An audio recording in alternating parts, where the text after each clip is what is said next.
you. Oh, not for you. The Definition. actual theory of evolution, what it is. Yeah, the theory, not your Okay, theory. The theory. okay. So that organisms change to fit the environment, and the organisms that aren't fit, they die, and they change to adapt to the environment No, it died. It stopped right there. You stop. He said pass they their died. genes. To pass their genes, and they die. Those who are not fit, I- they die. Yeah. Okay. If he You died, know, that's not evolution. Go ahead. okay, so let me there's a couple problems with that. Genes code for proteins. They don't code for body morphology, which means body shape and form, right? Yes. They know yes. this because of experiments done with these worms that don't die, that cutting them in half and then manipulating them so that the pieces regenerate, right? So these are called flatworms. Yeah. Flatworms. Yeah. Yeah, so you can cut them in half, Yeah, and then parasite. so what they stop, Chelsea, fucker. Yes, parasites.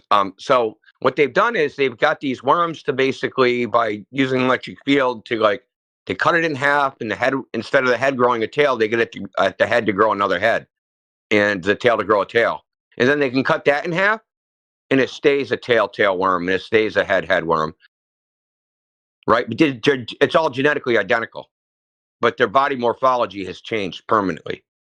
You understand? That's right. So yeah. Yeah, it's the work of Michael Lewin. Okay, I understand. Michael I Levin? understand. Yeah, okay. So Thanks. that necessitates that the genetic material does not hold the body plan of organisms. It's something else. Doesn't it? Okay, something else. No, it doesn't. It doesn't hold the body plan. The DNA only codes proteins. That's all it does. Okay. So there's a big freaking Achilles heel. And then there's the problem of actually making proteins which would actually be useful.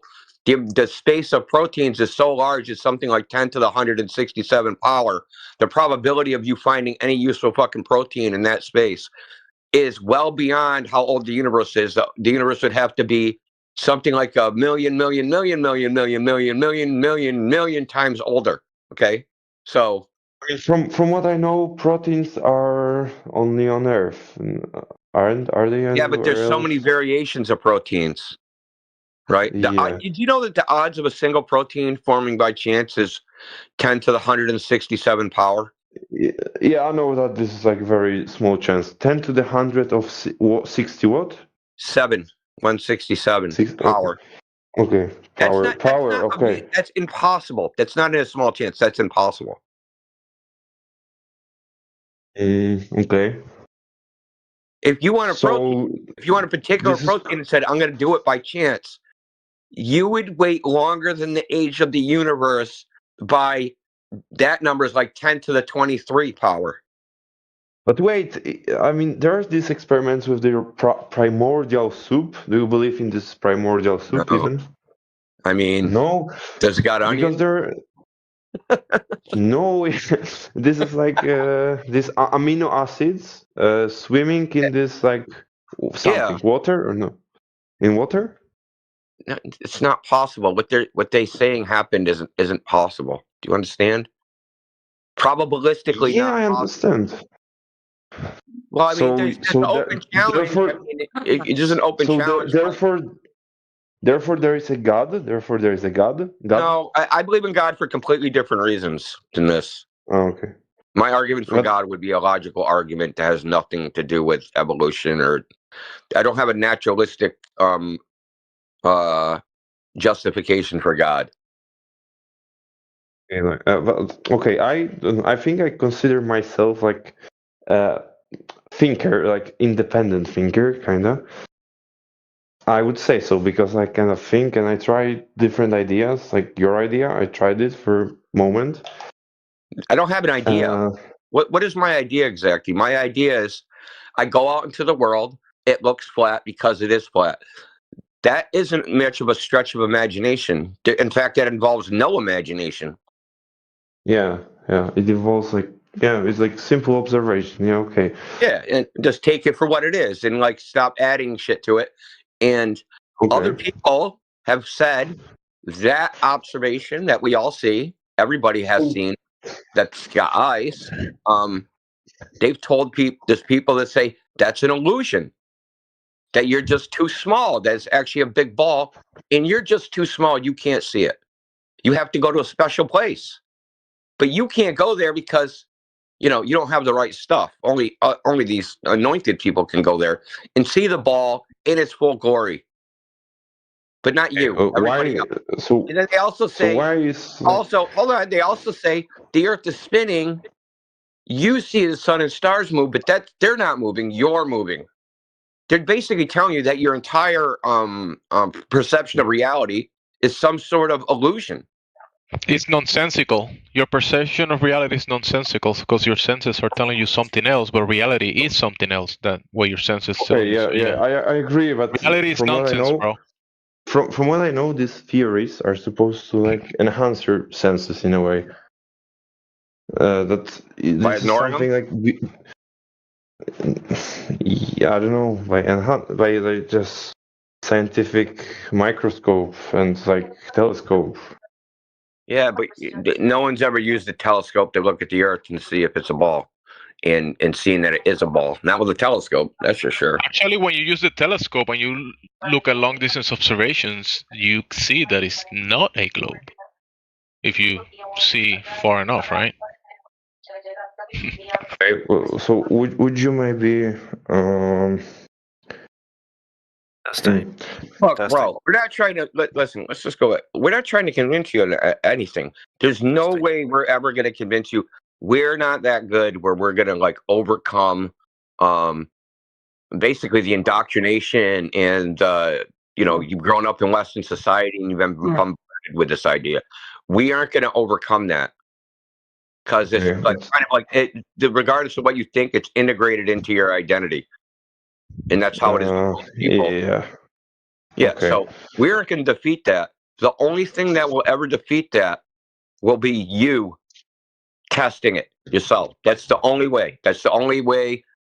It's not the only way. That usually the other way is having some crazy anti-flat earther try to defend the globe and see how shit their arguments are. That turns people into flat earthers. But the only way to really prove something to somebody. To the clinic where they send where the rich people goes and they do the brainwashing. Yeah, we can send you there too. Probably that might work. Just kidding. Go ahead. Yeah, we could do that. So why? Oh, hold on. I was going to make one more point. Okay. The only way to prove something to somebody is to demonstrate it, right? Because if you get them and you say, "Hey, if I do this, this will happen," and then you actually do that. That's proving it. That's proving it in a way that's undeniable. So what I'm telling you is, if you want to prove what the Earth is, you have to demonstrate it. It's not here on the internet. It's not in a book. It's out there in the world. You have to actually go test it. So what about other That's actually the difficult part for a lot of people to go test it. That's where a lot of people just don't go and do it. Like going to Revere when it's 45 degrees and do an observations for an hour or so. A lot of people cannot do that. I mean, they're too lazy. Okay, what about other I'm asking you some other question, not about. Can you answer me other scientific questions?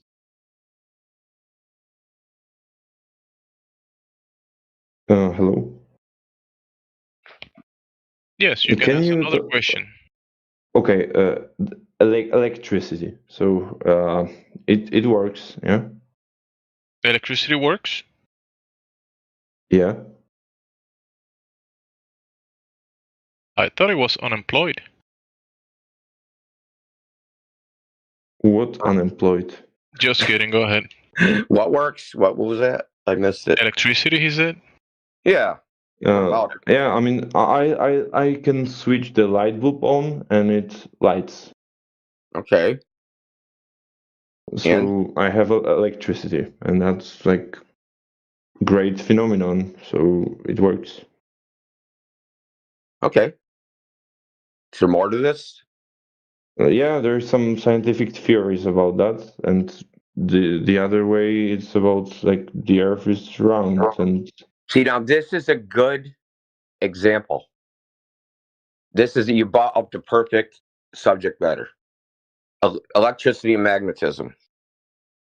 Now, it was experimented with for quite a long time, and a guy named James Clerk Maxwell came around, and he made a theory of ether of electricity and magnetism. And he used something called the model he made, the mathematical model he made was used the ether. I don't know if you ever heard of the ether theory. He used this mechanical model to make the model of electricity and magnetism.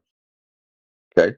But nowadays, nobody believes in the ether, and they say the ether doesn't exist. So we're literally using a model based upon something that they say doesn't exist is actually real. Now, the lesson in all this is that mathematical models, even though they quote unquote work, don't always define what reality is. And this also leads to my second point about this, is that when they tried to use Maxwell's equations, now it was great in the lab, but it sucked when you came to trying to engineer the electrical system, right? And they couldn't really get it to work. You had burnouts and freaking all sorts of problems trying to actually engineer electrical power transmission. And then other people came along, such as Tesla, who actually made what we use now for the alternating current. He freaking invented it, and he didn't use any of Maxwell's stuff. He was purely an experimenter, an engineer, right? And then you had Steinmetz, who was like an engineer who came up with all the formulas for actually electric power transmission and power lines, right? So it wasn't the scientists that figured out how to make it work in the physical world. It was the engineers. And the scientists, at least back then, they used a method the scientists themselves say doesn't even exist. So it is a good example. Yes, electricity works, but it isn't the scientists that make it work, it's the engineers. Because they don't care about why it works. They only care about does it work. You understand? The theory of why everything's happening, they don't care about the causal mechanisms or anything like that. They're going to use whatever mathematics they use to suit their purpose, even if there's no ultimate reality there and it's a completely fictitious mathematical construct. They don't care about that. They have an employer. Their employer says make it fucking work, and that's all they care about.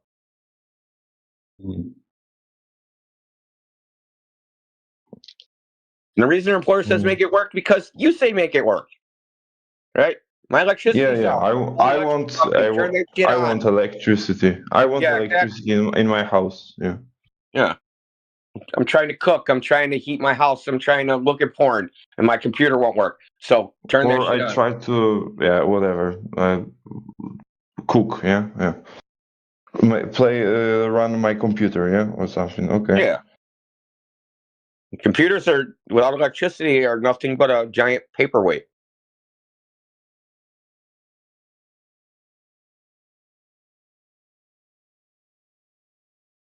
Yeah, that's very interesting. Yeah, the story of electricity and magnetism is very interesting.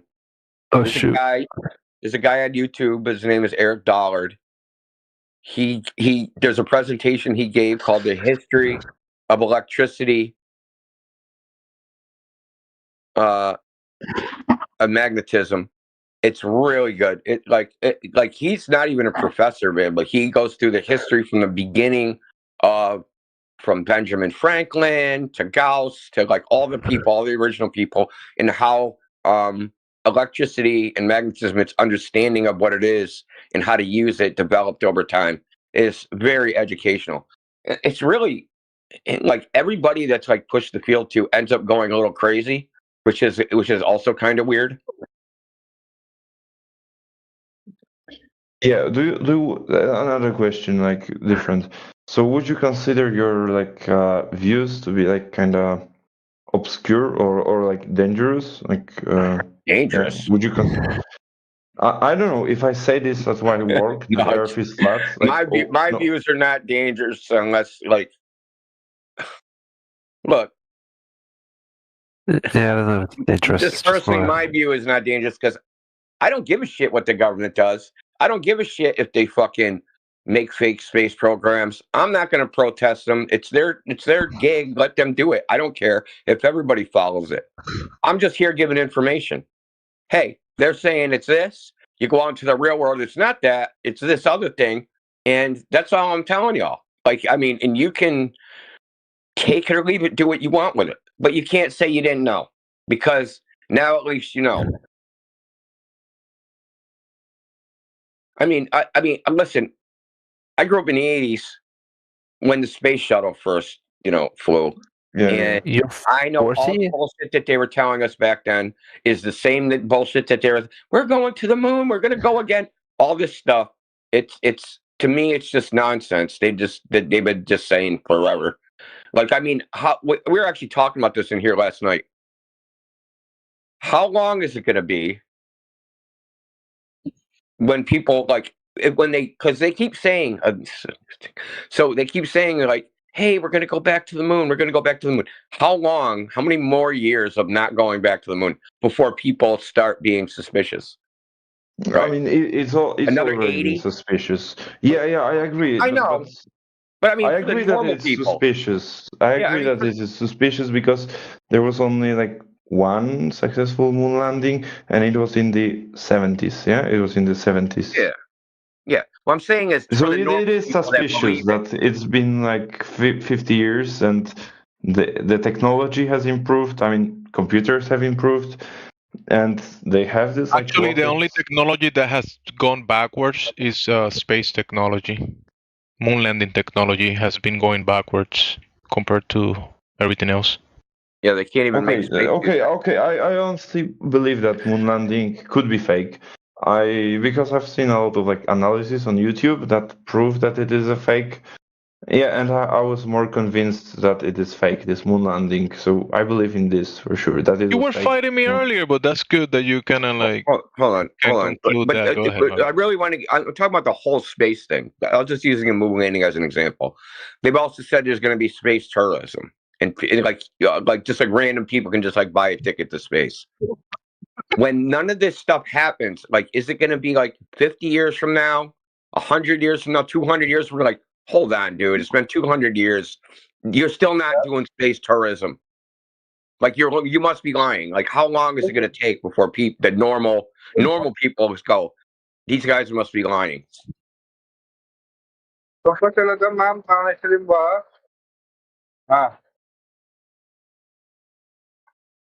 Mute up, buddy. Okay.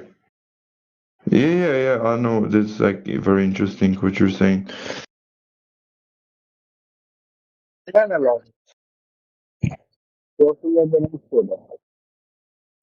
Okay, so that may be a lie, but apart from this, do you have any other like beliefs that are counter what generally people believe in like this? Do you have any other beliefs like this? I mean, I don't know how many people believe the freaking official 9/11 conspiracy. What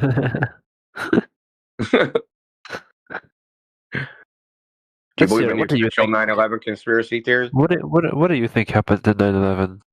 Let's hear it. Do you believe in the official one? The official conspiracy? The official conspiracy or the official story? The official story is a conspiracy.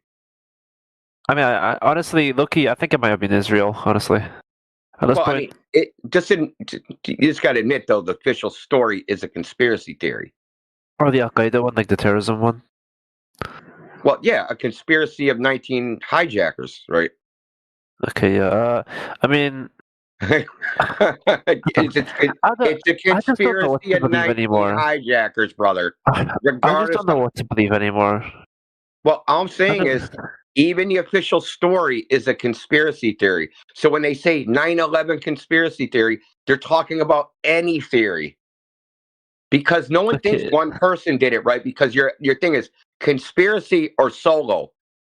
Nobody thinks 9/11 was a solo job. Like the lone gunman on the grassy knoll. No one thinks there was a lone pilot. Okay, so if there's no lone pilot, conspiracy theory. We're just quibbling about what the conspiracy actually was. So yeah, what do you think happened? I don't. Look. I know what didn't happen. Okay. Because it's really simple, just from the laws of physics. In like simple things, dudes demonstrate there was not planes smashing into that building and frickin' exploding. That could not have possibly been happened. For I've never known a building. I've never known a building to fall down. Sorry, Indio. I've never known a building to fall down because the ones next to it apparently got hit by planes. That doesn't happen. Yeah, that is.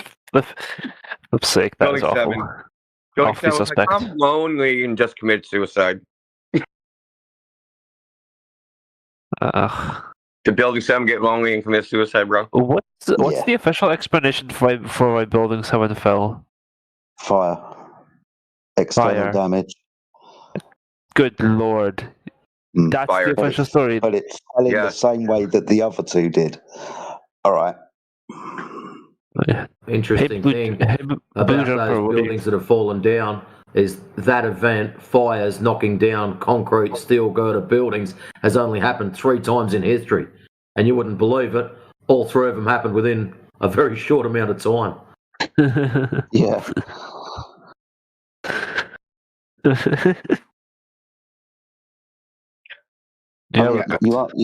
You asked Indio if he believed in any other conspiracy theories, right? The whole world is a conspiracy theory, dude. Everything. I didn't, by the way. It was the other guy. Oh, sorry. Yeah. It was me. It was me. He had other ideas, to be honest. He didn't say conspiracy theory specifically. But yeah, because I've just said like other ideas that are non like that you ask someone on the street and he tells you, no, it's not what I believe in, or he tells you that, bro, it's like not even true or something. Yeah. So I don't like that you're like sticking flat Earth in that. I told you. We just observed the Earth is flat, and I told you that it's my first time. This yeah. I know. Yeah. Like this is a common thing where people think that we have like some belief, but because they never really thought about it, like why did everybody in the past think the Earth was flat? Oh, because that's what they saw. Well, I see the same thing they saw. Okay, the only difference between them and me is I got a bunch of people around me thinking the Earth is a ball. That's the only difference. Yeah, when it comes to this, in movies, in picture books, and that's the only difference.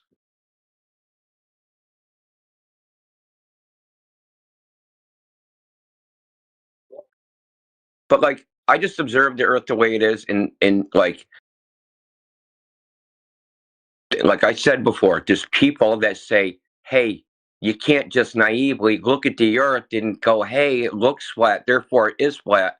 We have looked into the sky with our telescopes, and we figured out that though it looks flat, we're actually on a giant ball. That's fucking idiotic. I'm just sorry to get like upset about it. It's just dumb. That's fun. It's kind of funny. Well, that's the thing. I mean, we've been debating this topic for like 10 years. It always comes down to like, oh, you flat Earth, to buy a telescope. Okay, I bought a telescope. Now what? Can you see the moon?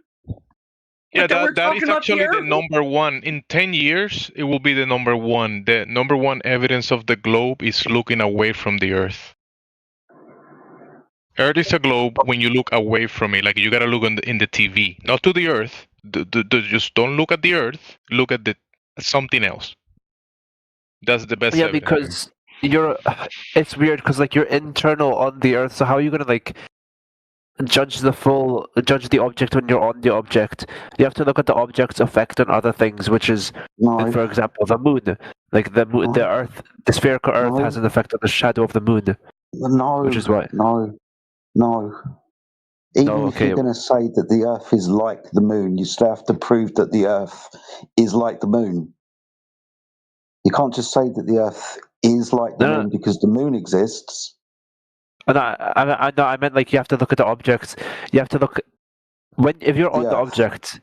How do you know Earth is an object in the first place? You look at the Earth, don't you? Because if you want to know what the Earth is, you definitely look at the thing you want to know about. Because I can touch it, that's why. Yeah, cool. So we look at the Earth to figure out what the Earth is. We can look at the moon to maybe figure out what the moon is. Okay, but another valid way of looking at it is to look at the moon and see spherical shadows. That's one of the simplest observations of why. So the moon's flat then.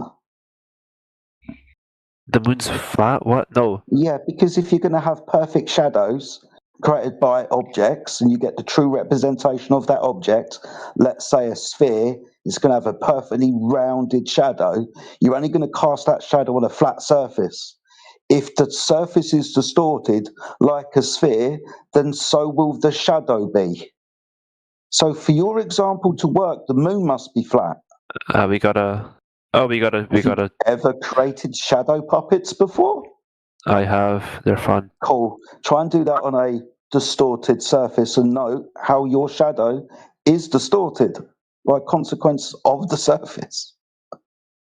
You know, eclipses make the moon turn red. How do you know that's a shadow? Shadows aren't red. I don't know how eclipses work, or that the blood moon. I don't know how the blood moon works. Yeah, but you, I don't think you need to think. You need to think about your shadow example. Is the moon? You need a flat moon for that, dude. I don't think the GIF on shadows is fair because we're looking at the moon substitute at an angle, which would make the shadow look not proper. What? It's a curved surface. It's a sphere. Like as the shadow passes over that curved surface. Yeah, I can see a curved. I can see a curved shadow on the moon. Talk through me because he's getting upset about his moon shadow. Oh wait, my bad. I was talking to you. That's my bad. That's fine. As I was saying, as the shadow passes over the curved surface, you'll notice how it continually distorts. I.e., you can't have a true representation of a object shadow on a curved surface. It won't be a true representation because the surface will distort it, right? Not so insanely that you wouldn't be able to not so insanely. There could be a slight distortion, but it wouldn't be insane. It's really. I ask you to go and do this. Go and get a flashlight and some balls. See what shadows you create. Okay, what you will create, I'll give it away for you. As you make the shadow move across the object, you'll create what's known as a sine wave. That looks like an S. As the Earth an S. Sine wave an S.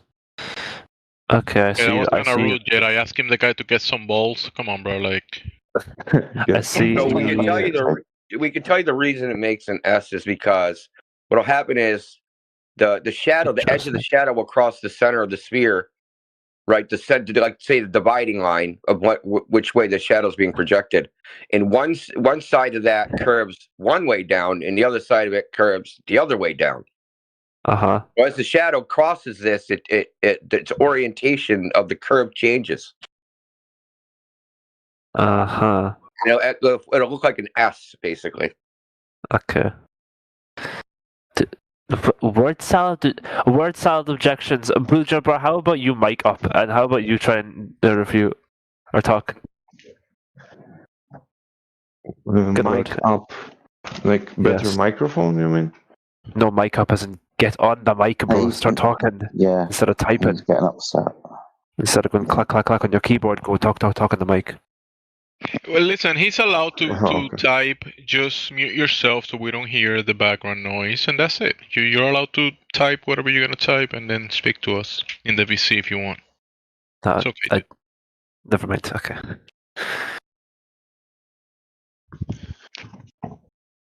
Okay, I see the GIFs provided. It's just something that you can try and recreate yourself. What is this trying to show? What is that one trying to show? The top. What straight lines can be distorted by curved surfaces when they cast a shadow on them. The mostly black one. What do you think that's trying to represent, dude? Have a look at the shadow you can on the little white wall in the background. My bad. But what they told you, you can concede that seeing this phenomena of the moon being opaque, that doesn't prove the globe. You can concede that, though. the point that he's giving you that if it was a sphere, you wouldn't see this round shadow like you're saying. What do you think about that? That was a direct reply to you saying we see a shadow on the moon that looks round, therefore the Earth is round. Yeah.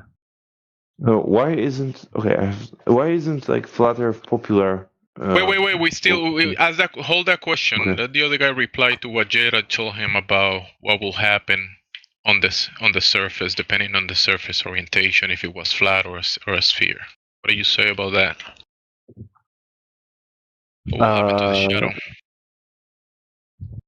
Pretty much. I actually can't think of anything to say because I think I'm getting tired. It's like 9:45. Quarter to 10. So you're gonna go to sleep? Go ahead. To be fair, this topic. It's Friday. My bedtime's in like an hour. Okay, so this topic is very thick. It covers like actually a lot of different things. It covers history, sociology, psychology, science, measurement. It covers parasites, brain worms.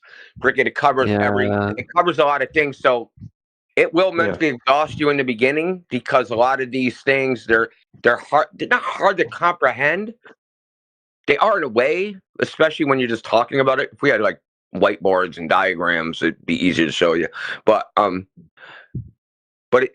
feel bad. It is mentally exhausting to deal with this topic. We're just used to it. So I mean, me it's hard because you guys are throwing out literally everything I've been taught. Yeah, me too.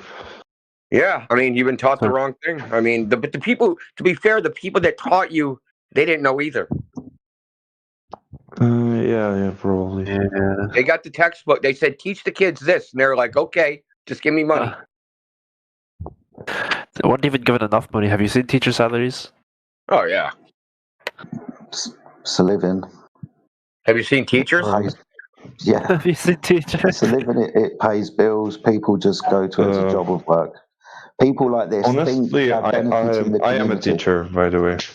And of course, so you think that you're benefiting your community, educating the younger and next generation, right? I'm educating them about English. I don't have anything in common with science. Whatever the subject, it's beneficial. You'd have some kind of pride in your work, I would hope. I would hope some teachers at least do.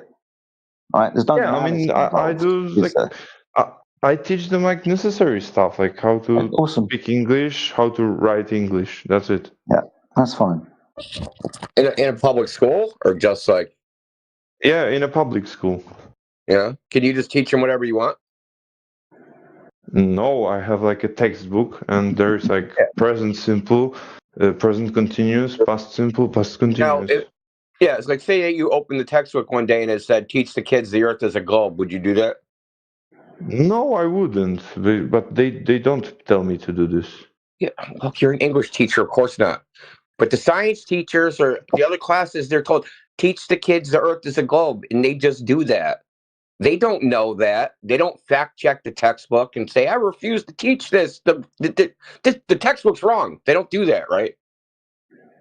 So, like they just believe it. Everybody believes it. It's just like a collective thing, like believing in Santa Claus or something.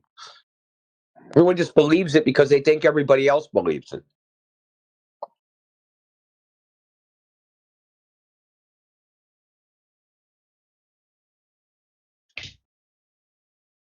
Okay, cool. But we have a flat earther. She's a teacher. She's a school teacher, Dandelion.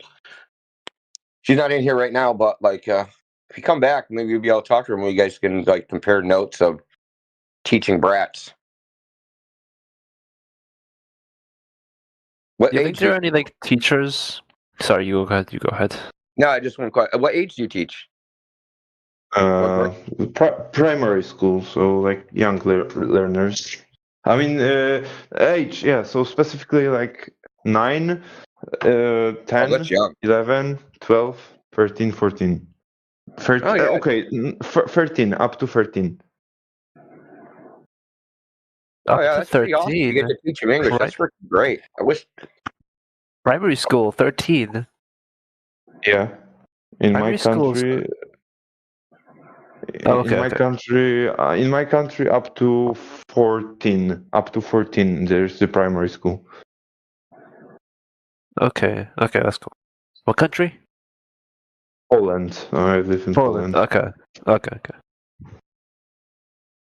There was the like change in education, and they like made the primary school longer, and like they like deleted the middle school. Interesting. Okay. That's funny because like where I live, they added a middle school about 3 years ago. Oh wow. Yeah, I know. Like the reforms, they are just like politically connected. They have nothing with education. They are just like the new government has to change something to prove something. Yeah. You got it. That's exactly what they did here. New mayor. Oh, I gotta pretend I'm doing something. We're gonna make a middle school. Not knowing, right, that there used to be middle schools here where I live, like 40 years ago, and then they got rid of them. And 40 years later, they just went back. Like, make up your goddamn mind. Yeah, in Poland it was like this: that they first have introduced middle school, then they deleted them, then again middle schools, and now they deleted them. I think that's weird that you're like in a foreign country and that's like the exact same thing they did here. Where are you from? Maybe we just keep. I'm in Cambridge, Massachusetts. In Boston, in America. Ah, okay. Where Boston is. I'm sure you heard of Boston. Yeah, I heard of Boston Tea. Yeah, that they sank the ship with. Have you heard of Harvard? Have you heard of Harvard University? Yeah, I know. That's like that's one of the best universities. Yeah, that's where I'm at, in Cambridge. Okay. So all the Harvard kids are right down the street being idiots because they're dumb as. Don't ever let anybody convince you that Harvard kids are smart. They're as fucking dumb as rocks, bro. But like Mark Zuckerberg is like Harvard student from. No, he quit Harvard because he was smart. Okay. And did he get kicked out? I don't know. He either got kicked out or he quit.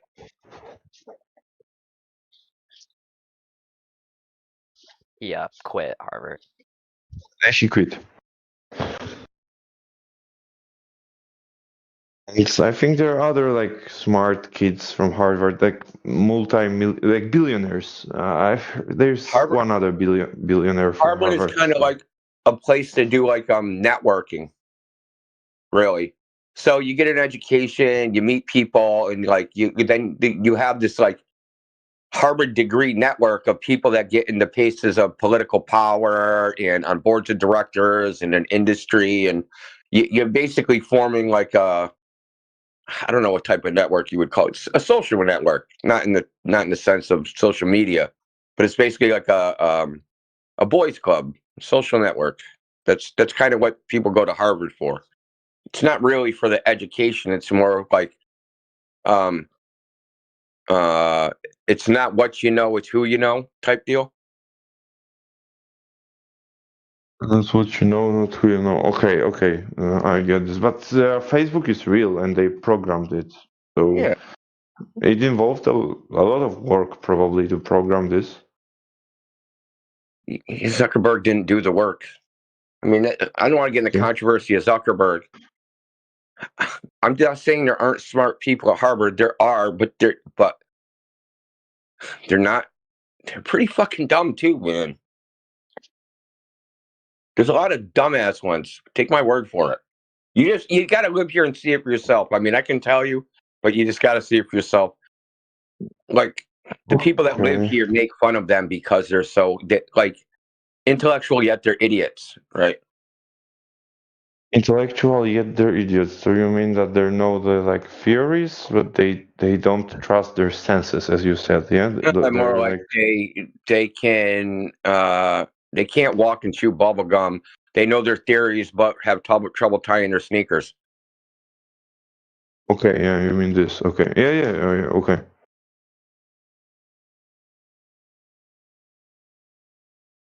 Which is a joke here, because MIT is here too. So Yeah. When you see, I have a friend in Poland who finished this MIT, but he's like old. He's like 60-year-old, so he finished this MIT like a long time ago. Yeah, my stepfather graduated from MIT in '76. Anyway, this is a joke here. It goes like this. If you go to the grocery store, right, and you got 10 items or less in line, and you see someone with 20 items in it, you say,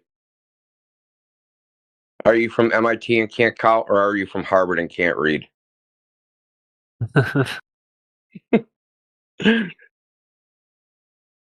And that's like a joke here, like that everyone knows, because that's kind of like they're just like, their heads are in the clouds, you know. Obviously, they're young kids and they don't have a lot of life experience. But I've met some people in the degree programs, quite a few people, as a matter of fact, because I have a friend who rents to them.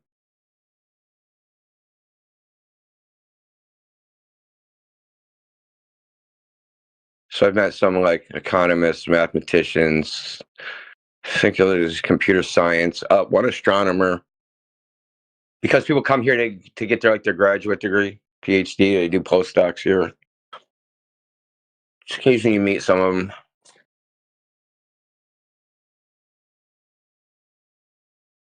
Anyway, that's way off topic.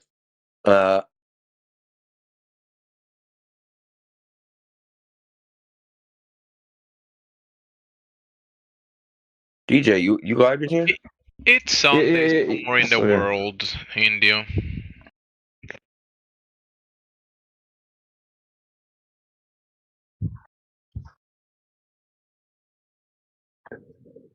Oh God. Might be Sunday in Poland. Chemsy over here goes on the side of Boston where there's the actual intelligent people. That if there's like a tidal wave, they'd actually survive. Like everyone would die in Cambridge, literally everyone. They'd sit there and watch it. You ever meet Richie? Richie from Boston. Oh, Richie from Boston. He doesn't actually live in Boston. He lives in Dedham or something. Though his mother lives in East Boston because he's done streams from his house, and I know exactly where he is when he's doing that shit. Okay, so he's not Richie at Boston. He's Richie from Boston. I get it now. Yeah, Richie from Boston is not. He's from Boston, but he's not. Not in Boston, yeah, or at. But his mother's in Boston. So I'm gonna have to go dig some of his videos to see if I see him in East Boston then. You mentioned something about people in Cambridge that they all died. I'm sorry, India, I couldn't get the joke. If there was a tidal wave, they would all die. All the MIT kids would be like, well, there's no tectonic plate out there in the Atlantic Ocean. That can't be a tidal wave. That's an illusion. And all the Harvard people would be like just taking pictures and selfies and shit with the tidal wave about to kill them. Like, so everyone here would die. For science? For oblivion, because they're just oblivious to reality. I know how East Boston, like, I know there's a lot of Spanish people in East Boston and like working class. So it's like, you know, they actually interact with the real world and shit. Yeah. As opposed to out here where they're just in Fantasyland all the time.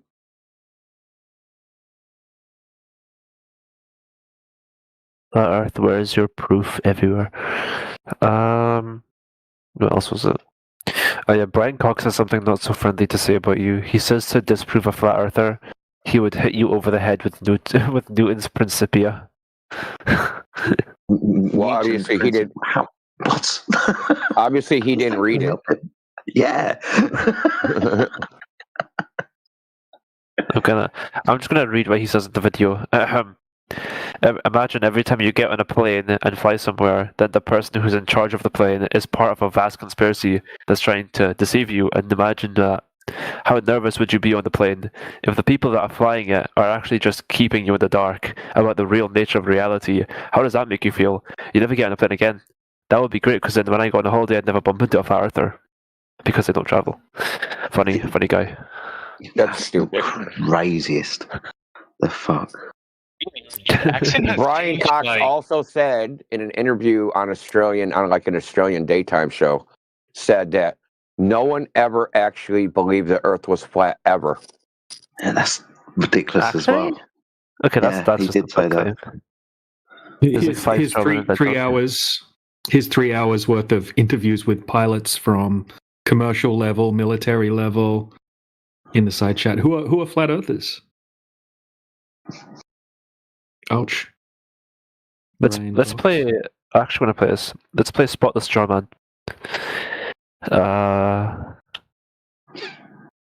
Toasty, do you think like all of your ancestors were like conspiracy theories? You know, like the Mayans and the Egyptians, like all of those people that had their cosmologies, all the Hebrews, that were all conspiracy theories?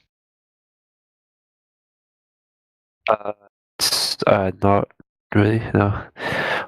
Also, actually check this, because I want to know if I get these right, then I know what a straw man is. So actually check this. I'm going to type him.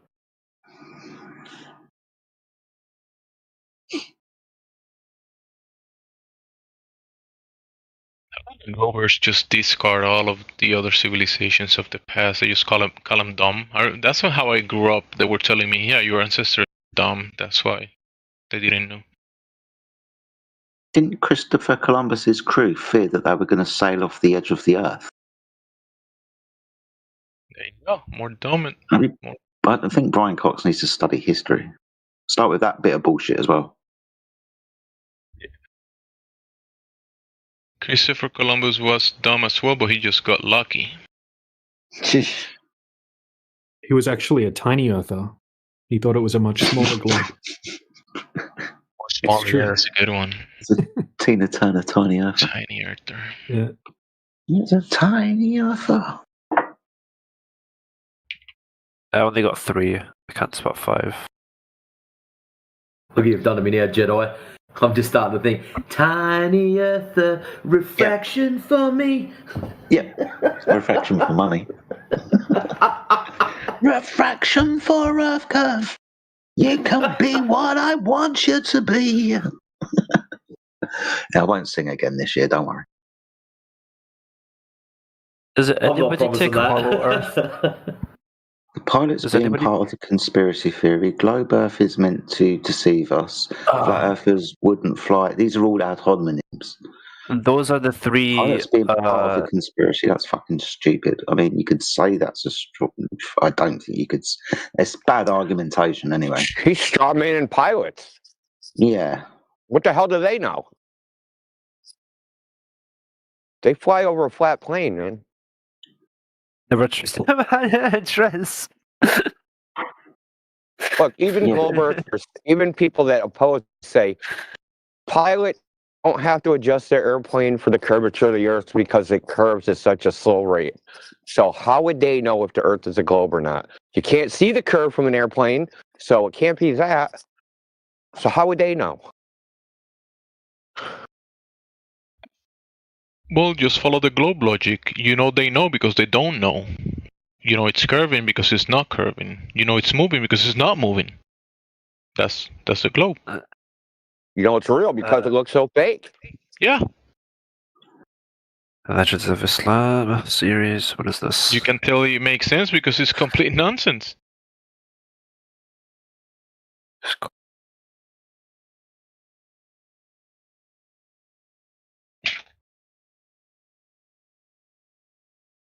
Bro, London? I'm not going to London for this. Damn, that's what Brian Cox used to look like? It's majestic. He used to be in a pop group in the early 90s in England or Great Britain called D-Ream.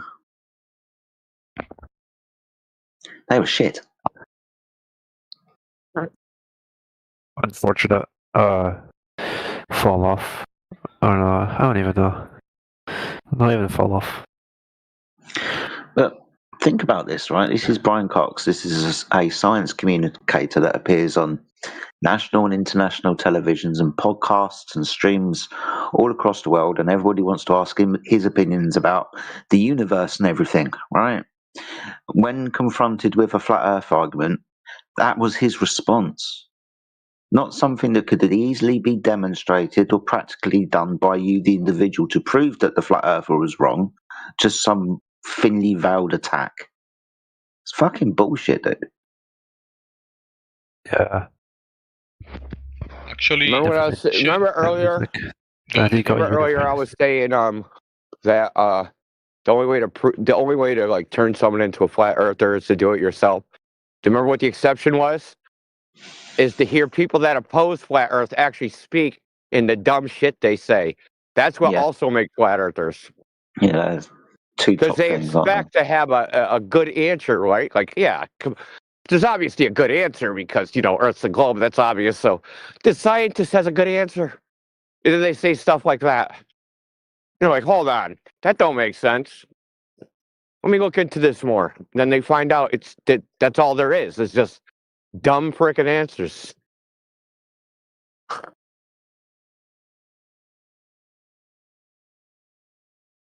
His degrees are actually fake.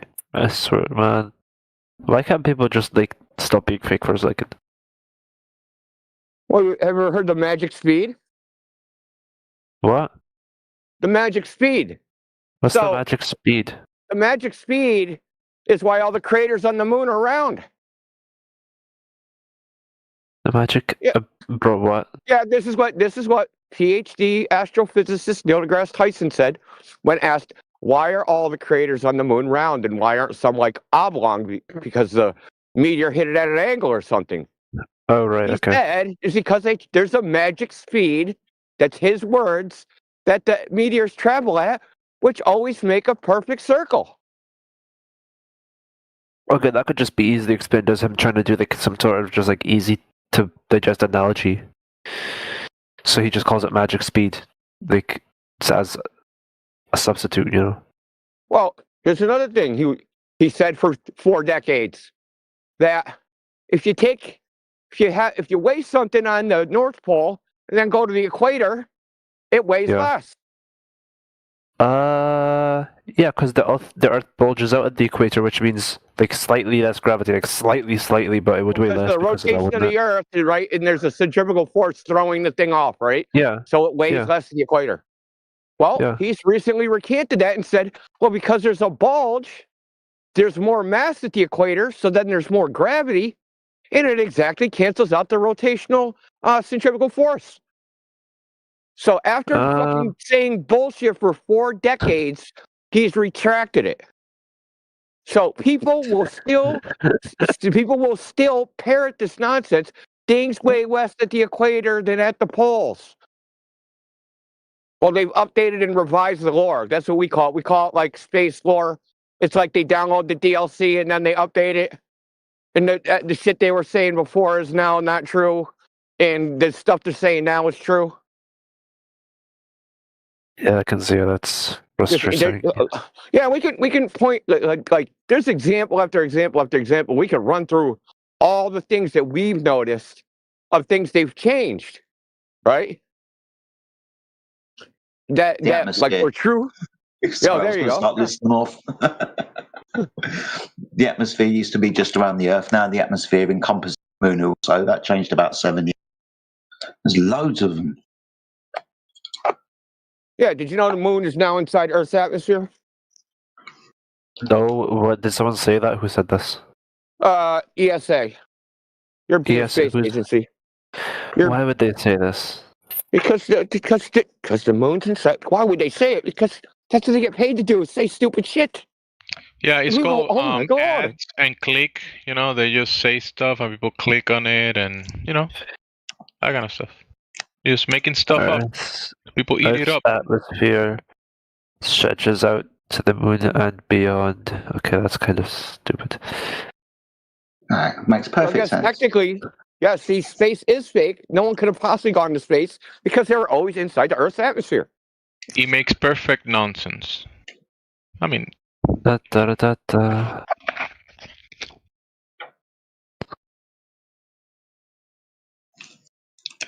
in reality, let's say the statement, Indio. Let's say the statement, right? I'm just saying that within reality, we have the Earth system and whatever the sun and the moons are. If the statement itself, I will say, if we label whatever this medium is in atmos or air, and I say the moon is in this medium or the atmos, right? That's what they're basically saying in reality, but they're adding the globe on top of that, so that's where it all falls apart. Because if you were making an argument, go ahead. My bad. I was gonna expand on that, but go ahead. No, I was gonna ask, is this just a theory, the extension of Earth's atmosphere, or is it like an actual thing they're proposing as fact? That's the thing they're proposing as fact. They've changed the narrative. Okay. How do you tell the difference? How do you tell the difference? I mean, they would say something like I theorize or something. I don't know. They never say that. They just say it as if it's a fact. Yeah, even with gravity, the gravity is a theory. Everyone agrees it's a theory, but they do just say stuff. Do you think the core of the Earth is? Do you think the core of the Earth is a theory? I thought that was fact. Well, how would they have demonstrated that to be a fact? Because I mean, we could, for flip's sake. Go there. No, I'm just saying, like I'm not asking. Listen, I could ask you how they did it, but I'm asking, like, how could you do it, even hypothetically? Even hypothetically, I mean. Yeah, Journey to the Center of the Earth, like the book. Is that what we're doing? Again, I'd say like because of the effects of it, like the magnetic, the magneticism and other stuff. But then you can explain that by another thing. That's not a molten core, so it's not fact. It's still a theory. So how the hell would you create magnetism with molten metal in the first place? I don't know, man. It moves around. For some sake, I don't know. Ask my professor. Switch it so you can stir it and it will have a cohesive electromagnetic field. Yeah. No.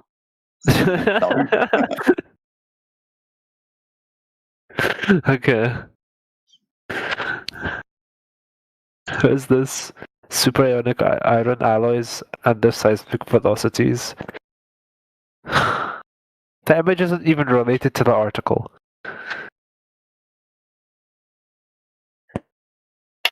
Who is this? PubMed? Why is PubMed doing an astronomy internal Earth paper? Well, I just want to point out is that we still didn't get the methodology for proving this fact. Even what you said, that would just be an inference, and it wouldn't actually prove it because you could have alternate explanations, right? So, it's not even provable unless you could journey to the center of the Earth and take a sample of the core. That would be the only way to actually prove it. Wait, so how do you get things as fact then? Like objective fact? I mean, objective fact is experience. Yeah. There's some things we can't know, and there's some things we can't know. Okay, you have to accept that. There's some things we can't know, and we're actually never going to know. We're never going to know the composition of a star for a fact. Okay, I mean, no. How would you know it for a fact? You'd have to actually go there and take a sample. Yeah, because we have so we have samples on Earth of like what this material does at a certain temperature and what like spectrum it gives out. We take the spectrum from the star, analyze it, and compare it. And like, what other explanation do you have that could fit so concisely and so nicely? Okay, here's my other explanation: magic sugar plum fairies. Magic, yeah. Okay, you go ahead and magic. Hold on, I got the same evidence you do. Okay, we have the same evidence. The evidence for my sugar plum fairies is the same as your evidence for whatever hydrogen fusion.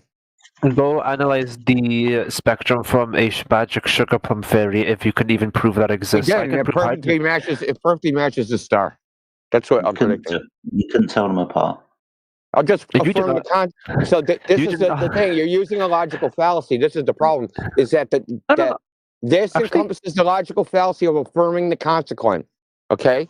If hydrogen plasma star, then certain spectra. Certain spectra, therefore hydrogen plasma star. You understand? This affirms the consequent. To actually prove it, you would need an actual sample that you can have the material and test its composition. That'd be the only way to actually prove it. Until then, you never know. No matter how much you convince yourself, all that is a statement about your credulity. It's not really a statement about what you know. Is that actually not enough to see the exact same effect from a cause that you know? Like, I know this cause makes this effect, and to see that. Something that you can't verify, especially up there in the sky, where we say there's 4 states of matter? Or sorry, 4 states of matter, right? Solid, liquid, gas, and plasma. There's more. Up there in the sky, it could be more states of matter.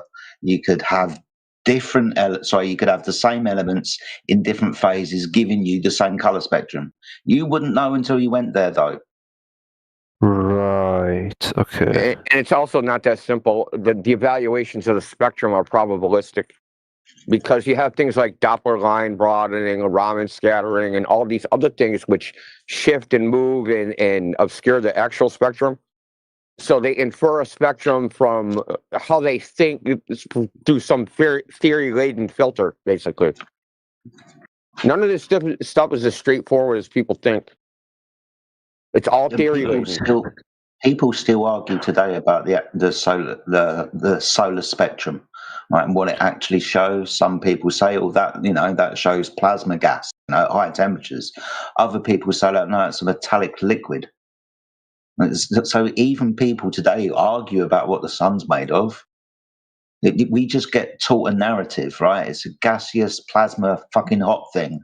But in the deep realms of science, as I use quotation marks, it's still argued, mate. I don't really know. There's competing theories. You just get the one that's currently popular. I can go and get you some other ones if you want. They're not hard to find. But why would you have alternative theories if this was already proven true?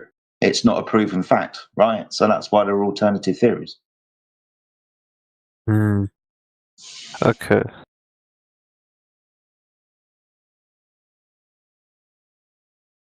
I also because I just want to mention this, there is another state of matter. I think it's called a Bose-Einstein condensate. It comes after plasma.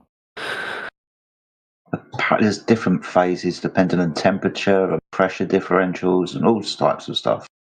Even like I said, like metallic liquids and so on. Like really like dense hydrogen that's so hot it's turned into a metallic liquid. I can go and find you stuff on that, like research papers and shit. There's loads of them, dude. That's why I said there are, for us here on Earth, primarily 4 states of matter. Really, when you really start fiddling around with stuff and change the variables to the nth degree, and stuff starts changing. It's not straightforward, dude. But yeah, like Injo said, you'd have to go there anyway. Whatever your idea is, fanciful or not, with all the evidence that you think you can get, can't prove it till you go there. That's why they want to send rockets and stuff to Mars and shit, right? Because we can look at it, but until we go and send a rocket there with a control robot that's going to go and dig up the soil and we can bring it back, then we'll have a better understanding when we can bring the Mars rocks back, like we did with the moon rocks, right? We needed the rocks to confirm our theories. That's how the narrative goes, dude.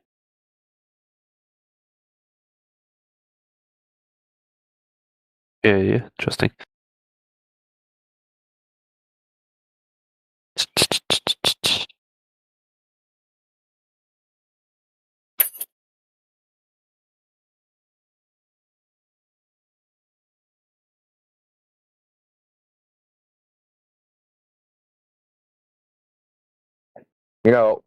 I mean, the moral of the story is there's a lot of stuff we're told people know that they actually don't know.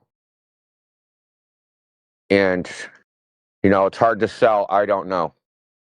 As far as like grant money or getting a job, like, hey, dude, what's this? Oh, I don't know. Oh, you're hired. It doesn't work that way. So you got to claim knowledge when you don't actually know anything. And and people feel better when they think, that the so-called authorities or the people that they think are in the know something. They don't know. They just say they know, and they don't know.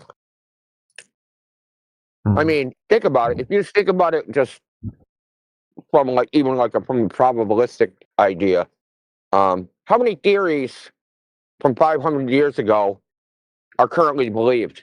Not very many. I would say only the globe theory and Archimedes' principle are probably the only two left. And in 500 years from now, how many of the theories that people think we know are actually going to hold as true in 500 years? Probably none. How about those galaxies that spin in the opposite direction of rotation? What do you mean? What relative to us? What do you mean backwards? You see the dust trailing off of those outer arms? Yes. That dust is leading the direction of the rotation. So it's like water going down a whirlpool, going down a sink, a little whirlpool, but but draining like it's going outwards almost, like it's just the opposite direction of what you would expect. Expect because of what? Like assumption. Do you see that those outer trailing arms and the dust that's trailing off of them? That dust is leading the direction of the rotation. Yeah, okay. And it's spinning opposite from the dust, the direction would indicate. Right. Yeah, because that circle, right, that has a longer arc length, right? So it should trail. If it's all going at the same velocity, right? The outer edge should trail. Right. The outer edge is going faster than the inner limbs. It's all moving as one unit, like spinning a flower in your hand, like the outer, or like a clock, the minute and hour hands on a clock. The outer point of the minute hand is going, it's faster than towards the center. Okay. Which is pretty damn to be odd. fair, well, hold on. To be fair, they don't actually see it spinning, obviously. They infer a spinning motion because of redshift measurements, Doppler shift measurements. So they don't actually see an actual motion. They just say, hey, this one's redshifted, this must be going this way. This one's blue shifted, it must be going that way. But when they do this, and then they take all this redshift data and they extrapolate velocities from it, it's just as Travis said. It's going in the wrong direction. And then you have the anomalous redshift, where you have two galaxies next to each other that have connecting arms. And then the redshift on one galaxy will show that it is like hundreds of light years further away than the galaxy it is connected to, which is another impossible nonsense.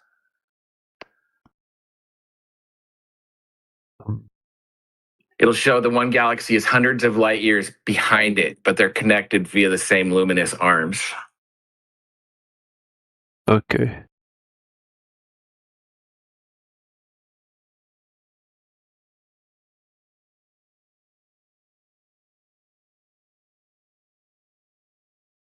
So, to tie this back into like this topic,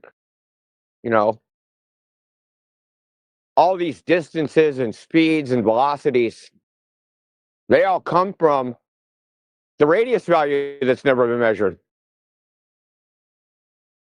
Right? The entire cosmic distance ladder is built off the Earth radius value, and no one's ever measured this radius value. So it's basically like a fucking Jenga tower, except for there's nothing at the bottom of the Jenga tower. It's just like floating in the air. I'm sorry, what's based off the radius value of the Earth? The cosmic distance ladder.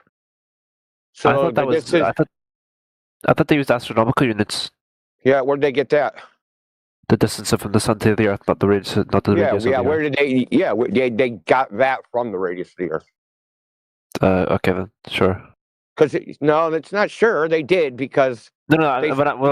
When I say sure, I mean like I believe you. Like I'll just believe you. I can tell you how they did it. Okay. Yeah. Go ahead. Yeah. Okay. So, the first method was, there was a guy named Christian Huygens that used numerology and mysticism, and this is the official story. No, I'm dead serious. This is the official story. This isn't some shit I made up. They used it to determine that Venus was the same size as Earth, and used Venus's radius, and then watch Venus transit the sun. Okay, and so if Venus is the size of Earth, then it's going to have a certain angular size. With this angular size, you can calculate the distance, and from that distance, time the transit of the sun, time the transit of Venus across the sun, and then now you have the sun's angular size from that point, right? And then you can calculate its distance based upon the timing. I assume we went back and revised that number after the Astronic mysticism and after the Astronic mysticism incident. I assume we revised that number of the Earth's radius. And then there was the other one, the Cassini method, which was they used the proper motion of Mars. And proper motion is Mars isn't actually where you see it, it's where you think it is based upon your model of an orbit, right? It's not actually there. And based upon this difference, they calculate the distance to the sun. So, and then there's the other method where you watch Venus transit the sun from two different locations, presuppose the radius, calculate the distance between the 2 points, then calculate a chord distance, and then triangulate the sun using this method of how high Venus is, the difference in height from one observation point and another, based upon what you think the distance is. And then there's the other method. So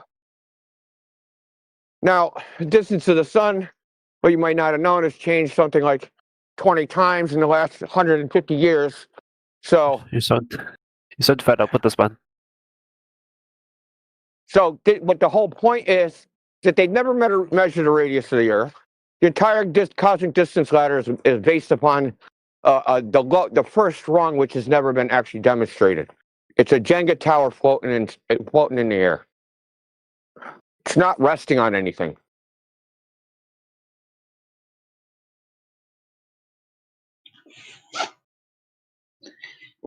You need a sphere Earth. You don't have one. Everything else falls down after that.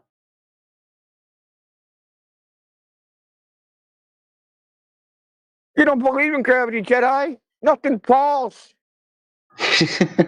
Why don't things just float away on the flat Earth?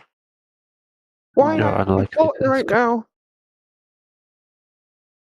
Well, I mean, we hear a bunch of stupid shit. Like, you guys don't believe in gravity. Why does everything just not float away?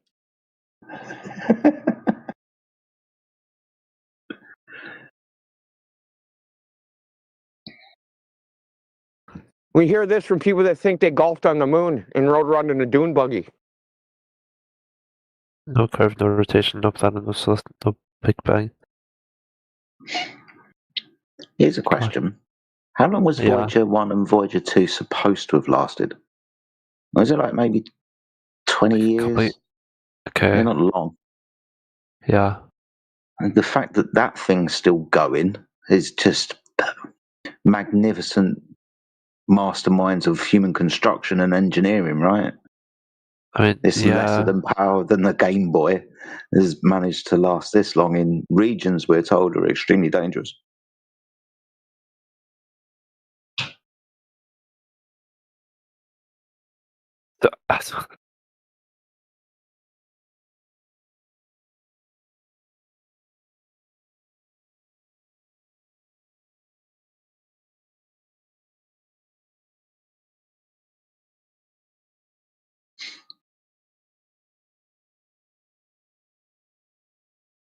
Without being rude, how old are you? 20s, something like that? 18. 18. Yes. I guess, because I'm going to be fucking hell. I'm going to be 50 this year. All right. With experience, you'll notice the same patterns repeated. Shut up, Junior. What? 50. That's I said, shut impressive. up, Junior. It's impressive. You're younger than me, bro. You whippersnapper. But the experience is there, which is what I'm trying to point out, right? Over like 40, 50, 60 years, whatever Joe is 220, then you notice these patterns. You notice the game that's being played.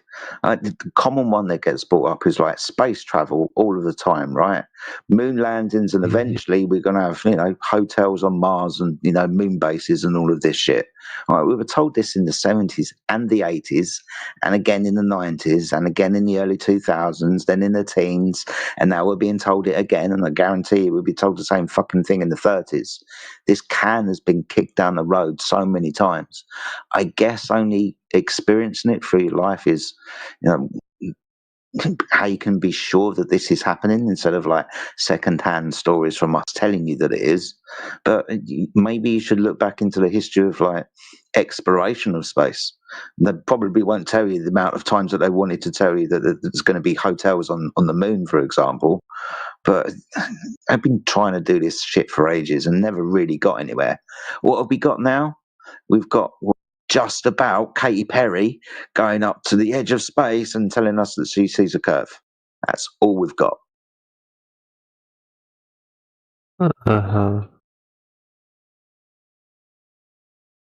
Landing 2 miles away from where she took off. Yeah.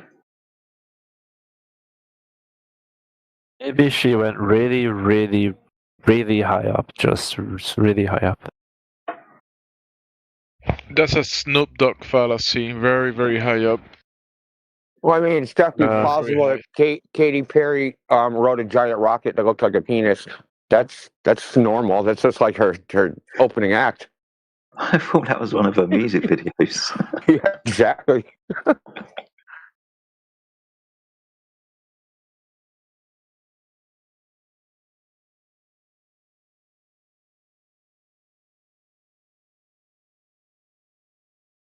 You're 18 years old, dude. You've got, without being disrespectful to you, but you should probably know this yourself. You've got a lot to learn.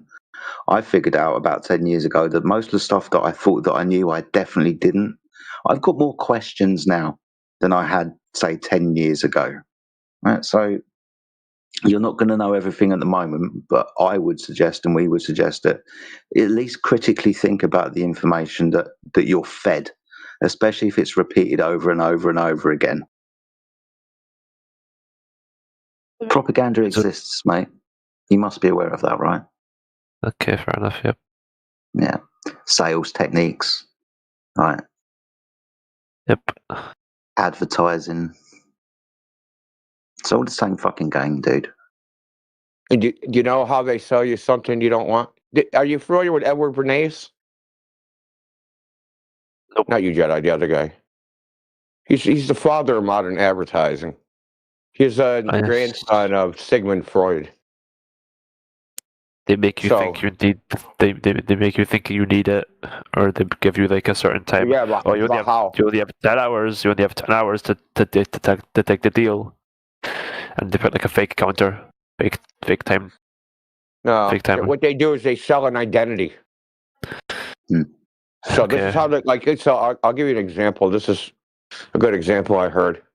If I said Nike sneakers is going to start a hotel, it's easy to imagine what that hotel would look like, right? Yeah, NX. Yeah. Okay.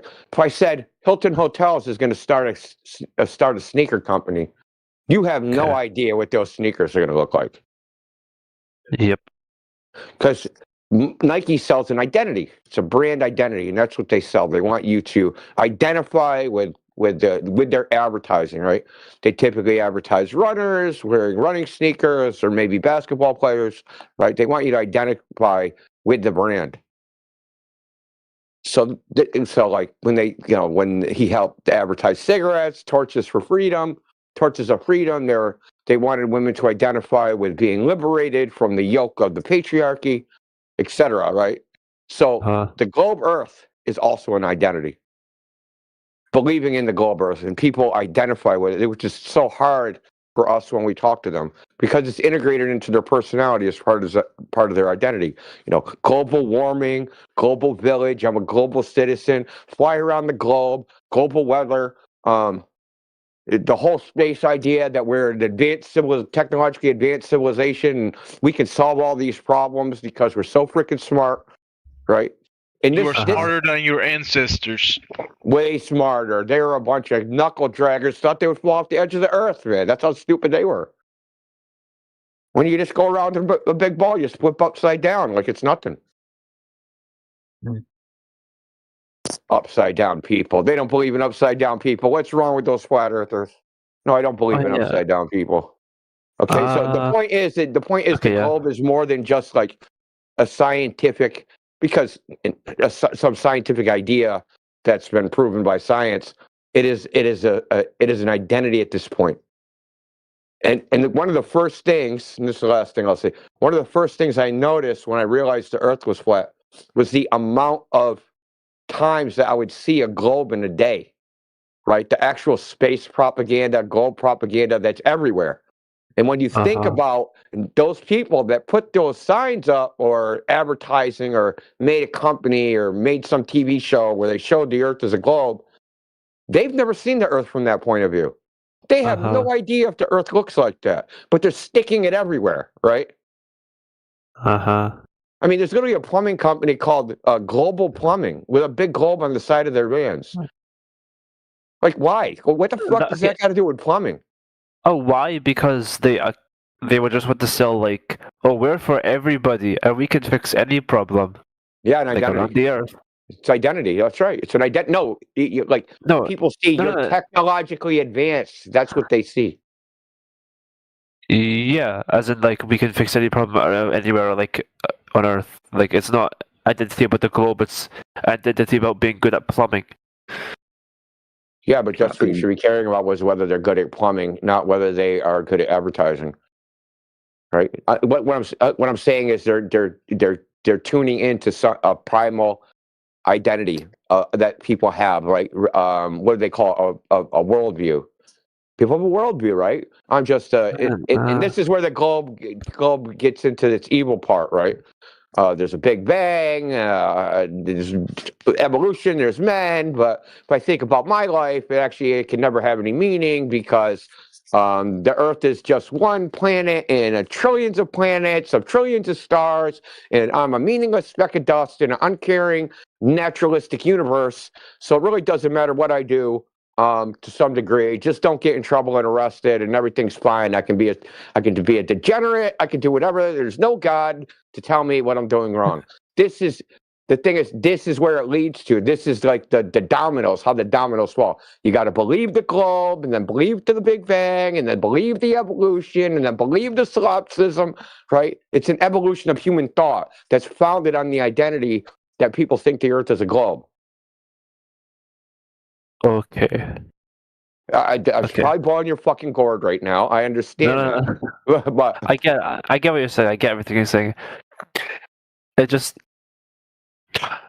sounds like there's another part of it. This is a multifaceted thing. So the other part of the identity is Western civilization. Why is Western civilization better than everybody? Oh, they discovered the Earth is a globe first. Eratosthenes stuck some sticks in the ground. They discovered the Earth was a globe. Everybody believed the Earth was a globe. Then we sailed the 7 seas, and then we colonized the world, and we made the world a better place, and ended hunger and ended slavery. And we only did that because we're smarter than everybody else. And why? Because we are better than the Russians and the Chinese because we made it to the moon first. Yeah.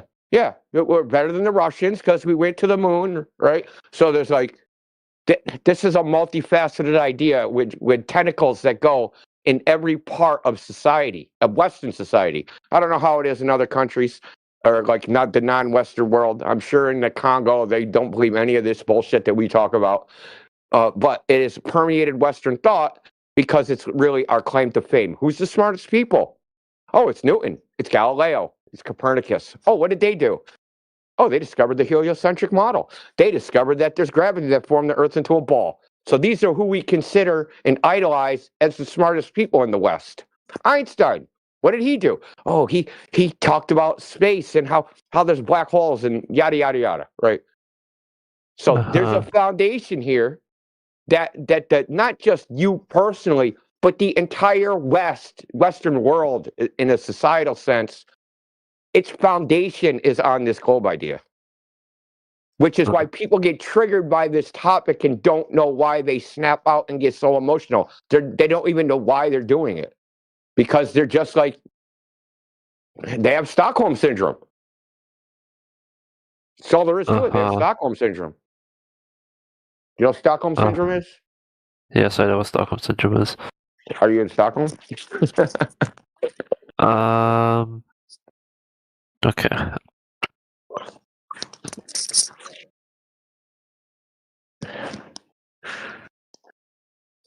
Sorry about the rant, dude, but like we talk about this other shit and like yeah, we know the Earth is flat. We can demonstrate that. That's what the reality is outside.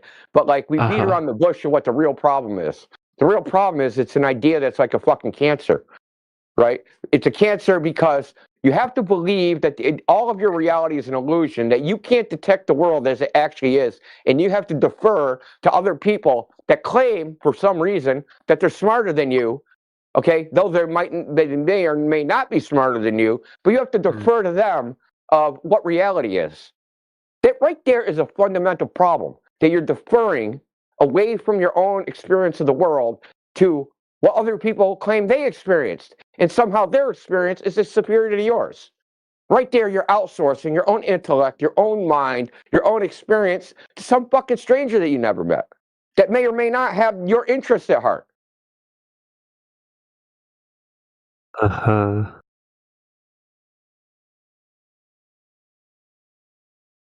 Okay. You know, flat Earth, it's obviously flat. I mean, we don't even have to, at this point, we don't even consider this a debate. At least in this camp, we don't consider this a debate. The Earth is flat. You can just demonstrate it yourself. We don't have to talk about it. We can just say, hey, man, that's cool. You think the Earth is a globe? Fucking prove it. Go out into the world, go do some measurements and prove it's a globe. And don't nobody ever come back with any measurements proving it's a globe. They just talk about fucking TV shows and what they saw on the screen. That's all that ever happens. Mm-hmm. So there is no debate. The debate is over. It hasn't been debate in a long time. Okay. It's more like, what are the consequences? What are the consequences of this idea? And what are they doing to the society? Now, I already told you, I'm not running around. I'm not going to go protest in front of the ocean and say, flat, not curved, with a sign, right? Ocean's flat, not curved. Everybody at the beach is like, yeah, duh. Obviously it's flat, right? But then some scientists will walk out to the beach and go, don't listen to this fucking guy. He's crazy. That ocean only looks flat. You're like a tiny ant on the beach ball. Don't listen to him. So I'm not doing that. I got better things to do in my life. Good Lord. You want to go down to the beach and protest with me? We're going to protest that the ocean's flat. Okay, that's a bit... ocean's flat. We're going to go protest. See, that's what I'm saying. Like, people ask us, what are you guys going to do about the Earth being flat? Maybe, when do you think people are going to know? They know now. They just don't believe what they know. Everybody knows the Earth is flat. Some people don't believe it. They don't believe their own eyes, man. That's what I'm trying to tell you. People don't believe their own eyes. The globe, the subliminal messaging comment, that's a bit of an overreaction. Not just because, like, yeah, the modern world believes that the globe is like the truth. So obviously it's gonna be everywhere because it's just taken as a concrete fact. It's not like not every recurring thing is subliminal messaging. There's a good word for this. Prolification. So it's an idea that grows, right? So when a child goes to school and the teacher asks them to paint the universe or do a little picture, and they're going to draw what the idea that's already in their head from the previous class where they were talking about geography and the Earth being a ball. So the artist will build upon these ideas. The author will write about these ideas, right? And we can look back in history into certain authors who've speculated about what the sky is about. And these ideas keep growing until you get to like the 50s and the 60s, where we've got films and movies starting to develop and comic books, all based on these ideas. But the idea is planted. The subliminal programming is just a consequence of that seed that's been planted. You find it everywhere, though, like Indio says. You'll find it in history before people even went to space. Like, what is it? The Universal Pictures logo or Universal Studios, which is just a globe Earth. I think that came out in the 1920s, something, maybe just before, just after, but well before we went to space to confirm any idea that the Earth was a ball. Right? Oh, hold on, dude. What about the first movie? The very first movie is called A Trip to the Moon. It's by French. It's a silent movie. So there's a bunch of wizards, and because they're like, movies were new, so they're doing it like on a stage that people do acting on. So there's a dividing wall. They're wizards. They're all dressed in wizard stuff. They walk through a door, go to the other side, and they're in lab coats. And they take a rocket and they launch it to the moon. And the guy goes up there, does whatever. And then to get back to Earth, he just jumps off the moon and lands on Earth. Right? So this is the very first film. Was about a rocket going to the moon. Kepler wrote a book about a witch taking him to the moon. Well, not him personally, because that would be heresy. So associate a work of fiction. There's also another guy. I think it's I don't know if it's Trajan, in 100 AD wrote a book called A True Story about someone going to the moon and like this they considered the sun a planet. They didn't consider it like a burning ball of gas. So the whole story is about a war between the moon people and the sun people. What is the moon? A ball of cheese. Observable phenomena. The point to this though is the programming runs like really deep. You don't notice it. You will actually proliferate this idea yourself, right? But you know. Know what? Know that you it's know everywhere? That you know that you're being programmed. It's just because everyone else is fooled. No, everyone else is fooling themselves. But you're not. Everybody's awake to certain ideas or not, dude. All right, this is very grey area you're talking about. You're really overgeneralizing this. We know something. We don't know everything. No, there are other people that have come to the same conclusion that they're very deep going and have never touched flat Earth.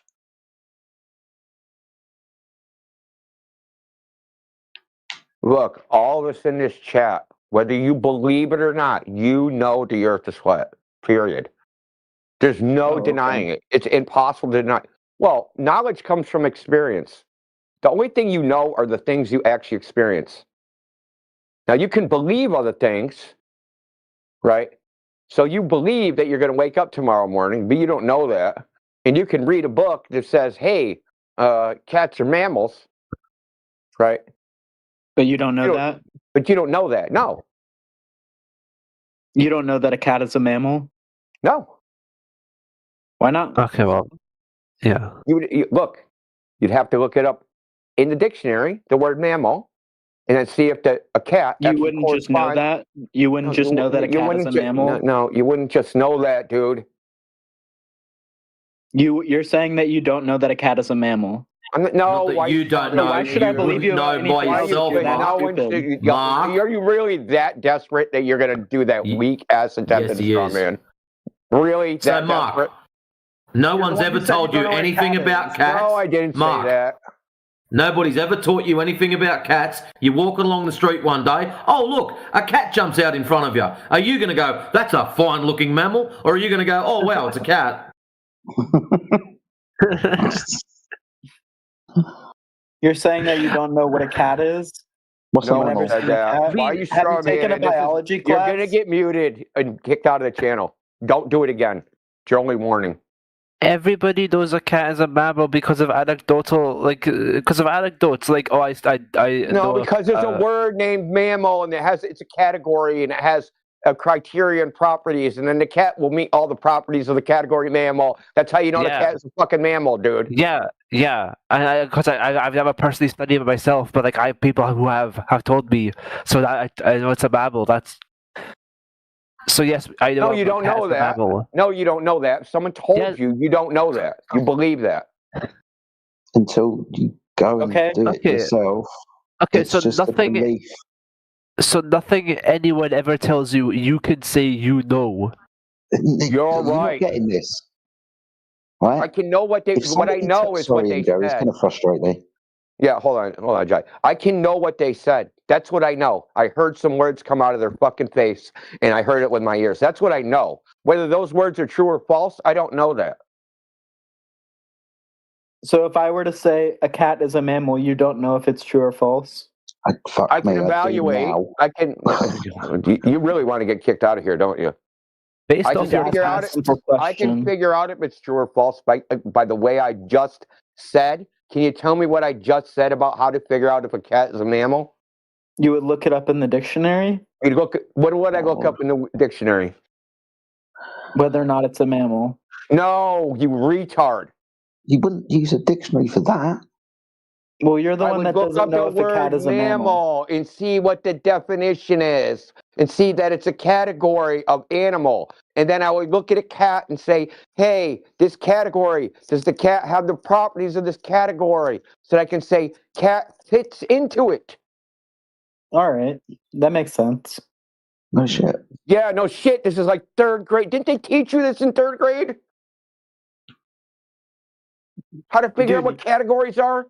And whether something goes in the category? They used to have little fucking standardized tests. They would say, color, circle all the things that are a color. And it would say blue, red, turtle, fucking ice. And then you'd circle ice, turtle. Right. Calm down. It's not that serious. This is way too good. I feel the frustration. Listen, you guys can't for some reason try to discern emotions, and you're so bad at it. This isn't anger. This is disgust. Okay. I know, but it's all right. Yeah, I'm disgusted. We're just having a conversation. Yeah, I'm fucking having I'm having a conversation that's like 50 IQ points from Midwit. Oh, okay. Have you got anything good to add to the conversation, or should we return to the log? Yeah, you got any gold proof? Yeah, can we get some gold proof? Well, what would change your mind? Globe proof. Measurements of curvature. Right there, it's really easy. Measurements that the surface of the Earth is curving. Well, how would I present those to you? You'd measure the surface of the Earth and demonstrate that it's curving. But let's say that I've done that. How do I show you? Okay, I got it. Show us the data. You can make a video. You can do show and tell in the side chat. That's up to you. Got to be a video. Just give us the data. Yeah. You want a YouTube video? No. I want data, dude. We want data to evaluate. That's what we want. Okay. We want to evaluate the methodology to see what was actually measured, the technique. You know what I mean? The same as you do with reading any type of academic paper. They have the experimental layout, and then you evaluate whether that experiment was rigorous, what the assumptions were, what the sources of error were, what the output data actually was. You evaluate the experiment. And you think people haven't done that already? I know they haven't. Why do you think they have? Well, because I've talked to you. PhDs in physics, astrophysics, cosmology, pilot surveyors over a period of 10 years, anti-flat earthers whose whole fucking purpose of life is to oppose us have never presented such a thing either. And they've never gone out and done it. Well, there's plenty of people that have. Okay, show us. Okay, I'll post you a link. We can look. Post in the chat. This will be funny.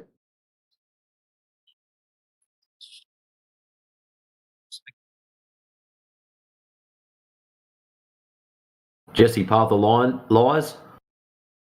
They have shown it, and they're in here. They're flat earthers. Did you post it already? Am I still waiting? Hold on, man. Hold on. Okay, I'm just asking, dude. Chill.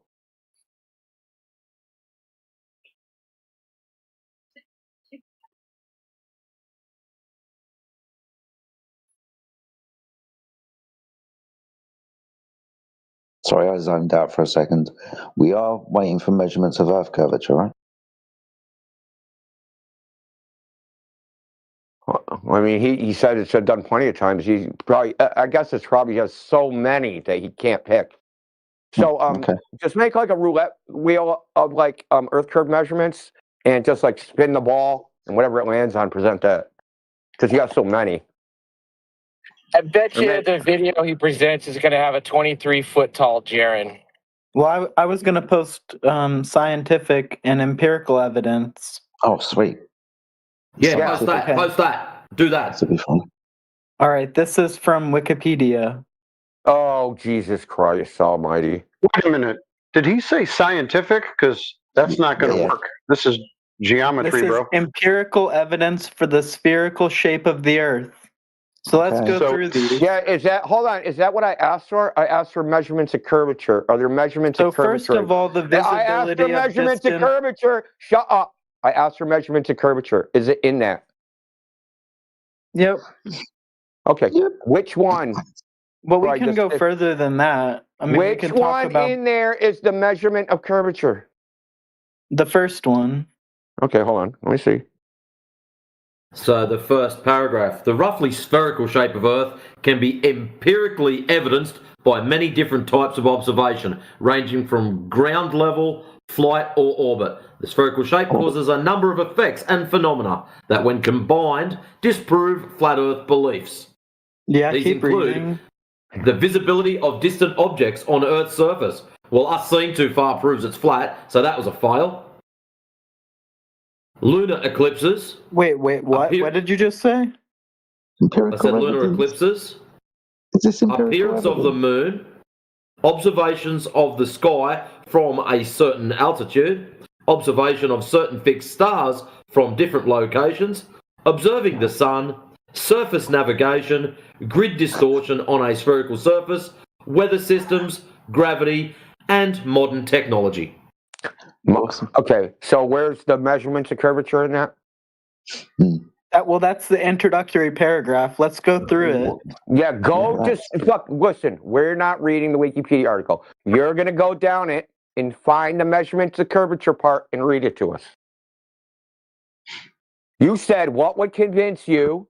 I gave you the criteria. You said it's in that. Now go in there and find the data that measures the surface of the Earth to be curving. It's very fucking simple, dude. If the degree of curvature is determined to be the same everywhere on the Earth's surface, and the surface was determined to be large enough, the constant curvature would show that the Earth is spherical. In practice, cool. So why can't we measure it? Not reliable because of variations in atmospheric refraction, which is how much the atmosphere bends light traveling through it.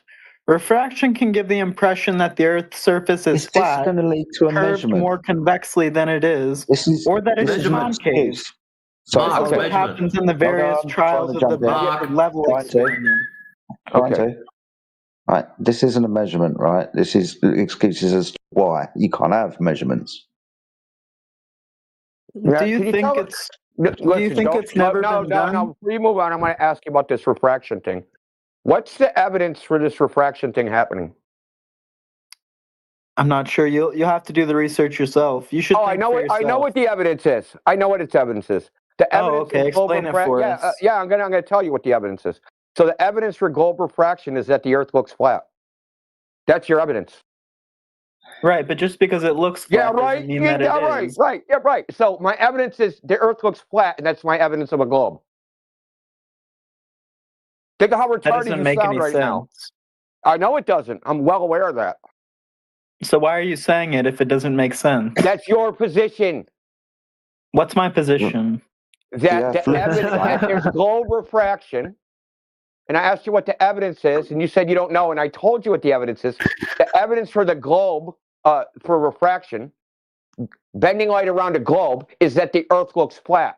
They see the Earth looks flat and go, Earth is a globe, so the light must be bending. Yeah. Still so your evidence for globe refraction is a flat Earth. Congratulations. What shape is the Earth again? Don't even try it, dude. It doesn't have a shape. It doesn't have a shape. It's not going to deflect away from this. No, you should say it doesn't have a shape. You should say it has the shape that it has. No, we're claiming horizontal water. Horizontal isn't straight, but we must get back to the measurement of Earth curvature that's been done multiple times. Yeah, he because demanded you just gave us an excuse that started with a flat Earth. Can you explain to me how you measured the Earth? No, you need to go and get the measurements. Not more deflecting back to us. You claimed measurements of Earth curvature. Remember? Right, but you're the one claiming that it's flat. Dude, so the burden of proof is on you to disprove that it's round. Us. Now you're talking through me again, trying to run away from the point. Right? Me and Joe are going to chase you down, dude. Trust me on that, right? You made this claim. You asked us what would convince us. You said it's been done loads of times. So go and get the criteria of what will convince us. Not reading out from a Wikipedia article. I posted it in the chat. You can go and read it yourself. Yeah, but you Mark, probably wouldn't understand Mark, it. Stop talking. You're making yourself look even more stupid. Nowhere in your article did it. That's just an ad hominem attack. Nowhere in your article did it give us measurements. That's another ad hominem attack. No, you're using what, the word measurements that are lacking. An ad hom is when you insult the person to prove a proposition or disprove a proposition. We're just insulting you. That's not very convincing. And maybe that's why no one believes you're at this flat. Neither no one cares. Wikipedia article that you haven't read and don't understand. We know no one believes us. What are you talking, dude? Did you hear that, Jedi? He said no one believes the Earth is flat. Yeah, we know. They know the Earth is flat. Everybody does. Yeah, oh my God. What the fuck? We should talk to the last guy. This one's an idiot.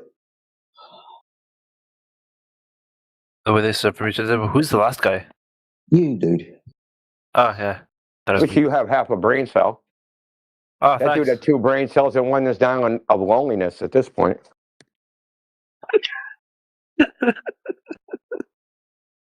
We will have it stated for the record, though, that the gentleman did fail to provide measurements of Earth curvature. I second that motion. Okay, man. I forgot I existed, okay? Without objection, the motion is passed. He did not present measurements of Earth curve. It's a good start to 2026. Hell yeah.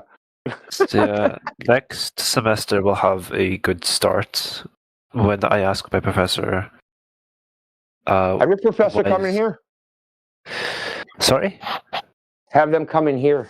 Have them come in here? Well, that would just be splendid. Technically, I have like 5 different professors because they all teach different subject areas.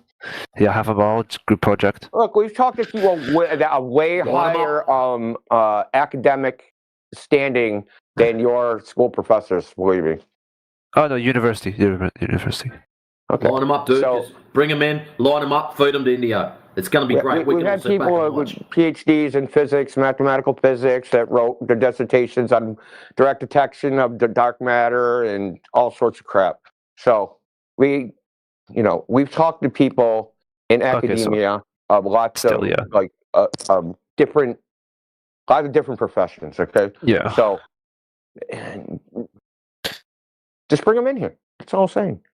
We like academics. We treat them, typically academics act normal, so they don't get what that other person just got. That other person's kind of like an anti-flat earther, and we're actually familiar with him. He's in the politics server, so he does this all the time. And he's a mod for this channel, which is great. I think, or was I looking at the wrong person? No, I was looking at the wrong person. You probably looked at the wrong person. Oh yeah, I did. Matrix. I was looking at Matrix. He is definitely a mod. And he is the right person. Matrix is the right person for any job. Especially for trolls like him.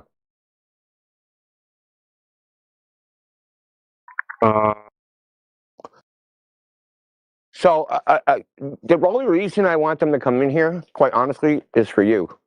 Because what you'll find out, that no matter how smart you think your professor is, they're going to come in here and they're going to be like, I don't know. That would actually be, it's so interesting, genuinely. Because they're not going to know.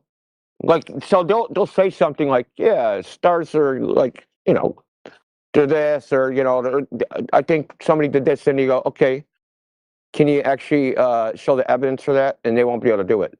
They know all the claims, but they don't know what the evidence for the claims are, right? So they know why people claim the Earth is a globe, but they don't know what the evidence actually is, like how they even reach that conclusion.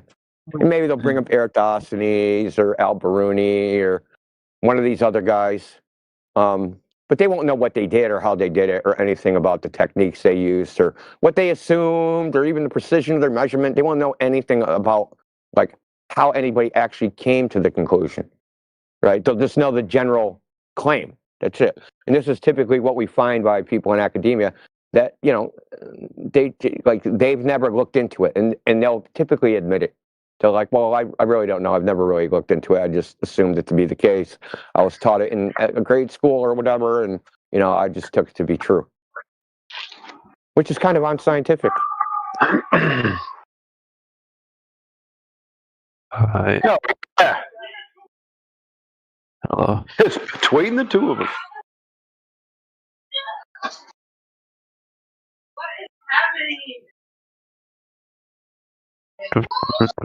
Yeah, so this guy, he's like 18 years old. We've been kind of dropping the shit on him.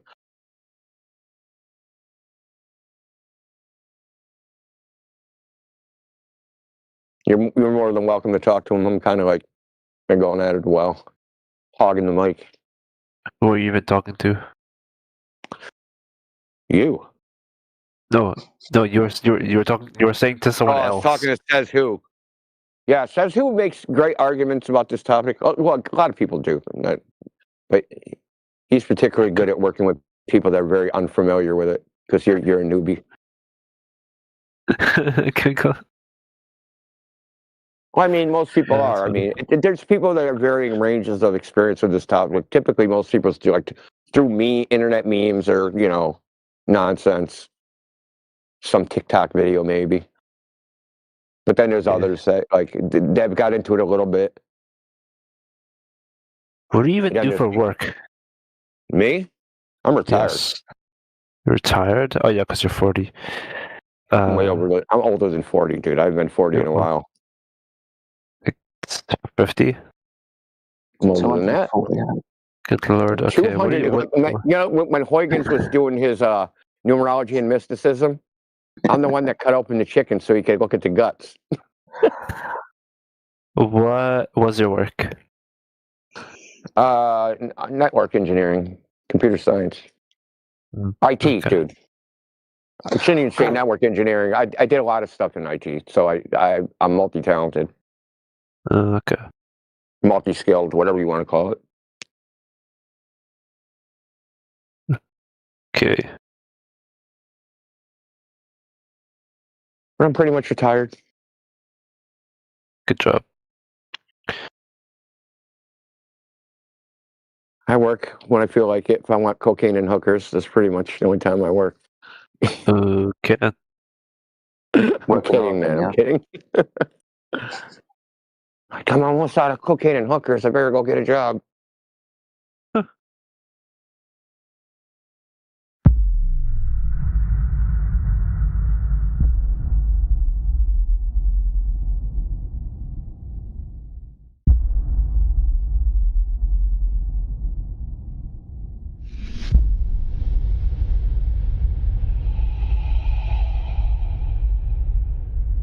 Like we're looking for people who's gonna like have a conversation and or debate and actually subject their worldview to scrutiny.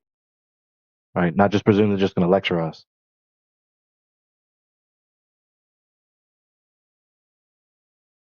Yeah, but everybody I have that with them ends up becoming a terrariumite just like me. There's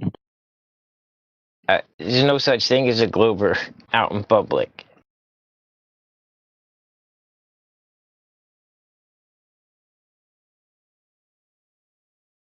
You think it is a fake voice voter? I think some people just have silly voices. I never did. I probably should have, but yeah, there's tons of it. I mean, welcome to the internet, bro. You're talking like ICQ and Yahoo before MSN Messenger was enunciating on purpose. purposely mispronounced his words. That's totally plausible. I wonder if that is true.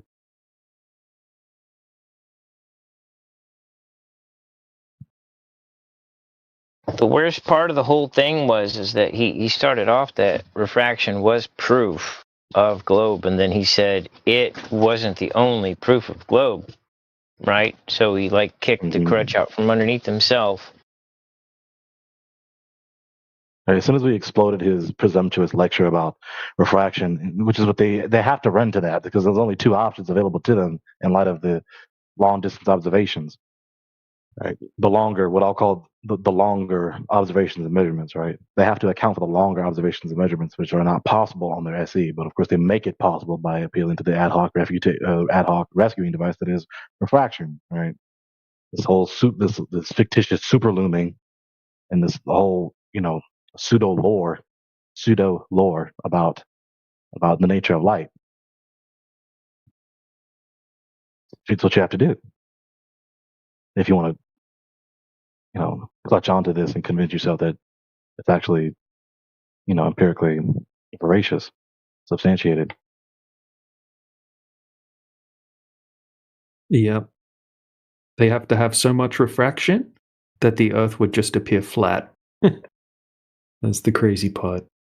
Now, how long? Because history is important. Now, how long have they been saying that argument? Because I think they've only been saying it since, like mid-second decade, like 2015, 2016. Yeah, sometime around. They used to call it fluff perspective, and they would deny refraction and say it's a flat earther argument or something like that.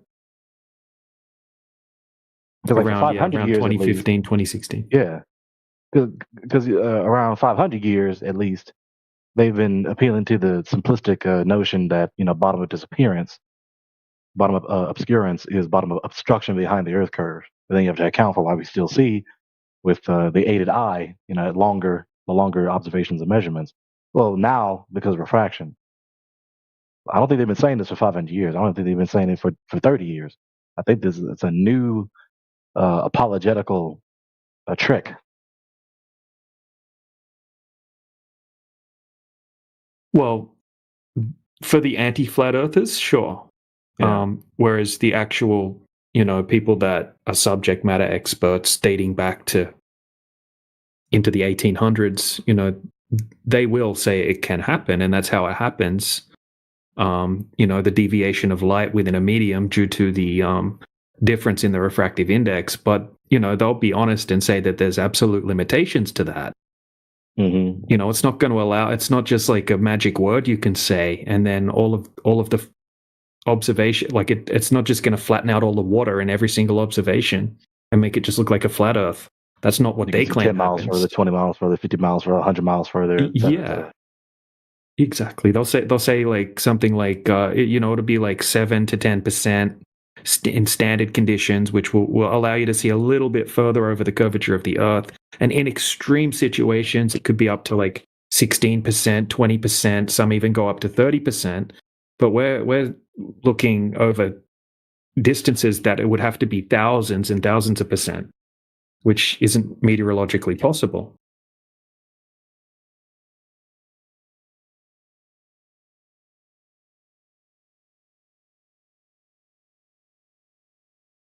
And then, of course, demonstration. You can assert all these notions all the live long day, but then you press them to give the demonstration, and the demonstrations fail on every point of analogy, every significant point of analogy. Like the demonstration on a microscopic scale or a smaller scale is supposed to be demonstrative of the points that are in contention, right? So refraction is supposed to make the curved surface appear flat. No demonstration makes that apparent. The refraction is supposed to make the horizon stretch back into the background, not just move up a little bit, like in some of their pitiful little demonstrations. I just ascend the frame up to the top of the shot, stretch it back away from the observer into the background. Right? Doesn't do that either. It's supposed to also make the light curve, not just bend. They're hiding in that ambiguity. right? When they say bend, what they really needed to do is to curve around the Earth. No demonstration of the air doing that either. At best, when they want to show a light curving through a medium, they have to get a laser, right, which is a coherent, concentrated beam of light, not an incoherent, divergent beam of light or area of light like the sun. And it's curving through glass, which is obviously a categorically different type of medium than the air.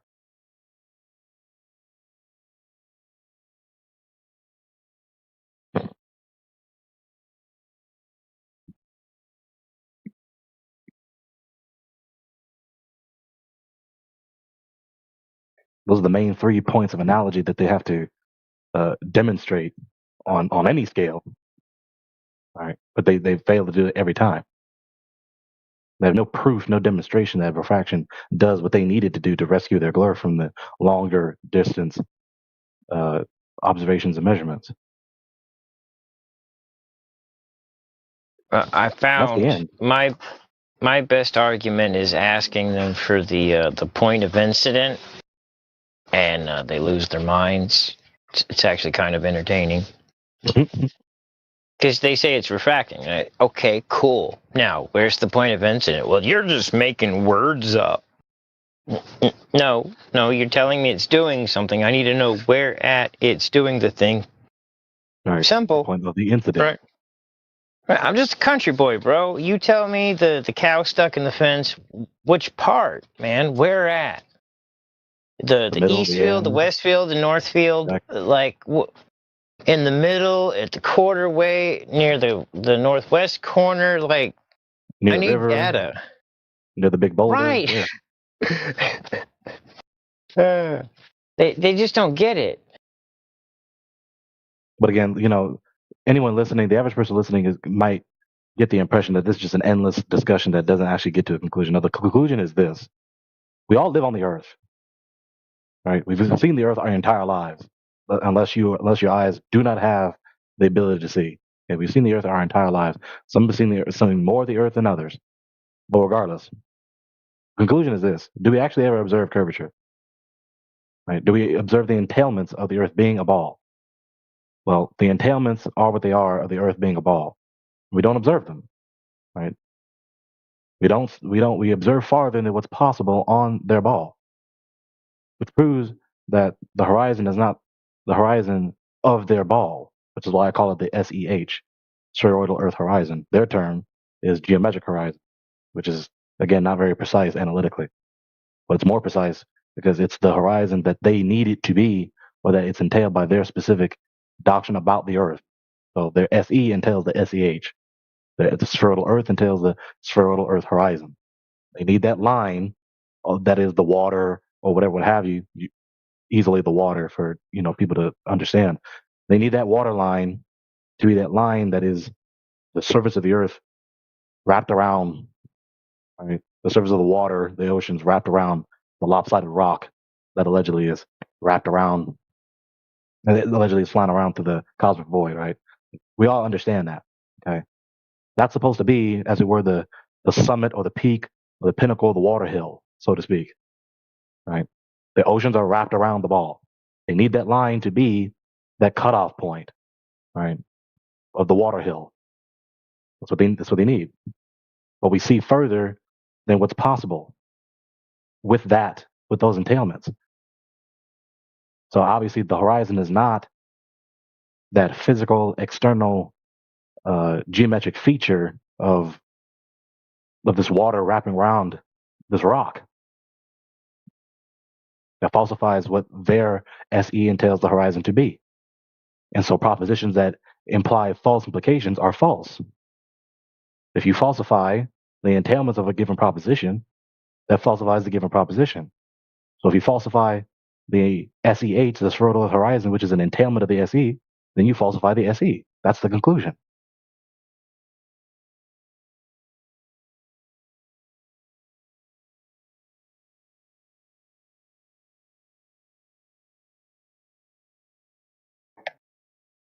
Hello, you guys.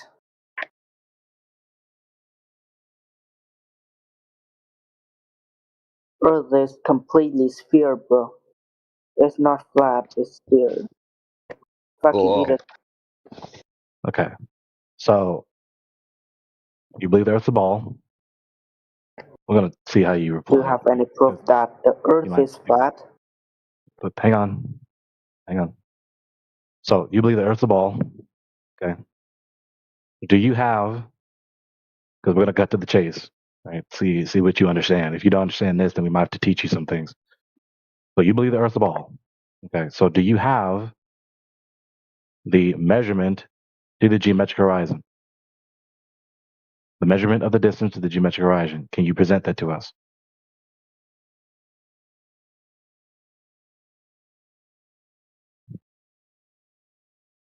Be that.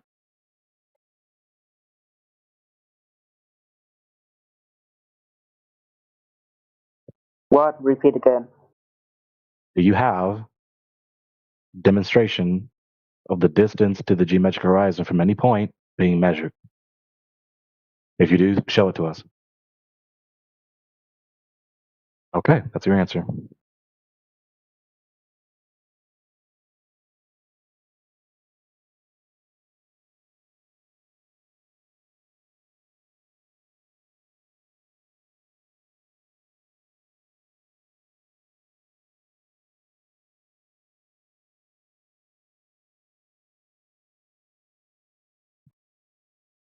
I'm excited about the new 5th gen optics because, well, there's no need for light.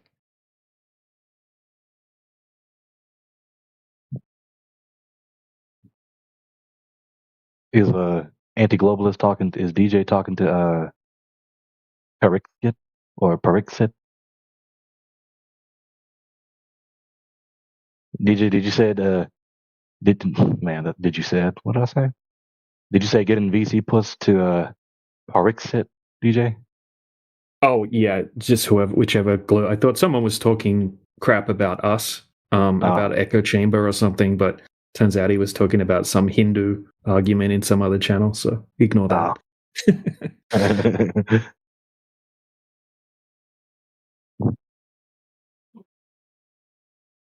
You know what's funny? The thermal optics are so good now, you could get a pretty good long distance observation, 2,800 yards.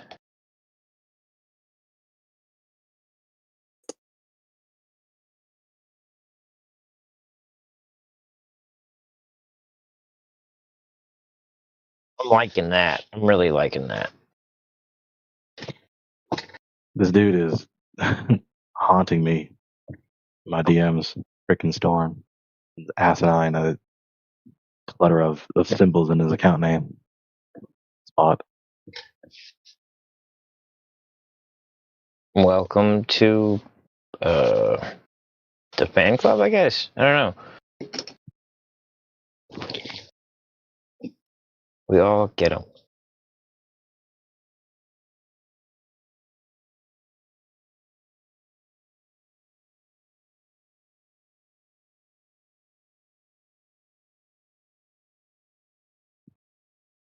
Right, that's the issue. The globalists, the globers, the SE believers, the Swirl Earth believers, those who believe the Earth is a ball. You need demonstration of measurement to the distance to the geometric horizon. What you need. That's the symmetry breaker. You need exclusive proof. You need evidence that is exclusively indicative of the Earth being a ball. Gregory, I never got to dive into my stuff with any of the Globers. I could actually beat them at their own game, but they're not going to like it. Of course they won't. Because a terrarium requires a covering. Covering that has to be solid, right, to maintain the pressure. Well, what if just one side of what we have is just the whole of another side of something we don't know about yet? Just part.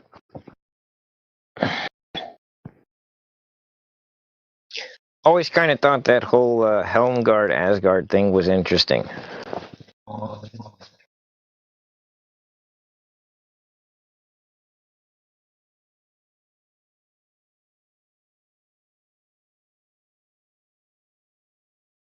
FE simply requires the absence of curvature.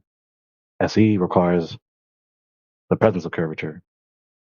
They require direct, exclusive proof. Something that is exclusively indicative of the Earth being a ball. So once they get the direct demonstration of the distance to the geometric horizon, so-called, according to their clerics, then they actually have a case. Then they actually have legs to stand on. Because without that, all they have is a weak induction and or from the consequent that just reinterprets all the phenomena, but is not exclusively indicative of their cleric.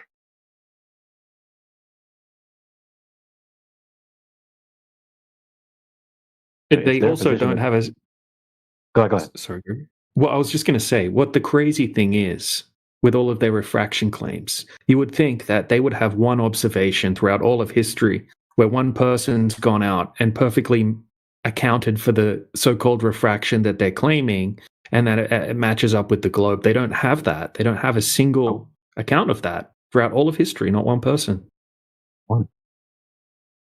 Not one. The Earth is flat because if we had any middle-aged pastors here, he would say so. What?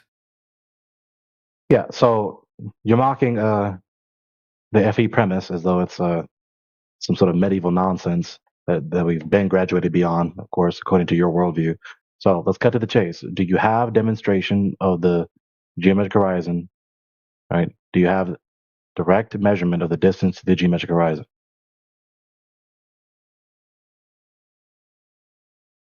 Talking to you, Jothane. Yeah, can you say it again? Do you have at least one demonstration of the distance to the geometric horizon being measured? I probably do, but like if I look up for it, I probably do. Okay, so you don't have it now. You have to go find it. I mean, I don't have it saved on my computer's hard drive. Yeah, okay. So you don't have it now. You have to go find it. I don't have it printed on some A4 paper either. Okay, yeah, I got it. Okay, so you don't have it now. You have to try to go find it if it exists. Okay. Explain what happens in it.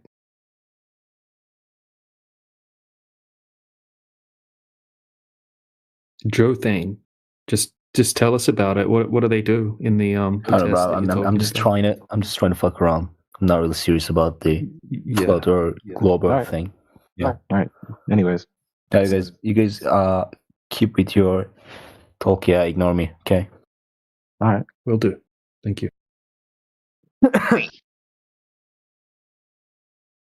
So yeah, Indio just made an observation that like completely destroys any of their refraction claims. I don't know if you guys have seen it, but it's a pretty good one. Show us. Yeah, I'll just I'll pop it in the side chat in screenshots. 1 second. So he used he went to the ocean and he waited for a day where he knew the water temperature and the air temperature were going to be exactly the same, and he took there was like a buoy out in the ocean that measured the water temperature and the air temperature. So the water temperature and the air temperature are both 45 degrees. 1 second, right? So they say what causes their refraction is a change in the vertical temperature gradient, which is going to change the refractive index, and then the light's going to deviate towards the more dense portion of the refractive index. So it's not possible for that to happen if you don't have the conditions that would cause that change in temperature that's going to cause the light to deviate. So he's negated that, and then he's also used an infrared camera which cuts through refraction. So he's got an infrared, he's got equal water and air temperatures, and then he's got a boat at 10 miles that he tracked on shipping radar. And you can see the whole boat. You can even see the whitewash, because the boat's moving, so you can see the whitewash from the waves at the base of the boat. 15-foot observation height. Yeah, it's a great observation. I'll post some stuff. Yeah, I'm just looking for it. Oh yeah, here it is. All right. And then I'll get into like how much refraction would have to be present according to their begging the question globe Earth version of refraction. Okay, so here is the here's the footage from the zoom. Whoops. Second.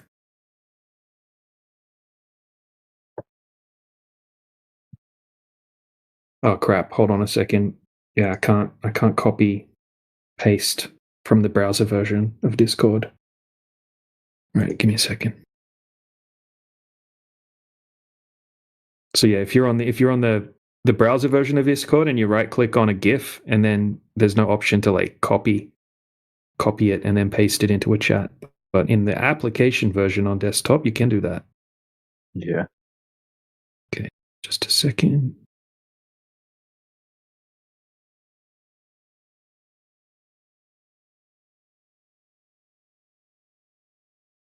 All right.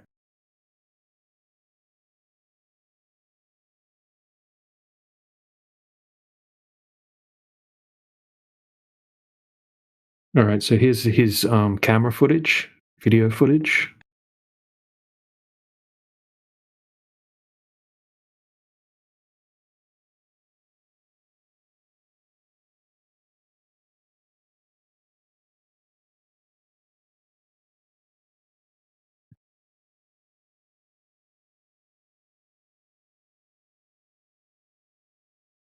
Here's the ship tracking screenshot from the radar. Scarlet Isabella is the name of the ship that we can see there.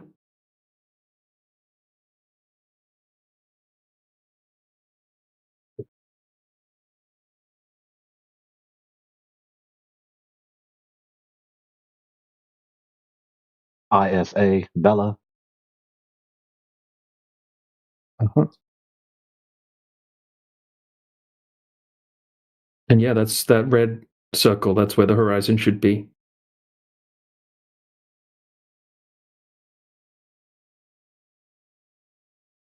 So yeah, I think about the bottom 20, 30 foot or something like that of the bottom of the ship should be hidden behind that horizon.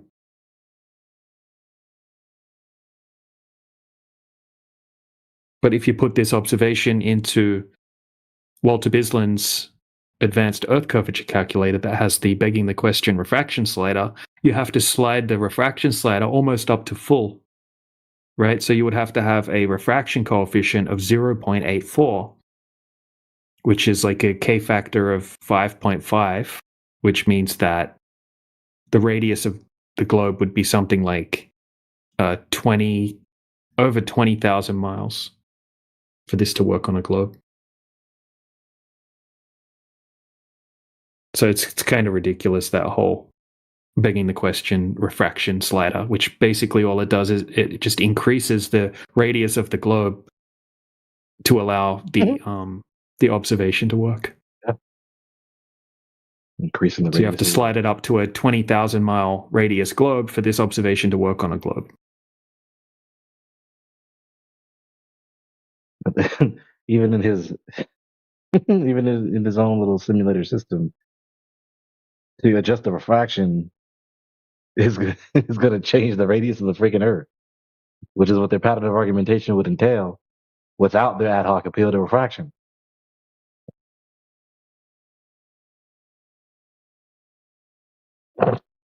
That's funny.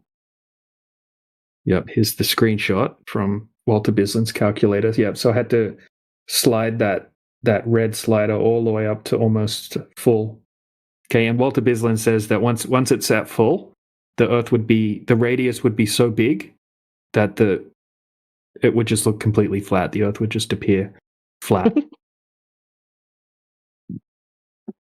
So most of the observations that you put in, you have to slide it up to the flat setting.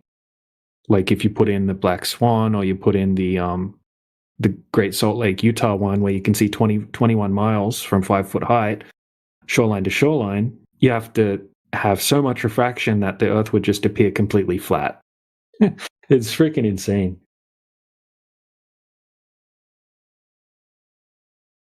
And that's what it comes down to. With FE, all you have to do is account for the shorter observations. There is refraction. Refraction actually accounts for that on the horizontal surface of the Earth, on a FE. There's sinking. And all the other factors upon visibility. Because both positions have to account for the two categories of observations, the longer and the shorter. So like I just said, with the FE, you just have to, the more difficult issue is accounting for the shorter observations and measurements. Just sinking, just refraction, and and the other factors upon visibility, right? That's actually plausible. It's actually far more plausible, just on that level, let alone what we actually demonstrate. The greater issue is for the SE. It's easy to account for the shorter observations and measurements on the SE. They cannot account for the longer observations and measurements for the SE. Right? The fact that the horizon moves here, there, and everywhere based on various atmospheric conditions, you only have two options. Either the horizon that is allegedly the SEH, right, the edge of the ball, is radically increasing and decreasing its size. That's asinine. They all know that. They don't welcome that entailment, so they don't go that route in their logic train, in their logic line. So then it's illusory. It's illusory because refraction. But again, refraction, they have no demonstration that what is rightfully mocked as superlooming actually occurs, while their demonstrations on any scale fail on all three major points of analogy. Exactly. Great point. Yep. They can't replicate it on a smaller scale. But we can absolutely replicate what we're claiming, or what even the mainstream claims is sinking. There's a channel called Skyfree, and they replicate that hundreds of times on a small scale flat surface. All they're doing is adjusting the temperature into the condition that would cause a bit of sinking to happen, and all of a sudden you see things start to disappear behind a horizon over a flat surface. Something that is completely inside, all of a sudden looks like it's dipping behind the horizon. Even though the line of sight is geometrically unobstructed, it looks like it's sinking. Yep. So we can account for both types of observations and measurements, the longer and shorter. The SE cannot. They can account for the shorter. They cannot account for the longer. They'd have to resort to asinine rhetoric, abusing refraction, the type of refractive phenomenon that is rightfully mocked to be superlooming, no demonstration of it, and wandering into all sorts of stupid rhetoric where you can see the back of your head, Rufus. If the atmospheric conditions and all these things are just right, you can see the back of your head facing forward, facing whatever direction you're facing. It's ridiculous. No matter how far away we observe, it will never falsify the SE with the SE devotees, the devotees to SE. That exposes that they're not actually trying to scrutinize their worldview.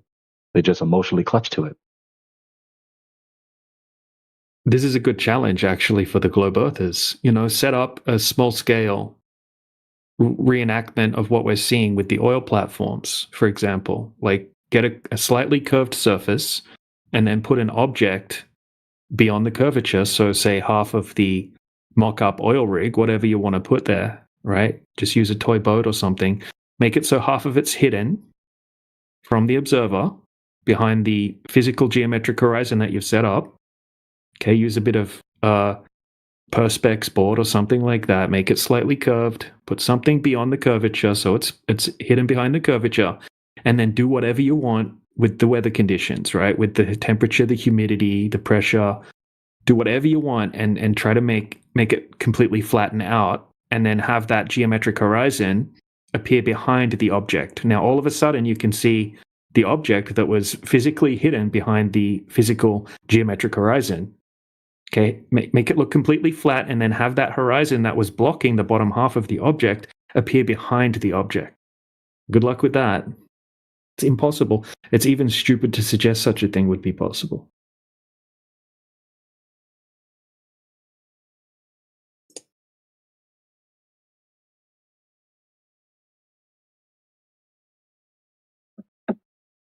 And then we must acknowledge this fact also. our position doesn't have to fly or defy what we commonly observe throughout our human experience. We're just denying a whole bunch of lore that reinterprets our everyday experience. In essence, the points of the distinctives of a scientist's cosmology, we don't ever directly observe that, or indirectly, we don't observe that in any way, in any fashion, in any sense. We don't observe the black cosmic void. We don't observe the SE. We don't observe their perpetual telekinesis of matter, which they call gravity. The TGR doctrine, which abrogated MAM, mass attracting mass. We don't observe these vast distances to the celestial bodies. We don't observe the celestial bodies as they've been illustrated to us by our artificial devices, et cetera, et cetera. You know what's funny, Gregory? I think the Blue Jumper made a good point in the side chat. You know, he was saying, I bet they've already done these small-scale tests and withheld the results. Imagine how many of these globe earthers have gone out with a super zoom camera and done long-distance observations, but how many of these tests that I guarantee they've done are actually getting presented. They're purposely withholding the tests because when they go out and actually do the long distance observations, it doesn't help them. It doesn't help their argument. It just shows that they can see orders of magnitude too far. Isn't it interesting that flat earthers have countless amounts of long distance observations with P900s, P1000s, but all of these globe earthers, they don't seem to do it. They don't seem to have these tests. Yeah, exactly. Just the same routine as usual. Whether it concerns the Earth, the shape of the Earth, whether it concerns the place of the Earth in the cosmos, right? So-called heliocentrism, and even heliocentrism is abrogated in their worldview. It's just Earth is in the boondocks of the cosmic void, somewhere away from the so-called great attractor. You know, as it concerns that, as it concerns, what will cause us living souls to be here, right? Just ignore and just basically inflict yourself with amnesia with all the evidence that doesn't complement the worldview that you're already emotionally clutching to. Exactly. It's just business as usual for them.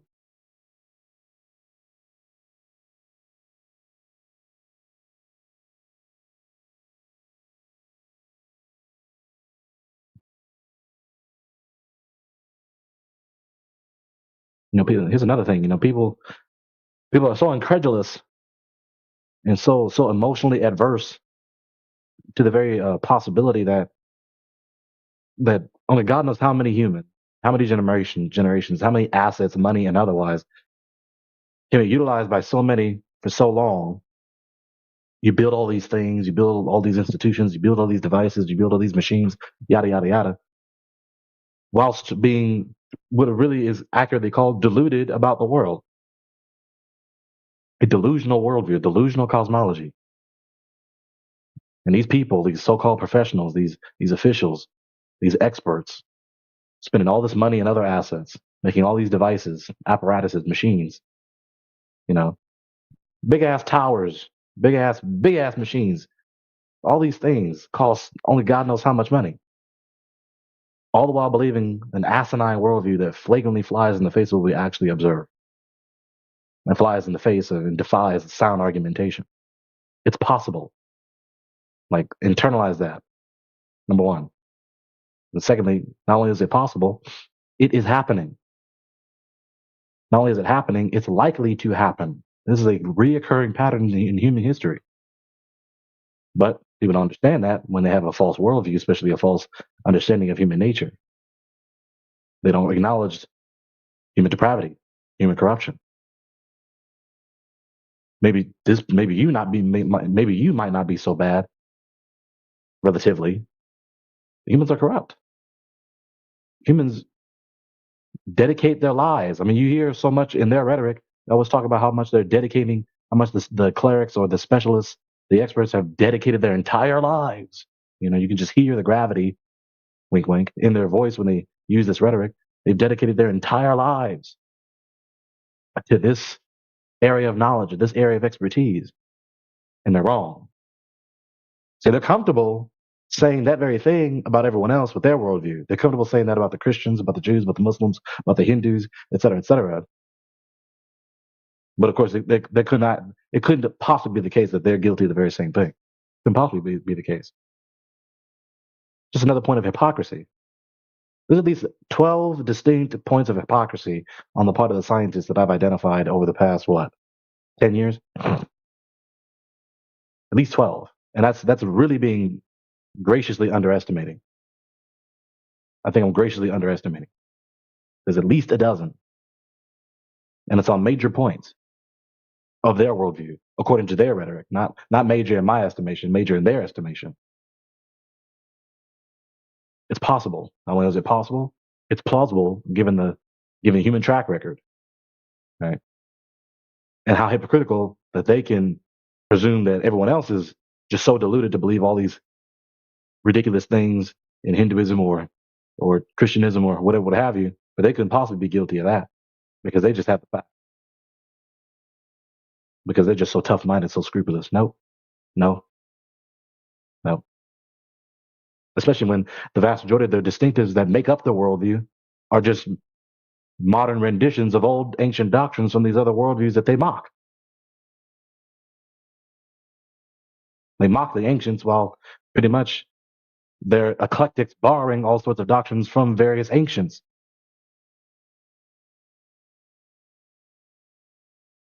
It's ridiculous.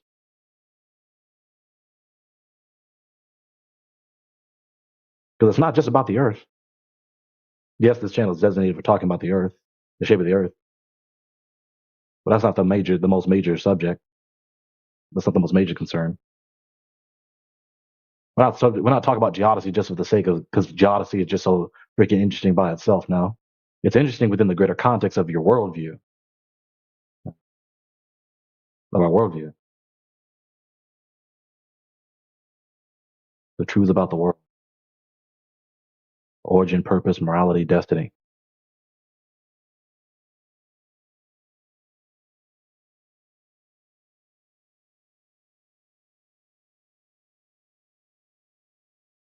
They all have all this ire and this indignation and contempt against the institutions that advocate a theistic worldview, whatever given theistic worldview.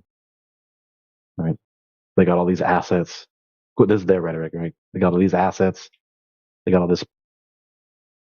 They got all these assets, money and social capital, and they have all these things.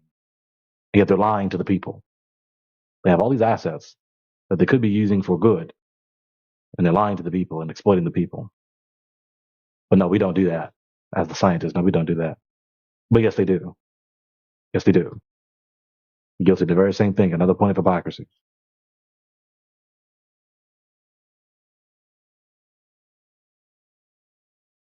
Lying to the people about the world, lying to the people about the earth, about the cosmos. Only the God knows exactly who initiated this stupid trend, this stupid tradition. Right. Everyone else like us knows that there was someone, just don't necessarily know his or her name, most likely a man. That's it.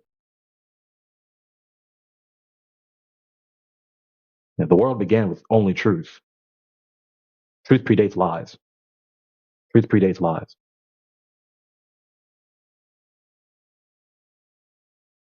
Someone decided to defy and abandon the truth and promulgate a lie because they hate truth.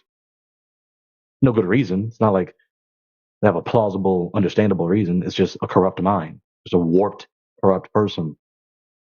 And warped, corrupt persons, or warped, corrupt people acting according to their warped, corrupt, evil nature, deciding to convince themselves of lies, dedicate themselves to lies, assert lies, promulgate lies, push them, even resist those who refute them. Just anything and everything, anything in dedication to lies and evil.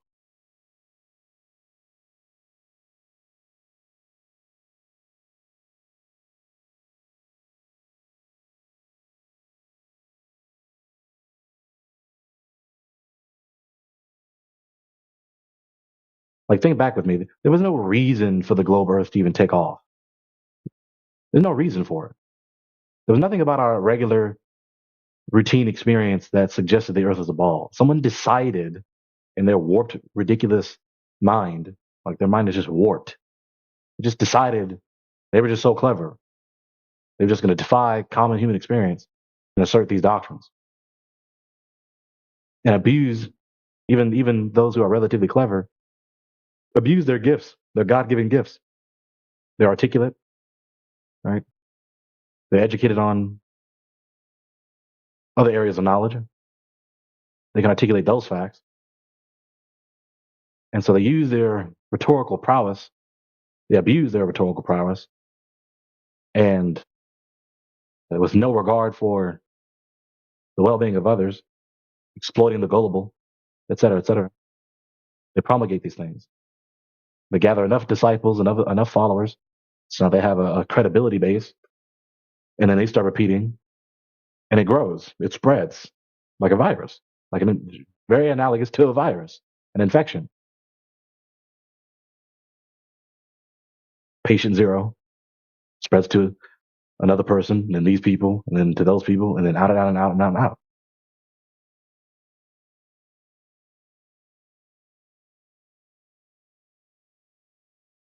Like even in their lore, like when you study the world from their worldview, right?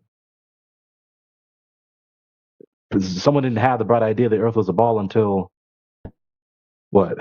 In their anthropology, in their history, in their chronology, several 100,000 years after the beginning of human existence. 250, 300,000 years of human existence up to now, from the beginning up to now. Wind back the clock, 2,500 years to classical antiquity with Eratosthenes and Plato, not Plato, Eratosthenes and not Eratosthenes, but Pythagoras, excuse me, right? Wind the clock back from our point to there. So that's what, we'll just say 280,000 years, right? 280,000 years of human history according to their worldview. Someone didn't have the bright idea the Earth was a ball until then. Or at least you could also say no recorded history. And then, Gregory, how long did it take before they figured out the heliocentric system? Right, that part too. And then after Pythagoras, you fast forward what? Fast forward 2,000 years, right? 6th century BC all the way up to 1600s, right? Or 16th century rather, 1500s with Copernicus. So what? More than 290,000 years of human history. Someone didn't have the right idea, like brother just mentioned, with having the notion that the Earth is in the sun is in the center of the celestial orbits.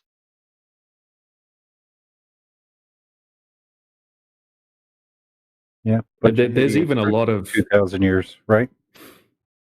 Say again. So it's a bunch of idiots lived for 2,000 years between Eratosthenes and Copernicus. Yeah, but Eratosthenes or Pythagoras, yeah. Because before fictional, there was Pythagoras.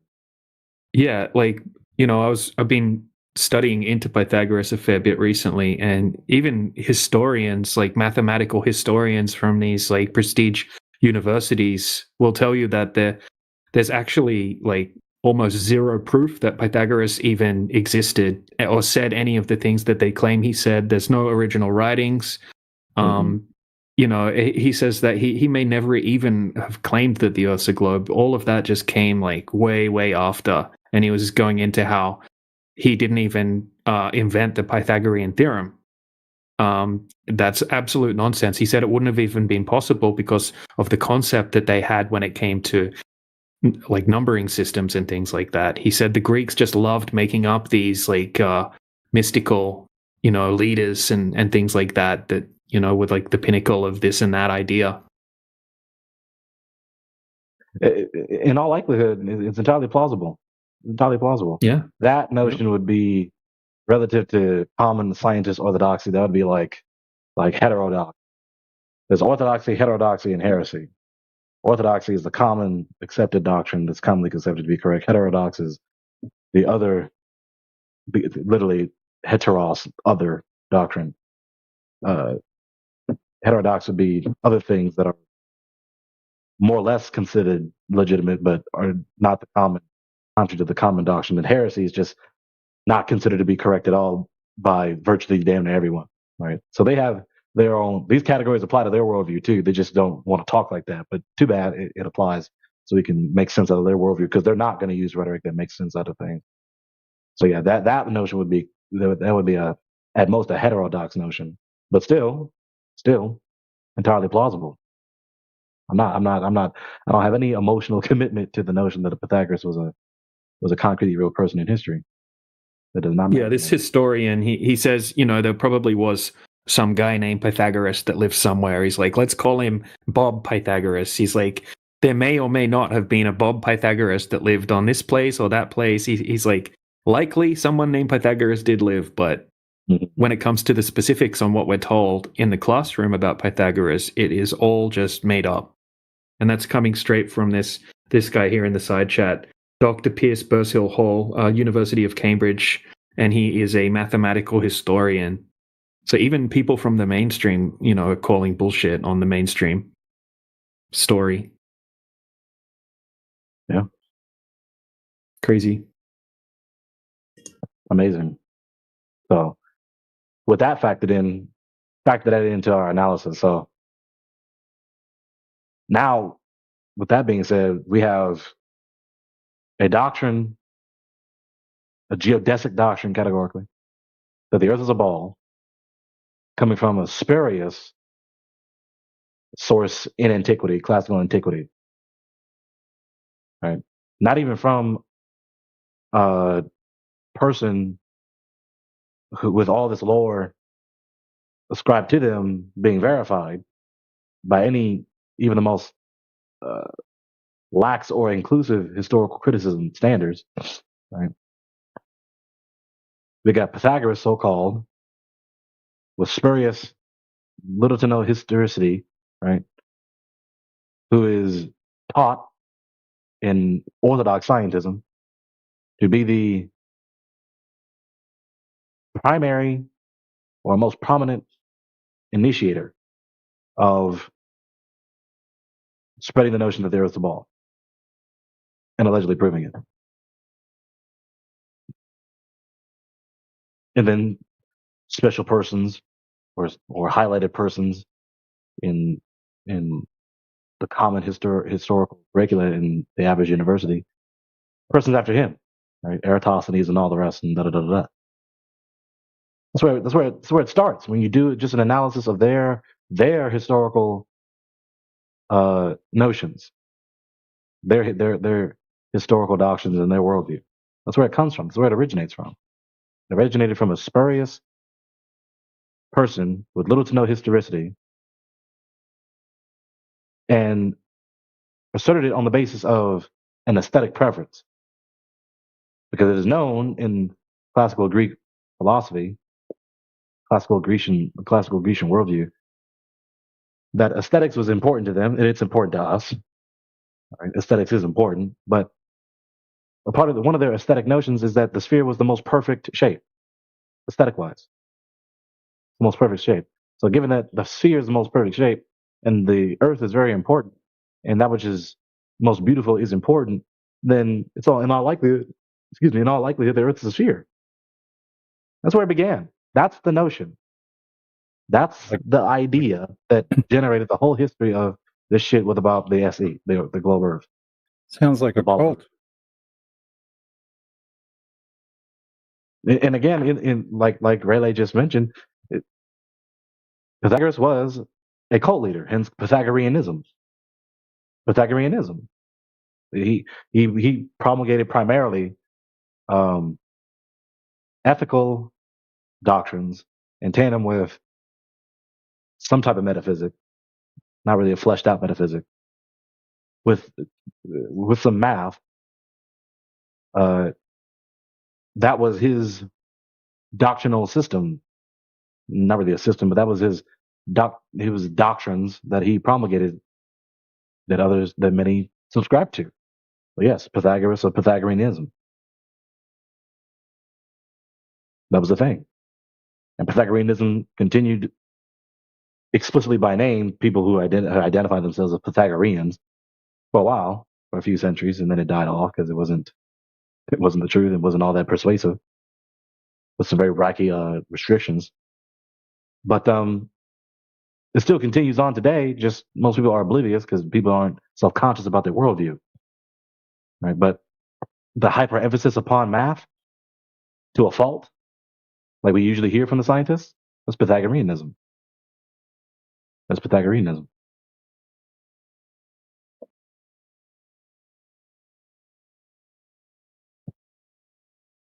But that's where it began. It didn't begin with someone walking out. It didn't begin with someone walking outside their house, and they just couldn't help but be smacked with the obvious evidence that the Earth is a big ball. That's not what happened. It's not like someone woke up one day and I just want to see the entire Earth one day, and they just climbed a mountain or got into an aircraft or nothing like that. Nothing like that. There was no direct observation of the Earth being this humongous ball. Nothing. Nope. That's not how it began.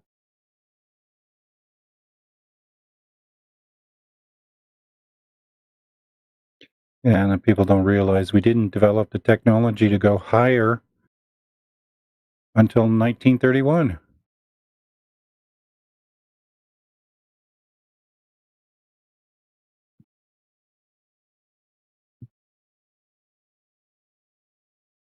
It began, according to them in their lore about history, began with someone of spurious, little to no historicity, contriving this out of his presumption of being so clever and so enlightened, even having a daimon, a demon, being enlightened by one or more spirits, right, with his aesthetic preferences.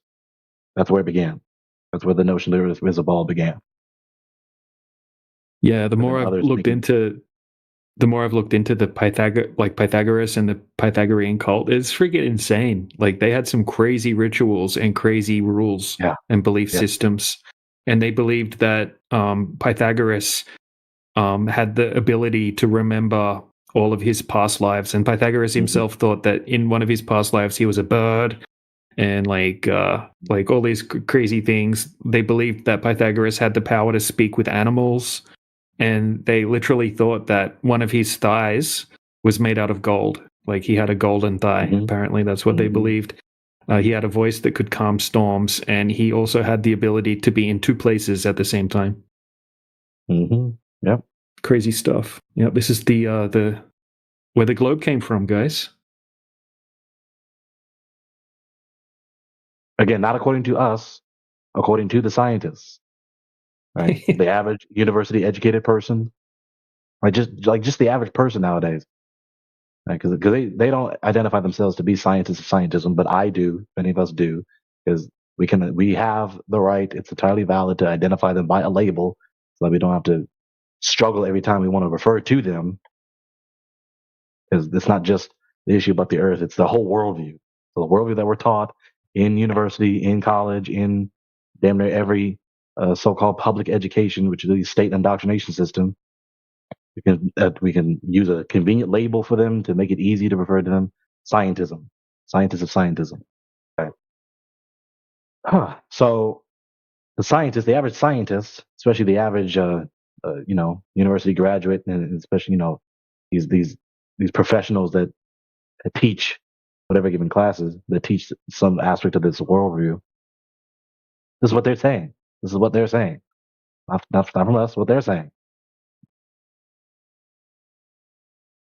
It's amazing how, when you tell them, like the average lay scientist, you have your clerics, and then you have the lay people, you have the lay devotees.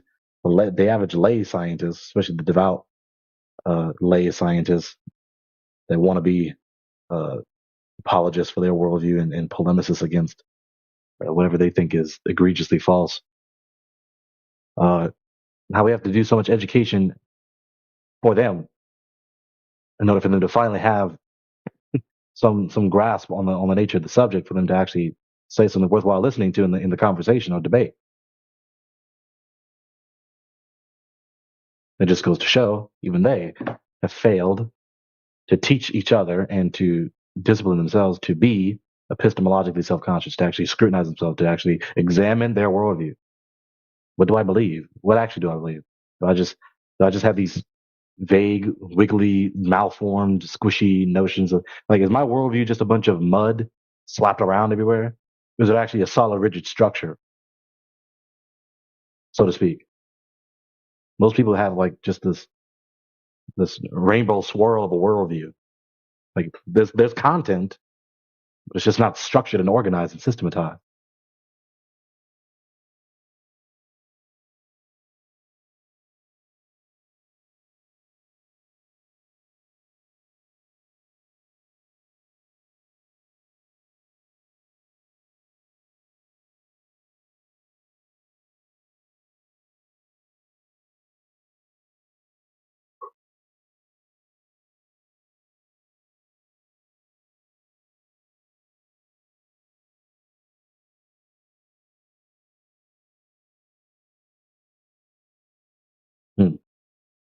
Interesting, Jumper. Interesting.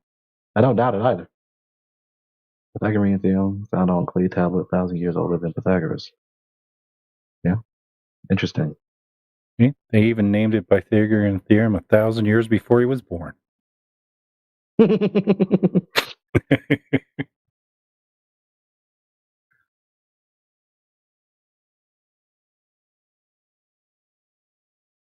could easily relabel it too. It doesn't have to be called Pythagorean theorem. It doesn't have to. Yeah, we never met the guy. Right? Well, triangular theorem. Right? A label for that equation. Triangular theorem.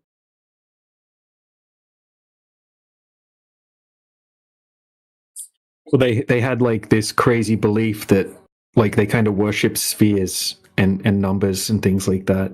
Mm-hmm. Yep.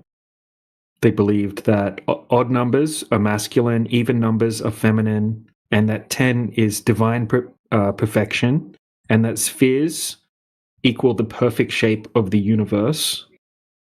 And apparently that's where the spherical Earth idea gets its seed.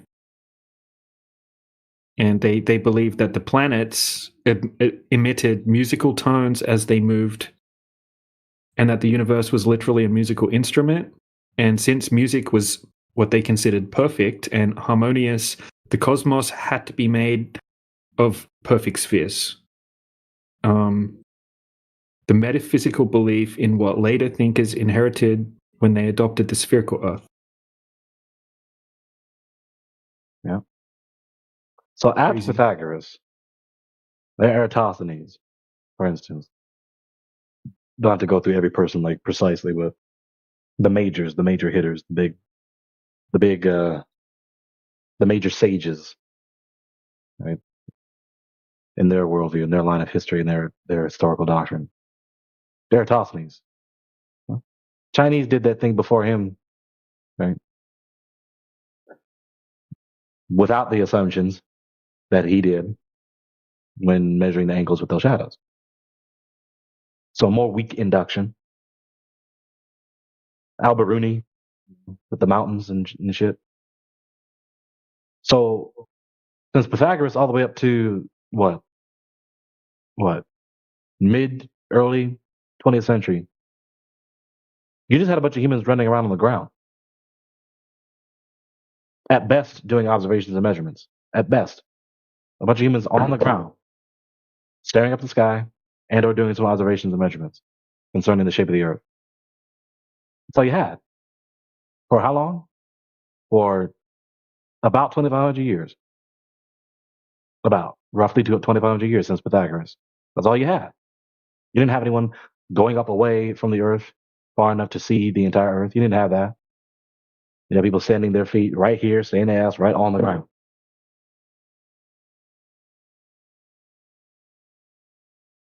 Only until the mid 20th century that all of a sudden technology began to accelerate in its advancement, in its capabilities, which includes the ability to deceive. Then in the 60s, somehow, some group of brilliant people who they were just on the cutting edge of human evolution, yada yada yada yada. They made at least one machine that could carry a team of humans away from the Earth, out of the atmosphere, into the black void.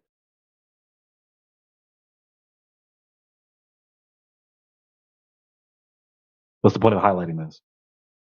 It's not as though they had such a strong case for so long. Right? They needed this.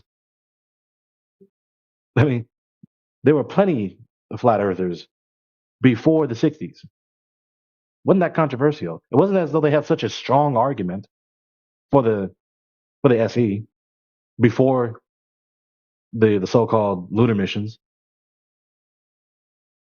What did they have before the 1960s? What I just mentioned.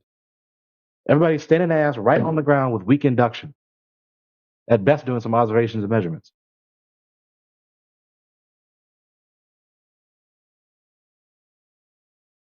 Along with some suppression of opposition. Because we are not the first to ever refute the weak inductive appeal to bottom-up disappearance of ships at the horizon. We are not. You can just hear the same rhetoric that we hear today, they were saying to them back then. The same sophisticated rhetoric. Like, that can happen on the horizontal Earth. Just because we see the bottom-up disappearance of ships on the horizon doesn't mean that doesn't prove the Earth's a ball at all. It's not exclusively indicative of the Earth being a ball. Gnash your teeth, growl, sink your teeth in them, attack the opposition. The SE advocates find us. You just hear it. Bedford level experiment. Mid-1800s, mid-19th century. I mean, hell, yeah, the 1940s encyclopedia, 1940s encyclopedia, late 1940s, like 1947, something like that. Talk about the Earth being a flat with the firmament. 1940s. What we so advanced and yada yada yada and enlightened and beyond the medieval superstition, da da da da. No, delete all that. No, they didn't have shit until they decided to perform an elaborate deception to up the ante with their deception in the 1960s, and here we are today. So we got to be bothered with that shit. Because of course, in theory, in principle, it's obviously a strong appeal, almost damn near, settles the issue. If indeed we have traveled so far away from the Earth, turned around, got a few pictures, came back, show and tell the world, well, okay, yeah. Problem is, it didn't happen. Problem is, there's all sorts of errors in their metaphysics in order for that supposed historical event to take place. Right? The refutation, all that shit stands upon TGR. And TGR is refuted. I could easily say the refutation again. I'm not going to do it right now. TGR is refuted. The ontologically erroneous. False cause. Not even verifiable, even if the cause was really a cause. So no. The historical notion a pseudo-historical notion that stands upon a void. I'm not even going to grant them midair. Nope. No solid foundation stands upon a void.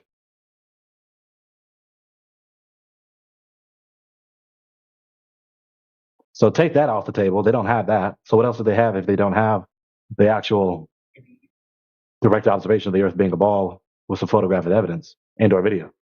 What do they have? Again, like we just mentioned, the same weak induction and or from the context. The same weak induction. I mean, we are not the first to suggest.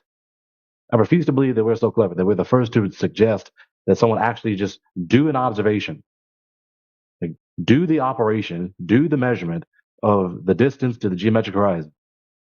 So they're so-called in their rhetoric, the SEH. We're not the first to suggest that. After all this time, such a thing has yet to be presented.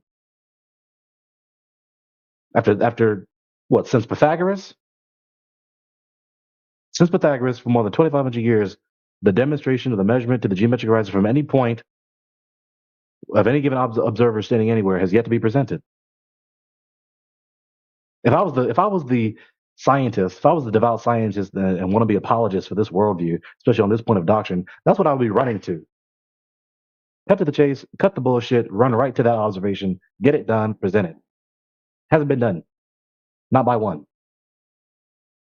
And we know it hasn't been done because they made such a hoopla. We know they've demonstrated that they can haul ass, that they can hustle to do what they want to do.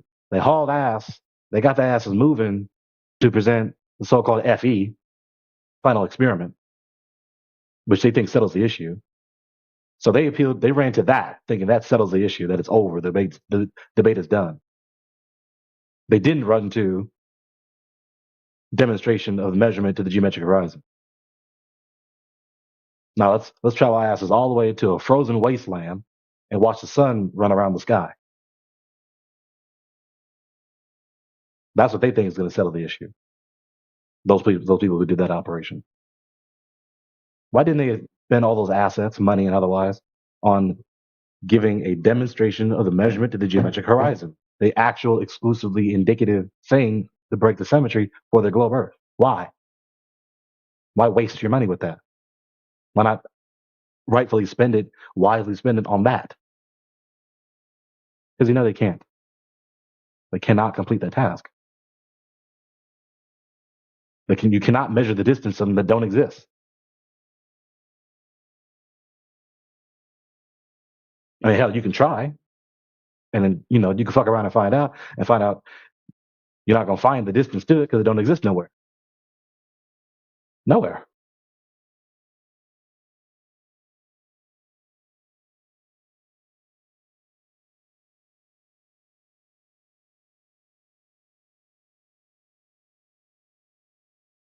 So a little methodical step-by-step analysis of a synopsis of their history from Pythagoras all the way up to now. Only until the mid-20th century did they have something that actually is a much stronger appeal other than the weak induction for the centuries, millennia, 2.5 millennia since Pythagoras. It's ridiculous. People don't understand how weak their position is. They don't take the time to think that through.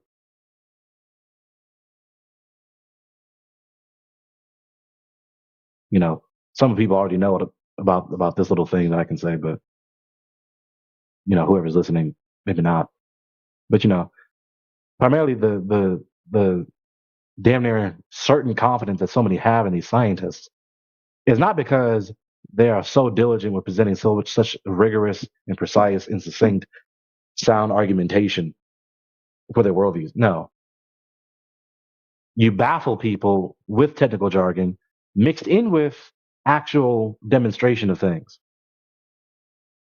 You mix it together and you make sure it blends together. Because, like oil and water, you can't really mix them together, you can't blend them. You can still distinctly recognize the oil from the water, right?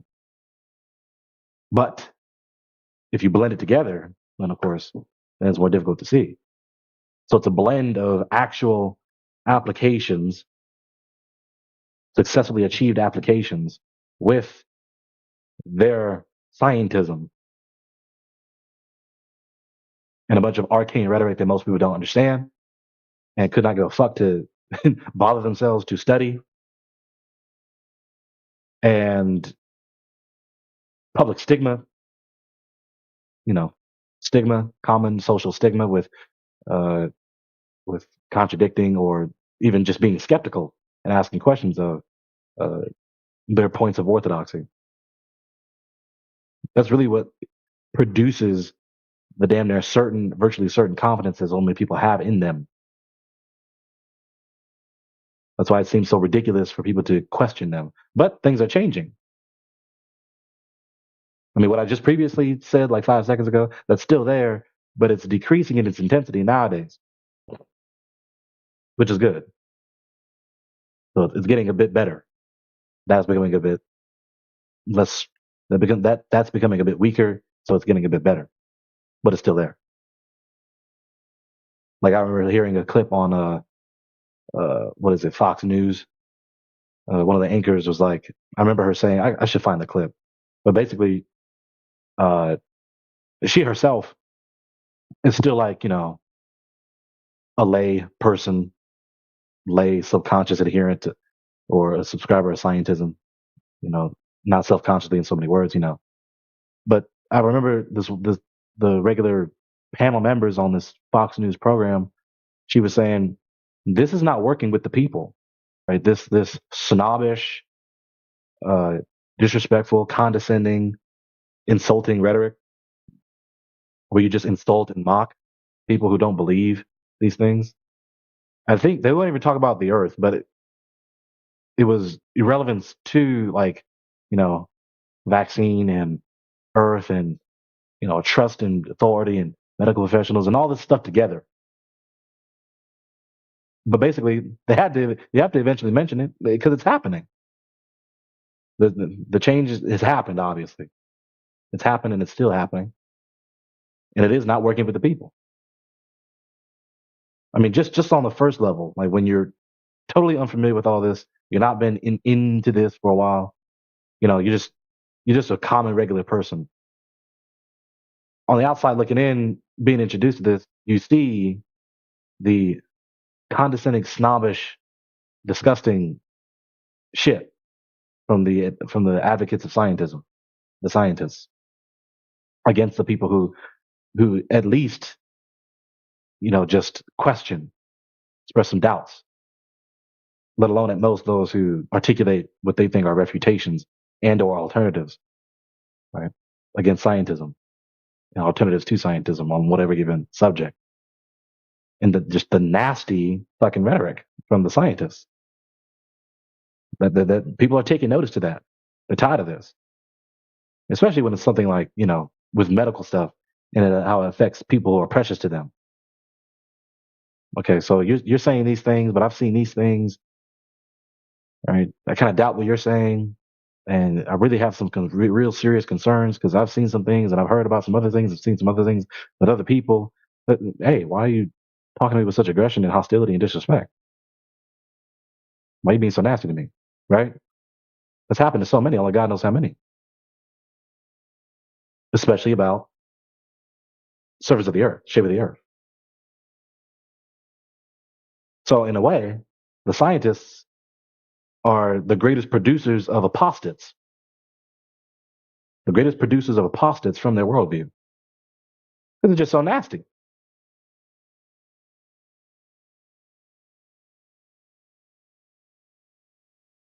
Their pride is so feeble. How dare you defy? How dare you question? How dare you doubt? How dare you? How stupid of you. Yeah, that's happening.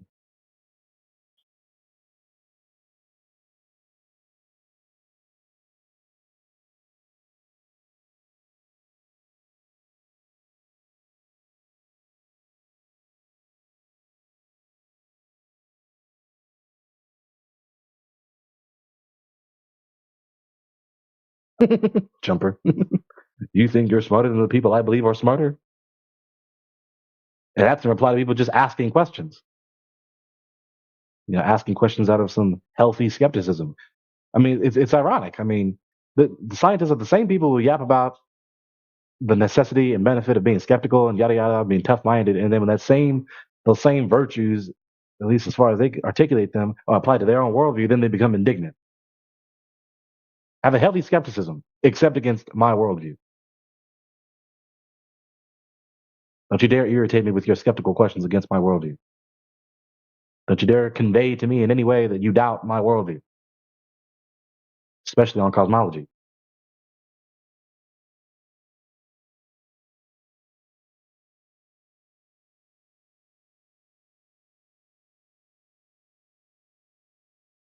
Scientism is not the default. That's how we were raised. It's just the facts. Like these are the natural conclusions and insights that we come to when we abandon our silly notions in any other type of theistic worldview, basically, in so many words. They don't really say it that way, but in so many words. That's what we were inundated with our entire lives. No, it's not. No, it isn't.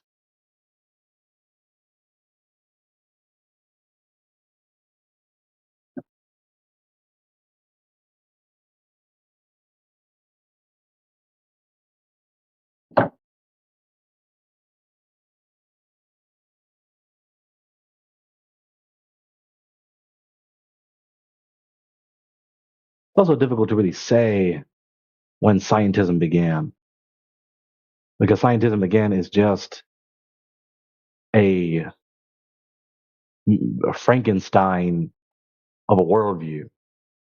It consists of distinctives with more or less a modern contemporary rendition of ancient doctrines, borrowed from a wide variety of other places. Right? They take from the Babylonians, they take from the Indians, they take from the Grecians, they take from the Egyptians, they take from all sorts of places. That's eclecticism. That's the term for that. That's eclecticism. So really, scientism is a Frankenstein result of eclectic gatherings of these various doctrines, and then is the common set of doctrines that is taught for the past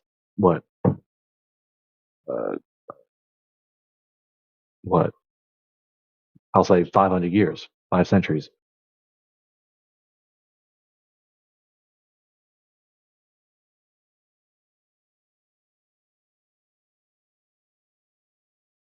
Because it indeed has evolved. It hasn't been a strict set for 2,500 years or whatever. It's been like that. There's been a core set of distinctives that were then added on top of, more added into this group of doctrines that we can now distinctly identify to be scientism.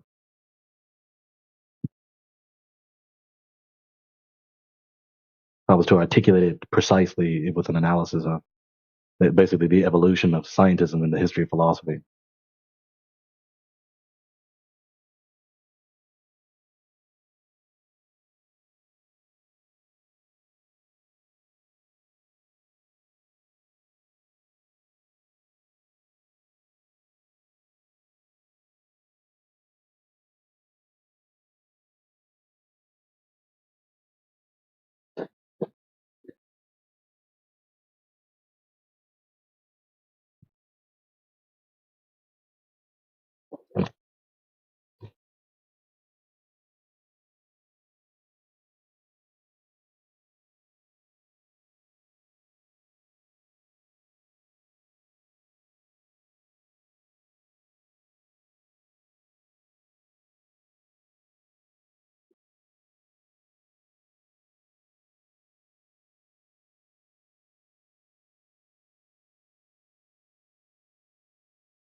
There's that too. Yeah. What I call the phantom scientist magisterium. In Romanist Christianism, there's the magisterium. Those are concretely real humans. You can identify them. They actually exist on the earth. Right? They actually congregate in particular locations. You can actually see them all in one room. If they all stand together in one room, you can see them all. No such thing with scientism. But they really want such a thing to exist. They really do. That's why you hear them talk about the experts. The experts. Right? As though there's some greater or lesser number of these university graduate professionals sitting somewhere in some room or in some building somewhere, and they meet together and they just meet together, discuss, and get on the same page, and they basically guide the rest of the world, or at least all the rest of the academicians. There is no such thing. Dr. Kerry Mullis knew better too. He explicitly said that. He explicitly attacked. He explicitly exploded that notion. And the documentary was on AIDS and things. It wasn't even about the shape of the Earth. But yeah, he, like many others, have recognized that that's one of the many mental infections that runs around in the scientist's head, as though there's these experts somewhere, this unidentified, unidentifiable, unenumerated, unquantified number of experts, these scholars, these academicians, that just have it all together or have mastered so much so that they can be the sages that guide everyone else. There is no such thing. Hell, the Romanist Christians barely even have that, and they actually have a set of concretely real humans who occupy the offices of cardinal and all the rest in ecclesiology, let alone the scientists who don't have any such specific rigid structure like that. There is no such thing. It's really, if there was to be a comparison, it's really more analogous to even the Hasidic Jews, right? In Judaism, the vast majority of Jews, they don't have like essential supreme authority like Romanists do with the Pope, or even the Eastern Orthodox with the first among equals. They don't have that. Really, you just have the whole number of Jews, and in whatever given local area, they're given rabbi or set of rabbis that lead that local area, but none single cleric or group of clerics that preside over and guide and govern all Jews everywhere on the earth. No such thing. Same thing with the scientists. The thing that would be most close to that would be like the members of the Royal Society, and even they don't even function in that capacity. They're not even competent to function in that capacity.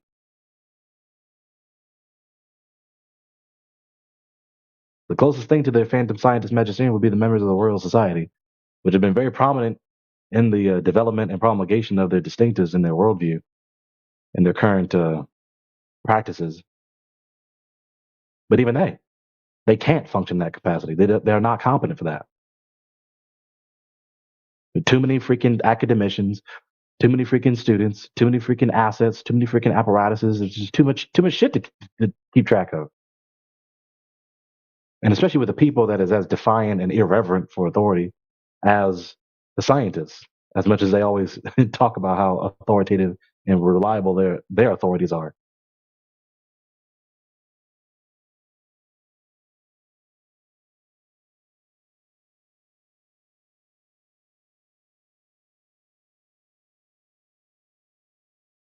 So yeah, how dare you defy the group of experts that doesn't exist?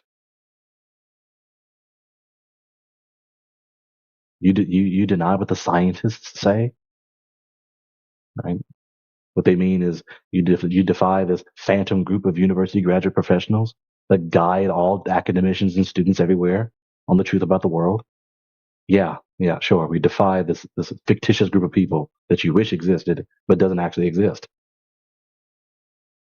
Can't name one. Can't name one. Right, with the Romanists, right off the bat, can you name the Pope? Pope Leo. Right, Bishop Leo. Right. Very easy, very simple. I can't do any such thing with the scientists. Their phantom magisterium. Can't name one single member. Oh, there you are.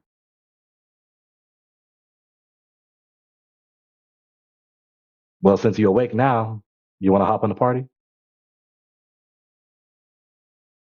I got stuff to do. Well, hell. It was one of them hop into the channel? Well, at this point in time, in this very moment, yeah. I basically just had a podcast moment here in the channel. Because, there's a YouTube live stream, so yeah. I went through several subjects. I'm not going to recount them all. That's too tedious. Oh, so I missed it. Sad. You missed it live, but you can rewind it back. It was only like the last thing I just said was like less than a minute ago.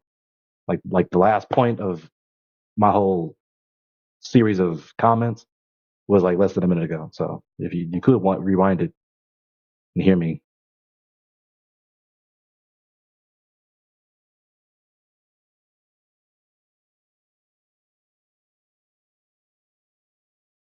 But really, when you engage the given scientist who loves to talk about the scientist, how dare you defy the scientists know better than you. Okay, name one. All right, name one. And really, what you're going to get in all likelihood is only a handful of names. You're not going to get a wide variety of names. They're really not as well studied in their worldview as they like to imagine. Or they like to make themselves seem, by the way. That's also a part of their rhetoric routine, so to speak. It's a whole lot of rhetoric full of bloviation. That's the word for it. It's bloviation. It's to make yourself seem more formidable, seem smarter, seem more informed, seem to have far more facts than you actually do. They're banking on your ignorance.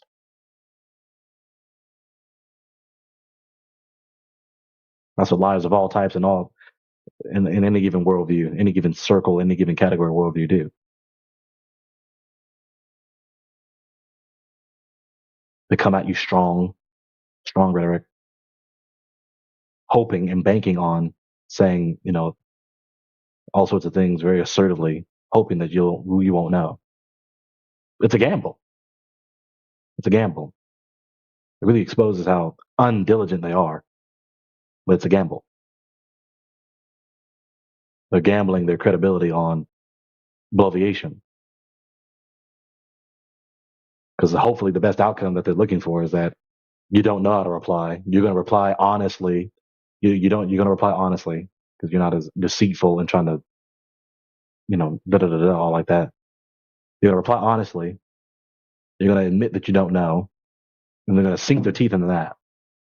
Right? And then they're going to talk down at you. They're going to spitefully talk at you. They're going to presume to admonish you. And basically just jam the knife in and twist it. Verbally, so to speak. That's what they're hoping is the best outcome that'll happen. So. Yeah, I've been through it. Most people that I talk, okay, I shouldn't say most, but a lot of the people that I've talked to on the subject, they, as soon as they find out that I'm coming from flat earth perspective, they shut down. They no longer want to hear the conversation, become very rude and disrespectful. Yeah. And that, again, that's a programmed response. What that is a programmed response. And it's not even self-conscious. It's not like a entirely self-controlled decision to reply that way. Because when you ask them, they can barely articulate anything as to a reason why they feel as strongly as they do, why they're so strongly adverse as they do. No, we're conditioned to react that way subconsciously. They infected our very subconscious to be so averse to that notion, to be averse to the truth, we know in hindsight. Condition it.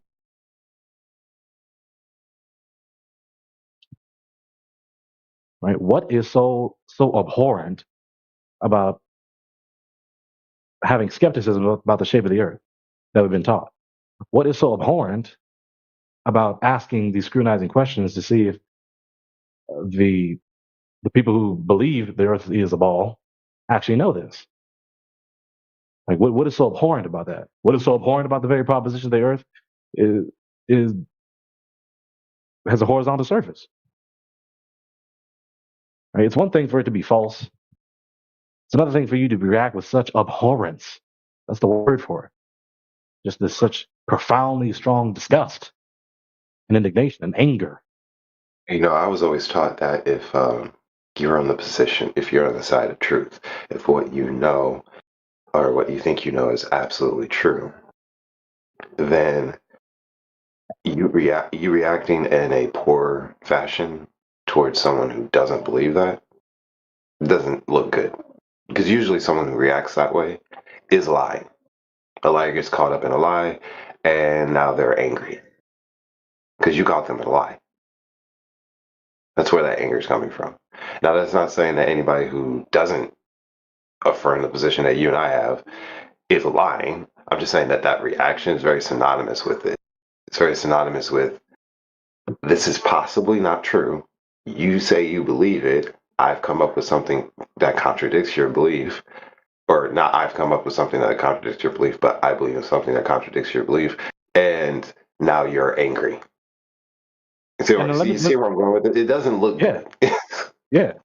And now let me be charitable to them, because I can actually understand the positions of people, right? I can actually understand positions that I don't subscribe to, that I don't believe. Like from their perspective, this is as flagrantly conspicuous. The Earth being a ball is as flagrantly conspicuous an established proven fact that's beyond any rational doubt at all. Just like 2 + 2 = 4. Yeah, I get it. I get it. Problem is that true? Okay, if this is indeed the case, then it can withstand some scrutinizing questions. Problem is, it doesn't. Problem is, it doesn't withstand these scrutinizing questions. So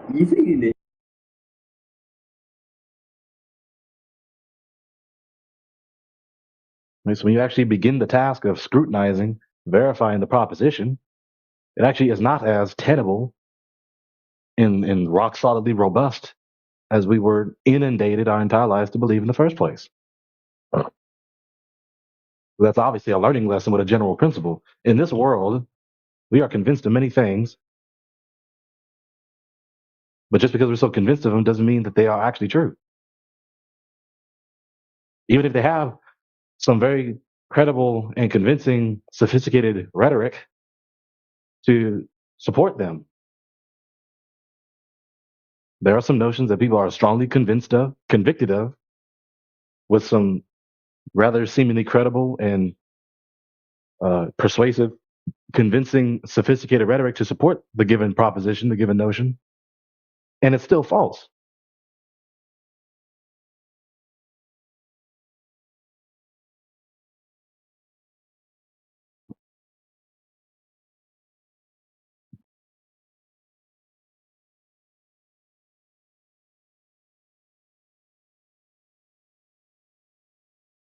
I mentioned earlier how they are unreluctant, entirely unreluctant to basically criticize everyone else, the scientists, unreluctant to criticize everyone else, especially who believe a theistic worldview as being just diluted. Like, yeah, these many people believe these things, and they believe them for many years. They're diluted.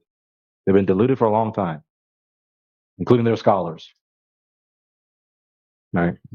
They're unreluctant to say that about others who are not adherents to scientism. That can possibly be the case with their worldview. So when they ask why the lie, well, the same thing that you accuse all the other professionals, scholars, sages, experts of the other worldviews besides yours, how about apply that to your clerics, your sages, your experts, your doctors, quote unquote? Easy, simple. The same reason you think is obviously the case with everyone else that doesn't subscribe to scientism, that doesn't believe scientism, apply that to you. How about that for a lie? Right? The Christian clerics, the Pope, especially, they just want to dominate. They just want to have all the power to themselves, all the assets to themselves, and control everyone else. Okay, your clerics want to do the same. And indeed, that's what happened.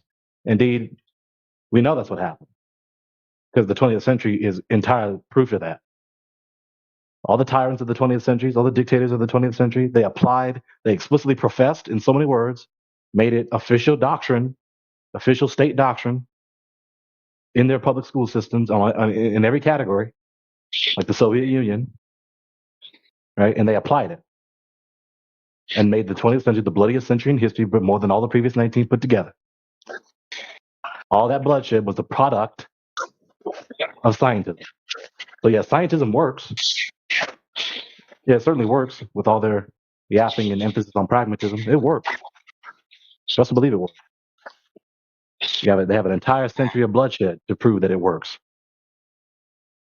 It works for the mass murder of so many who did not bow the knee to whatever given dictator, to whatever given tyrant. Yeah, it works.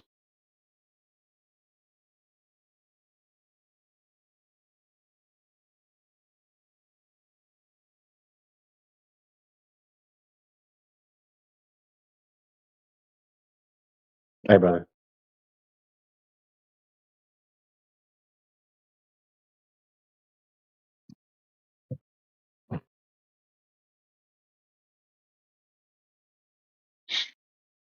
They're very fond of this presumption about themselves that they're just these altruistic truth seekers. We just want to know the truth. We just want to know the truth and be a benefit to mankind. No, you don't. No, you don't. Even if you're not one of the dictators, even if you're just one of the common people, you have the same tendencies, the same errors, the same frailties. Because you say that now, and then when you get into the debate, you pull all sorts of sophistry, you speak nasty and disrespectful and all the rest. So no, you don't. You become so easily vexed hearing scrutinizing questions and or refutations against your beliefs. No, you don't. You're not an altruist. You don't only want the facts. You're not morally pure. No, you're not. So from the lay person all the way up to the top academicians, all the way up to the most powerful politicians and tycoons, these adherents of scientism.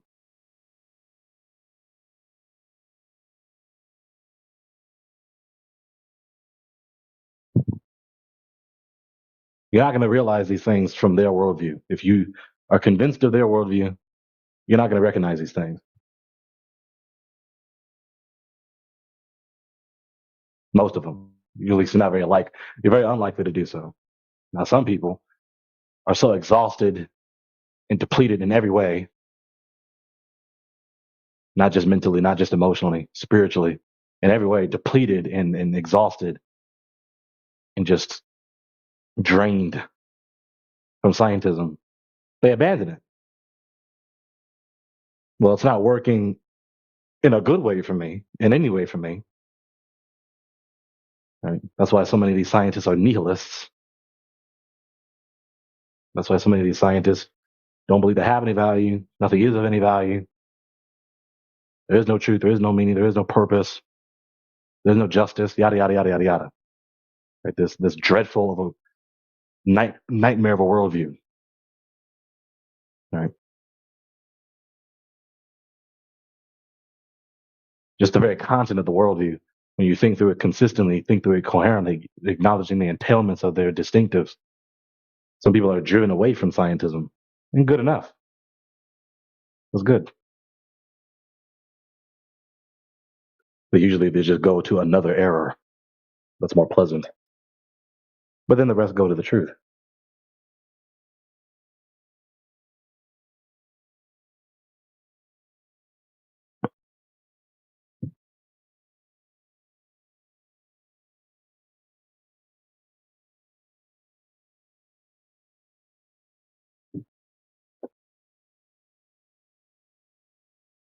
It's not just about the earth.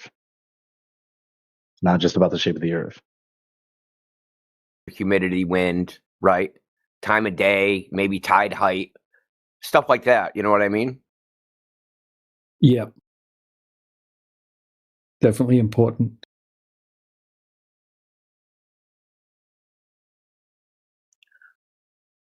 Yeah, this is also. Look how small that boat is, DJ. Look how tiny that boat is. How like its height above the water. It's like not even. It's barely as high as a pickup truck top. So in that video, you can see that shimmer. That's that boat. So I got the thing for it. Hold on. Is that it? Yeah. I think this is it. Yeah. Wow, that's nice. This is its position. So it's about 8 miles, I think it was, 7.3 miles. I also got some other stuff because I took about 2 minutes of video, and I got some other stuff. I haven't been able to like parse it out, but I do. I definitely have like buoys in the water. Like they have navigational buoys that are like, because there's a shipping lane, right? And at the it's like a road, So I mean, so on each side of the shipping lane, there's buoys, and all those buoys are supposed to be past like the horizon. Like I shouldn't even see them, and I see like dozens of them. So.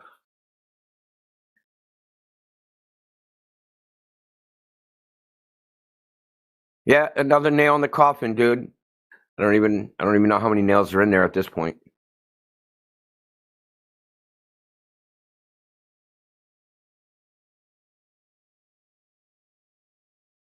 Now, as you said, what about wind refraction? There was some turbulence from the wind that I got in other clips I have, but you can see that it's going left to right, or right to left rather. You can see basically the wind blowing, like the turbulence, but instead of it being like a turbulence, like a hot road, it's basically going left to right. It's pretty easy to distinguish it. Well, I'm glad you covered that because I was just talking shit. Yeah, I know. Well, I mean, wind does cause like turbulence and stuff. It causes turbulent effects, but this was just left to right. I mean, I guess you could make a plausible argument if it was like going away or toward you or something, that your direction. You know what I mean? If it was just, I guess. That would be a stretch. If anything, a strong wind like that is just going to cause spray near the surface, and that's going to make it even worse. You shouldn't even see as far. Yeah. Yeah, that's true.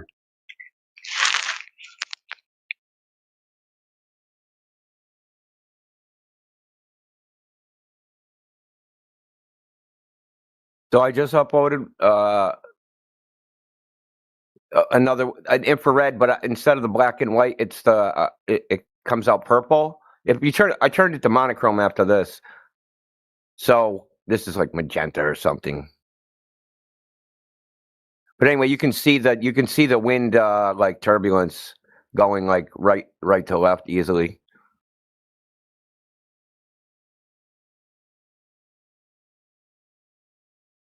Doug, yes, I did take into account Grover's feelings, and that's why I did it, to hurt them.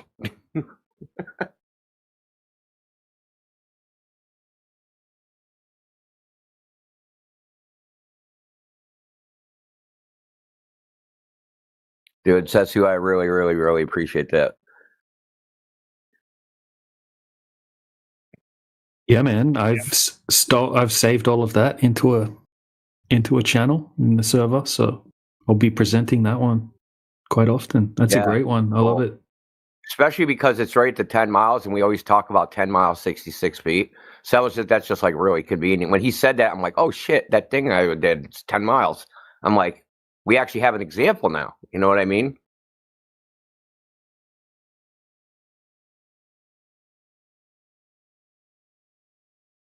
Yeah. It's, they can't whine about refraction for this one either. They will, but they shouldn't. They'll say something like, there's always refraction. Yeah, or their argument. And that means there's never a geometric horizon, ever. Yeah, their argument for this one will be, what about eclipses? Yeah, where's the edge?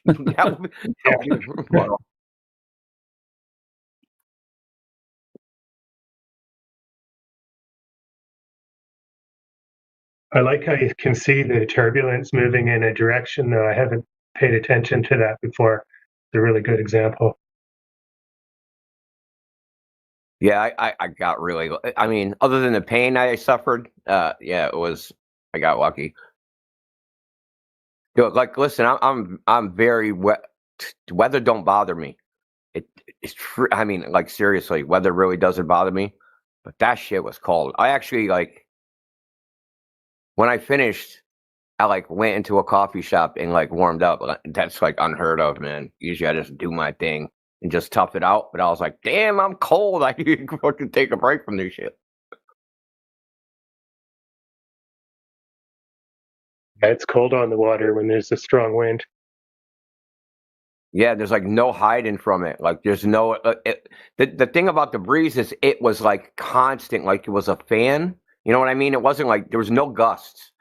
It was just like you were like in front of a fan that was just blowing at 23 miles per hour or whatever it was.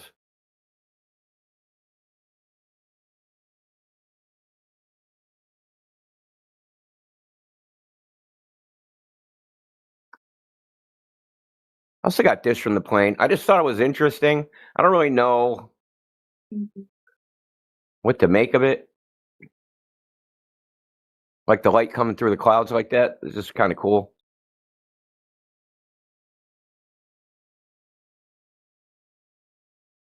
Because they're always like perspective. Like, where's the perspective in this? Like, I'm not seeing it, bro. The perspective rays.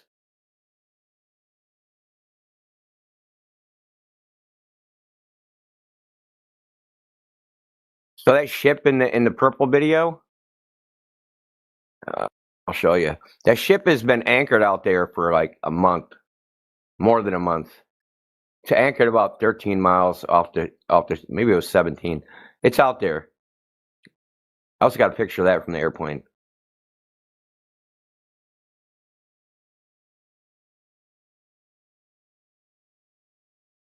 That is let me see.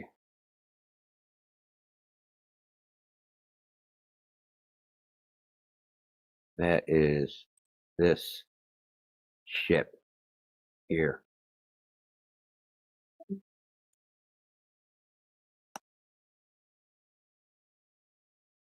That's that ship right there. Dude, because I went on the 18th and I flew in on the 28th, and I'm like, I'm just like the plane's landed, and I'm just fucking look out the window like there's a fucking ship I took pictures of 10 days ago. And then I look and I see the lighthouse. I'm like, son of a bitch. So there's another thing I could see from the airplane. It's called the Bourne Bridge or the Sagamore Bridge. There's two of them. They cross the Cape Cod Canal. They're about 50 miles away. I could easily see the road deck. So even with trees in the way, I could see the road deck because they're pretty high. I didn't get a picture of that though, and it didn't come out because I was just taking these with a phone. I think Globe Earthers like they really don't fathom how far like these boats are out there. Like I think they think like they're like a lot closer. 10 miles is pretty far away.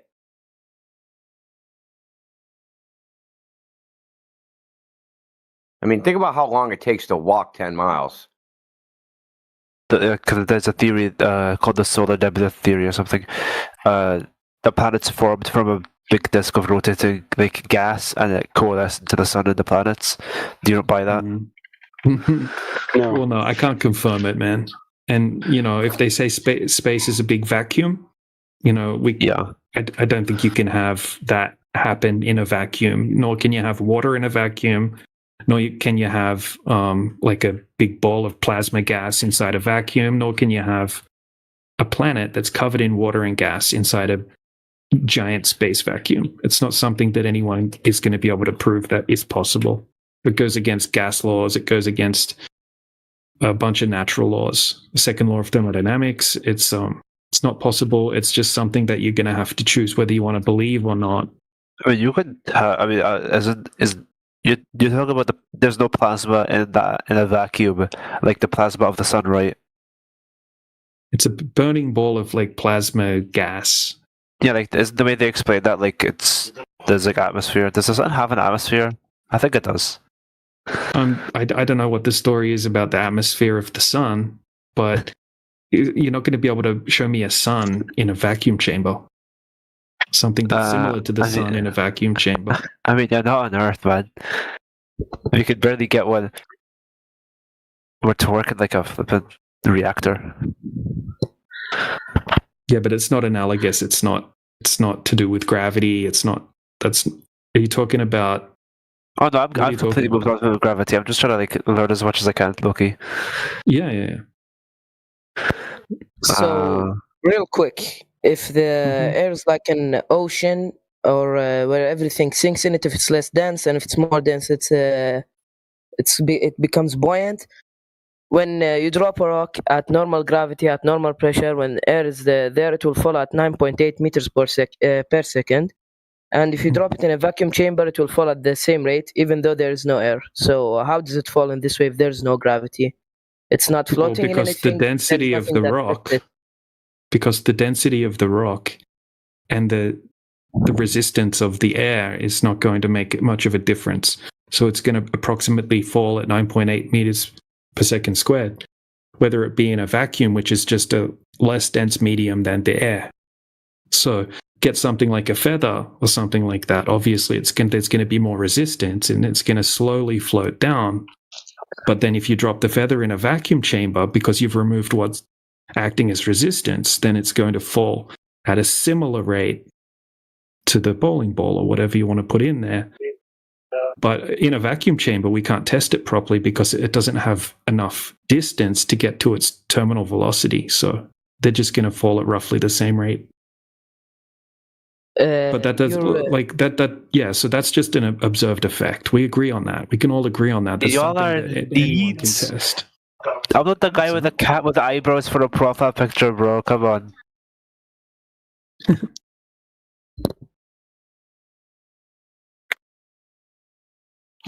Sue a guy for trying to learn.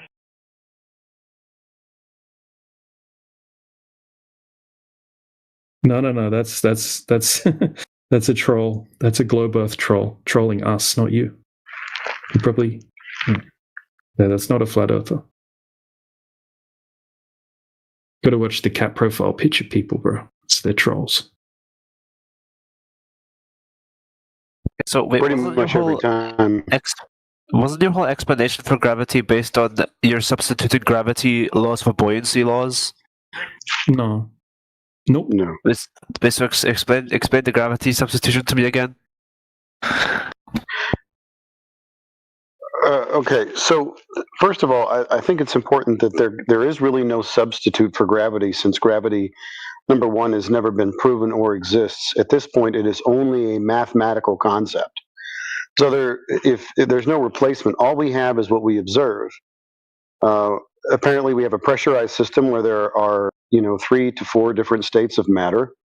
We wouldn't be having any oceans unless we had some kind of containment where this pressurized system could keep the water in a liquid state. So we have these 3 mediums, if you want to think of it that way: solids, liquids, gases.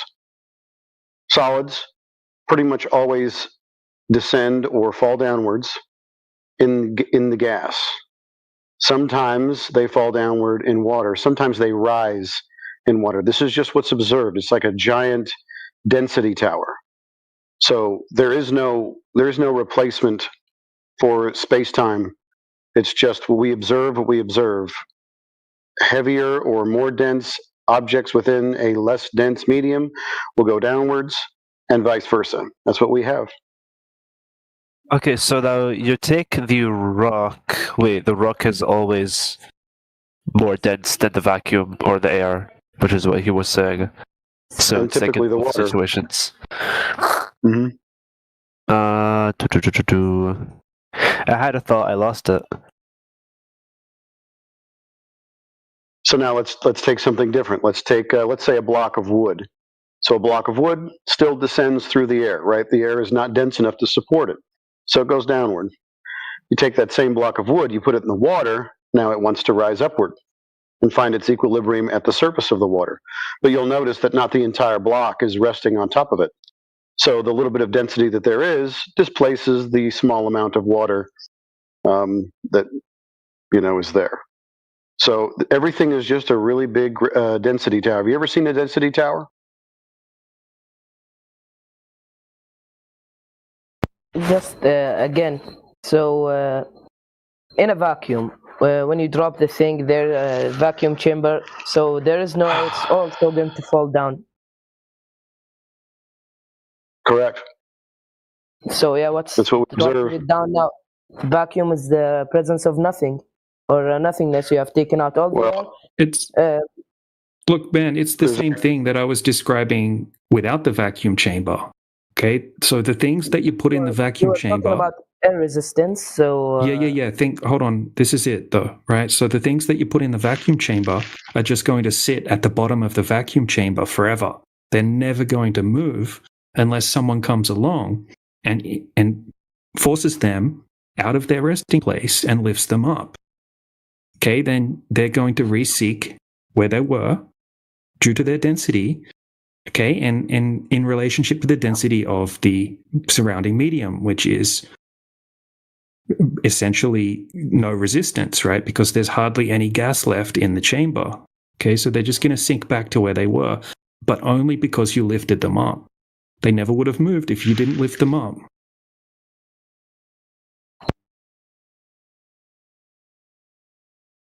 So how come the air pressure decreases as you increase altitude if it's air is the same medium, right? Like if we're talking about like a homogeneous system at this point, not two different densities, you know, why did the densities change? Okay, so completely different question, unrelated to the one we were just talking about. But thank you, Josh. Okay, happy to hop in line. That's fine. I'm just next time we find a pivot.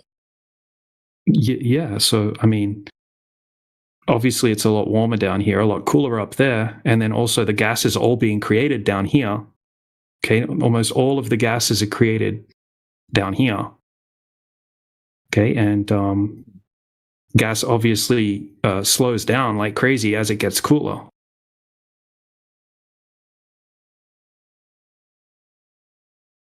Okay, so is it such a crazy claim to think that you would have more gas pressure where the gas is being created, and that you would have less pressure where it's way cooler, and also there's way more space up there?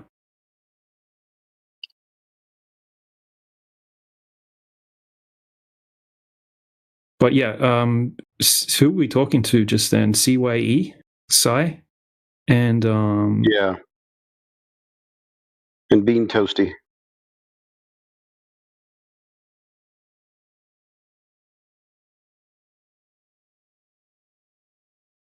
No, I'm here just thinking about what you said. Yeah. When you're talking about the pressure where gas is more dense, there's more of it down there than it's up there, but there's something called osmosis pressure, where matter from the more dense parts would go to the parts with less density. So if there was no gravity, it should be equal at everywhere, since there aren't many obstacles in the air, like walls or pillars, as you said, that would obstruct it. So shouldn't it be? It should be just equal everywhere, because matter flows from the objects of high concentration to parts of lower concentration.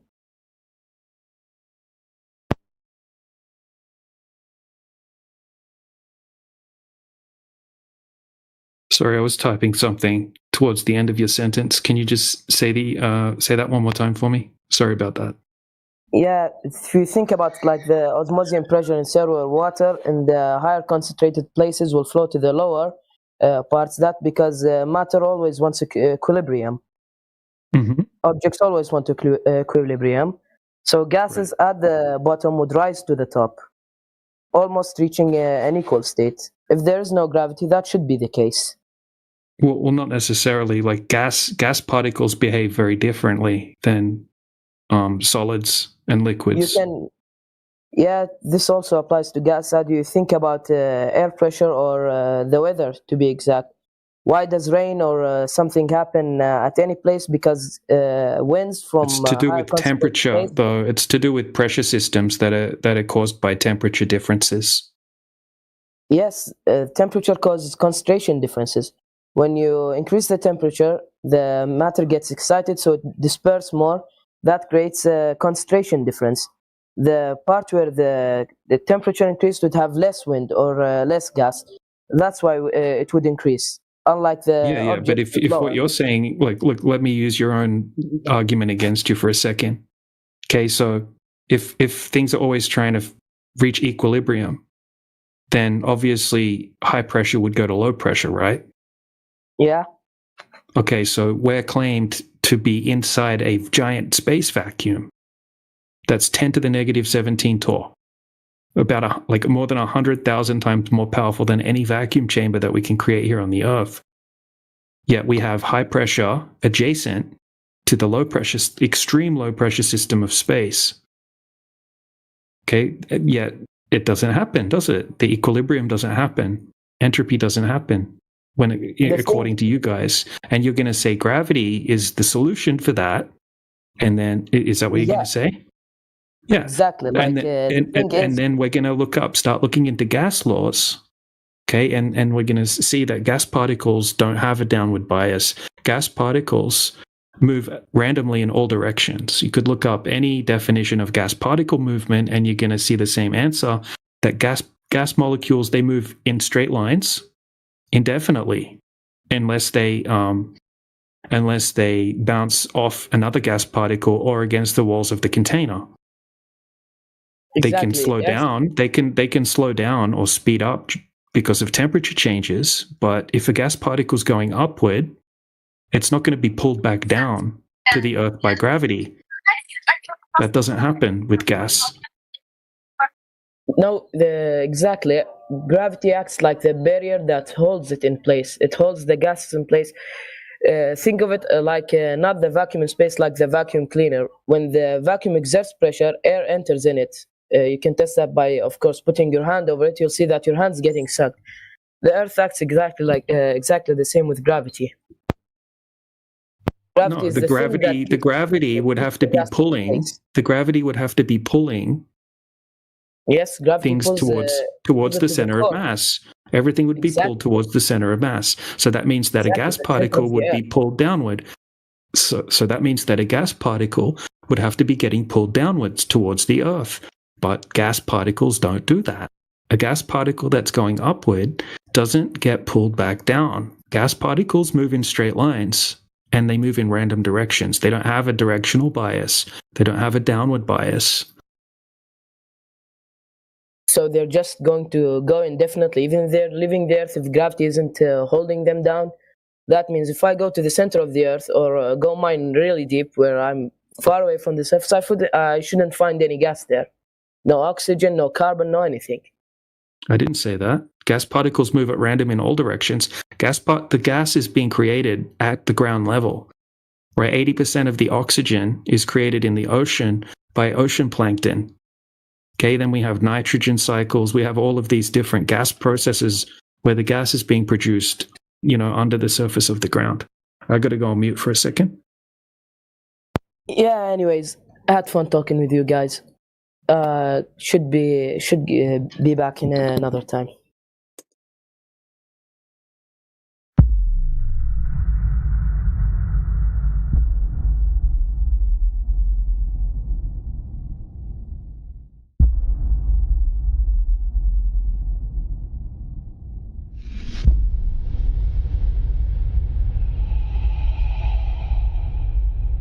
Ladies Man is back. Welcome back, Ladies Man.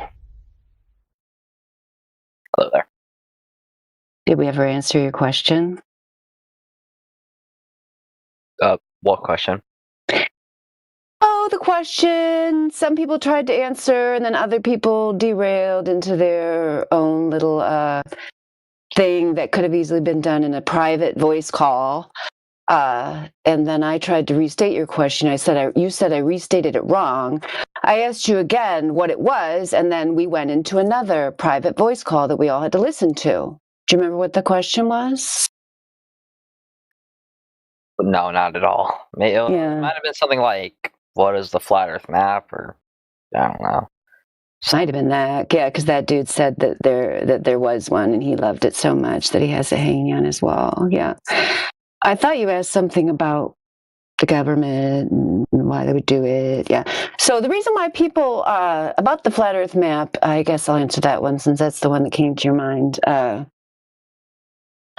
Okay, so the thing of it is, Ladies Man, you and I and everyone else, unless you had some very special parents, grew up being told that even though we experience the Earth as flat and stationary, and we've never had any first-hand experience of a globe, that actually there is a globe and that we're just dumb and we don't know what we're talking about. So, if we went outside as a child, like I did, laid on the ground, watched the clouds moving, felt like the Earth was stationary as it appears, and never observed a globe anywhere or never detected any kind of motion of the Earth beneath us, that it was just because of our, insufficient knowledge, but these wonderful spacemen in the sky have determined that it is actually a globe, moving, spinning, doing all these things that you never see.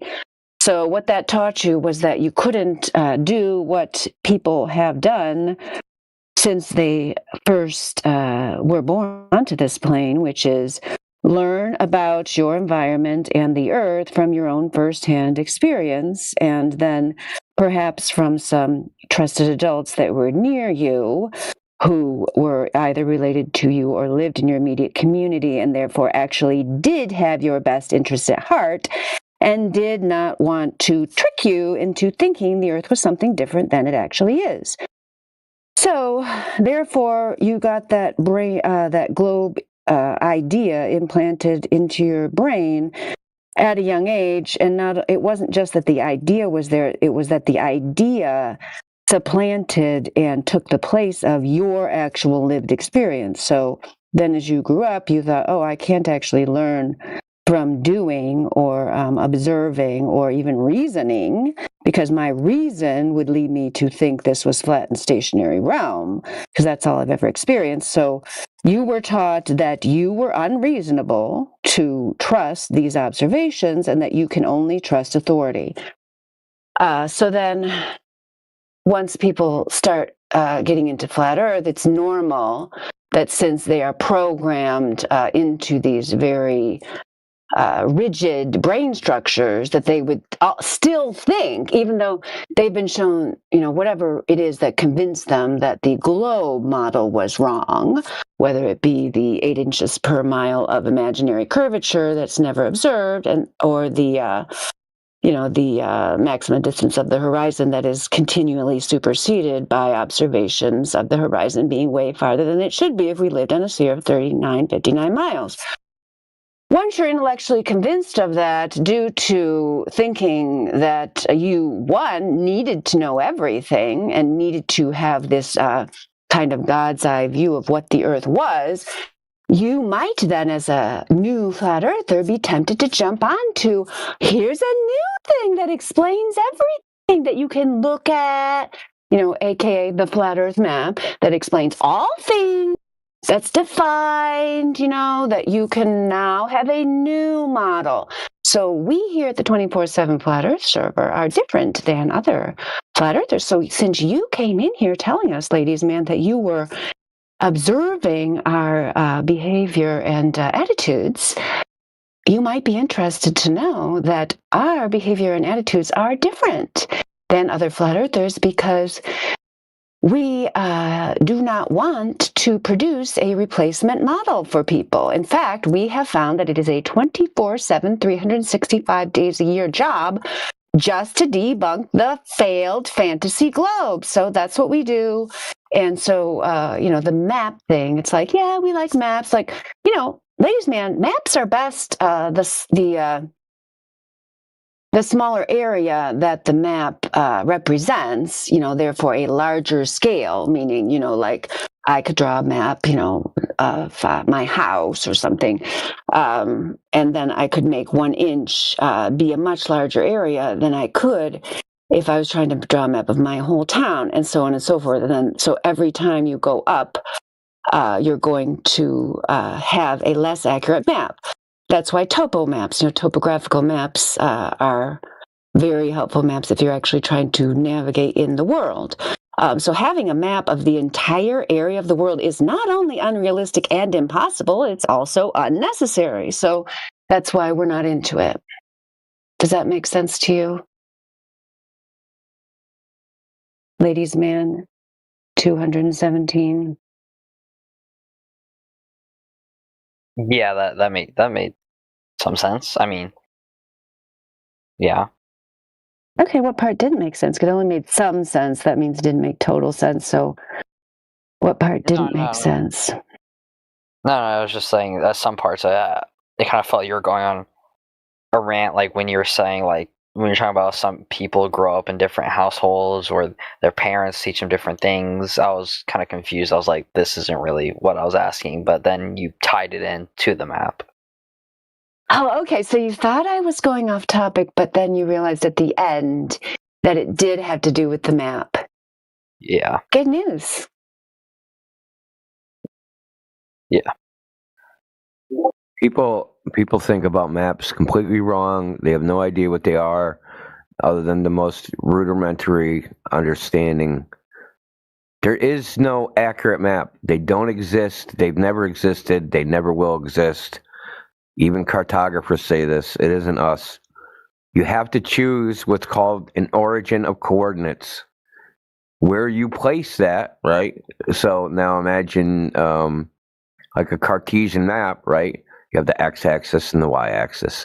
Where you choose to place that origin of coordinates determines what the map, quote-unquote, looks like or how it's used. Right? Do you agree with that? Yeah. Okay. So this choice is completely freaking arbitrary.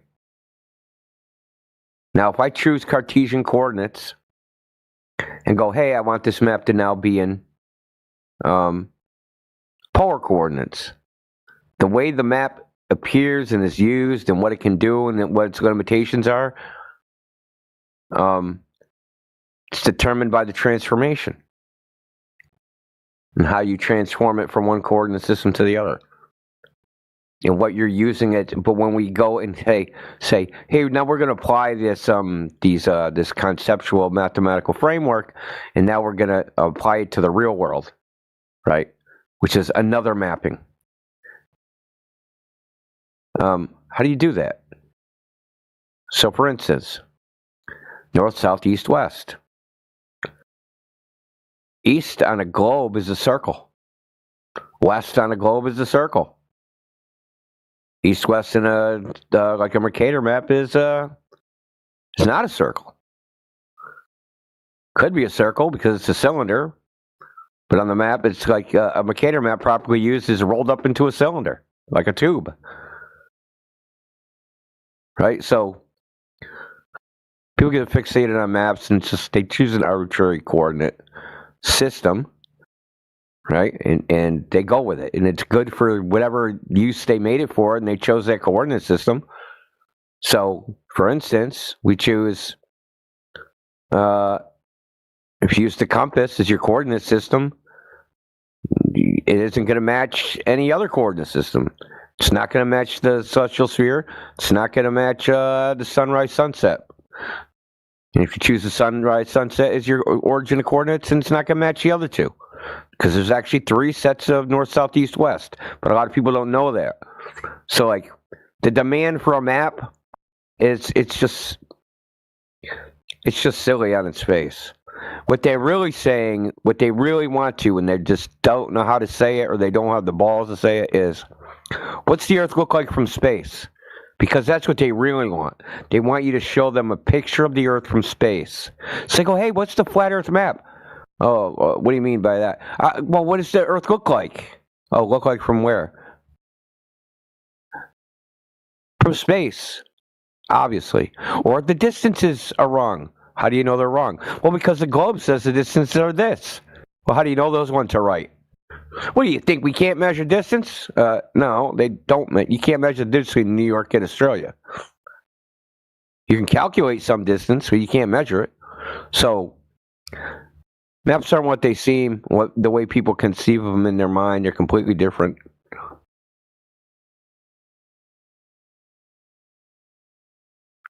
All right, that's interesting. I mean, I got a clip on my YouTube channel, a clip of people.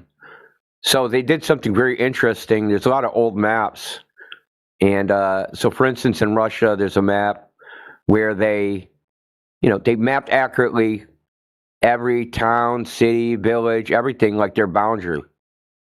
But the thing is, they put the made each one the same size in the book so that it took up the full page. Well, the scales are all out of whack, right? So, because Moscow isn't the same size as some little podunk city, but in their book, they can't just rip out the pages and just stick them all together and make a map out of them. Don't work like that. So anyway, she's giving a presentation on her project where she does this. It's like a Harvard anthropologist or something. So she even says that there's no such thing as an accurate map. They just don't exist. And this is what she does for a living. I don't think we would ever get access to an accurate map anyway. I think if this lie is as big as we are told, that would be incredibly some above top secret kind of thing as well. Well, I mean, think about the UK, right? Their survey system is called the United Kingdom Ordnance Survey. Ordnance is freaking weaponry, military hardware. So ordnance, right?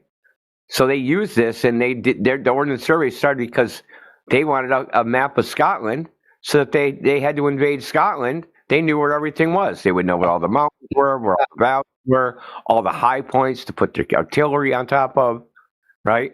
So maps are really, their use is military purposes and crowd control, basically, killing people. And they're very valuable if you want to do that.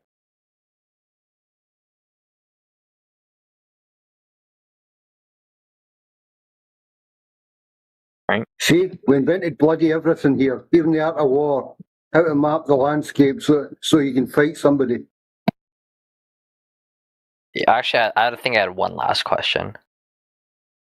What I've heard from some flat earthers is that Antarctica, the ice is what holds in the water. Is this true? Holds in the water from what? I don't know. We think it's gonna. So silly. Okay. That's what they said. What you're saying. Holds in the water for what? You think it's going to pour off the edge of the disc into space? I don't know. That's how I'm asking. Okay. You never heard that from any flat earther, dude. I have. Okay, then they're trolling you. Okay, that's a good enough answer as it is. Okay, first of all, no flat earther thinks the Earth is a disc in space. Okay. Well, I didn't say that. I just said. Well, I'm just saying is that no flat earther thinks that, and that's why the water would need to be held in, is because for some reason they think it would, you'd have to think that the water would pour off the edge of the Earth into space. Well, that couldn't happen either because when water hits a vacuum, it evaporates. So that wouldn't happen. It's just nonsense, dude. It's like fucking, it's just sail off the edge of the Earth bullshit, dude. Nobody believes that shit. How about is there a dome above us? The firmament, as I've heard it's called. It doesn't have to be a dome. Some sort of containment. We don't know. We don't know this composition. You don't know? How would we know? I don't know. I'm just saying. I mean, if I had a guess, I'd say some sort of glass in this that we place, have no idea of. In this place, we're empiricists. We only make claims about things that there's actual evidence for. There's evidence for containment. There's no evidence for a dome or any other goddamn shape. So we don't make claims that there's domes or frickin' ice walls or fucking ice walls. Actually, a fucking Goldberg thing. It's not even us. Yeah, I mean, I know that. But you said. You thought flat earthers what I know about flat earth, they believe what they experience. You know that's the foundation of science, right? The foundation of science and the scientific method is empiricism. It's empirical observation, not rationality. So whatever your hypothesis is, whatever your theory is, whatever your idea is, it has to be testable in the natural world or it's not science.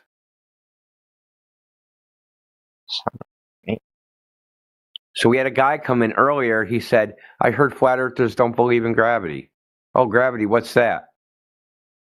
Oh, things fall, like you guys don't believe that things fall to the ground. No, brother. So I told him, we know things fall to the ground. Everybody knows that. We don't believe that mass attracts mass is the reason for that. So, well, then what else would it be? I don't know. It doesn't matter. There's no experiment that's ever been done that proves the reason things fall is mass attracting mass. To make a scientific claim about the phenomenon of falling objects, right? Your natural phenomenon, hey, I saw something fall. To make a scientific claim about that, you need to do the experiment. You don't just get to make it up in your head. If you make it up in your head, it's not science. It's not science until you do the experiment. So if someone's claiming ice wall, dome, edge of the earth, all that shit, we here don't buy that shit until they provide the evidence that it's true. We are more than happy to say, I don't fucking know. Which is the state of affairs for most people most of the time. People like to pretend they know things because someone that they think knows something told them something. But they don't know if that person knows. They just believe they know because they like to believe it. Because they don't want to say what's true. As in, I don't know. People don't like to say those words. All right.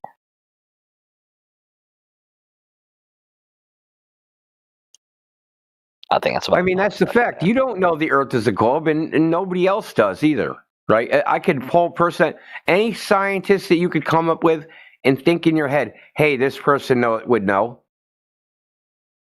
We've talked to those people. They don't know. They don't know anything. Very small segment of people even claim they know the Earth is a globe. Like the Apollo astronauts. Other than that, everybody else is a bunch of believers. They believe what the Apollo astronauts said. Because nobody, other than them, claiming to have seen the Earth in its totality as a ball. How about the maybe upcoming Artemis astronauts? Okay. Well, yeah, I'll believe it when I see it. Where are they getting those 15 rockets? What 15 rockets? They need 15 rockets to go to the moon. That's for Starship, and that's because that's like a single stage rocket. And then the thing that stages has enough. No, that's for the fuel, brother. The fuel. Yes, that's for the fuel. They have to fly fuel up, so Yeah, they they can do. fuel it up enough for the flight of the moon. Yeah, they do. That's correct. Yeah, so they had to do that for the Apollo too. Why didn't they do that? Because Apollo staged the rocket. Well, were the stages the size of the Empire State Building? Saturn V was massive. Giant. Well, von Braun said it would need 3 rockets the size of larger than the Empire State Building to go to the moon. He said that in like the 50s or 40s, like. So what? Why does that matter? Because technology changed over time. The government What funded changed? the technology of rockets. They figured out more. They figured out staging. They figured. See, this is what I'm talking about. You just believe something. Hey, they just you said asked me. What was I meant to say? Like, they just figured it out. Hey, Elon said it again. The same thing as he said in the 50s. I don't know how What did they figured it out, brother. I'm just saying the reason. What did they figure out? How to stage. Or not really how to stage. They kind of do. How did they get more thrust, dude? How did they get more thrust and more fuel and more efficiency? A rocket scientist. I don't know. Where they could You have to shrink ask the Oswald. rocket basically down from the size of 3 Empire State Buildings down to 1/10 of one. Oh, you're asking the wrong guy. How would I know? There is no right guy. It's a bullshit story, dude. There is no right guy. Hey, then why are you asking me? You asked about Artemis. Yeah, I was That's saying 'cause you another said the Apollo bullshit story. No, because you said the Apollo astronauts were the only ones that quote unquote knew, and I was like, isn't there more people upcoming that might see it? Might quote unquote might because you might. Okay, so what are we going to be up to? Freaking 30 people? I mean, how many people are on the Apollo missions? 27 in totality. How many of those went to the moon and back? Well, like orbited and back. 27 in totality went far enough away from the Earth that they should have seen it as a ball. This upcoming will be 4. Okay, so we'll be up to 32. So 32 people versus 9 billion.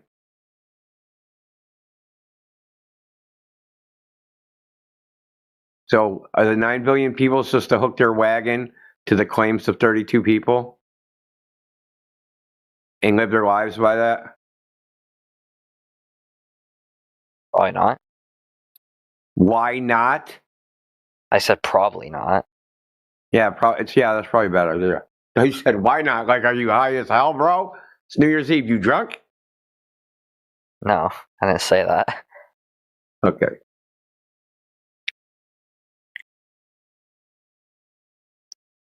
See, there's the fundamental problem. There's a large, the totality of the population of the Earth basically has to believe, like an elite group of priests, the claims of people that basically people in the military. So, ladies and gentlemen, did you see one of the categories? The NASA category, that NASA is now a spy agency? Oh. You were that?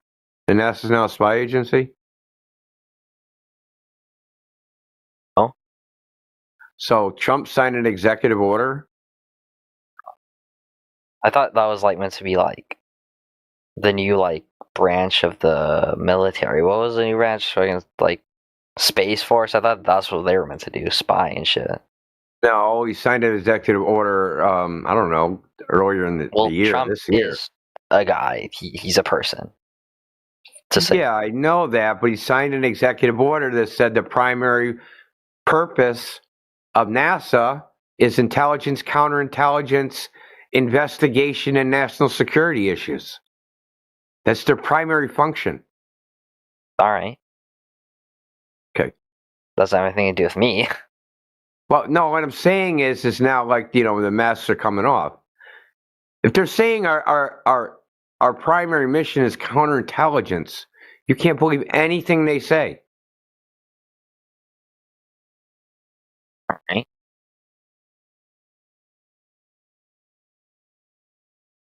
Who do I believe?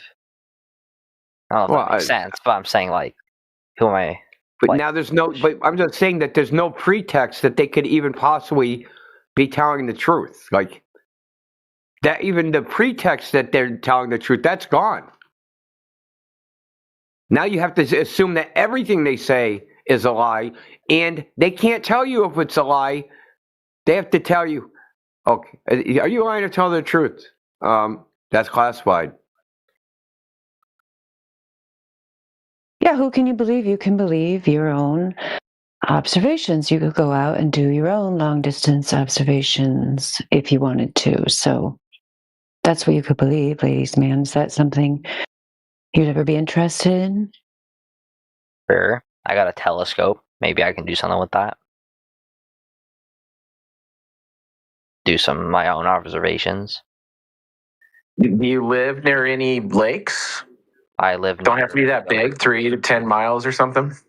I live near the ocean, next to it, walking distance. The ocean is an excellent spot for this because you can do observations up and down the shoreline. You could go out to a point and then find some kind of reference point down the shoreline a few miles, and then do the math. It's simple enough. Just look up a curvature calculator. You can test this all for yourself. Right. What area do you live? No one's going to dox you. I'm not asking your address. I'll just look it up on Google Maps real quick and see what's around there. Yeah, can we get your social security number, birth date, your mother's maiden name? 1905 was when I was born. So 2005. No, 1905. Gotcha. So what area are you in? California. Oh, like specifically within California? Okay, hey, fair enough. Fair enough. California, dude, that's awesome. I used to live by Los Angeles. You could go down by the Long Beach Pier, down towards like Huntington Beach and those areas, and look towards the Long Beach Pier and see the different ships coming in, see the Queen Mary, see the cranes. Awesome place for these kind of observations. Yeah. Just look out into the Pacific Ocean. Well, I mean, I'll real quickly what I did. I can't remember the name of the pier now, and it was about 20 miles away from the port of Long Beach down towards Huntington Beach, and I was able to go out on the pier. They have telescopes on the pier that you can rent. You know, you put a quarter in or whatever. You can use them for 5 minutes, or you can bring your own. And then just look towards the Queen Mary sitting at the port. Look at the cranes. You can literally see the Queen Mary bobbing around in the, well, not bobbing, but you can see the whole line of where it's sitting in the water. And the horizon, you shouldn't be able to see 1 inch of that ship, but you can actually see it sitting in the water. Yeah, I've seen it. I mean, and all those cranes. Yeah, that's a good one. Go down the pier, like I think the Balboa Pier, the Huntington Pier. There's you know those piers are there every few miles going up and down the coastline. Those are great places for this. Yeah, and the math isn't super complicated. I mean, you look up Earth curvature calculator, or you can even put it into AI and be like, "Hey, this is my viewer height. This is my distance to target. How much should this target be hidden by Earth curve?" Just something simple like that.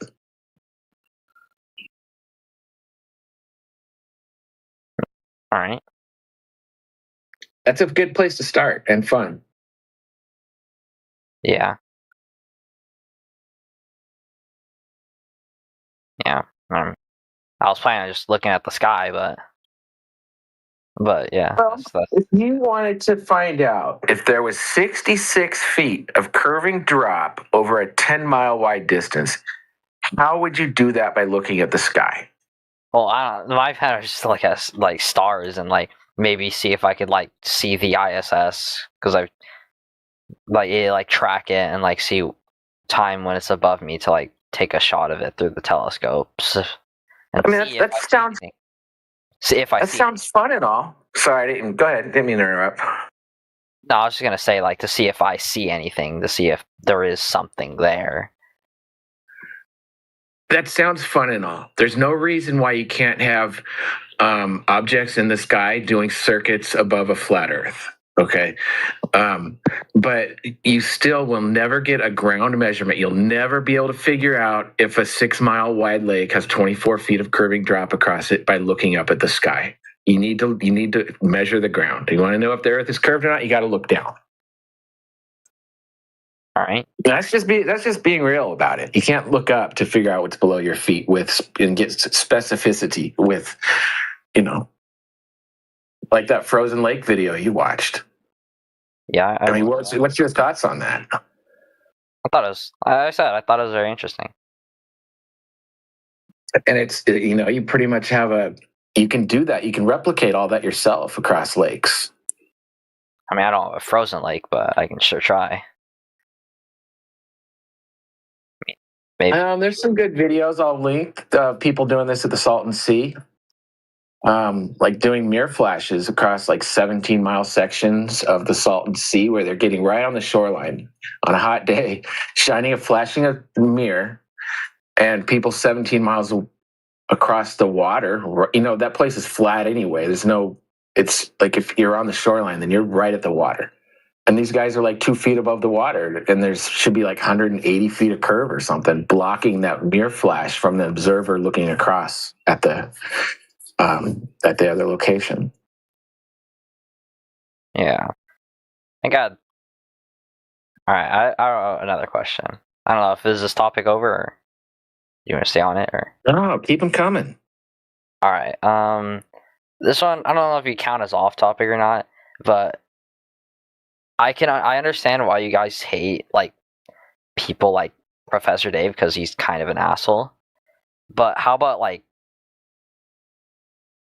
what's another one? I know there's more that are like nicer. Like Dave McKeegan. Like, do you Do you know of him? And if so, like, do you hate him? I have no reason to hate him. I've never met the guy. I think he's putting out bad information, but I don't hate the guy. And to be honest, when I first got into this topic, those were the people I first went to. I went towards the Professor Dave types. I was like, man, I need, I wanted to see the best that they had to offer. You know what I mean? That's how you would debunk this for yourself. Be like, who would I look forward to this? It would be Professor Dave, maybe Neil deGrasse Tyson, whoever, those high up guys. I want to see what they have to offer, and they really don't. All they really have to say is, well, just look up at the sky. And what about eclipses? They don't ever talk about the ground, and that's what this whole thing is about: is the ground curving away from you or not? The entire debate is about the shape of the ground, and they never talk about it.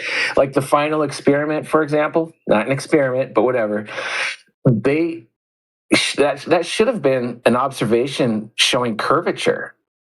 You know what I mean? Why wouldn't they have measured some curve instead of looking up at the sun? I think the reason we know is because there's no curvature to be found or measured anywhere. Otherwise, that would have been the final experiment. Maybe I'll try to do an experiment to see if I can see any. Maybe with the telescope that I have, but it's like 10 years old. But all right, that's about all time I have for today. Bye.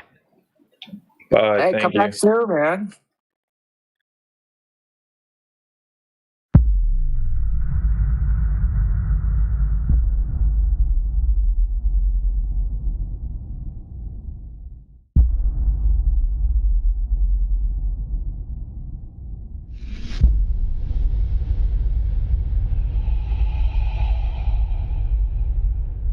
So, I'm aware that flat Earth does not believe in gravity. And what does make things drop to the ground? Because I've heard like air mediums, which You're confused, buddy. You're confused. When they say they don't believe in gravity, it means mass attracting mass, not that things don't fall to the ground.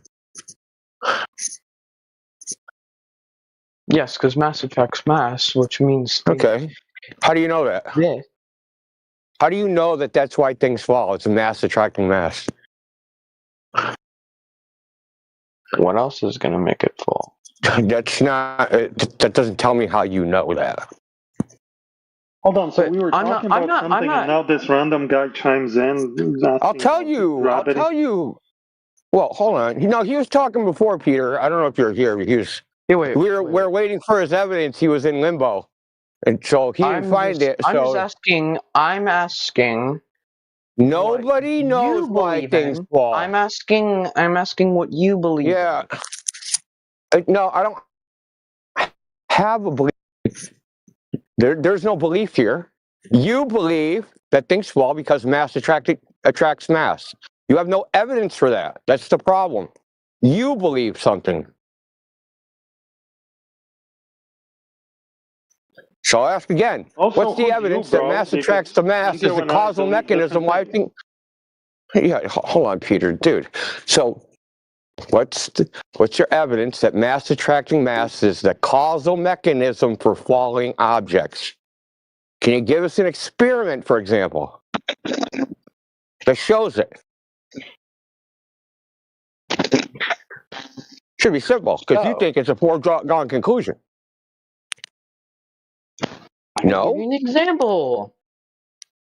I know y'all don't believe in the open space, and you believe there's only the Earth, the Moon, and the Sun. But let's go into open space. Boots void. No one believes it. Shut up, dude. Don't start, dude. Don't start. Don't straw man us. Straw man you? Yeah, we don't. I'm saying what I've observed. Okay, I will carry on. I don't know your ass from your elbow, bro. What? I'm sorry if I understand you. You don't know your ass from your elbow, okay? Just saying. So, ass from my elbow. Let's see. You don't know your ass from your elbow. Appealing to space to tell me why things fall on Earth doesn't help us. We want to know why things fall on Earth. And unless there's a big mirror in space that somehow shows how things fall on Earth, is mass attracting mass, I don't know how that's going to help you.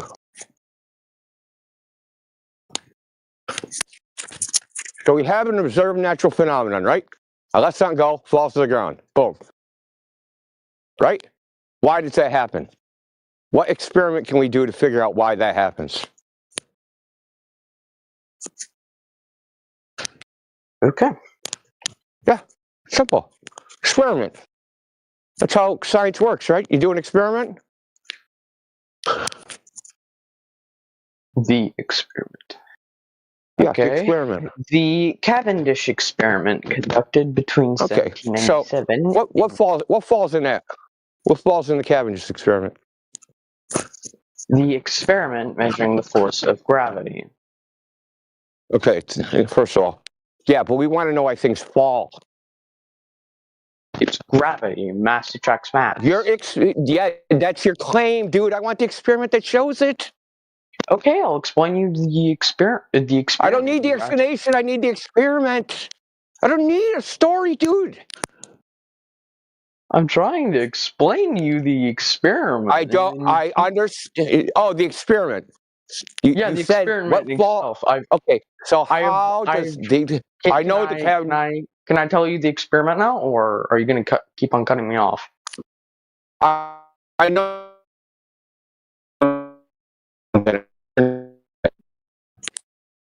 You're lagging really bad. Exactly.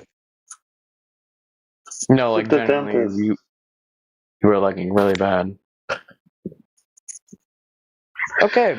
Yeah, can you tell me what's observed in the Cavendish experiment? The apparatus can. Okay, whatever. Let's skip to where the hell we are.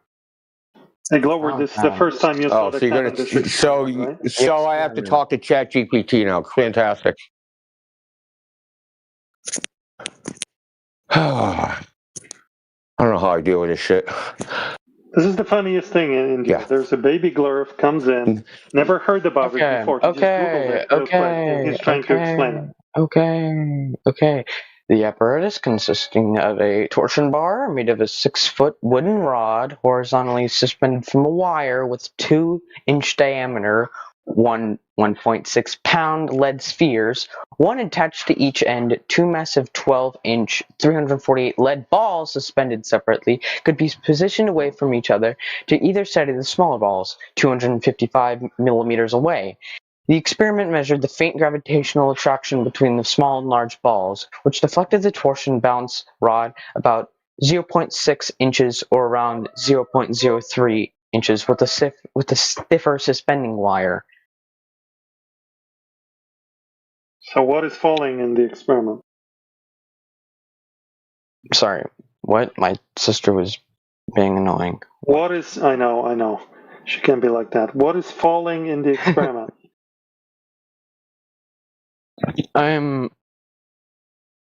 It is a experiment that shows that gravity exists, but it's not necessarily that gravity is only falling. It is the attraction of mass and mass. So that is what is gravity. It is mass attracts mass. That is the formula. It is mass attracts mass equals G. Okay, so typically in scientific experiments, there will be a hypothesis. So can you give us the hypothesis? There's kind of a dependent variable and then an independent variable, the thing that you're going to manipulate to get the dependent variable to happen. So can you give us the hypothesis? That way we know this is a true scientific experiment and not some kind of affirming the consequent fallacy. What is a affirming the consequence fallacy? Well, it would go something like this. If gravity exists, these balls will get closer. These balls get closer, therefore gravity exists. It would be something like that. It's circular reasoning.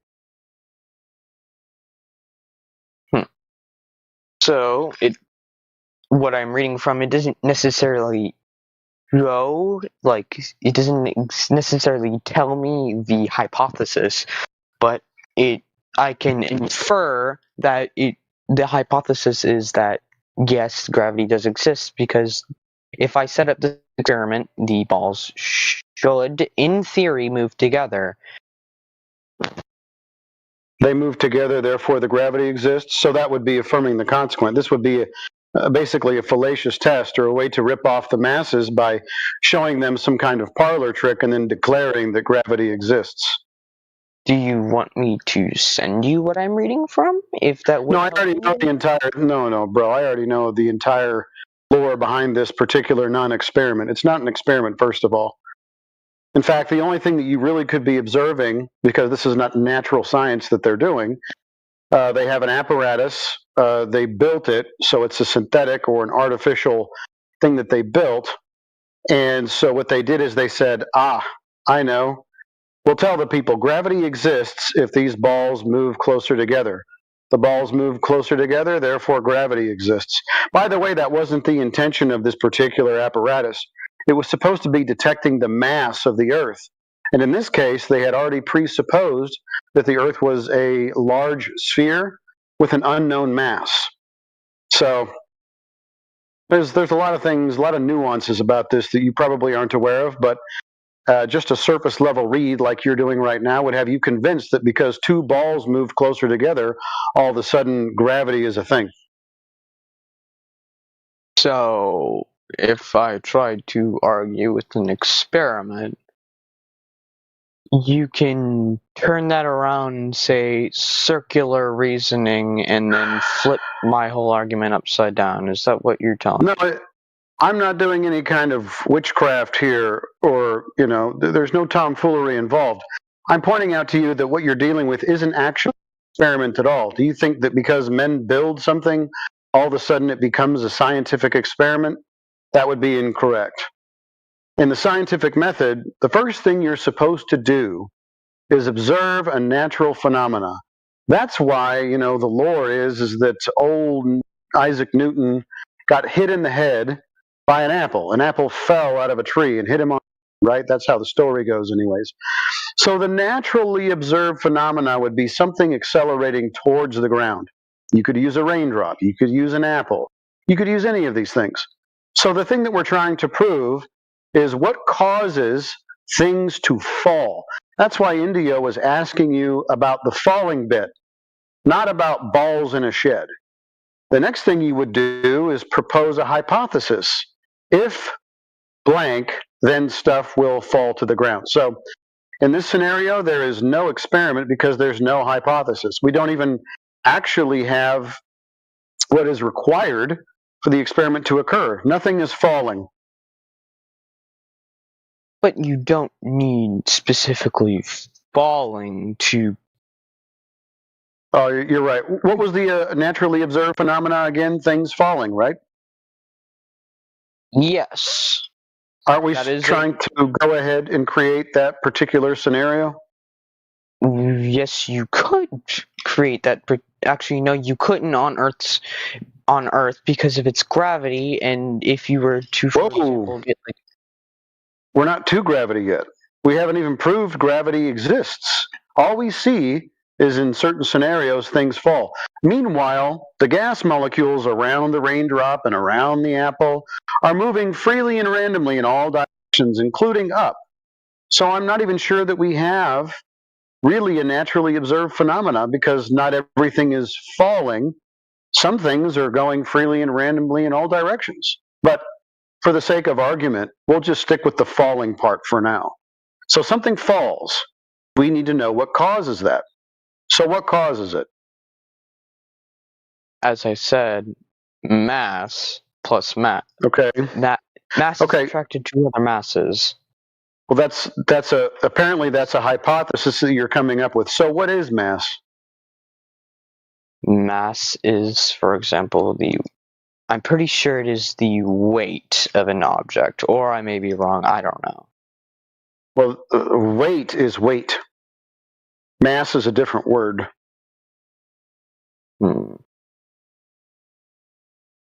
So, mass refers to a fundamental property of matter measuring inertia, resistance to acceleration. Okay, so now mass is resistance to acceleration? Is that your final answer?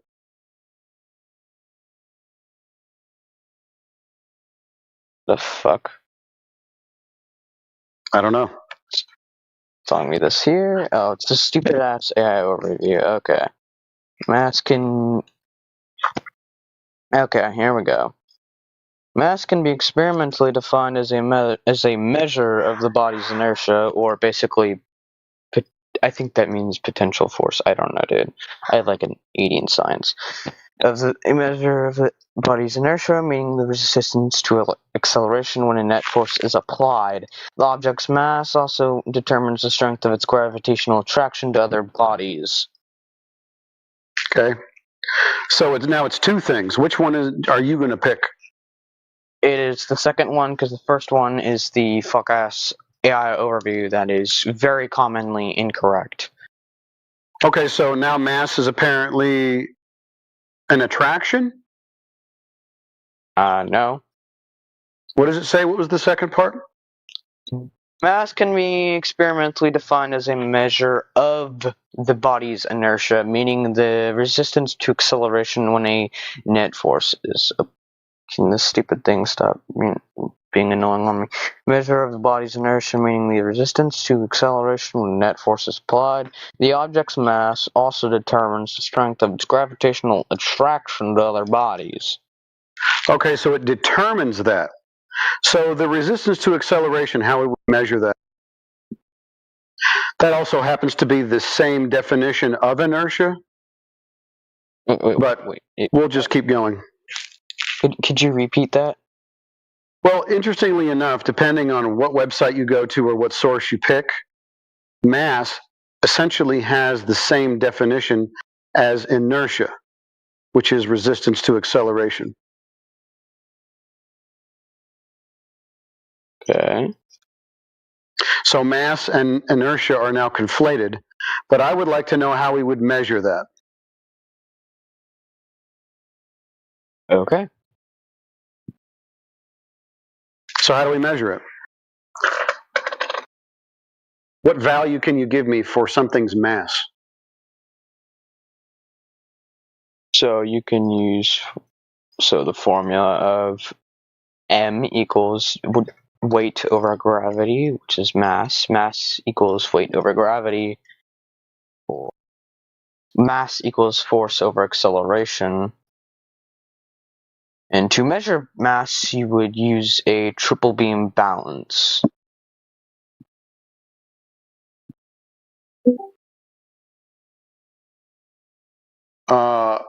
Right. I hear the formula. Can you just give me the value?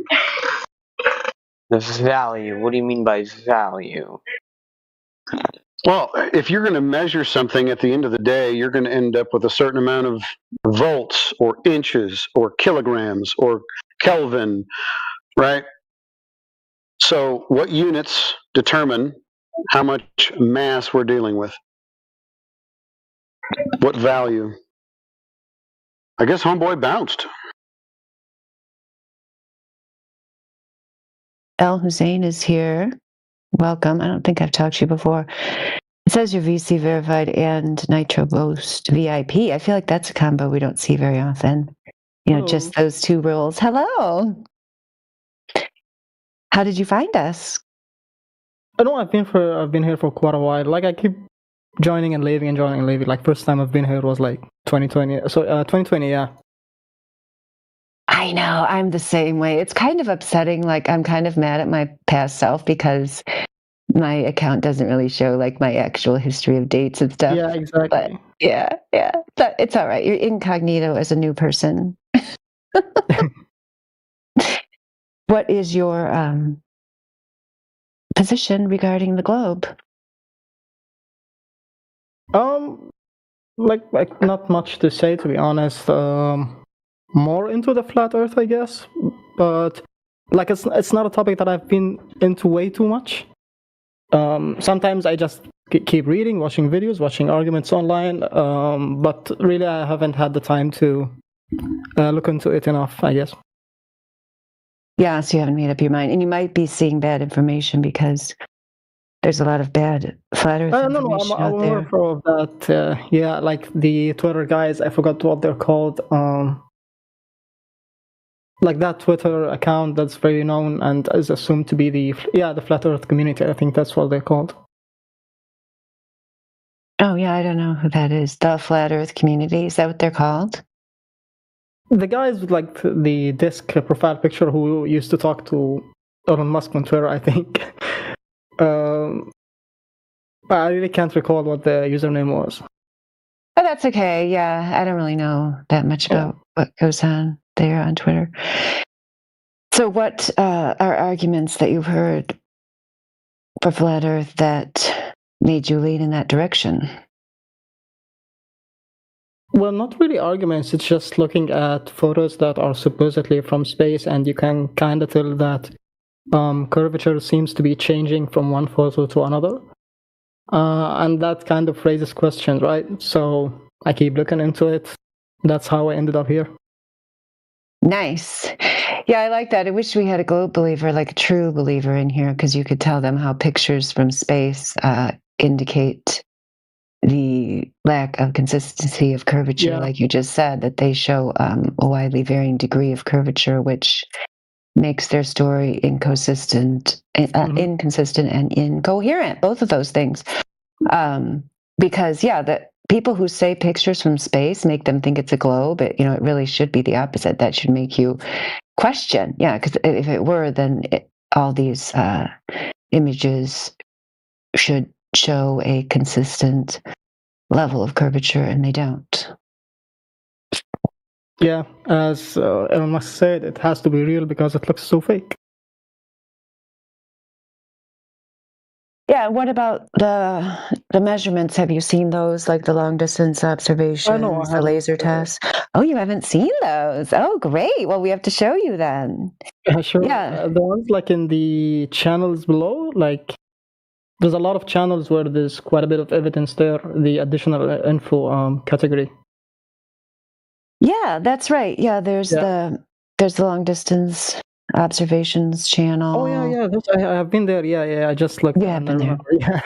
Yeah. I've seen those before. Oh, okay. So, like, did you watch the videos? I don't really remember. Let me see. I probably did. Like, as I said, I just keep joining and leaving over and over. So, probably might have seen some of them.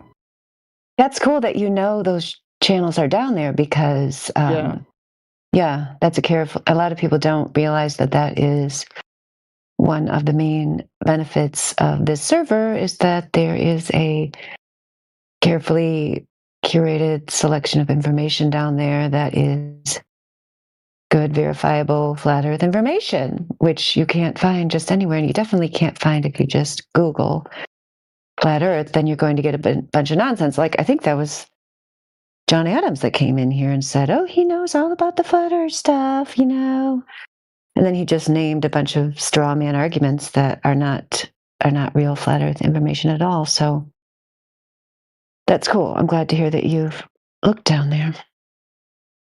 Yeah. And did you understand the reason for the long distance observations? No, not quite, to be honest.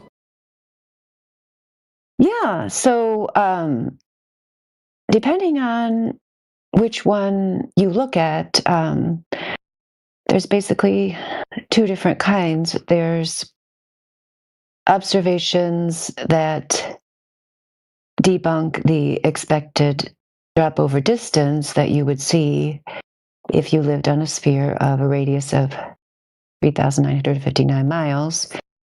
And then the other kind are the horizon observations, and those debunk another calculation of the maximum distance of the horizon on a sphere with that same given radius, which is 1.22 miles times the square root of the observer height in feet. So both of those formulae show you, what the prediction would be, what you would see or not see on a globe. And each time you can make an observation of something that wouldn't be seen on this globe. So in the case of the missing drop over distance, it's something that would be hidden behind this alleged curve, and yet the object is visible. And in the case of the horizon, it's the where you can see the horizon that's clearly beyond the maximum distance that it would be if you were on a sphere. Yeah, and it doesn't exist. That's right. Yeah. Yeah.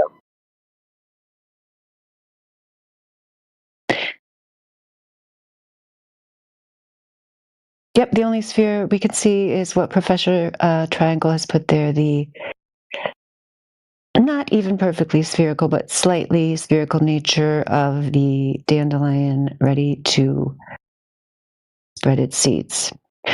Do you remember any of the ones that you looked at in particular? I'm actually looking because, I remember being here before, and one of the channels was like something I'm quite interested in, but I can't quite find which one was it.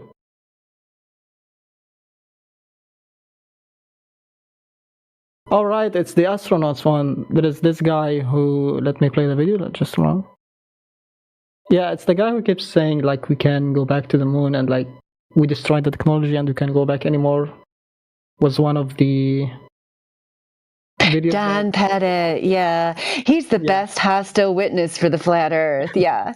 Yeah. Because if those are the brightest and the best we got, and these are the guys that are trying to convince you, that you live on a globe, that we went to the moon and all that, it's kind of like, yeah, good job, guys. That's your best team you got there, Don Pettit. Good job.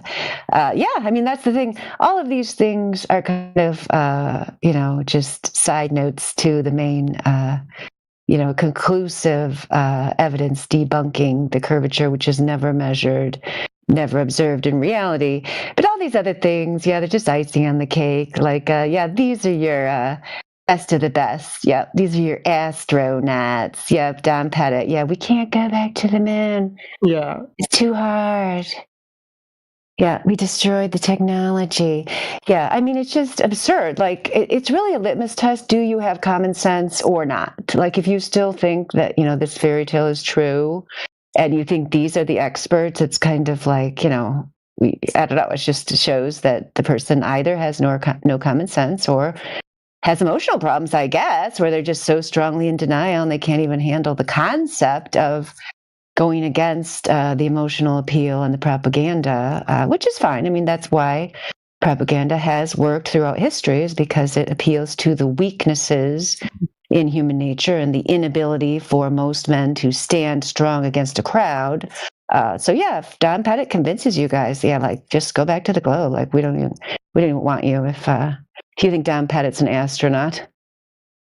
Please. I mean, an astronaut in the sense of what astronauts used to be when they started, their fake space program, when they were like military guys who were very, intelligent, had common sense, like the one they murdered, Gus Grissom, those kind of guys. Like, I would have called them astronauts and that would have been fine, because when it was, just conceptual, we were hoping to do this, they deserved the title, possibly the best and the brightest. That's why they had to kill them. I guess they miscalculated, like, we can't have guys that are too smart, because then there'll be whistleblowers. There might even be some who, after we burn the first one alive, decides he's even going to still be a whistleblower because he thinks it's important enough to prevent all mankind from being deceived. So we better just get dumb guys that we can easily bribe and coddle and blow smoke up their ass, and they'll do what we want and make stupid videos like Don Pettit does.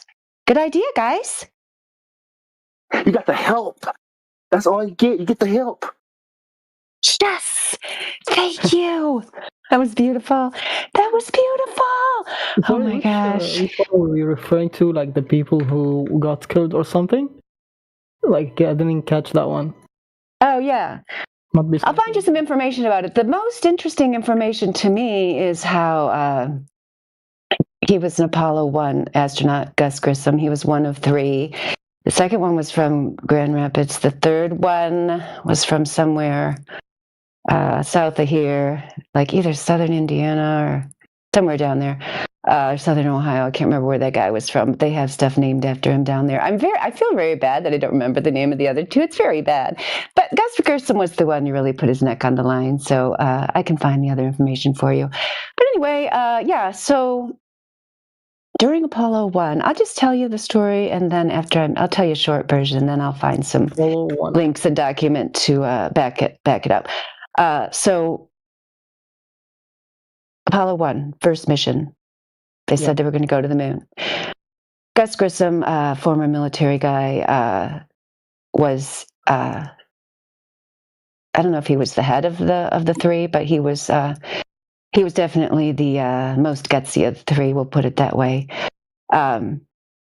He came to think that it was not going to be possible, for them to go to the moon. That this technology was not going to work the way that it claimed. And so he not only thought this, he was doing his own research. He had papers at his home. No one knows exactly what they said because I believe it was before they even informed his wife, they came to the house and took all his papers away. They confiscated all of his papers, before he died. Then they confiscated the papers, and I'm pretty sure they told the wife. I'm pretty sure that's the order that it went, those three things. But anyway, he not only did he think it, he made a public statement. He held a lemon up in front of the shuttle. There's a picture of that, saying that it was a lemon. Do you know what that means in vernacular? Like lemons, like in terms of automobiles would be like, cars that don't work, because that's why we have lemon laws. We're not allowed to sell a car that doesn't work well and pretend that it does. But so anyway, that was the significance of the lemon. And he said, we can't even communicate with the next building. How are we going to communicate with the moon? So these are public statements he made in addition to the private papers. But basically they came to realize, this guy's on to us. He's not going to go along with this. And so what happened was they were doing a test and they all three burned alive inside the capsule. So they all died, all three of them. And so after that happened, Gus Grissom's family, sons, actually the sons didn't get involved until later when they were adults. They were children at the time. But as time went on, they made public statements that they thought that this had been done on purpose, that they thought their husband and father had been murdered. So they took it to court. That's the article I'll find you. I think it's from the New York Times where the mother sued. The wife sued. I'll find you the details in case anything I'm telling you, I'm not remembering it right, but this is the basic outline. And then, and I also have his obituary, which contains some of those details. Eventually, as the sons got older, this was like a lifelong quest. One of them somehow was allowed to see the capsule, which amazes me that even happened. But anyway, it turned out that the capsule could be locked from the outside, so they were locked in, and there was no way for them to get out. You know what I mean? It was locked, and they couldn't open the lock to get out. And also, there was something about the pure oxygen environment. If anybody else, knows details about this, any of our other Flat Earth friends, feel free to chime in. But yeah, there was they were in a pure oxygen environment, which they shouldn't have been. Yeah, 100% oxygen makes non-flammable items flammable. Yep, and that's what they shouldn't. That wasn't their protocol, or they shouldn't have had that, right, Rayleigh? That's like the dumbest thing ever to do is put 100% oxygen in there.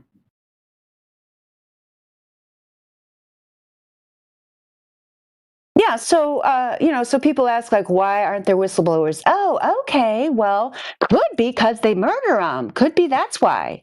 And then they just pick dumb people who aren't even going to be whistleblowers anyway. After that, you know what I'm saying?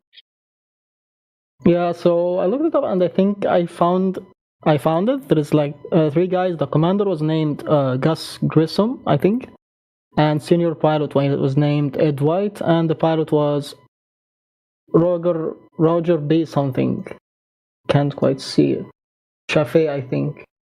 Oh yeah, Chaffee. I think that's the one from Grand Rapids, Michigan. Yeah, and then the other one's the one from somewhere south of Michigan. Yep. Yeah, so he was the pilot, I guess. Yeah, pilot.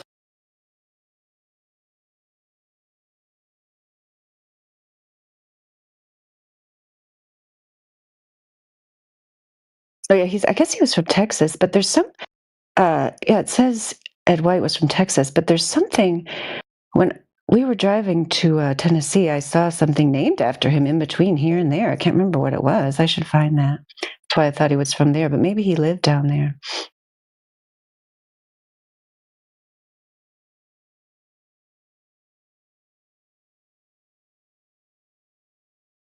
Roger B. Chevy, born 1935, Grand Rapids, Michigan, died January 27th, 1967, Cape Canaveral, Florida. Yep, only 32 years old. R.I.P. R.I.P.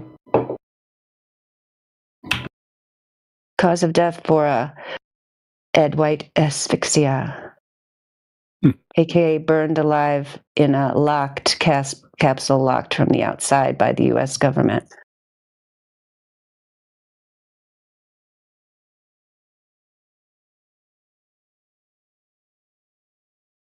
And then the guy who investigated some of these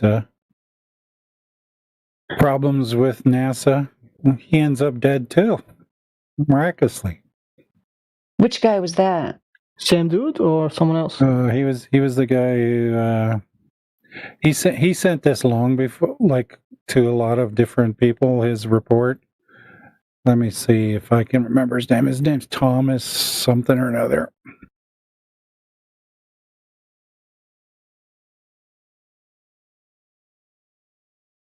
Yeah, Thomas Ronald Barron.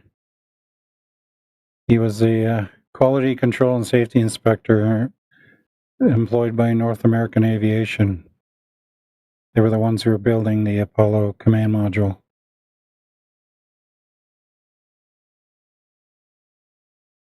But he was a whistleblower before the fire even. He had raised concerns about safety issues, poor workmanship, and protocol violations. He got fired back in 1966.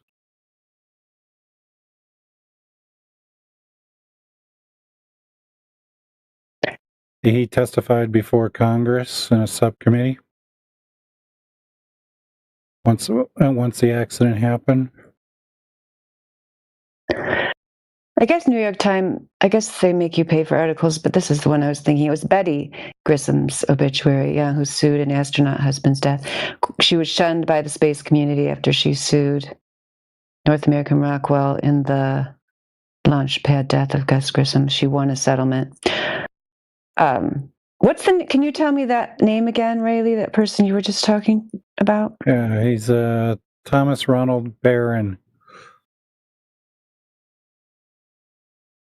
Oh, that's interesting. Yeah, because when I look him up, died in 1967 in Florida. It says movies, conspiracy theory, did we land on the moon, 2001. What's that one? Have you heard of that movie? Not specifically. I wonder what its conclusion is. Yes, they talk about him in there. And I have a copy of a Twitter post in which one guy says, my father worked on the Apollo program starting with Saturn V. And he said, the workers at NASA, he goes, at least 50% of them were running their own little side hustles, either on or off the clock. And then most of the other 50% didn't do very much at all. Yeah, that's why we've got on our top 10 voting list, we've got of moments of 2025, we've got NASA being officially rebranded as a spy agency. I mean, it's pretty amazing. It's funny because I was looking for a link because that was Sheepdog's contribution. I'll get it.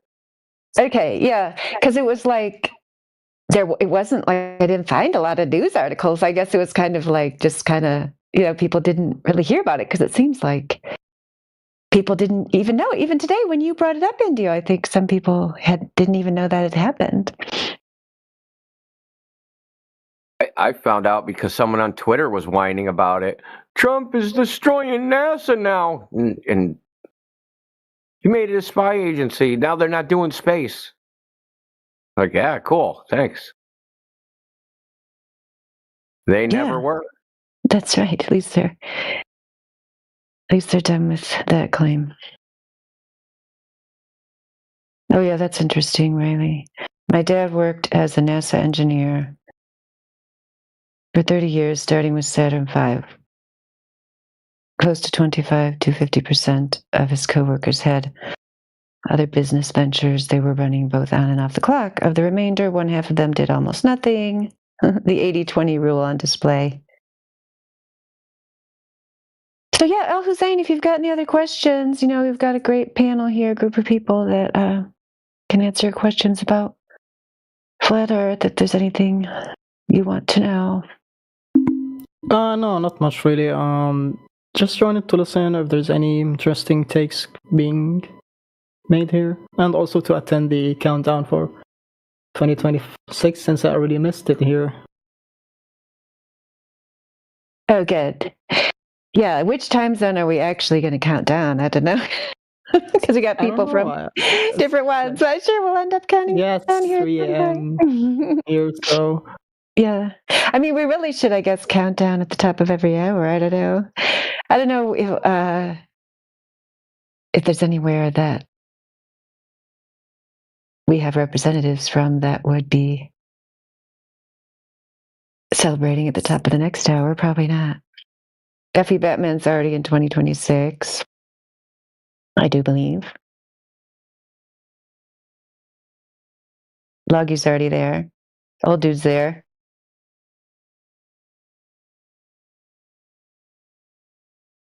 But yeah, we've got people on the West Coast that are nowhere near midnight. So I posted the executive order in the relevant text in the chat. So I'll read it for ha-has. Determinations. The agencies and agency subdivisions set forth in Section 2 of this order are hereby determined to have a primary function: intelligence, counterintelligence, investigative, or national security work. Here's the list. Agencies or subdivisions of the Department of Commerce, the International Trade Administration, Office of the Commissioner for Patents and Subordinate Units, Patent and Trademark Office, the following subdivisions of the National Oceanic and Atmospheric Administration, National Environmental Satellite Data and Information Service, the National Weather Service, adding the following under Section 1-419, 1-420, the National Aeronautics and Space Administration, in the United States Agency for Global Media.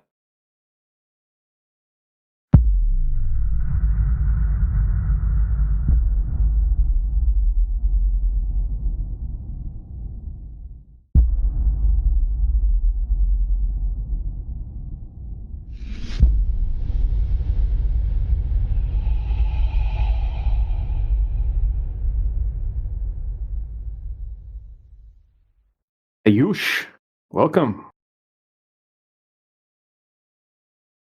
Zorro, welcome, Zorro. Hi guys, what are you doing? Not much. We just started an event, a New Year's Eve event. Oh, yeah. So yeah, we're just going to be chilling out, talking about the flat Earth topic. Okay. Have you been in this channel before? No, I'm very new. Okay. Have you been in the server for a long time, or you're new to the server? I'm new for the server. Okay. Well, welcome to the server. It's a very good server. And yeah, in this channel, we discuss the topic of flat Earth versus globe Earth. Have you heard about flat Earth topic before? No, I have not. I guess this will be interesting to hear. Okay. Well, yeah. So you've heard of flat Earthers before, though, right? Yeah. Yeah. Yeah. So what's your opinion on the topic of flat Earth?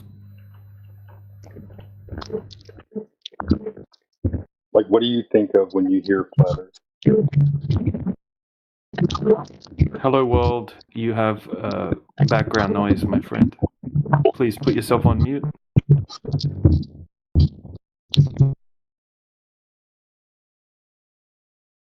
I swear to Yeah, God, so people are moving them into this channel, man. I still think that. happens so much in this server, man. Crazy. So Zorro, yeah. So when we talk about flat Earth, we're not talking about a flat pizza Earth. We're not talking about a flat disk Earth instead of a globe Earth. Mm. Okay, so when people think about flat Earth, quite often they just replace the globe with a little flat planet. And they think that that's what flat earthers are claiming, but that's not true. We're not claiming. So where is exactly the flat Earth according to you? Well, it's where we are. It's where everybody is. It's where we all reside. And I would consider it more like the foundation of the system that we all live in, or the floor of the system that we all live in. Right? Okay. Just like we experience, and then everything else that we experience is above us in the sky when it comes to the celestial bodies in the sky, the sun, the moon, the planets, the stars. Mm-hmm. So the ground is a flat plane, obviously with mountains and hills and valleys, but most of the known surface area of the ground is covered in water. And then when we go out and test over huge distances over the surface of the water, we don't find any curvature. So what I would say is that large bodies of water need to have a container. You can't have a large body of water without a container. So if you have a pool or a pond or a lake or an ocean, that would be a large body of water that's contained. And then the surface of the water is not curving over distance. That makes sense. Yeah, it's exactly what everybody experiences. But we've grown up being taught that what we experience isn't true, and that really that we're living on a ball in space that has water covering the outside or most of the outside of the globe. Yeah. So when we go out and test to see if the Earth is really a globe, we don't find any actual real world evidence that it's a globe. Yeah, we just heard about this, The Earth Yeah. is oval, and yeah, we have been.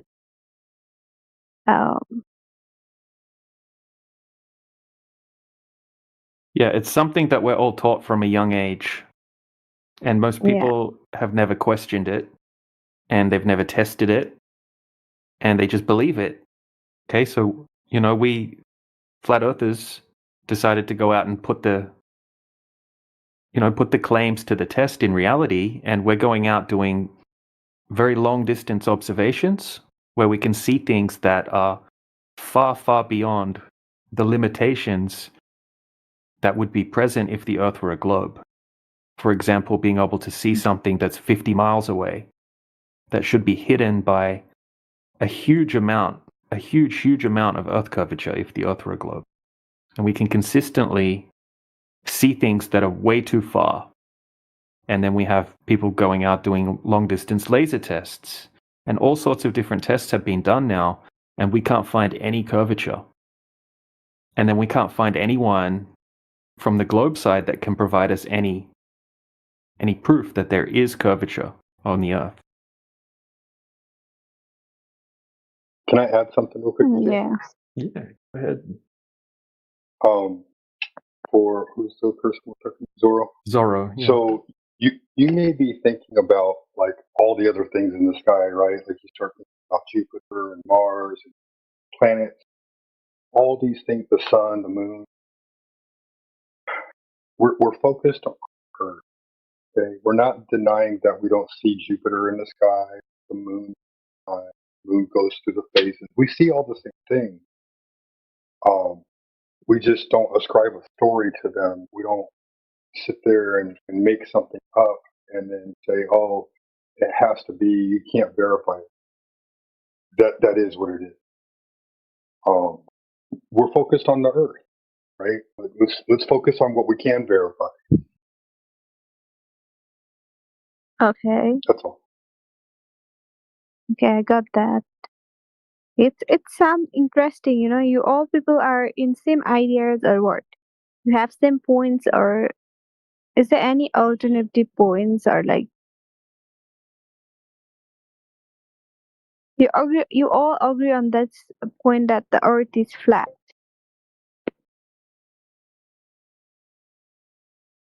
Father doesn't, or yes, that is most of us who know this. Sorry. Yes. Yeah, there's the surface of water measures flat when at rest everywhere.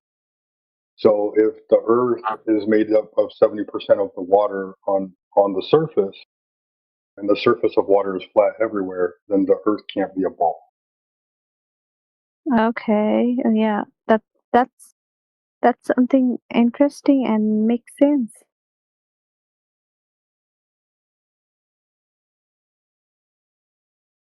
We can have a discussion on this. If I think it's a very good point that You may think you have some silly questions, but please feel free to ask any question. And we'll be honest, if we don't know the answer, we'll say we don't. It's not a big Sheepdog, your mic's a bit low volume and a bit choppy.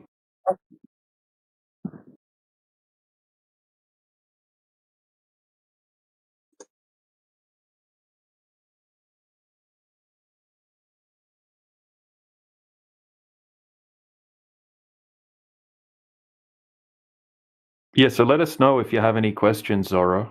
I'm sure there's a whole bunch of questions, like, what about this? What about that? How does this work? How does that work on a flat Earth?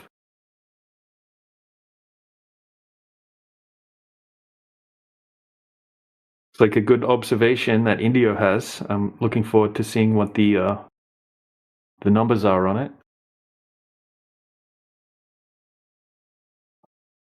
7 miles, 15 feet above sea level.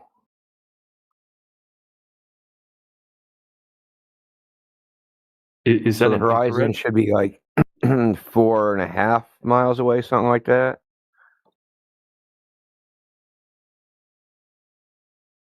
Yeah, so I got a bunch of stuff. That the thing is, I took a flight, and I happened to.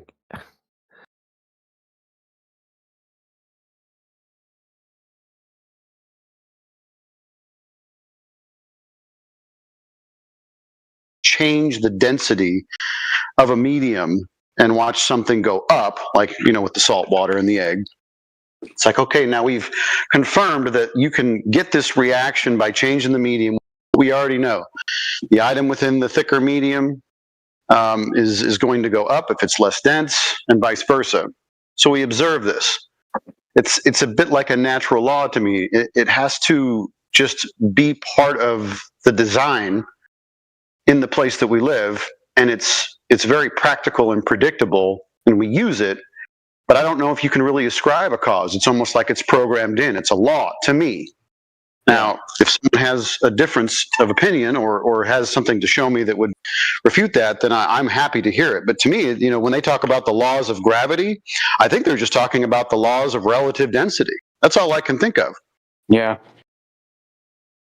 Yeah, and what? To add to that, there's something spooky going on with molecular bonds. I have this nagging suspicion that the presence of bonds between particles is in molecules is somehow contributing to this behavior, this phenomenon. Because gas molecules absolutely do not abide by what we understand gravity to be in the popular sense.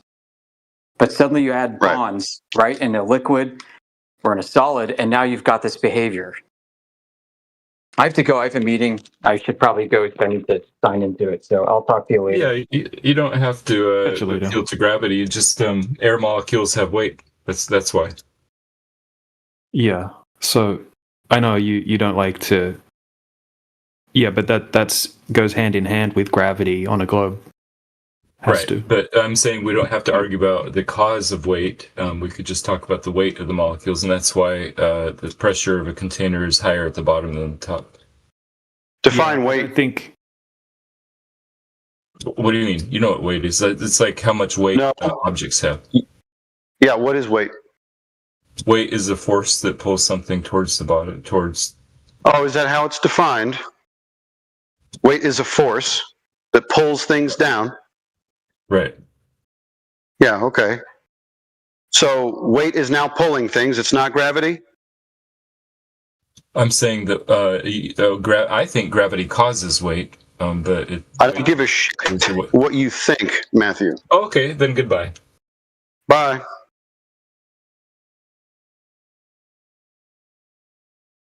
I found that Matthew's only tactic is to tell us about what he thinks. I'm not here to hear about what you opine or think or want to believe. Substantiate your claim with something. Yeah, he's like a record on repeat when it comes to every single one of these conversations. He said, like, I've had that exact conversation with him like at least a dozen times, and he says the same thing every single time. And he refuses to talk about gravity. We believe. He just has the same talking points for the last like 5 years straight. It's crazy. Yeah, it's old and tired. If he brings, sometimes he's jovial and comes in and just wants to talk about things that aren't related to the topic, but he's chill. That's fine. Whatever. But if you're going to come in and just start telling us about your opinion or your own subjective position on something without any evidence, I'm not really interested.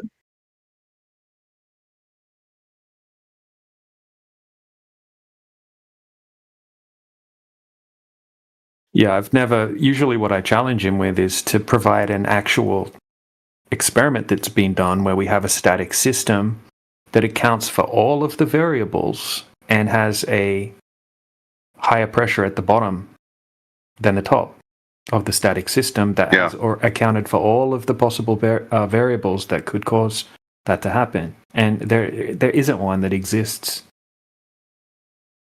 Right. What they're still doing is they're saying high pressure down low, low pressure up high, see gravity. No. It doesn't work that way. I still want to know how's the oxygen getting up to the top, how's it getting up to 30,000 feet? Right. With the gravity. How's that happen? And what, so it's just like some of them can break through the gravity, can they, and get up there? Yeah, the gravity wall. Yeah. It's like Indio in the house. Yeah, Indio. What's up, Indio? What's up? How's my mic? Your mic's pretty good. Sounds good. A little quiet. Hold on. I'm using that. I have a question. I always see that old man in people's profile pictures in the flat Earth community. Who is that? He's a character from Kill Bill. Yeah, Pai Mei. Is he a flat earther or something? Probably. No, it's a movie. Ever heard of Kill Bill? No, I know what Kill Bill is. I just recognize a pattern. That's all. My apologies. I mean, he's a what is it? What do they call it? Taoist priest or something? Shinto priest. They're not Shinto. Taoist. How's it going, Seisu? I mean, China was flat Earth, so yeah, he's probably a flat earther. What's up? So how you doing? Have you ever seen the movie Guess Who? Nope. It's a good movie. It has Bernie Mac in it. It'd probably be funny. It's got Bernie Mac. Rest in peace, though, for real. Rest in peace. What brings you in positivity? I like conspiracies. Okay. Which ones do you like?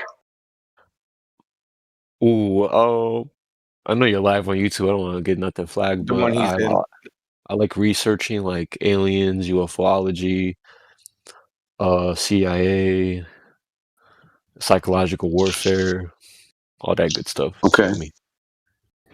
Okay. Do you think that the flat Earth is a conspiracy? I feel like some of it could contribute, like the controlled opposition and stuff, like the Flat Earth Society. That's definitely like a psyop of some kind. Possibly. The thing about flat Earth is people use that term conspiracy, but But I think sometimes they're kind of missing what the word actually means. So to conspire, right, is to have one or at least two individuals, secretly planning to do something, right, without anybody else's knowledge. Now, it doesn't have to be nefarious. It can be like two people conspiring to plan a surprise birthday party, right, or a group of people. So it doesn't have to be bad, although we typically associate it that way because we think, keeping secrets is in general a bad thing to do, especially if it's truth that is important, to hide a truth or something like that. But I don't know if flat Earth falls into that category. Now, people could conspire to devise a plan about a lie, and that would be the globe, because the Earth itself cannot be hidden. It can't be secret. Does that make sense? Oh yeah, for sure. I came here to learn about. So someone once told me that the final Antarctica experiment is created by a shill, and I would like to discuss that experiment. Oh, I don't know if Will Duffy is a shill of any kind. Those are things that are hard to prove. You know what I mean? Like, he could just be some, pastor from a church that has a desire to expose some kind of, in his mind, flat Earth conspiracy, and have some good funding behind him and be totally above board. Like, I don't know if he's a shill, if he's showing up to infiltrate anything. I have no idea. There's a lot of people that don't like the flat Earth, and I wouldn't call them shills.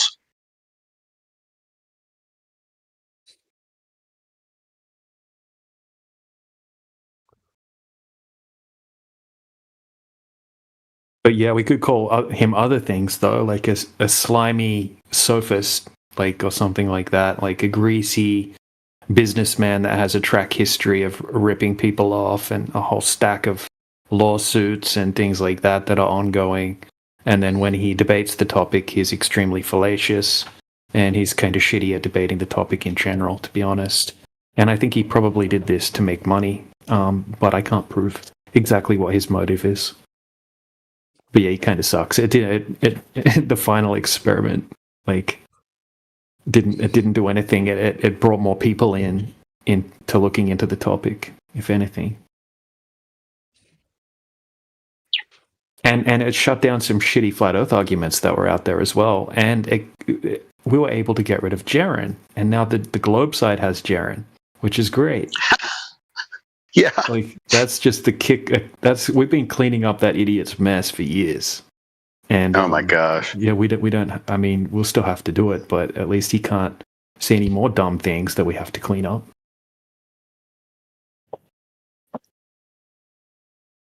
I'm interested about the Earth curve math being wrong. I want to see some some sources about that, because I do believe I've actually heard that before, that the Earth's curve doesn't, the mathematics behind that doesn't add up. Oh yeah, yep, never matches up, and not even close. It's not like a little bit off; it's completely off. If you have, most people don't realize how much curvature there actually is over a relatively short distance. I have a 21-mile observation. If we calculate on a globe how much curvature there should be over a 21-mile body of water, it's 293 feet, which is kind of like a 29-story building, like a big skyscraper worth. Okay, and we can zoom in across a 21-mile lake, and we can see the shoreline on the other side of the lake. We see zero obstruction. And these kind of results are consistent. With the observation I'm talking about, they did it during the day, and they could see the shoreline on the other side. Then they waited till it got dark, and then they did it again because there's lights on the shoreline, or near the shoreline on the other side, so they could see it even clearer at nighttime. Both times it was clear. And then they shot high-powered lasers across the lake and could hit their targets. So when we go out and we do... Do you have a video of this experiment? I'm actually really interested in that. Yeah, I got some... There's a whole video, which I'll post, but I've got some clips and stuff here. So honestly, I'm not too knowledgeable about stuff like this, because No, I No, understand where you it's guys come from because I used to research a lot about 9/11 and the physics being broken. And a lot of people would be like, "Oh, this is silly. This is like stupid and this and that." So I understand.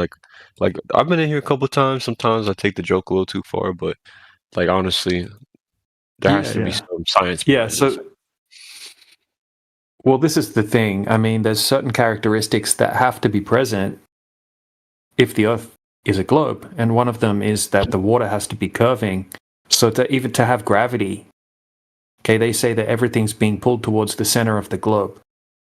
Okay, and that means that the water would have to be curving at a certain rate. So they tell us the exact size of the globe, and we can calculate exactly how much curvature there would have to be over this distance, and it has to be there if the Earth's a globe, because you can't have the globe without gravity, and you can't have gravity without the globe.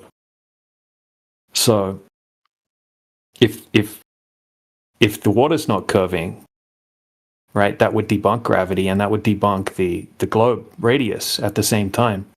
Kind of goes hand in hand, really. Hold on, my apologies. I'll be back. My cat's fucking knocking shit over. Hold on. Yeah, you're right, man.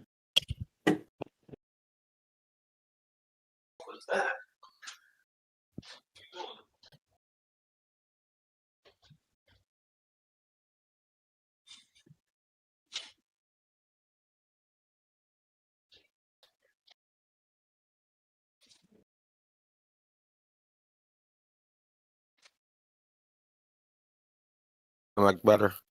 Is that better? I got you on 200. It's still a little bit low, but it's a bit better. Yeah, I'm trying to get it to work on my mic.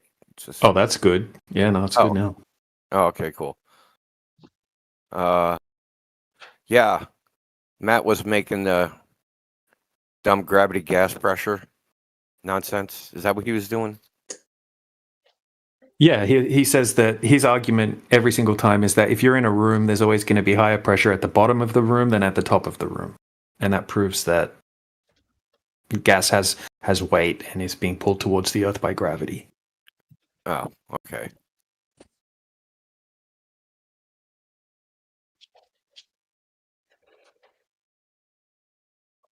So, I want to get one of these guys to tell me how come gravity isn't in the phase diagram for liquid, solid, and gas. Shouldn't it be in there? Shouldn't if you dial up gravity, it would turn a gas into liquid and then into a solid?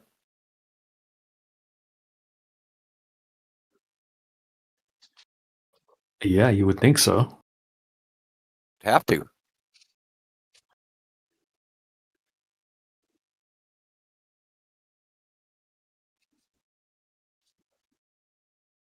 So, basically, if we turn down the gravity, all the oceans would turn to steam. But if they turn to steam with less gravity, well, that would be a higher energetic state. So where did that energy, how come losing gravity created more energy? It's actually against, so like, wouldn't that be against thermodynamics? Because gas is in a higher energetic state than a liquid. But then the crushing pressure is what's turning it into the liquid in the first place. That's like thermodynamically backwards.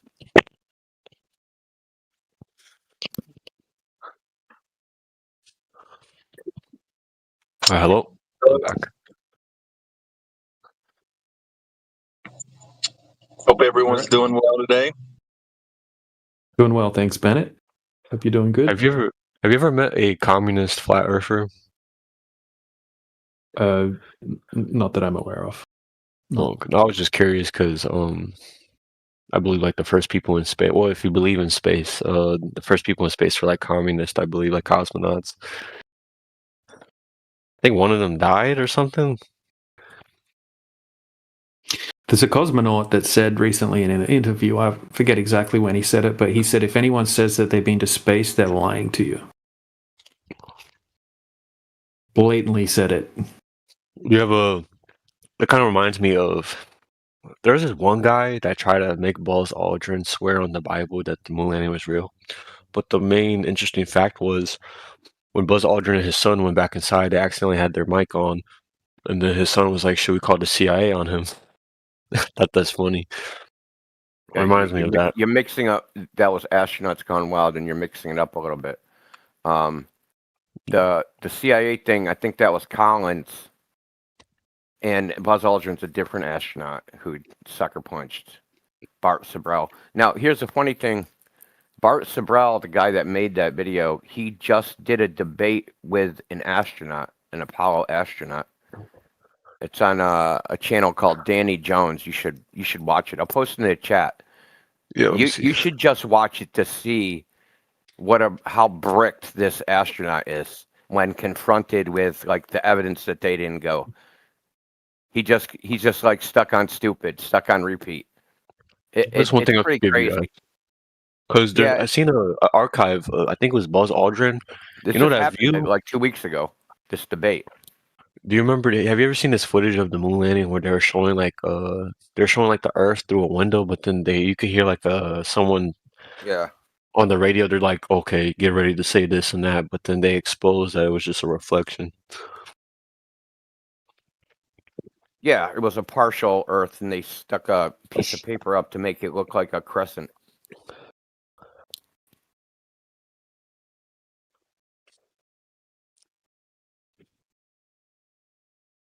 It's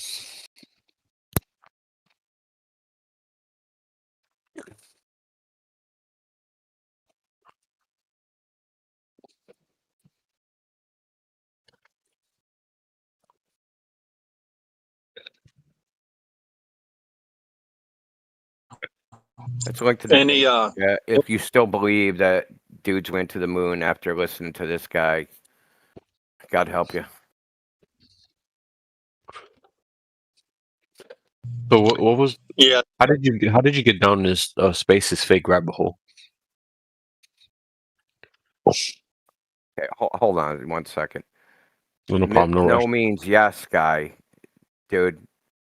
Everything you just posted. If the moon landing was fake, thousands of independent engineers, countries, radio astronomers would have had to fake it consistently for 50 years.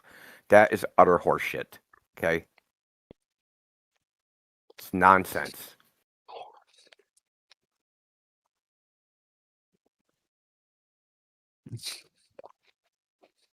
Anyway, what were you saying? Positive only? Positivity only? I low-key forgot. I was eating the kiwi. My bad. Hold on, I'm about to watch this video you sent.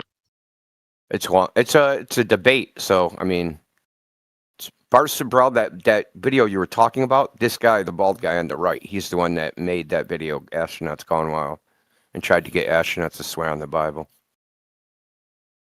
That's funny because they're Freemasons. So Yeah. it's weird that they did it. Okay. Yeah. No means yes. Mockery is not evidence, just like claims are not evidence. Your claim is baseless bullshit. What can be asserted without evidence can be dismissed without evidence. Wait, what about the people that saw the supposedly they're like the Apollo rocket? Like, is there any footage of like where it went, or did it like arc? I seen that rockets arc; they don't really go up.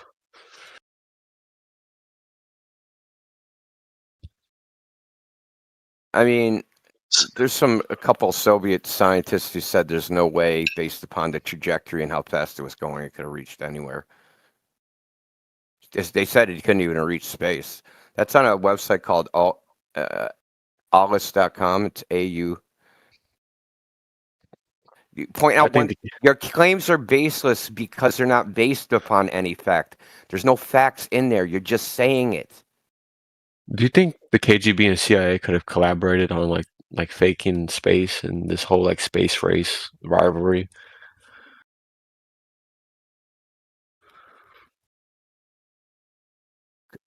Yeah, we already know they did. We got the documents. Oh, you got CIA documents? They said Send them over. They said it when they created NASA.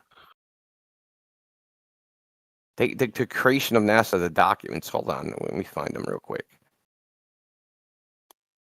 I think I saved them. Yeah, to me, the most striking thing is the photographs. Say that again. Freaking. I was gonna say I'm looking up the death of this cosmonaut. Cosmonaut. Hold on, let me see. Vladimir Komarov. How they felt is irrelevant. The matter is whether the evidence you haven't no means yes. You haven't presented any evidence. If the moon landing, blah blah blah blah blah, you made a conjecture of what should have to happen. You haven't presented any evidence that that's actually true. Okay, now present the evidence that all these things, these conditions would have to happen. Present evidence of it, not just something out of your head, which you imagine to be true.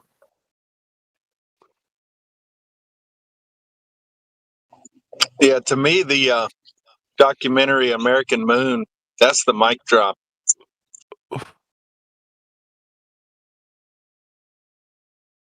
No mic, yeah, I'm sure these guys, no broke mic gang, unite.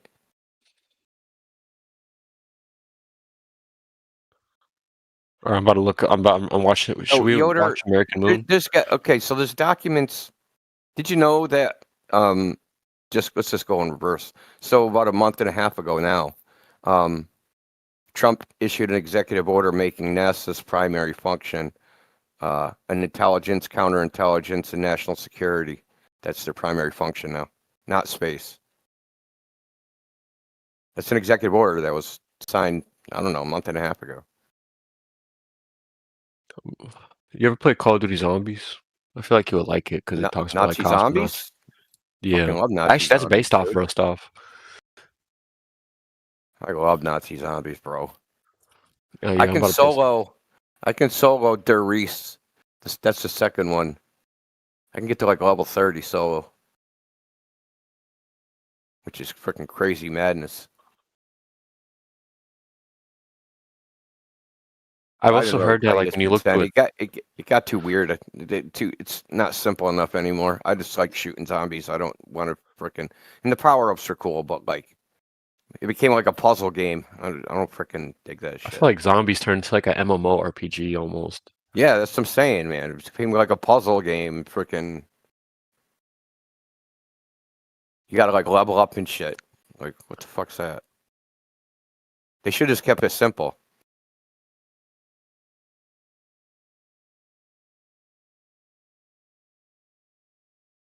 Where it's just straight up reflex, dude. That's you know what I mean saying? It was just like the beginning, it was just straight up reflex. How fast can you kill zombies? That's it.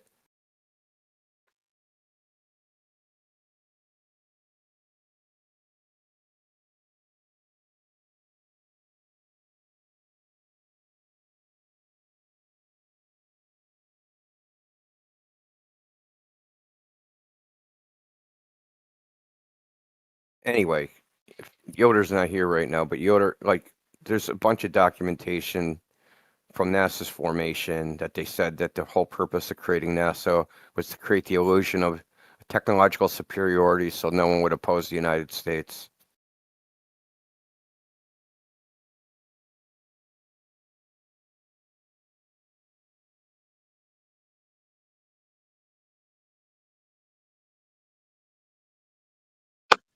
I think am I roboting? Not really.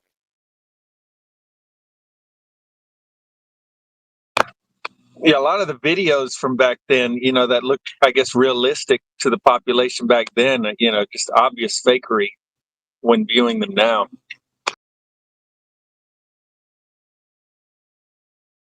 Oh, especially like the old ones, like the Mercury and Gemini. They're literally stop motion animation. It's pathetic.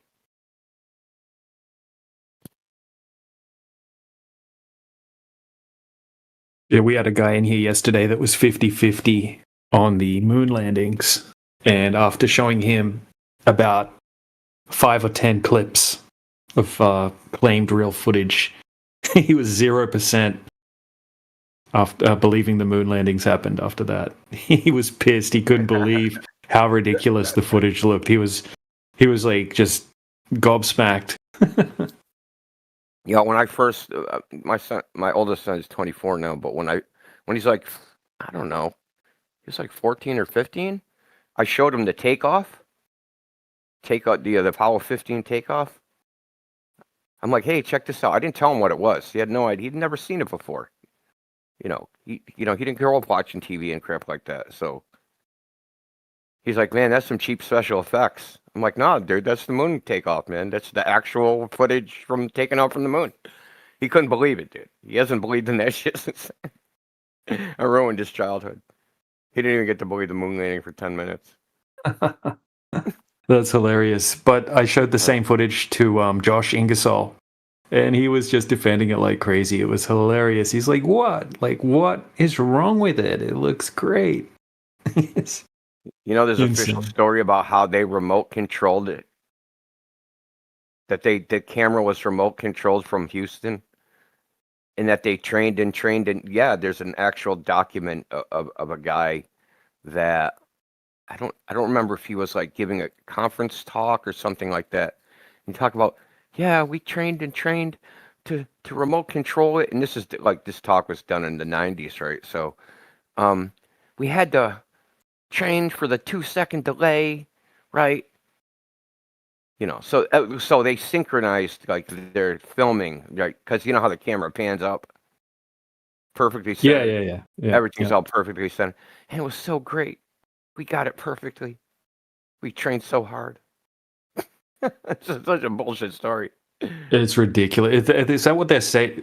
They say that they're doing with the Mars rover and the Mars little helicopter thing. Is it the same thing? Yeah, they're just remote controlling it. Yeah. The remote controlling it with like, I don't know, was this like a 16-second delay, 16-minute delay or something?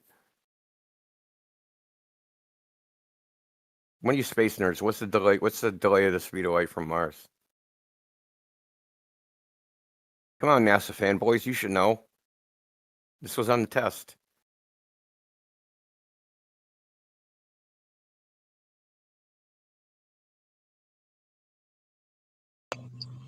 Yeah, like Apollo cameramen, like they like Hollywood should go to NASA and train, because they are they're the greatest cameramen that have ever lived.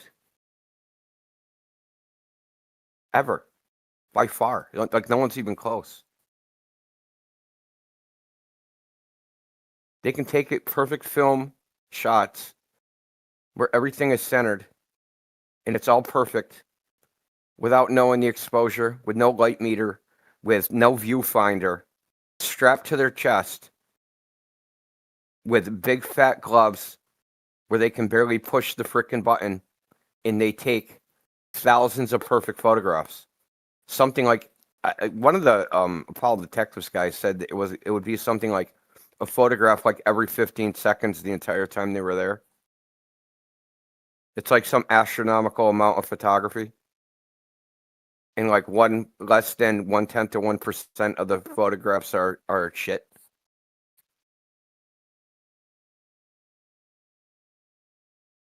The greatest photographers in the history of, I mean,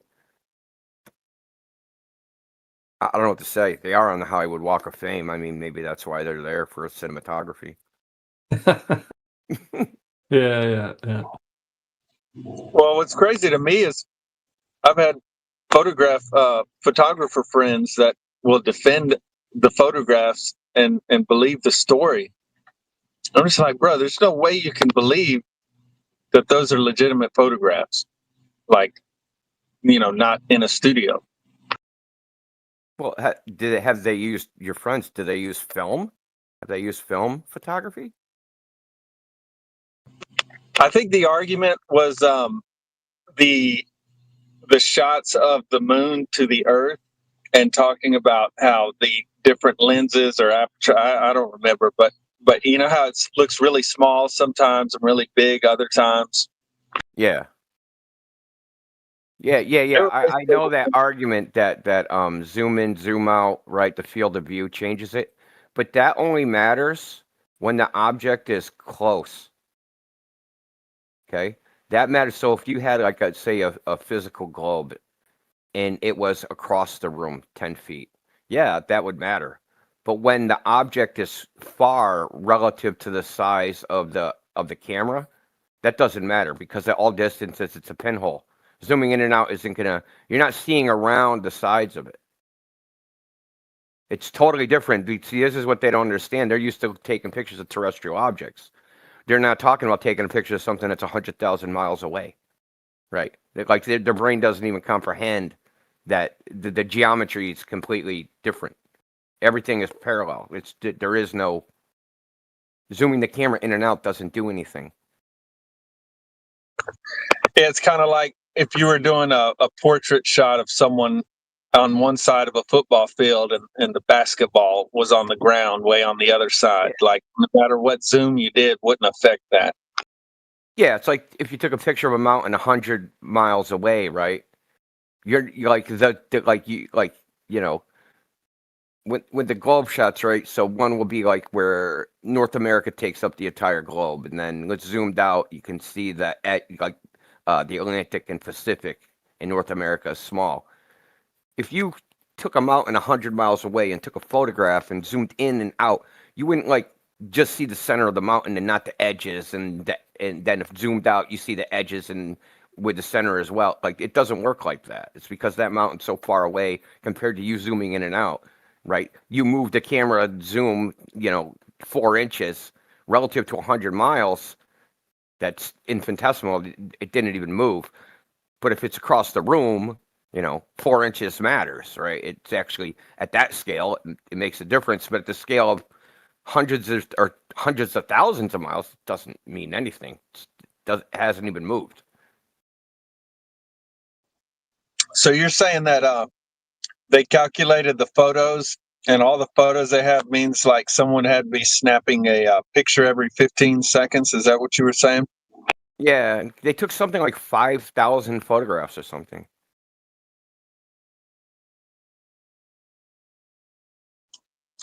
That's crazy.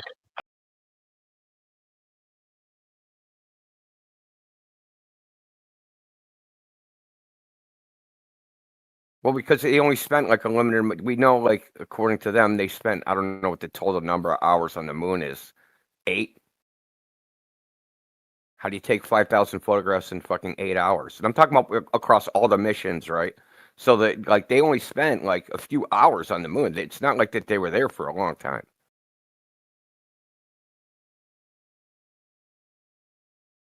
They just snapped, I think on the first one, like 3,000 photographs in like freaking 3 hours or something. 1,000 photographs an hour. Freaking dude, you have freaking blisters on your fingers from pushing the button that much.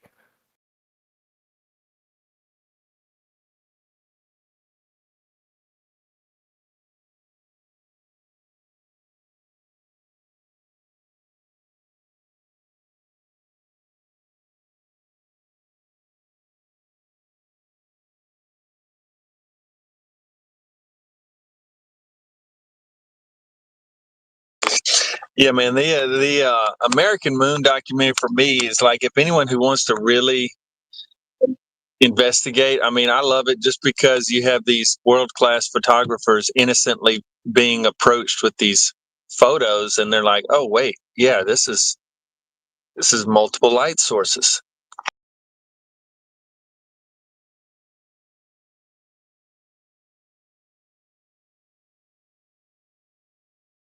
Yeah, I would suggest if just, anyone just what there's a YouTube channel called Apollo Detectives. They have so much on there. Like it's endless, man. Like I mean, there's so much. These people have like really, really, really done their homework. Well, and what I think is it's a great soft entry point for people that are pretty entrenched in heliocentrism. It's if you can't get them there, it's going to almost be impossible to get to flat Earth.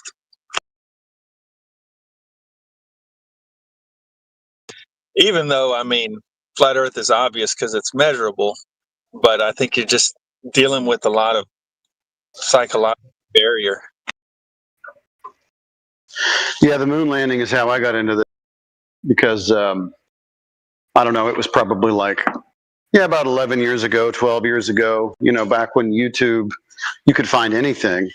So I was researching 9/11, stuff like pre-flood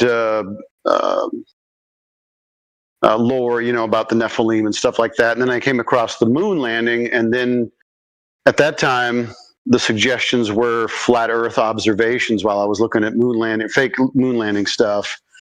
And then I saw those long distance observations, and that made me really uncomfortable, right? So I transitioned from like, okay, so the moon landings look like they're fake. And then all of a sudden I was hit with this flat Earth stuff, and I was like, whoa, I don't want to go that far, But that's how I got into it.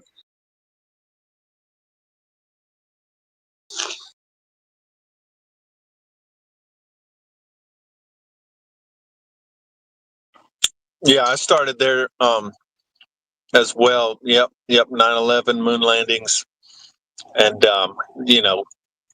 alternate views of history. And then I think, I saw a little clip for Eric DeBay's 200 proofs, and that created the and then the dinosaurs, all of that debate.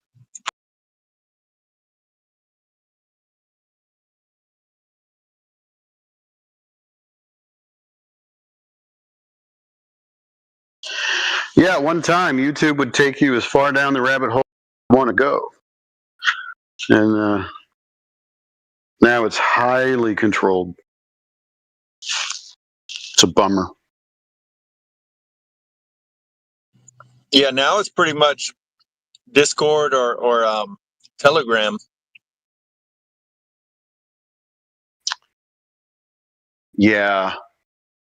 Censorship on TikTok, I don't think, is still too bad. Now, I don't have TikTok, but as far as I understand, the flat Earth is allowed to reign free over there.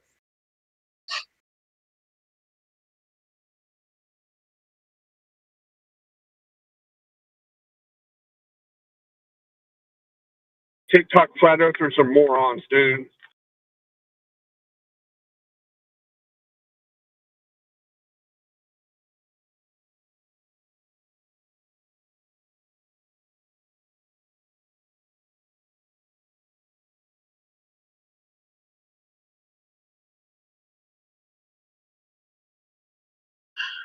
I would agree with that. They're not doing us any favors, and that's probably why it's allowed to reign free or roam free over there, because they're not putting out any good content. No good flat Earth proofs of any kind, as far as I can tell. It's mostly, back to you can see obviously that NASA is faking this, that, or the other. Now, I'm not saying that's not useful, but that's just where you cut your teeth. You're going to have to give somebody some substance after that.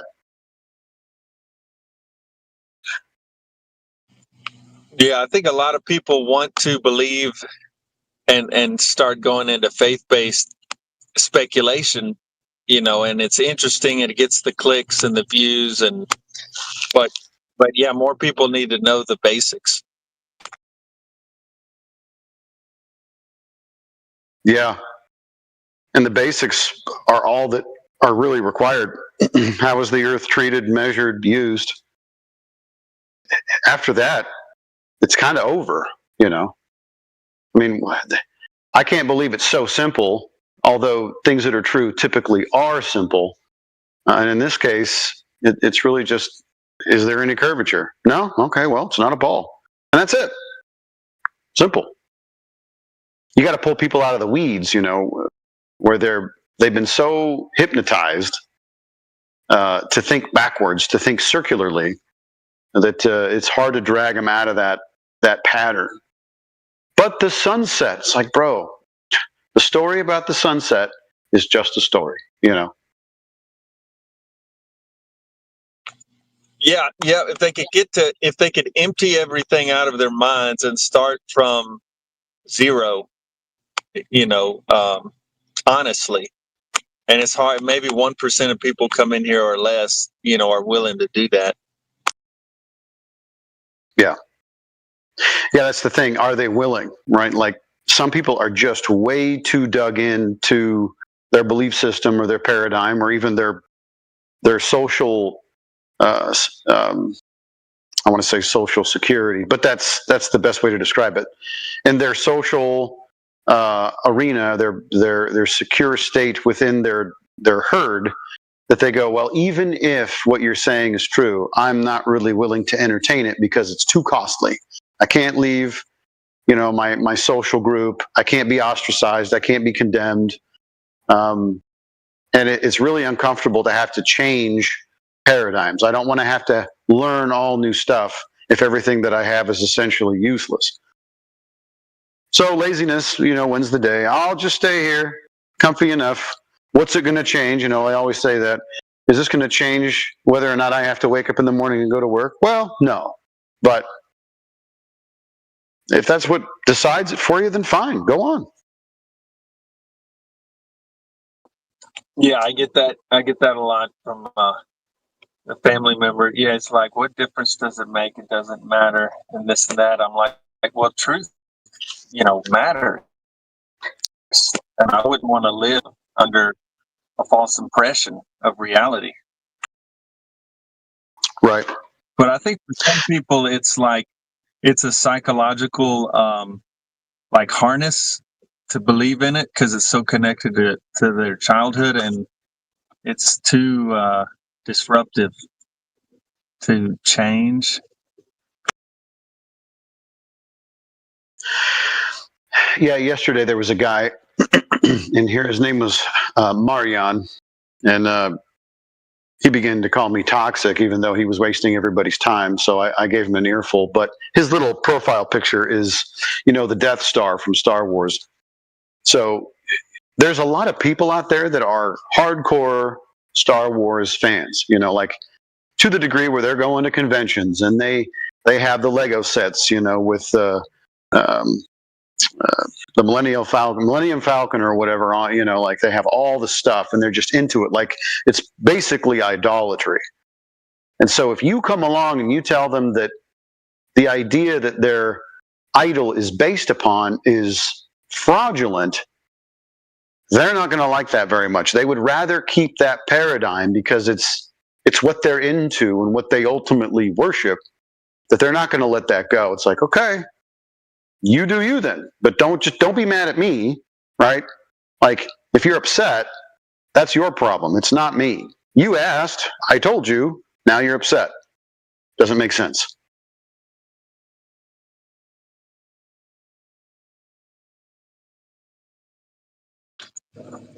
Yeah, I mean to like all of that stuff, I think you could still be a flat earther and enjoy a space movie, although it's probably not as like entertaining. But it's something where for me the concept of now we're entering into greater mystery when you come to flat earth realization, and to me that's even more exciting because wow, it's even more amazing than we could ever imagine. Right. So the celestials cause a huge problem even for the flat earther, right? Because we can use celestial objects and the earth is flat to navigate, right? And yet you can't use a trigonometric function to figure out the ultimate height of the star. It doesn't work. But it still works to get from one place to another. Now anyone try to figure that out, right? Where I actually can't know the height of this celestial object if I try to use trigonometry. It doesn't work out. There's not a linear relationship between the actual height and the surface, but the distance to the GP of that particular celestial body is still, for the most part, pretty accurate. So what is the star? Is it physical or is it not? Is it in an apparent location, which it has to be at this point? And you go, okay, well, so it's not an object that we could probably go and touch, at least not where it would be trigonometrically. Why does the moon do all the weird things that the moon does? What truly is an eclipse? It's very bizarre.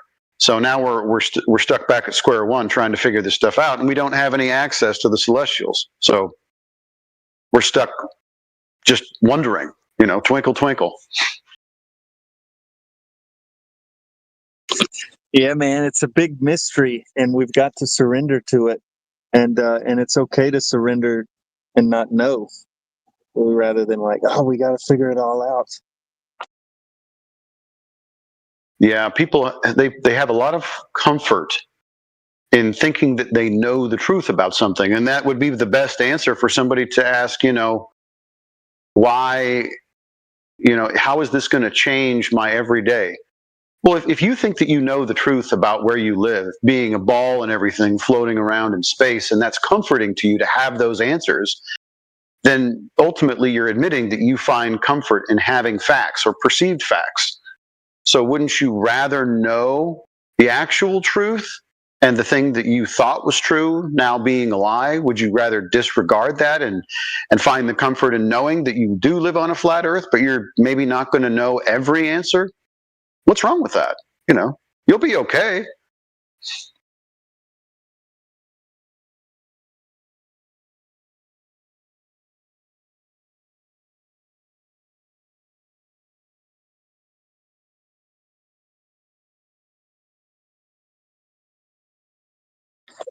Yeah, to me, it creates unlimited possibilities that simply require, I guess the way we're set up socially to change at some point, like being able to explore and stuff like that. It may take many generations. I don't know. Sure.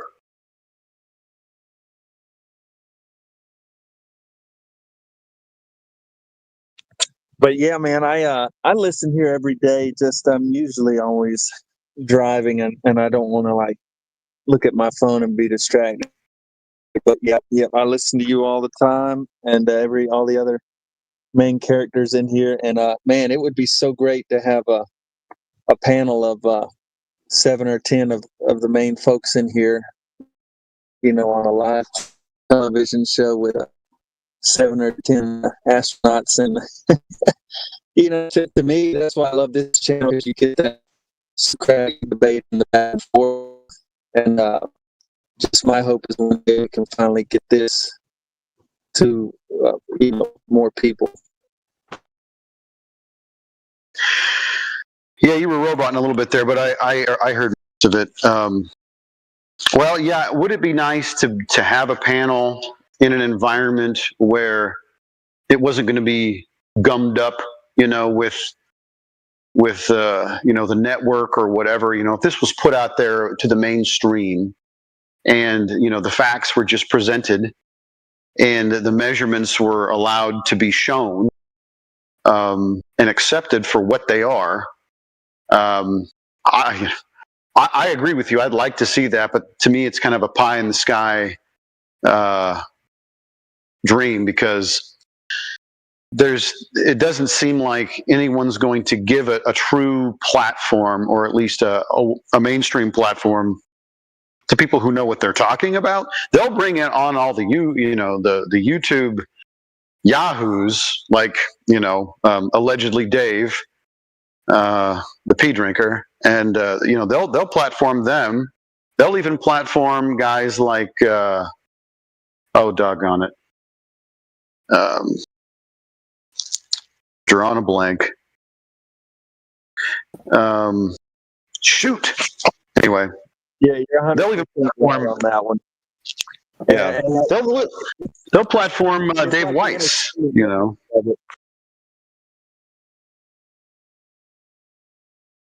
Those types of folks are fine to platform, but you're not going to get somebody who's just going to make a very concise, logical, and evidenceable,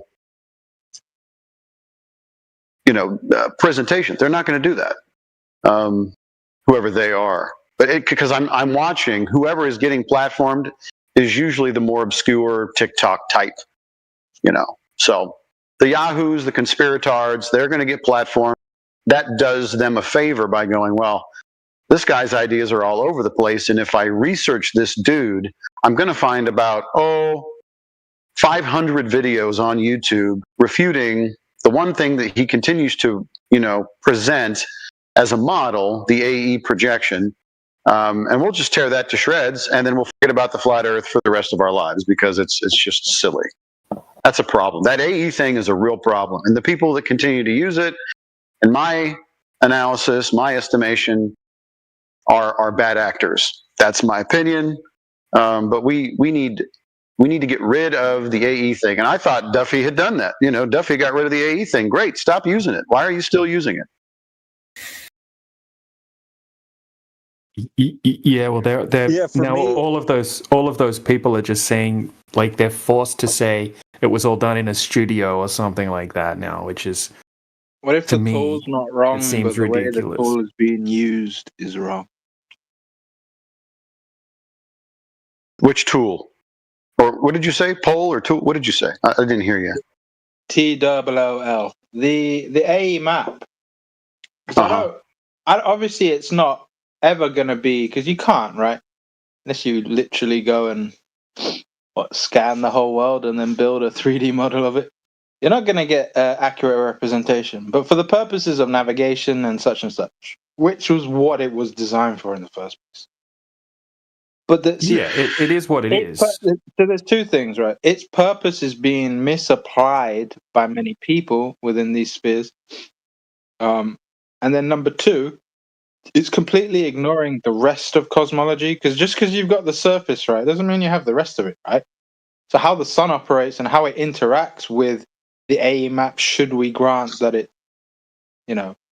verifiable or whatever, right? Well, so even if you argue that and you ignored the fact that it's been pulled out of its specific context, you're ignoring the fact that whether you like it or not, whether you understand it or not, we have a contained atmos, right? So therefore, we have to consider that that's going to have at least some impact on how we observe the sun. So it's not so much that people are like touting it incorrectly. Or that touting it in and of itself is incorrect. It's that they're not totally analyzing it properly. Because if you removed yourself from the simplicity, though I grant you there is sense in not claiming something that you can't demonstrate, but if you remove yourself from the simplicity of not acknowledging the dome and the fact that there probably could be more than one dome, and that's going to influence the way you observe the sun when you are on the plane, and you bring that into how you use the AE map, you can come up with a more comprehensive use of the AE map to make it more accurate. That, I think, is the real deal with this thing, rather than simply, the AE map and that's it, or the AE map sucks and we'll throw it out. You have to have some degree of wisdom when you deal with these discussions, especially when you're dealing with things that are categorically out of our reach. So there's only so far we can go with definite knowledge on what we can demonstrate. Now we can logically conclude other things, but we can't show you, right? I can logically conclude that you're a mug or you're not a mug, but I can't definitely show that unless I get the opportunity. If you get the analogy. Anyway, I'm done. Right. If you use it the way it's intended to be used, I mean, it's a globe projection. It's a spherical coordinate system projection. Essentially, it has a variable scale. And the flat earthers that are using it aren't taking that into account at all. They're misusing it. And then they're saying this is how the sun and the moon work on it. And in that little model that they've made up, which they call the flat earth model, right, you wouldn't be able to have a 24-hour sun.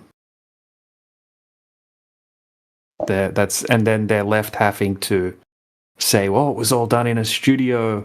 How come I don't see any fog coming out of their breath? Blah, blah, blah. And coping, essentially, in my opinion. Right. I mean, if you ask me for my opinion, because I know you guys like to stick to strict empiricism, but hey, life is not entirely empirical. Now, is it? But if you ask me for my opinion, I think the issue is people disregard the scriptures. Because if you just allowed yourself to assume for a moment that the scriptures are actually accurate, then this wouldn't be too hard to contemplate. Because according to scriptures, and not just the canonical ones, but the ones that people have chosen to ignore, I'm talking about Bible, Christian scriptures, just in case it's lost. There's seven firmaments. The sun and the moon are in the third firmament, and between that you have a layer of water on top of the first. How is that not going to cause some very interesting what would you call it? Apparent effects on the light at the extremities. The extremities, by the way, that we're clearly not designed to live in. That when we go there, we're going outside of the focal range of the stars and stuff like that serve our purposes. I don't think it takes a genius to realize that when you go that far, you're like, well, if you're looking up and expecting it to operate in your favor, you're not thinking straight, because you've gone to the edge of the boundary. That's not your designation. Go back to where you belong, and everything operates correctly. So hopefully that makes sense. I know there's like implications and whatever there, but you should be able to put the pieces together, whether you agree with the totality or not. Yeah, absolutely, man. I like to speculate about it. You know, I do look into that kind of thing, and I'm just going off empiricism and what the AE map actually is. But I get where you're coming from completely. Yeah. And I was going to share a video with you because I was actually looking into something similar the other day in relation to why in the Bible it says the circle of the earth.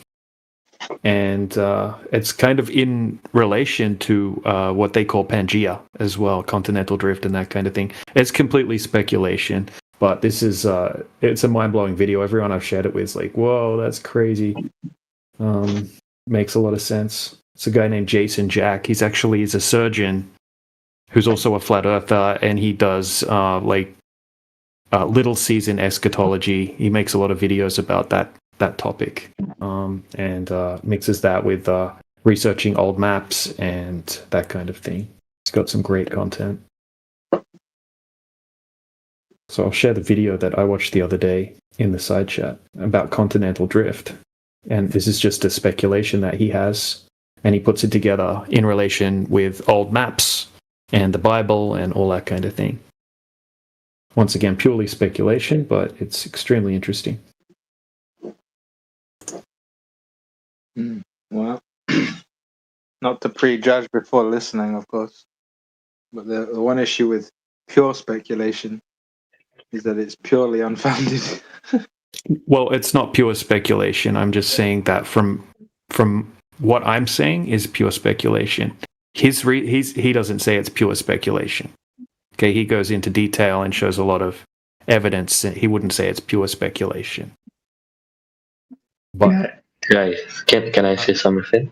That's what I'm saying about what I'm telling you personally, from my perspective.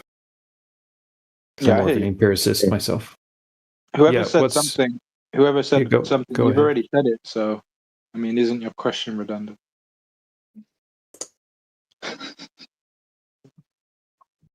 Now, go ahead. Speak up.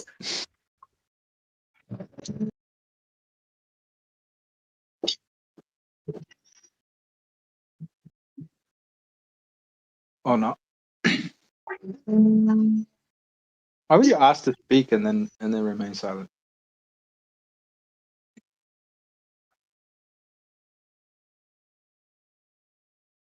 Add to the chat. What's that?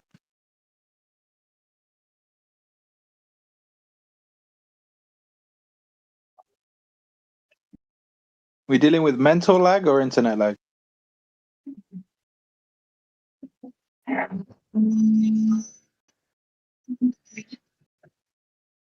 Bro, I sent in the chat. Can we read this verse?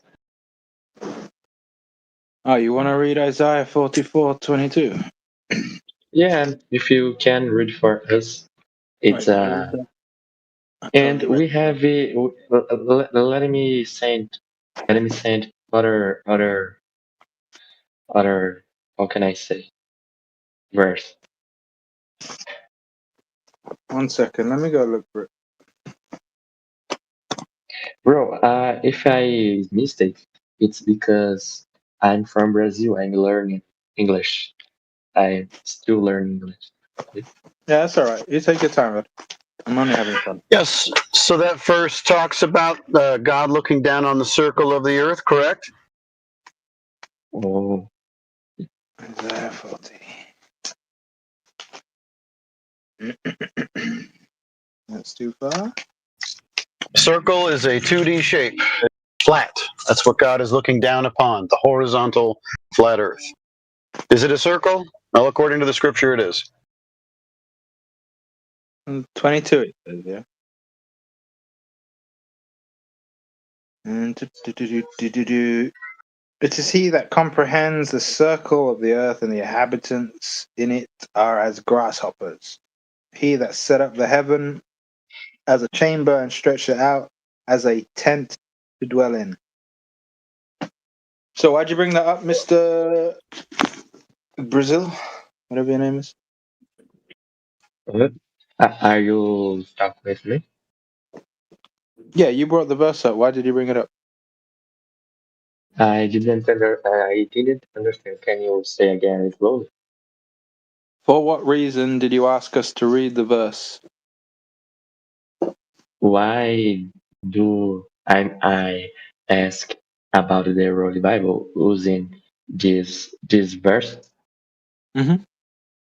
Okay, it's because he quote the flat earth. I studied flat earth in Portuguese, but I don't know how can I say in English very good. But I know you're Brazilian, so you might not, but do you speak Spanish? Very a little bit, a little bit. But do you understand? What, less than English or more than English? Say again. Do you comprehend Spanish more or less than English? Very less. I understand more English. Okay. Because well, I won't bother with that. So I can speak in Portuguese, but I don't know if you understand me. No, it's okay. We'll just keep trying. I think the other guy probably hit the nail with what you're presuming, but I want to see if we can extract it from your mouth. So you brought up Isaiah about the circle. I read the verse. My question to you is, why do you think it's relevant to this discussion? What prompted you to what do I think about what? Isaiah 44 verse 22. Yes? Oh, okay. And what's important about it? He said that let me put here the verse for me see. A moment. And put here.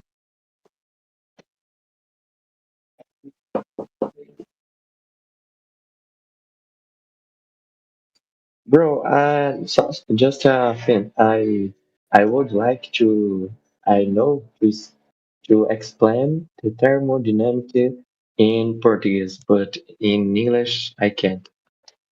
In the present moment, obviously. Well, but you know what you could do.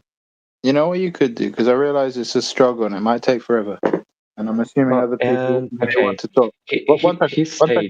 One second. If you were to type up what you wanted to express, literally in Portuguese, just type it in the chat. We can go and translate that, or you can put it into translate. Do that. Write it. Yeah, do that. We can translate it. It's easy these days. It might take a while, but it's easier than you speaking and miscommunicating. Okay, I can talk in Portuguese and translate and send in the chat. Okay. Yeah. Can it be? Okay. I will go to talking about Isaiah 40:22. Yeah, just for now, just keep it in the chat. We can respond. Most of us have the capacity to copy paste. Okay. So somebody will respond, if not me. I'm right. A second. Yeah, you take your time. You don't have to speak anymore. I honestly think it would be easier if you just keep in the text chat. Anyone who wants to engage with you can do it there. It won't take too much effort for people who actually want to help you out. And if you don't mind, you can continue that while other people talk in the voice chat. It might make things smoother. Okay. 1 minute. I'm finishing the All right. Okay.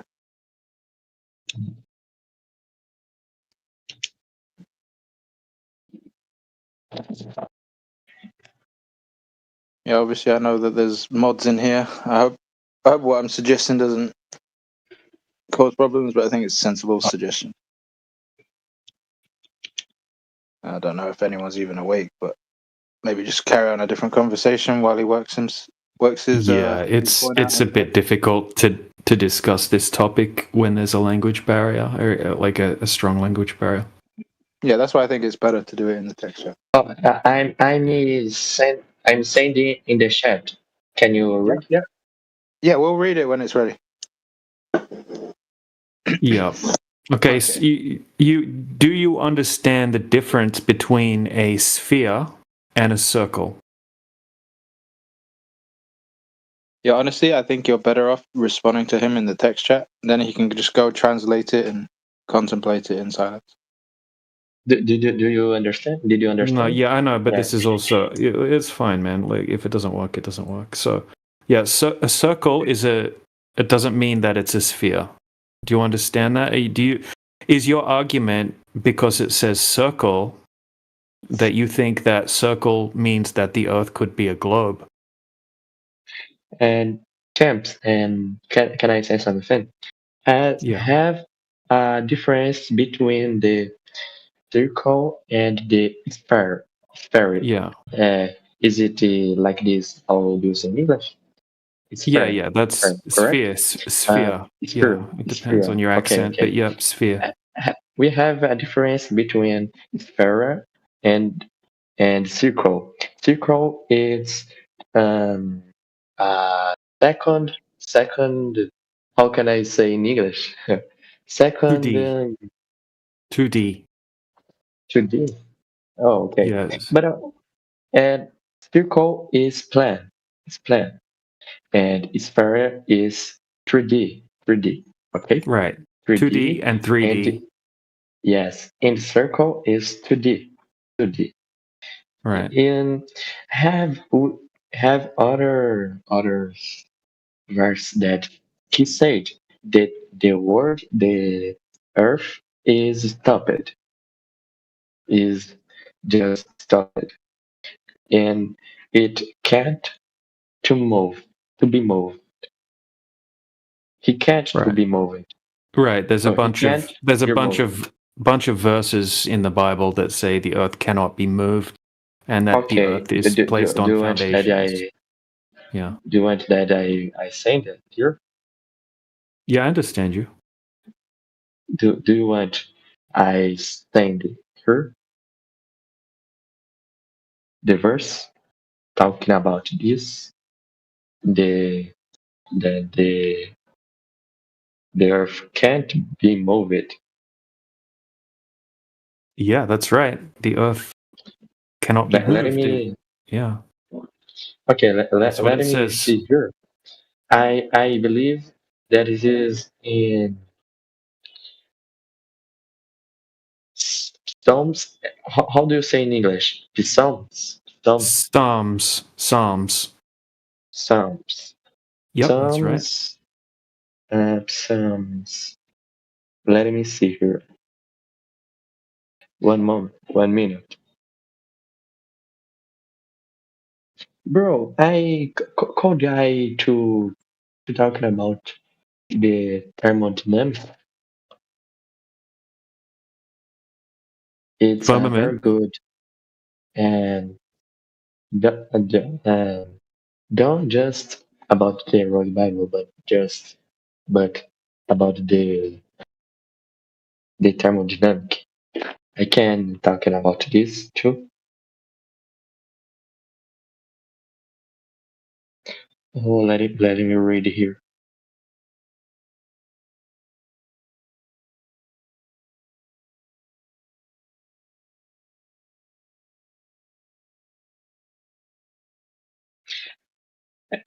Flat Earth.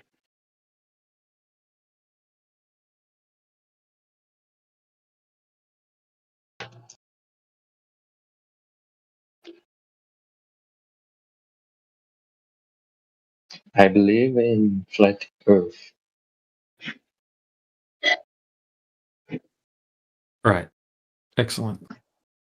And about you?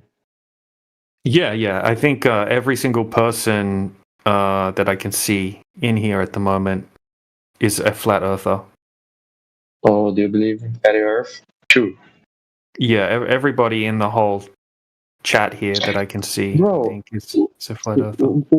When you see the Earth outside the Earth, you may see then let me see how can I say news?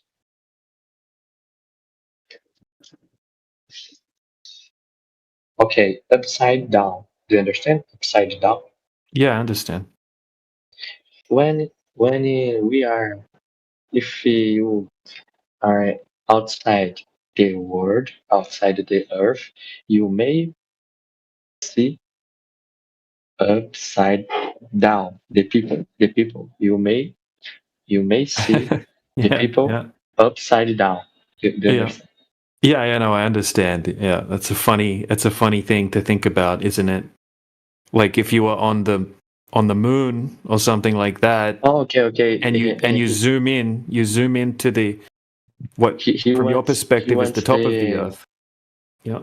He wants the fact in the scripture. Correct? Is it correct? Yeah. Scripture. Let me see. That's right. Scripture. Okay. I will go to take here. Okay. Take out. Let me take. Right. Andrew, I found your digital watch in the basement. Good job, Yoda. Oh dear.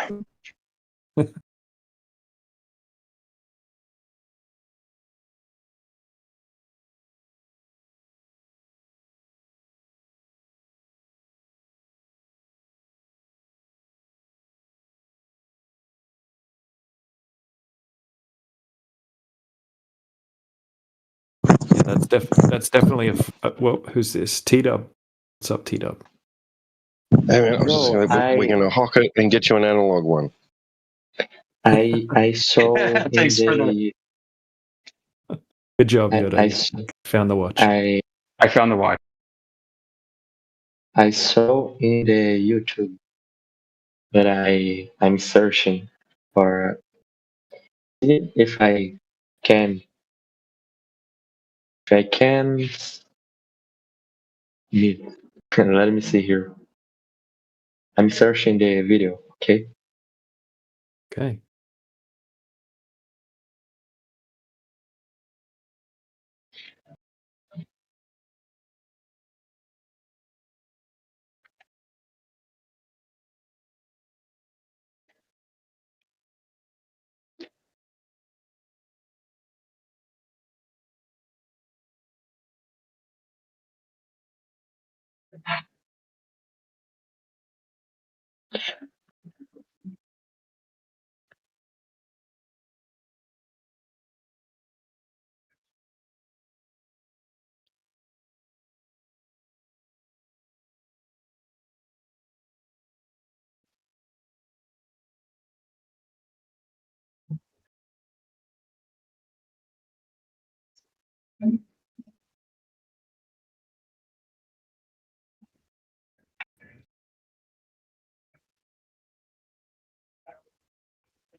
Oh,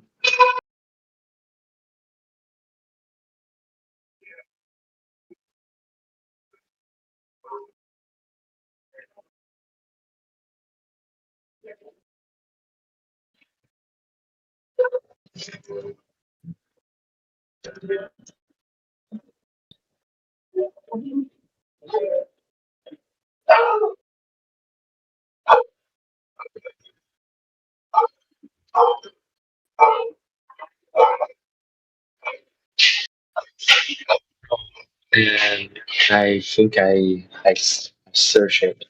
I how can I say I discovered here.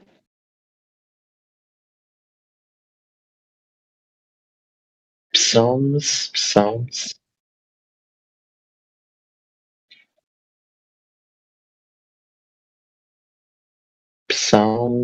Let me send here.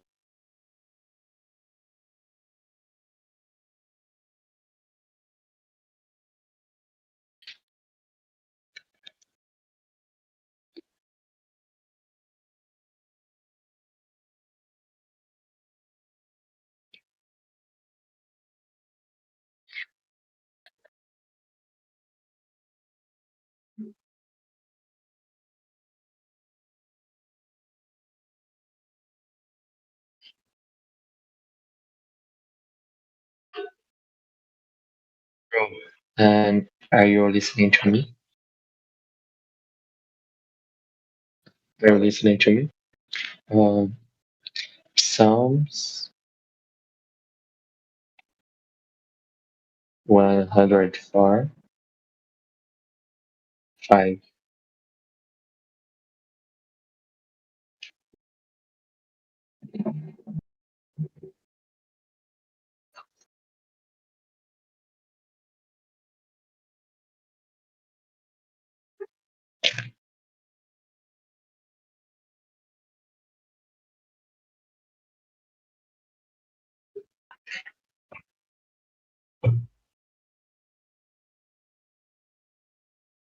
Elisha, are you here?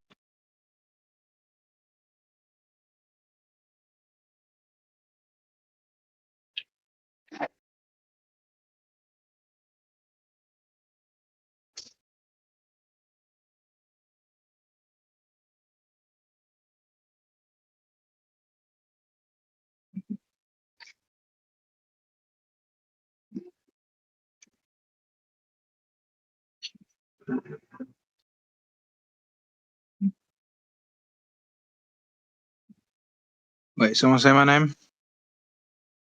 Oh, I will hear. Can you see the script? I sent here. Let's have a look.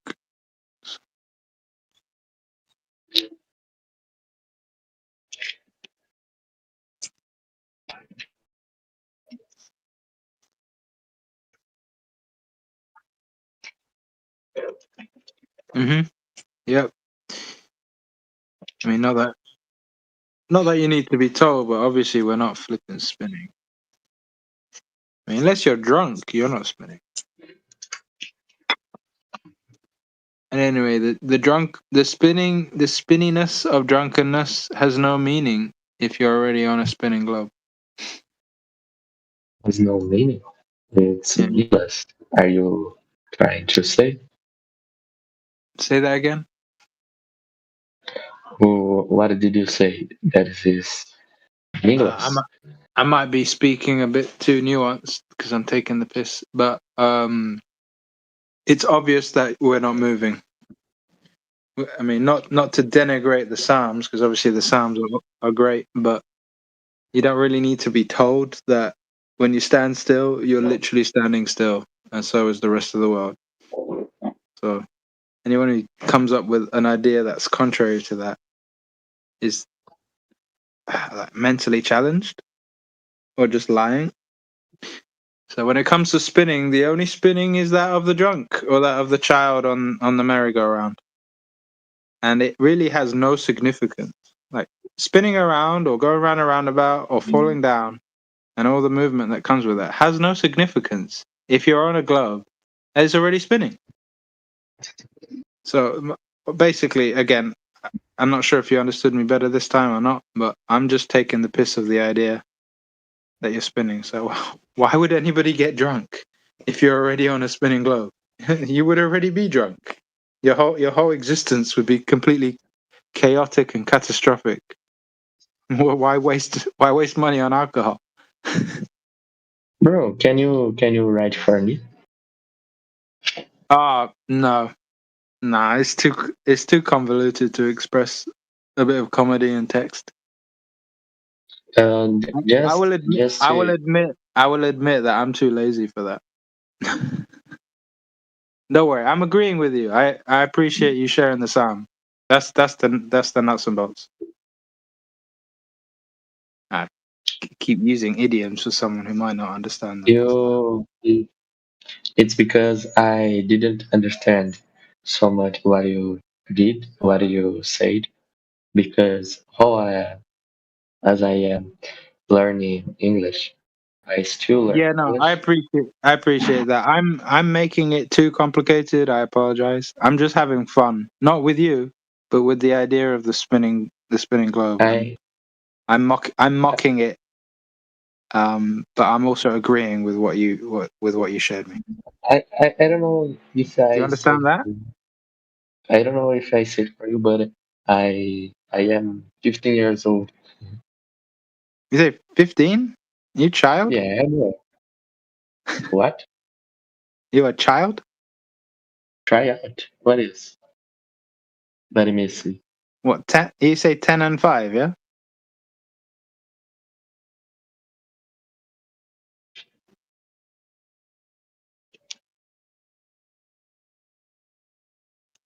I consider anyone under 20 a child. Try out. Try out. Did you? No. Children. You know what a child is? Oh, I'm not a child. If you're under 20, yes, yeah, you probably are. Bro, that's not disrespect. That's just the perspective of someone who's not that age anymore. Bro, can I write for you? I will go and translate for you. Really. And do you believe in gravity? Correct? No. Well, you don't believe? Not as the way it's expressed by the world. There is obviously quote unquote gravitation that we have to contemplate and explain, but I agree with a different theory altogether for how that works. That would be a whole different topic that would be very hard to communicate with you. Oh, so I might not even bring it up because I don't think I have the patience to try and explain that. I would if I can find it, I can show you a piece of text that expresses what I agree with. But it's a very, very, very deep subject. So I'm going to try and write you a message just out of respect for your patience so that you understand what I was saying before. So just bear with me. Oh, okay. And bro, before I go, can I just to explain and I will go to send the explain about the thermodynamic. How can it destroy the gravity? Okay, and I translate in English and I send in your chat and the and you can read and you can see what is the truth. Okay, I will go to send in the chat and I go and I go out.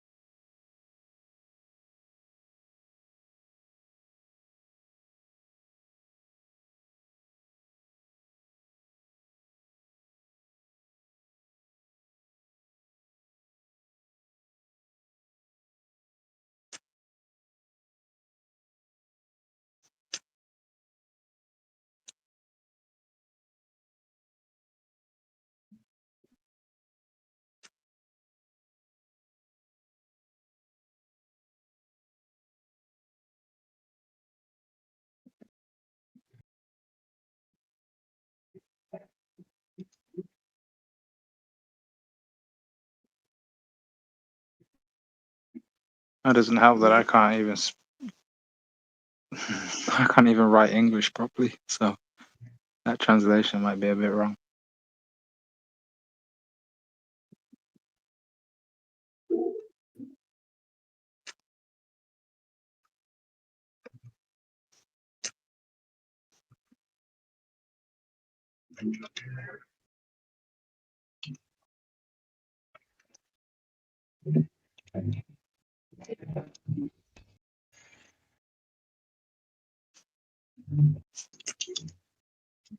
See if it's not here. I won't be able to send you the thing on gravitation. It was on my old phone, so it would take me far too long. If you have to go, it would take me far too long to find it. Do you have to go? No, I don't have to go, but I thought you said you had to go. Oh, let me see your verse. Oh, let me see your message.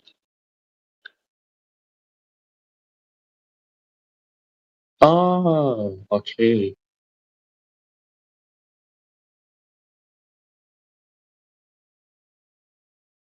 Okay, you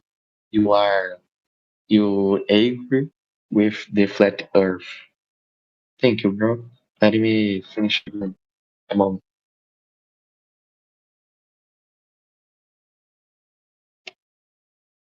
Yeah, I don't know if I ever come back or if you ever see me again. That's like a default position for me to mock stupid ideas, specifically the globe.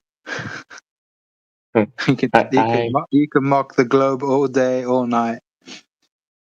It pays well. It pays well if you live off laughter.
Bro, can you read the message?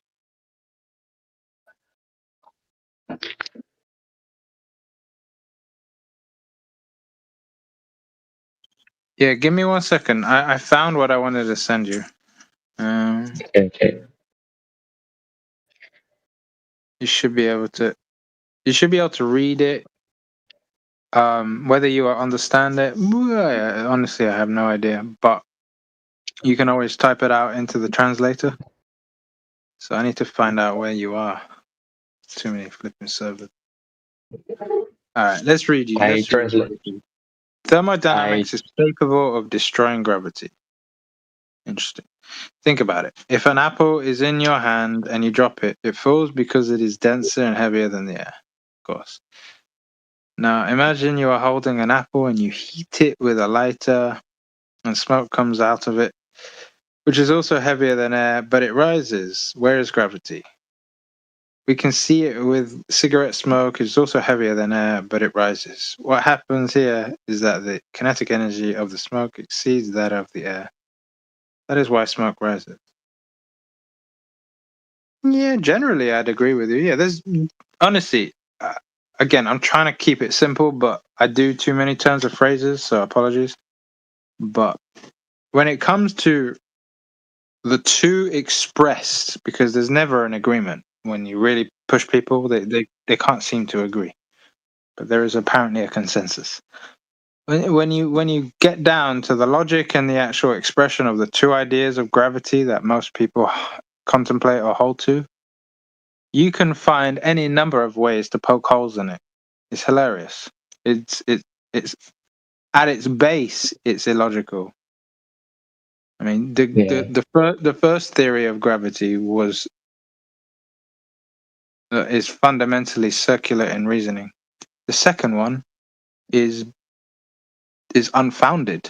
It's based on relativity, and relativity is paradoxical, which is inherently illogical. So anyone who likes to use their brain properly is going to dismiss it out of hand should they actually investigate it.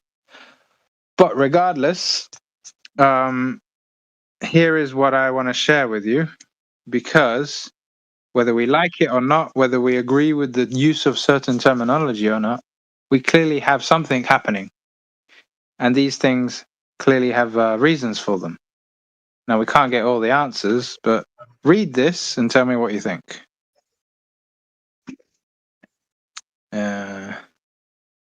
I might have to crop it. 1 second. I'll crop it so you can read it, because you might not be able to zoom in. Give me a second.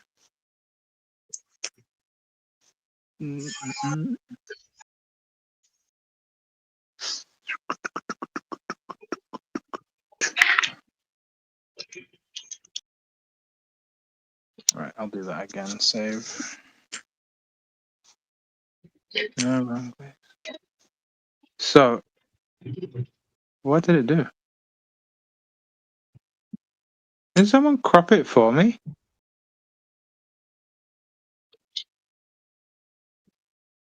Nope, that's weird.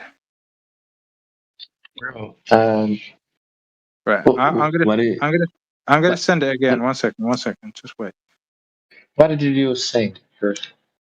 All right, just read. You know where there's a black line? Read that.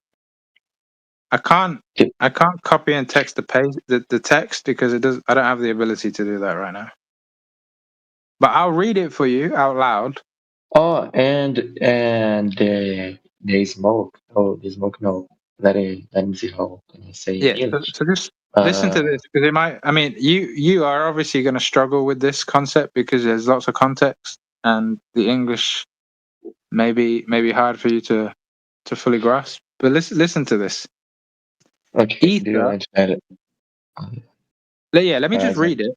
Let me just read it, and then was a why don't you? gaseous radiance, often invisible to the eye, but a powerful pressure source, along with several colleges of the way.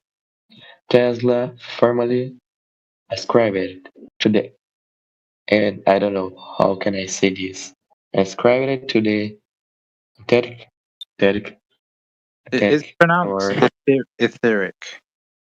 Etheric theory of gravitation. Gravitation was believed that a ground world etheric pressure was at work. Permanent mass and producing fixed relationships of attraction with respect to the Earth proper. The apparent constant variation of different fallen mass was accordingly calculated as a function of density in cross-section. And theoretically, some hard words, but I can do this. Theoretically, the concept remains a curiously police explanation of gravitation.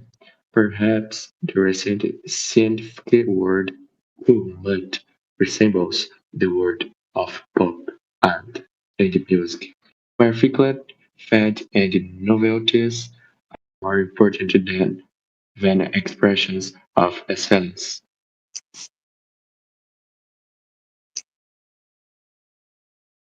Yeah, so I have no idea how much you understand of that, but Oh, but that's what I hold. I'm in agreement with Tesla here. Is it in But your PC? I will send the whole PDF so that you could read the book. What is the book? I'll send it. Just bear with me. It's a book regarding electricity and the life of Tesla, etc., etc. It's a very good book.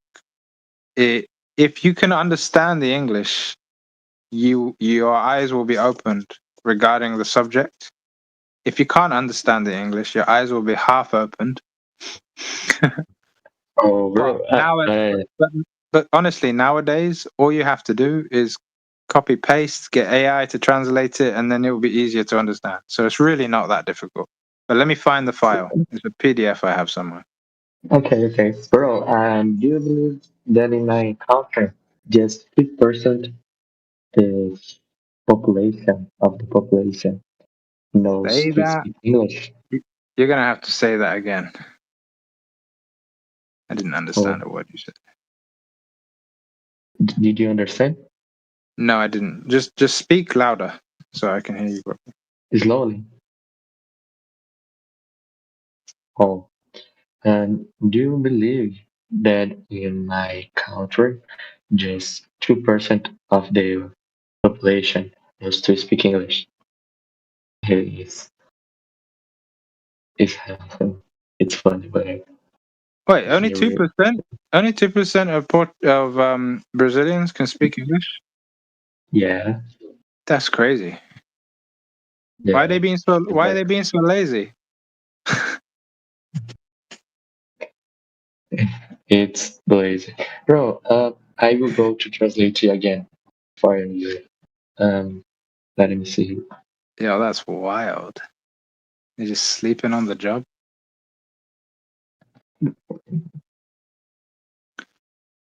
Yeah, that's the problem with speaking broken Spanish. Spanish? Oh. Yeah, Portuguese is broken Spanish.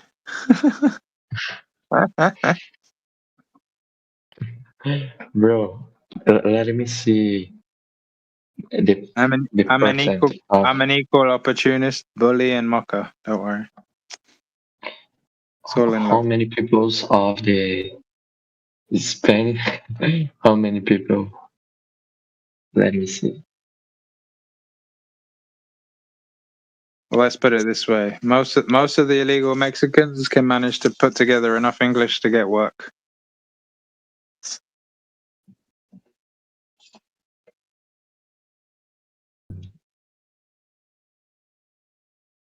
Whoa, bro! It's very, very, very more than Brazil.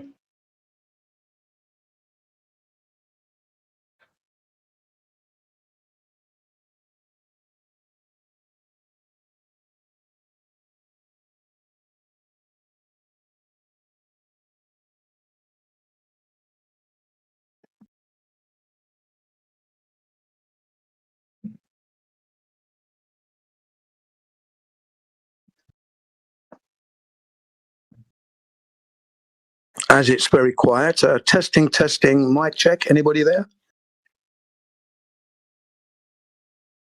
No, nobody's here. We don't hear you. Go back to bed. Happy New Year to you all again. You know, it's still new, remember? Yeah, as it's a quiet moment, I have a question. In the middle of winter?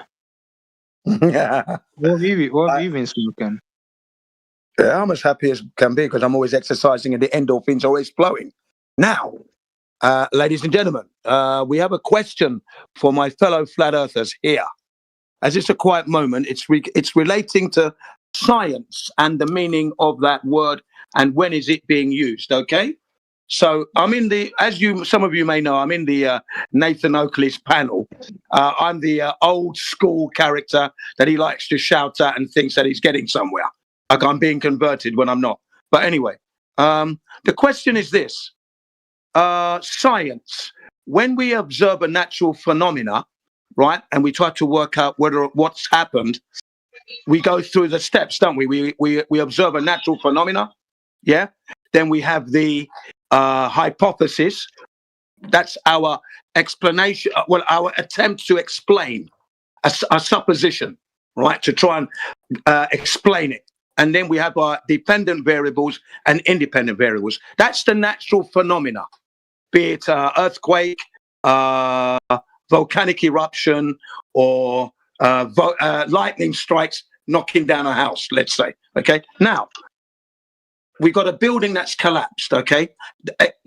Now, can that be? I'm calling it a man-made phenomena. Is that a natural phenomena when a building collapses? First question. No, that's just because you were jumping up and down. Okay, so no, it's not a natural phenomenon. So the building collapsed. Okay, but if I want to apply the scientific method, can I do that by stating I observed the building fall down? I've now got to work that out. So I can put up a hypothesis. Was it thermite? Was it thermate? Was it nanothermite, or was it fire? Was it explosions, etc., etc.? Okay. Now, and then I want to conduct a test. Am I following the steps of the scientific method? Am I actually on a scientific endeavor? That's the question. That's it. Finished. Nah, you're just bored. Okay. No one's being serious. I want to improve my motorcycle tire over my competitors. I feel I'm going to be going onto a scientific endeavor there. Chemistry. It's a science.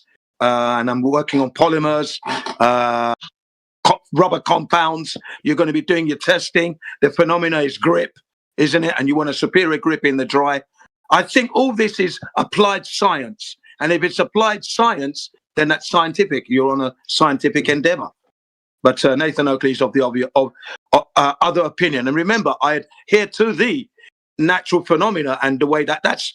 I've got no arguments with that. I'm saying, can I apply the scientific method to anything else in the world that I live in to ascertain the truth? I have a question. Yeah. I have a question. Please ask. As you can see in my character, as you can see my character is Minecraft, my profile, I always thought that the world was square. Why did you think that? Because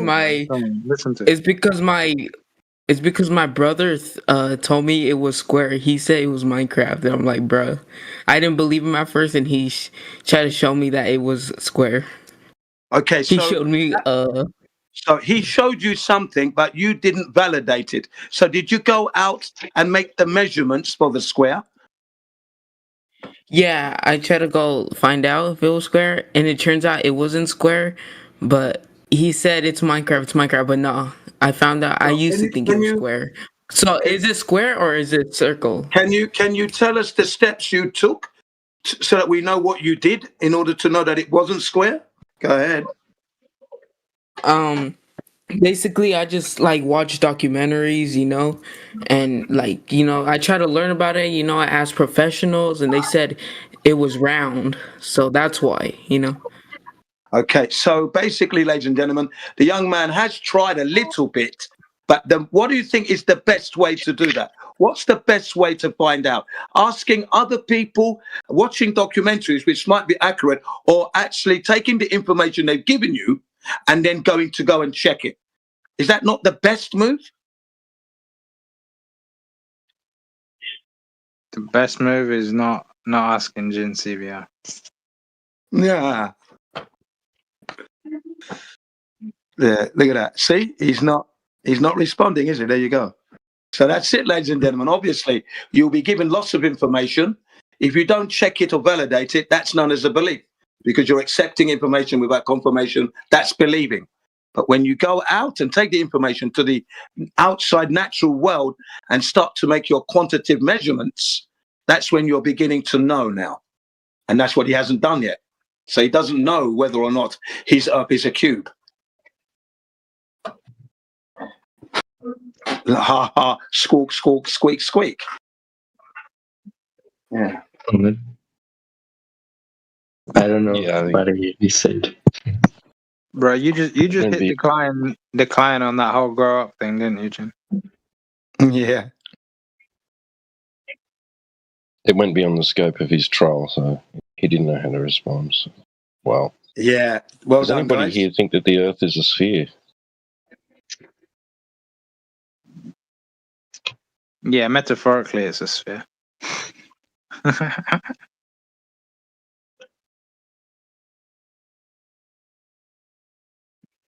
Does anybody here think that they live on the outside of a big giant ball that's spinning in an ever-expanding vacuum?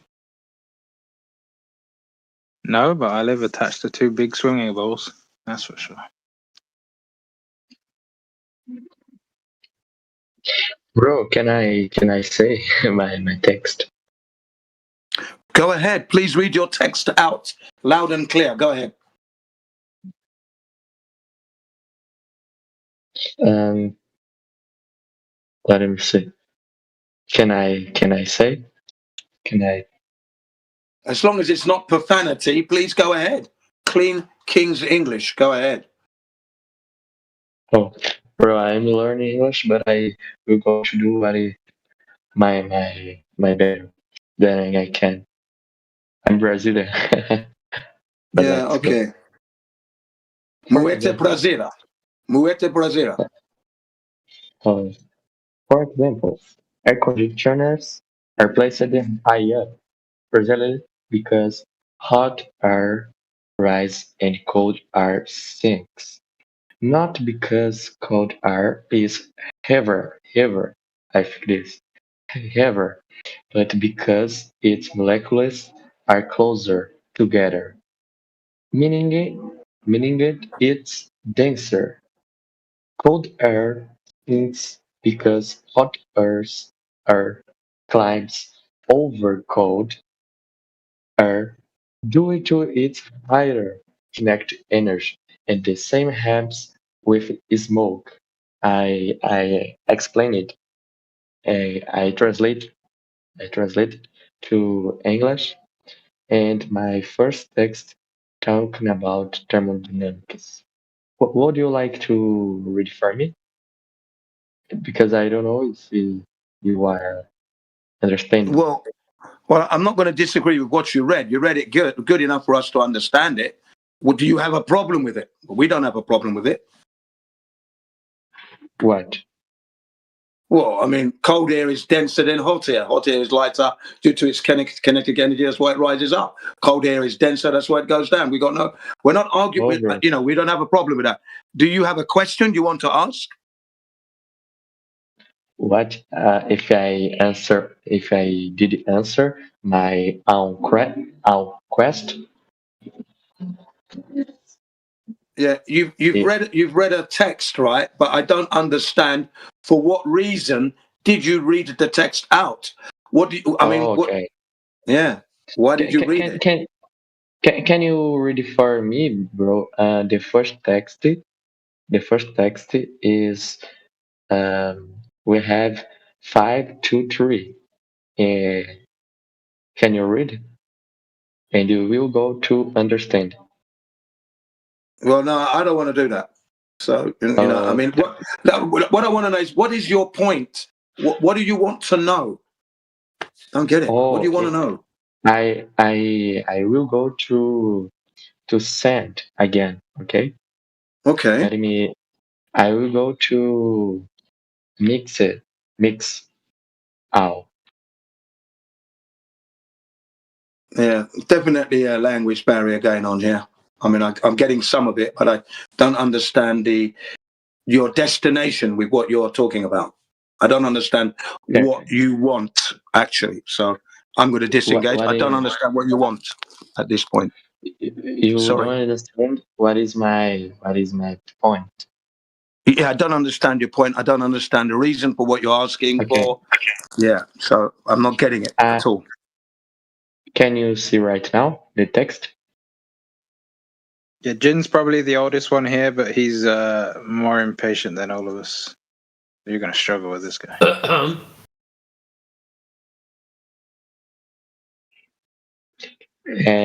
Someone can read for us because I'm learning.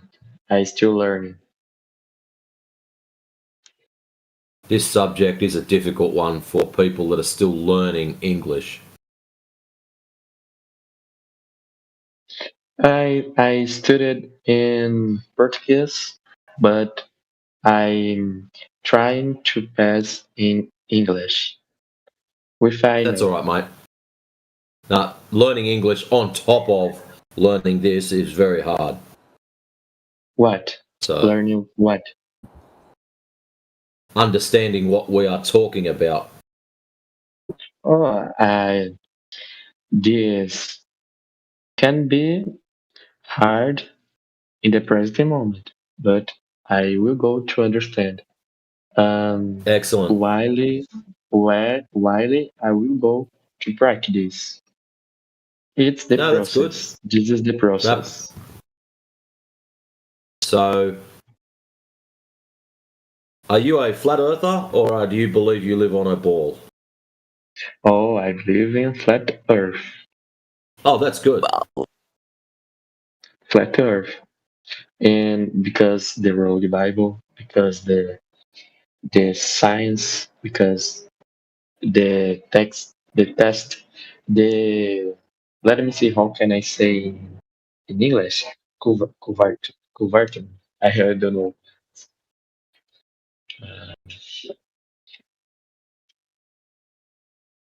The very good, mate. covert, covert, the covert, Type the word inside chat. the covert, the covert test. We have in the Brazil the covert test. It's very good. No, I died in Minecraft. That's awesome. Everyone here believe in Earth, flat Earth. Is it? Most of them know that it's flat. Yes.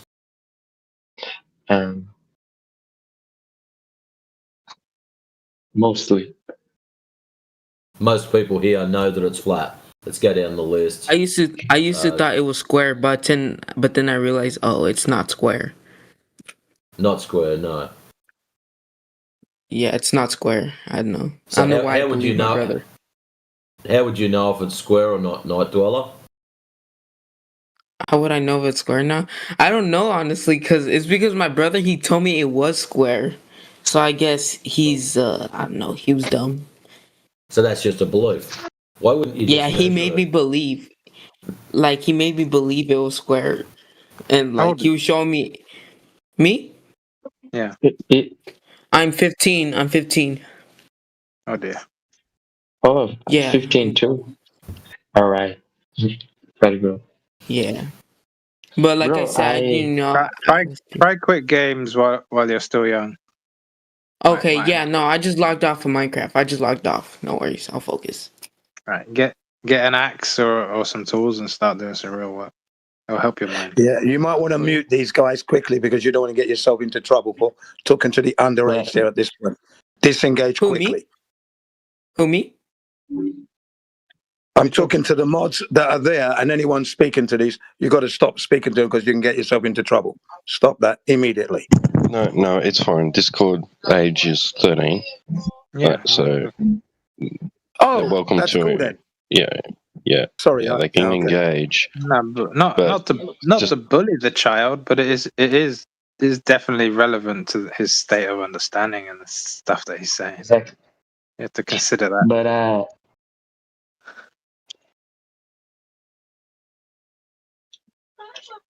they can engage. We just can't get personal.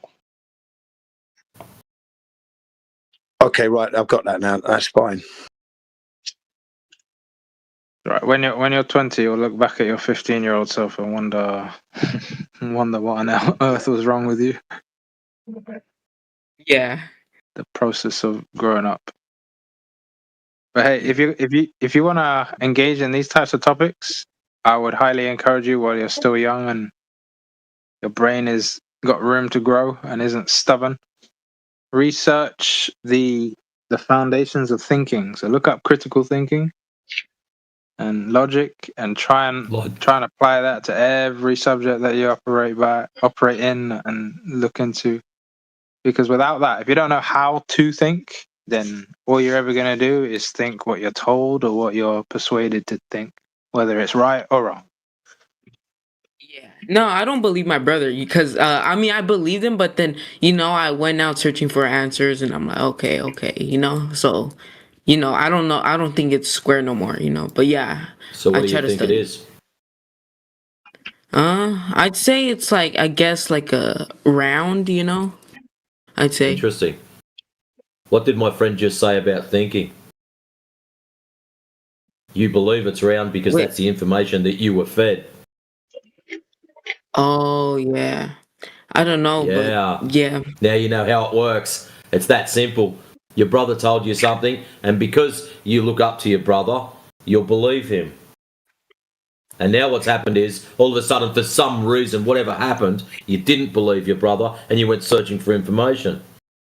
Now, Yeah, it's you 'cause I didn't found check out it the pictures yourself. he showed. You just grabbed information off of the internet, highly probably. No, not internet. I told my science teachers, I've told them. So how did your science teacher know? I don't know honestly, but yeah, she could be wrong. I don't know. Interesting how it works, isn't it? When you start Yeah, pushing back and questioning where they get their information from. yeah.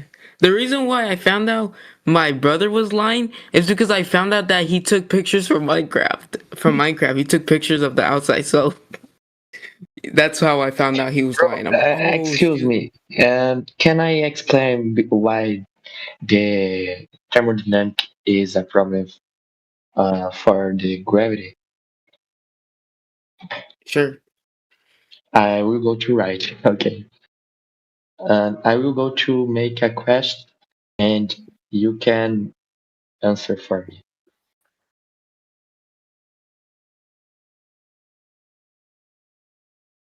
Hold on, I'm glitching. I'm glitching. Oh.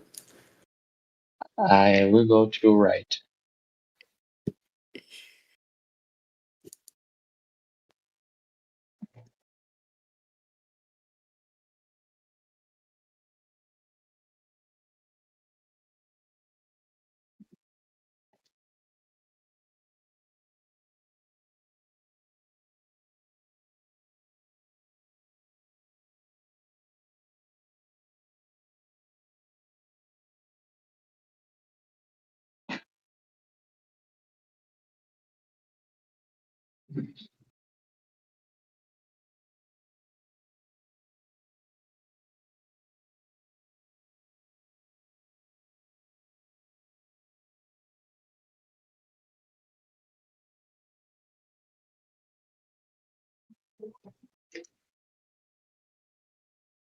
But right now,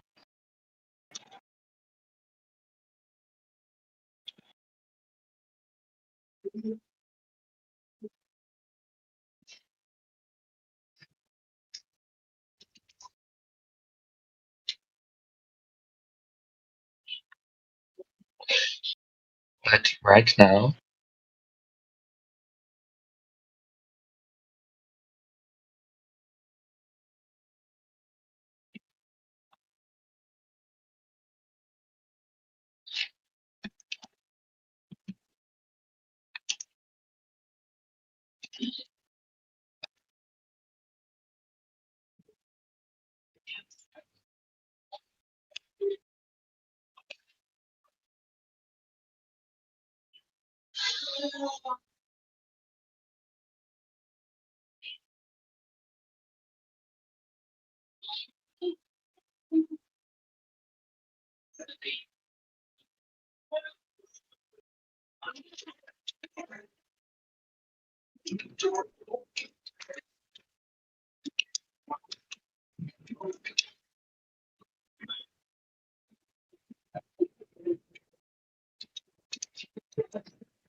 Bro, what sinks first?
Bro, someone would like to answer my question.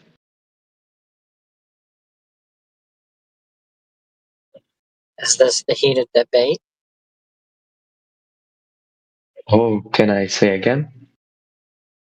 Can you say again?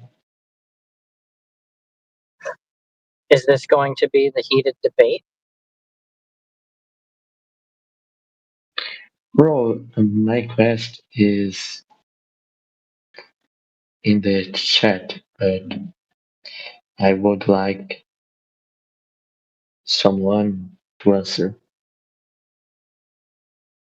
Well, what's the question? Can I say? Yes. Okay. What sinks first? 1 kilo of styrofoam or 1 kilo of lead? Depends upon the medium they're in. What? Remember how I said this is a difficult subject to learn and with English together? It's based upon the medium that they're in. They both weigh 1 kilo. Okay, so they're the same weight, but they are different densities. Yeah. But what sinks first is...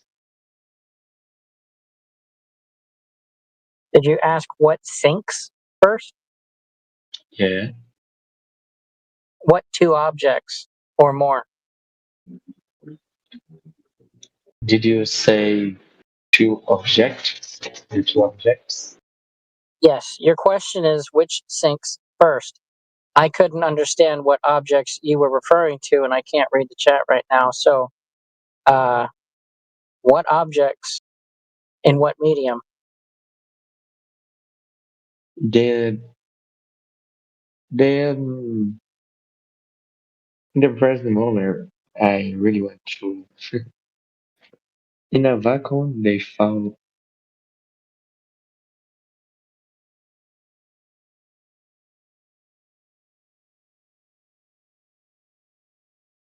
that in the Earth,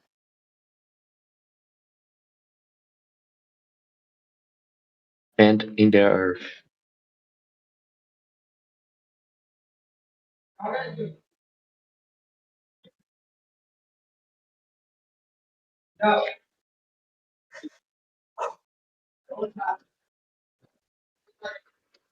what sinks first?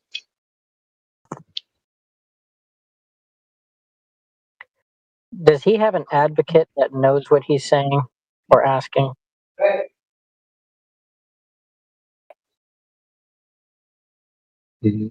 Yeah, Maybe it's not he's asking if a kilo of styrofoam or a kilo of lead which one will hit the ground first. I think that's what he's getting at. Oh. Well, what's the medium? Because as far as I know, if you was to drop styrofoam in air, right, that shit would not be so fast.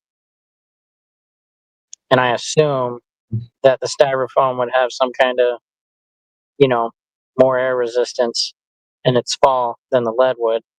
And I think that's why people generally say, well, let's make it a vacuum so that there's no pressure resisting its fall. You mean the other way around? The lead would have more air resistance. Styrofoam wouldn't be able to resist the air as well as lead.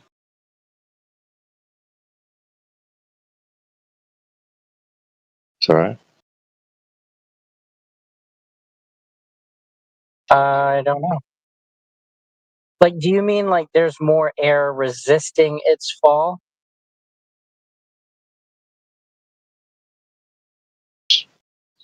Yeah, wait, no, no, you're right. Hang on. Whatever. Look, I yeah, am I know what you mean.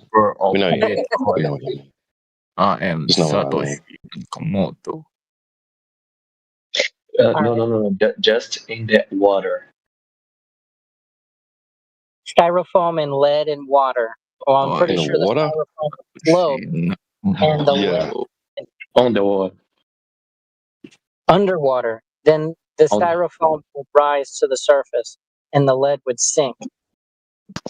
Y'all have sick mind.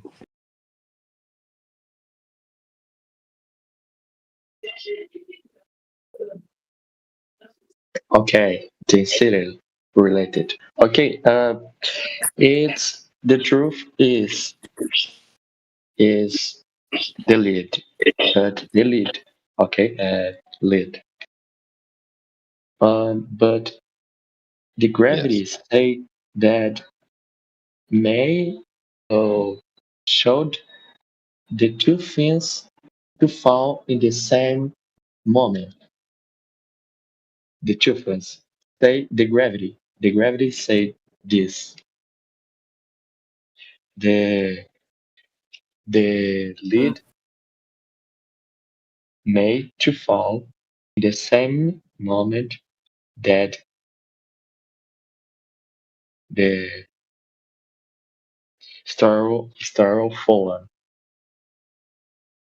styrofoam.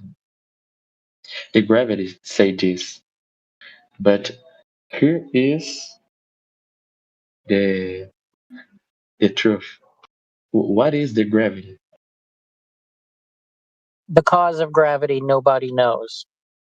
Right? And then if you ask people what they mean, typically people mean objects falling down. And then you offer them an example of something going up rather than down. And they say, no, there's another cause making it go up. So down in people's common vocabulary is gravity. The cause, the reason for it going down, don't know. If I take a beach ball and I hold it up with a net with a spring scale, the spring scale would give me the weight of the ball. It would weigh ounces. Then I take the spring scale and I try to pull the ball underwater. Now there's more resistance to down. It wants to go up, back to the surface. So then I read the spring scale and it gives me pounds of weight. The only thing that changed was the medium that I'm measuring the ball in, and I changed the vector. And the weight of the ball, or the force that it desires to return to its medium, changes. So it's relative. You can try and take a pound or a kilogram of iron and a kilogram of wood, put them both in the bottom of a tub or a bucket or a basin, and then fill the basin with water. The wood floats and the iron stays at the bottom. Then you can take mercury and fill the basin and let the water run out. Now both the wood and the iron float in the basin. The only thing you changed was the medium that they're in, or upon. So the air on top of the water and the mercury keeps the lead and the wood on the surface of the water and the mercury.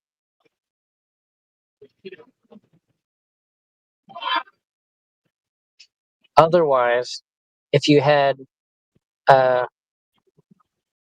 balloon, for example, you filled it with a kilogram of helium, and that balloon's going to float away because the helium is less dense than the air. You have a kilogram of helium, lead, iron, wood, doesn't matter. It's going to depend on the medium that it's within or surrounded by. And then you'll get a different change in vector. True. You can have wax in a lava lamp, for example, and it's a closed container. The fluid never changes. You change the temperature, and now the wax will either rise or fall based on its temperature. True.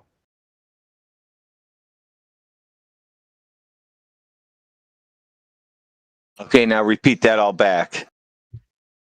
Backwards. Fuck me. Where?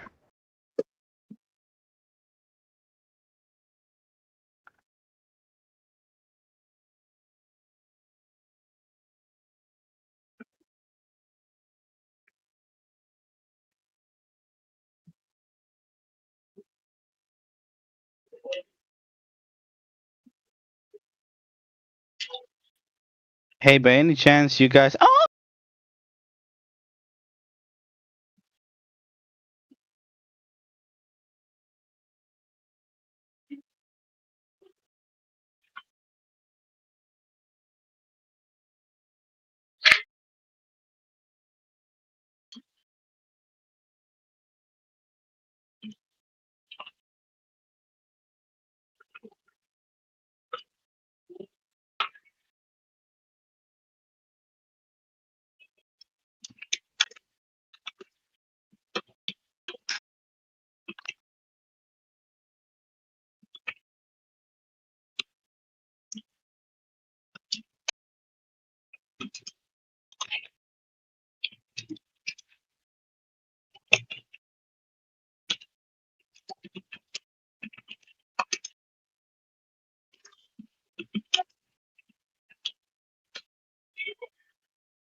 So I also have there's a couple ships, and they've been anchored out there in Boston Harbor for I don't know, at least a month. I got the ships in the photographs, in a couple photographs and some video, but I also got them from the airplane, dude, and they're fucking dude, they're way out there. It's really hard to conceive of how far these distances are. But when you're 1,000 feet above and you're looking, you're like, holy moly, dude, those ships look like they're way the hell out there. I just happened to be on a flight that took I don't know why they took that way, because I've landed at Logan before, and I've never landed on that runway, but they took it's like a looping where they have to fly out over the ocean and then come back around. So I got some pretty good photographs. So I didn't know this was going to happen. So on the 18th, I went to the beach because the water temperature, the air and water temperature were pretty much identical. I planned it it's hard to get especially in the Atlantic Ocean, that the air and water are the same temperature. It's pretty difficult. So I'm like, dude, I'm jackpot. I got a good weather day. Well, good enough. It was freaking freezing. It was pretty windy. So that did mess up some observations, because actually, people don't realize that wind makes shit move around itself. Just the wind itself, not even like a shimmering like on a road. You kind of get like a sideways shimmering because of the wind's direction. There was probably like a 30 mile an hour wind that day. But I got some good stuff in infrared. So that shot's in infrared. It's not black and white. It's infrared. That's 930 nanometer infrared. The lighthouse there. So I shouldn't see any of that like shoreline or anything. Oh, that's awesome. Yeah, you can see like the choppy part of the waves, like the foam from the waves at the bottom of the.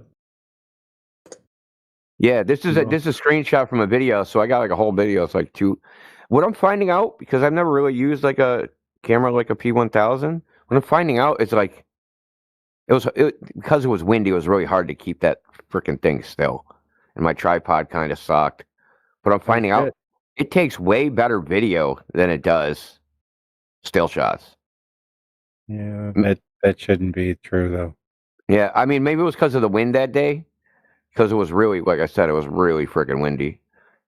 If you look at the buoy, it might have the wind speed on there. Yeah, wind speed at 10 meters, 17 knots. Wind speed 15 knots. Yeah, that's like a 20 mile an hour wind. But that's it. So this lighthouse is right on the buoy line of sight. Like I can't find it, but I took a picture. So the buoy should have been at my horizon and the lighthouse like 2 miles past it, but I got the freaking buoy like way in front of the lighthouse. So it's like yeah, I just got to find it.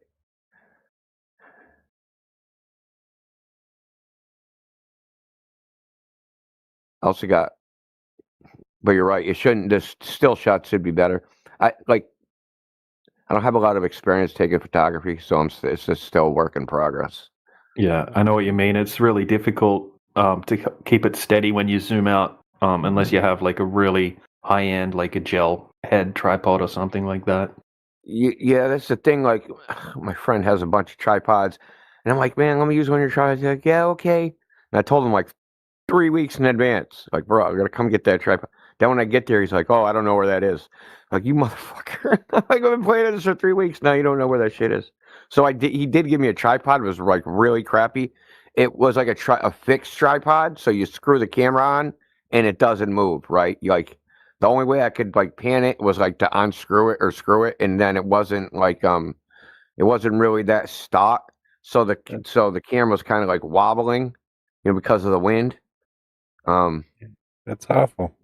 Yeah, it was awful. I'm lucky I got this quality. Yeah.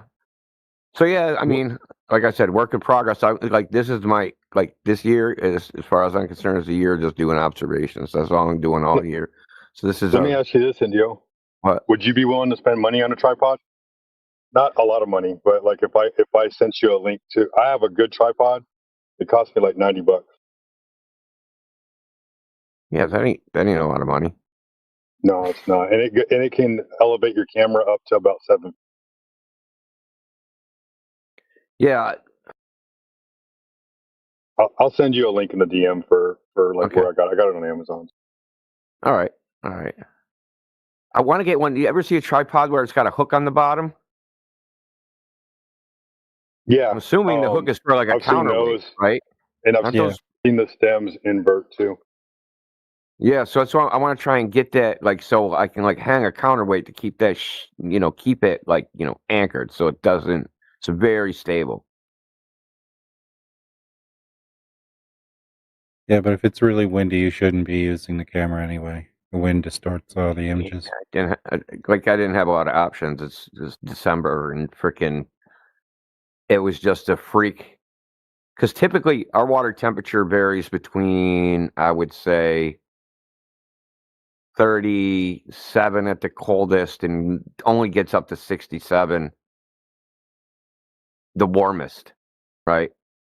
So finding a day, and that's in August. It's never 67 degrees in August, right? It's freaking 100 something or 90, right? So finding a day where the temperature is are the same, so I don't have to like listen to any bullshit. That's a mirage, like So I was like, this only day, like where these freaking two temperatures are going to intersect, at least until like spring. So I'm like, gotta take my chances. That's awesome. I like it that you got the temperatures, and it even works against the Glober's argument for looming, because it says the water temperature is even a little bit more than the air temperature. So yeah, and I got more. That's not the only one I got. I was like, taking screenshots like every 15 minutes of the water. This is active buoy data, right? It's like updating like every 8 minutes, right? And the buoy is in my line of sight. Oh, that's awesome. Yeah, I like this. Yeah, I probably can get an exact shot with placement of the buoy.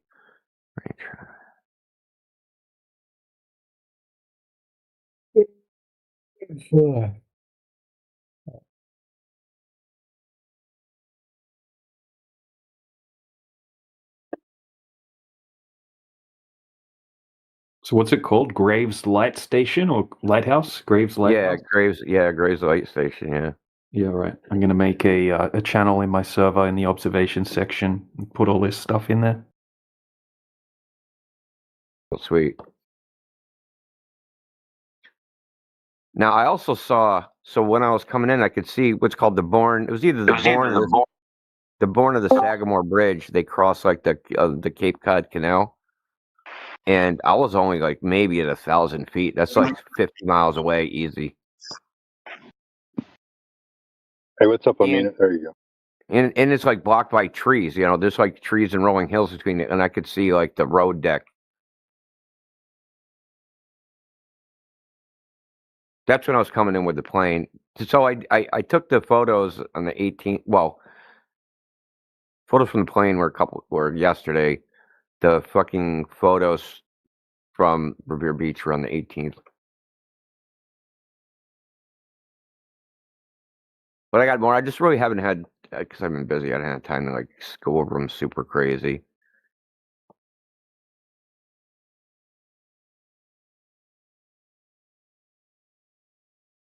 I also had to upload them to fucking Lightroom because I took them in RAW and like I have to get which is like Nikon's custom fucking file format. Yeah, and I'm running Windows 10, right? So if you just download, I have to go find a Windows 10 version of their, photo viewing software. Do you have footage of the zoom, like zooming out? Yeah. I got like it's like a 2 minute 20 2-minute 20-second video of like zooming in and out on different stuff I see. So I do like a horizontal pan, a right to left horizontal pan, capturing different things that were out there. I mean, like it wasn't like it was very hard to do anything because I was freaking freezing. It was very cold. My hands were frozen. So like, there's like no method to the madness of how I took video and photographs.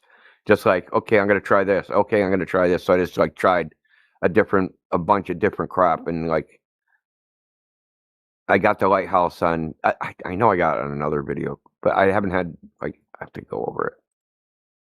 So I do a horizontal pan. There's a bunch of crap. I don't know if the video is probably too big to upload into this.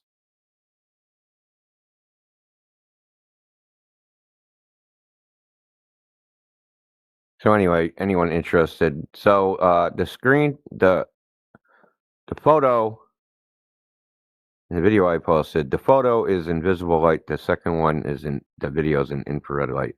Right above it is the ship in its position, and then it's been anchored for. Because I actually have more photos that I took with it.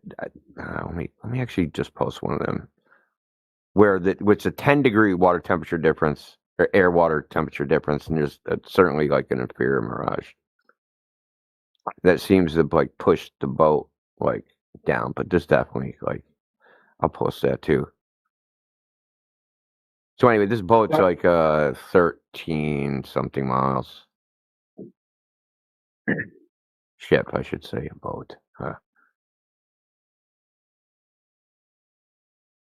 I think it is a common misperception that infrared negates the effects of miraging, because I think miraging still shows up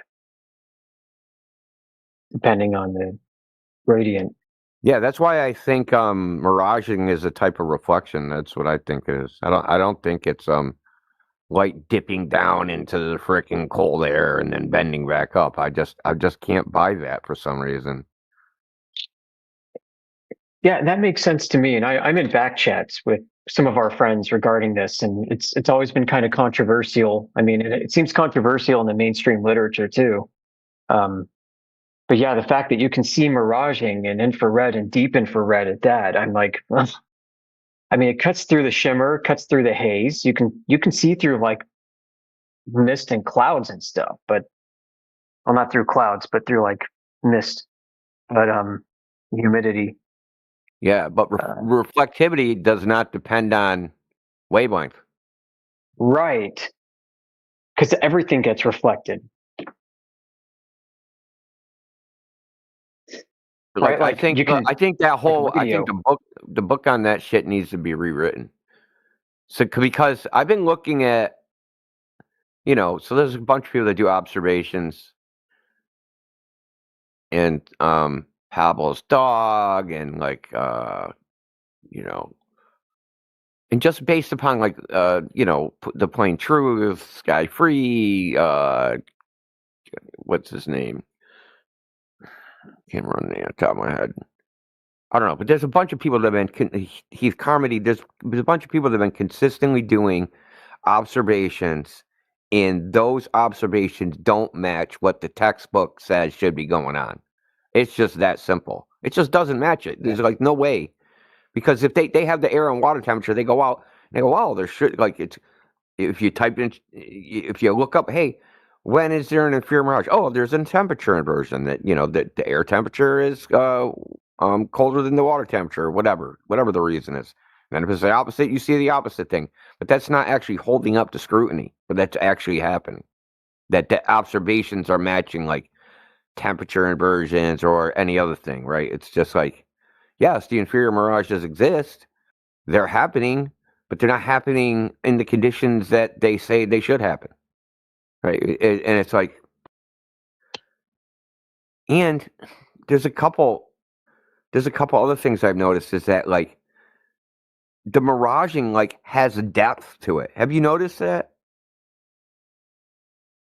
Yeah, I think I know what you mean. Miraging? There'll be like there'll be no miraging in front of the horizon, but there'll be miraging of objects.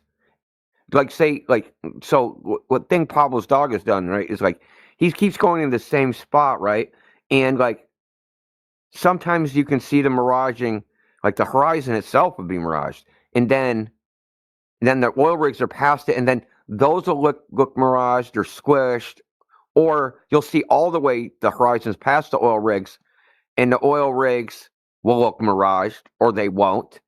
But then if you look at the background, like because there's mountains way, way, way in the background, and they have features, right? They have things on top of them. They have like a landslide thing where they used to do mining, right? And that way back there, way beyond what they're looking at, right? What they're looking at will be normal, but then there'll be an inferior mirage of something that's 30, 40 miles away. But there won't be one in the foreground, but there'll be one in the background, or there'll be none in the background and there'll be one in the foreground. Yeah, I know exactly what you're talking about. Yeah, there's depth to it. So it's taking place at a specific location. It's not like it's affecting everything behind it. It's only affecting what's there. Yeah. So what does that mean for the is there a focal point through it? Is there a focal point? Like if you take the camera and you move yourself back a mile, will that object still look miraged? Right. Well, you change your angular relationship to it, so it may not be anymore. Because there's a surface. There's a surface that's reflecting at a specific critical angle to your eye from that particular location that you're standing to that particular point. And if you change that angular relationship, then it disappears. So what would be cool is like find a location, an ocean spot, right, where there's a road or something that goes right, that points right at the ocean, right? It's perpendicular to the ocean. Something where you can move the camera perpendicularly to the ocean. So you can take, so not moving the height, right? Not moving the camera up and down, but moving it back and forth. You know, see what I'm saying? Yeah, or laterally. Yeah, and say, hey, dude, at 100, like 5 miles away, I saw an inferior mirage, but then I moved the camera back a tenth of a mile, and that disappeared, and the inferior mirage moved to some other place, or it disappeared altogether, right? Mm-hmm. Well, we can see this at a smaller scale, I think, in that popular GIF we have that shows them miraging over the road with the guardrails that curve back on themselves and the camera lifts up. Yeah, yeah. So same deal, and you'd still see some elements of that miraging in infrared. Much of that would still reflect, just like radio would reflect, and whatever's happening there might reflect like VHF. Yeah, as much as it does infrared. Certainly, I mean, I'm sure you're with me. The textbook answer ain't the answer, and it definitely isn't some simple spherically symmetric atmosphere of very spherically symmetric density gradient that bends rays around a ball. That's horseshit. Where do you find this uniformity in nature? That's a philosophical issue too that I keep bumping into in my research on geodesy. As a matter of fact, this uniformity of nature, when they're like measuring, they're trying to measure the angular distance relationship of the stars over the surface. I've been on this kick, dude. Like, where the fuck is there a ball in nature? Yeah, exactly. Look, where is there any ideal geometric shape in nature? When you actually see one, everyone goes, "Holy crap! Look at what nature did." It's like an amazing. Becomes a tourist attraction, right? If it's anything like our abstract ideas of shapes, right? Like holy crap! Look what nature did. And in fact, usually when we see something like that, we go, "Oh, that's actually man-made. Nature didn't make that." Right? So there's actually controversies about this where people are like, this rock has to be man-made because it has 90-degree angles. Like the Bimini Highway, right? You've heard of that? The Bimini Highway? Yep. Bimini Road, yeah. Yeah. So they're like, well, this has to be man-made. Nature doesn't do this. Gosh. So I've come across a book. I need to grab a copy of it. Maybe you've heard of this. The Measure of All Things, The 7-Year Odyssey and Hidden Error That Transformed the World by Ken Alder. It's a book that basically tears apart the history of the meter, how the meter came to be. And the guy goes in and talks about all the doctoring of field notes that happened, how they used math to average out anomalies and threw out data that didn't match what they expected. Kind of like when they went to go survey these arcs of parallels, like in the Himalayas, and they expected a deflection of the vertical, and it didn't happen in the Himalayas like they wanted. And so they threw out that data and said, "Oh, we've got no deflection of the vertical here." I mean, I just find this happening again and again and again. And they're doing it with optical effects. There's a whole geodetic surveying freaking paper, and they surveyed some part of California, and they I don't want to say threw it out, but they did some massive culp called, the measurement data is because this thing called unequal refraction error, because when you're surveying uphill versus surveying downhill, you're looking either up into the less air or down into more air at a 45-degree angle because we're going up mountains, right? And that there's an unequal refraction error that came about in this survey of this section of California. Well, I mean, that kind of makes sense to me that would be the case. Yeah, that makes sense to me too. But they only apply it to that one spot.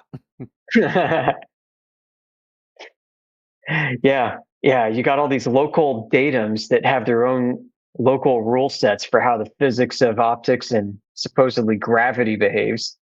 You got all these exceptions. Yeah, that's literally it. I've looked at a lot of the literature, like the surveying literature. They really made a pretty good effort to deal with refraction as a concept. In the National Geodetic Survey, right? They just the National Geographic how do they call it? NGS, whatever. NGS. There's a lot of 70s publications about refraction that came out of NGS. And I'm not saying they reach any conclusion, but they actually, there was a lot of work done by the NGS during the 70s, man. I've read a lot of stuff, and they actually did a lot of data. You know what I mean? Data collection. There isn't like abstract shit. These guys are out in the field doing stuff. You know what I mean? Actually measuring, measuring the displacements, measuring the best time, the dates. They're even measuring like, okay, our fucking rods, dude. How do our rods change in size based upon different weather conditions? Right. Like they went, yeah, they went through a lot of effort. But I'm not saying that they reached any conclusion, but they collected the data. So you have things like, oh, we did this survey and we have this unequal refraction error thing. Okay, fine. But they never took that information, right, and changed their practice of surveying, right? That's what I'm saying is that there's a lot of like information out there that they collected, but it never made it into their techniques, right? Because they were just like, oh, we'll just invent this thing we'll just use this GPS thing. We'll just do everything electronically now and have this abstract, idea of a ball. Yep. Right. Yep. And now with computers, they can take all of their localized exceptions, call it the geoid, right? Every locality gets its own exceptions to these rules, and they can automate it. Yeah, you get a lot of these people that come in here and make the argument that when you're doing navigation, you're like, there's cloud cover, you can't see any of the lights in the sky, stars, sun, moon, whatever. And then you're like, okay, find your latitude and longitude. Oh, that's easy. I just GPS. Yeah. Yeah, I mean, it's true. They go to this extreme effort, but then they cram everything into a reference ellipsoid. And you're like, okay, where'd you get the seed data for your reference ellipsoid? And it goes back to freaking Eratosthenes. You're like, what the hell? Like, you can build a timeline. It all goes back to Eratosthenes every time, man. It does. I'm going through history here, so I got started building a timeline here. You have basically Eratosthenes going to Hipparchus, going to Ptolemy, going to a guy named Jean freaking Fenel or something in the 1520s, where he took the Eratosthenes globe concept and all that, and he decided to try and measure the Earth by using the number of revolutions his wagon wheel went from one town to another. Not even joking. Like this then gets rolled into freaking Newton and gets further wrapped up into the Cassini versus the Cassini-Newton oblate-prolate debate. And the French king commissioned these guys to go to Peru and Lapland to try and measure arcs.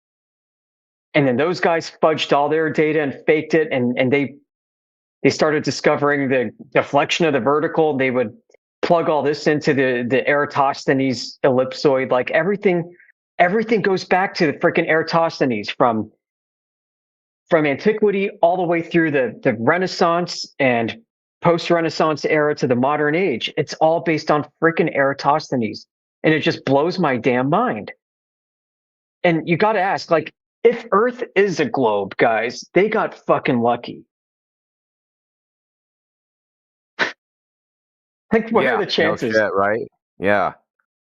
Because it all goes back to assuming parallel light rays from a star from a sun that's so big and so far away that the flat surface of Earth that we can measure was geometrically transferred to a flat surface of the sun to produce parallel rays to a curving Earth, to a point of convergence.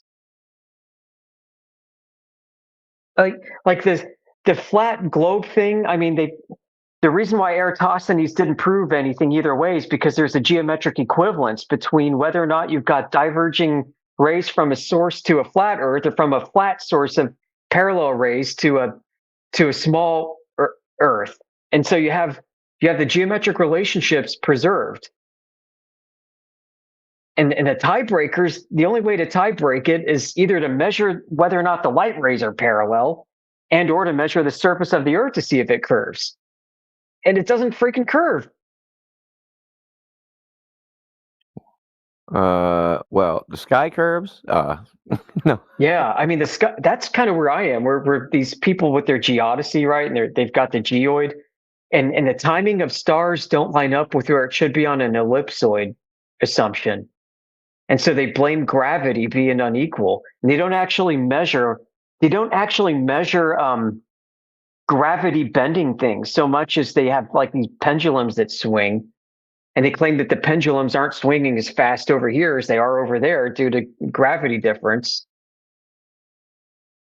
I know, like we're talking about like these are like they're just completely unjustified inferences that are reliant on so many assumptions that they just don't hold water, right? Whatever happens to, like, these guys, they come in here, they go, Occam's razor.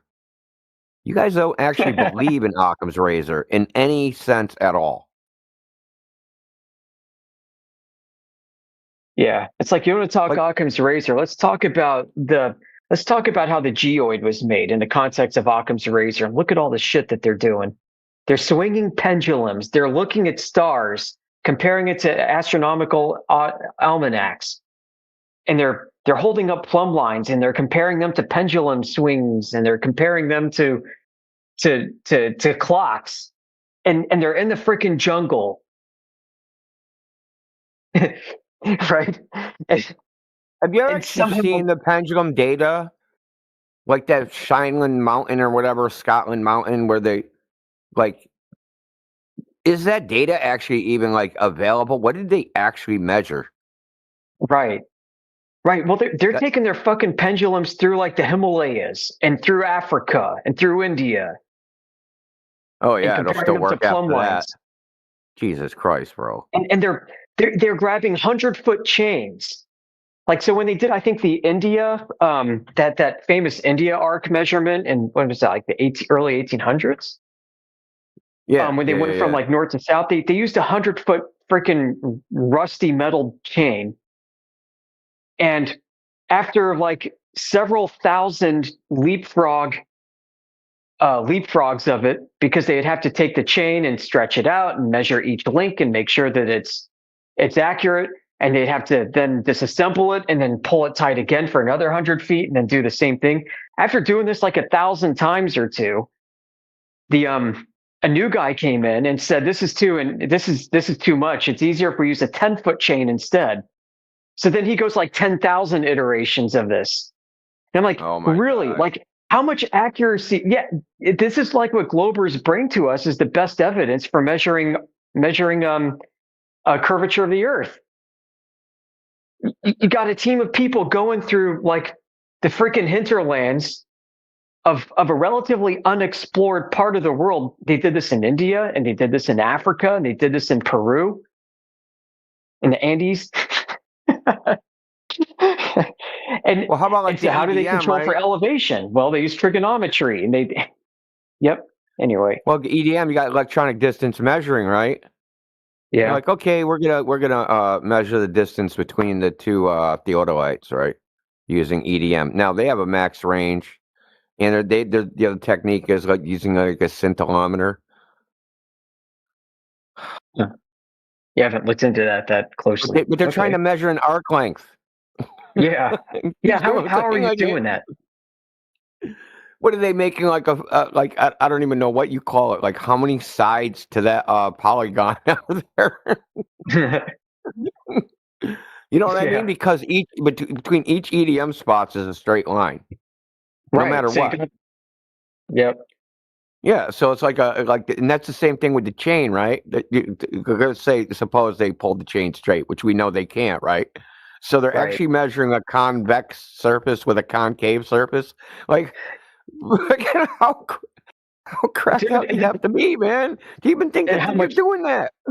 I know you're taking flat segments and you're bending them at discrete angles, and then calling it an arc. Well, I mean, when you pull the chain, it's going to have the catenary curve, right? So, like, that's the concave surface, but they're measuring what they think is a convex surface with it. Well, that's funny. I think they just keep it on the ground, though.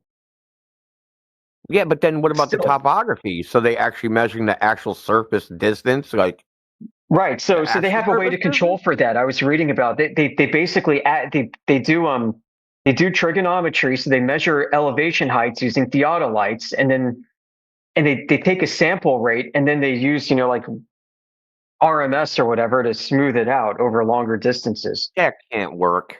No, I know, but it's so fraught with error margins so wide you could drive a school bus sideways through them. Is the point? Like, and then they claim that they've got like centimeter or millimeter accuracy, and then they claim that they've got sub arc second accuracy with their observations. And I'm like, this is such bullshit. You guys are taking 100-foot chain through the wilderness, disassembling and reassembling it thousands of times over different elevation and different weather because it takes years. The chain's rusting, the chain's expanding, the chain's contracting, the chain's curving up, the chain's curving down. The people are getting tired. They're getting lazy. The chains are stretching. Dude, I love the one the arc of the parallel where they supposedly measured like whether the Earth was like an oblate ellipsoid or a prolate ellipsoid or whatever. Yeah. And they went down to freaking Ecuador, right? They did all this like in the South American jungle in the 1800s. No, they didn't. You can't get through that place now. Yeah. You think you're freaking dragging a theodolite through the South American rainforest in the 1800s? Dude, like, I'm with you 100%. No, you're not, bro. That's what I wonder. Bro, and like, you can barely walk through the brush in the northeast freaking forest. You're not walking through the freaking rainforest down there with something. Well, get this. In the 1730s, when the French king commissioned to figure out whether or not it's prolate or oblate and sent two teams, one to freaking Lapland and the other to Peru in 1730s, spending years isolated and somehow coming out with proof that Earth is, in fact, an oblate spheroid, because the distance angle relationship changed the further north you get, and you had to cover more distance in Lapland to get an angular rate of change than you did in Peru. It's like, I want to see the freaking data. Yeah, that's probably classified. They probably invented classified data back then. Yep. I mean, how rigorous could they have been with their methods at the time? I mean, I'm surprised that they didn't get freaking, eaten by Native Americans in the 1730s down there.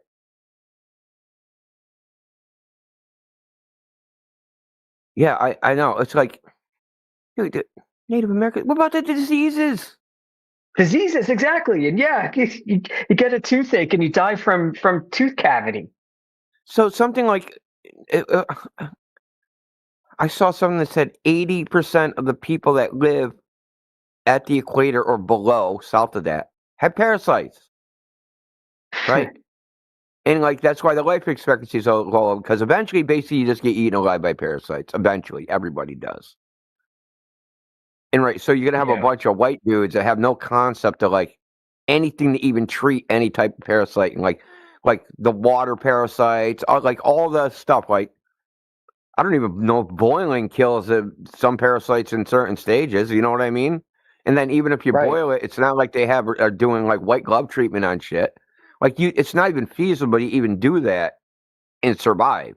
Right? You can't. Like they're not washing their hands at every freaking meal.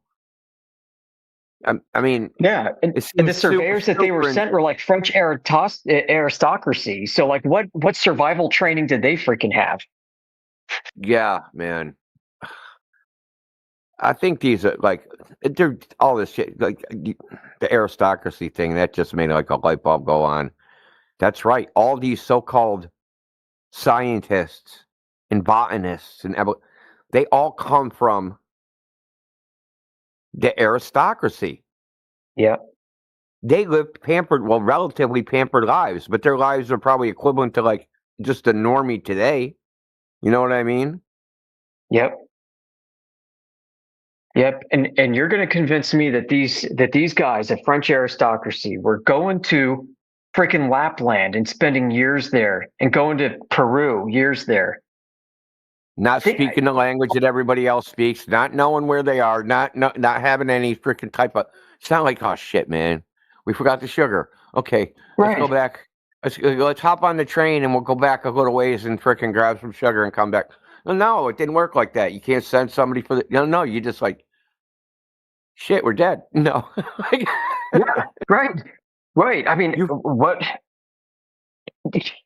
Just to measure how much the stars rotate in the sky with respect to the distance you travel on the ground. You have to go to freaking Peru from France to do that. And then, hold on, bro. And then let's say they do it. What are they even going to do with that information? What good is it?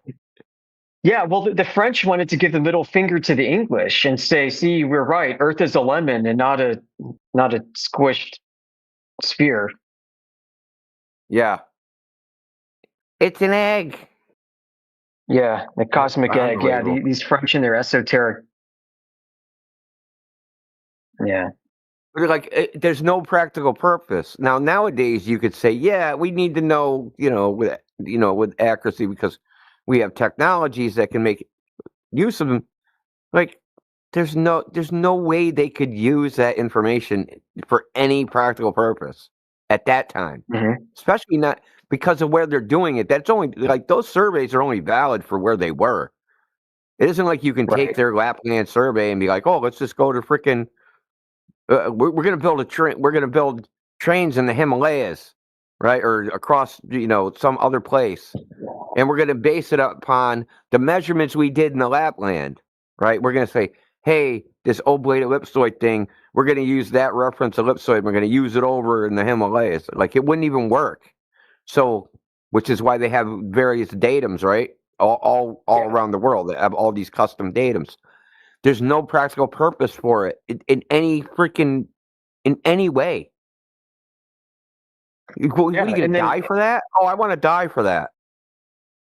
Right. And decades later, we find out that there are these optical effects that we understand better, and then so-called gravitational anomalies that we understand better, which should have been a part of those prior expeditions that they didn't know about, which would have affected the data that they presented to the public that was then used later. So, in other words, when they're out there like measuring horizontal using plumb lines and they're in the freaking mountains, but didn't know about the deflection of the vertical that came decades later, then how good is their data? So, I mean, it's just so bad. I've seen so many now lectures on geodesy, history of geodesy. They all go back to these fundamental stories. Eratosthenes, Ptolemy, Newton, and then these French expeditions to settle it once and for all that 69 degrees or 69 miles are traversed for 1 degree of rotation in the sky on average. Yeah.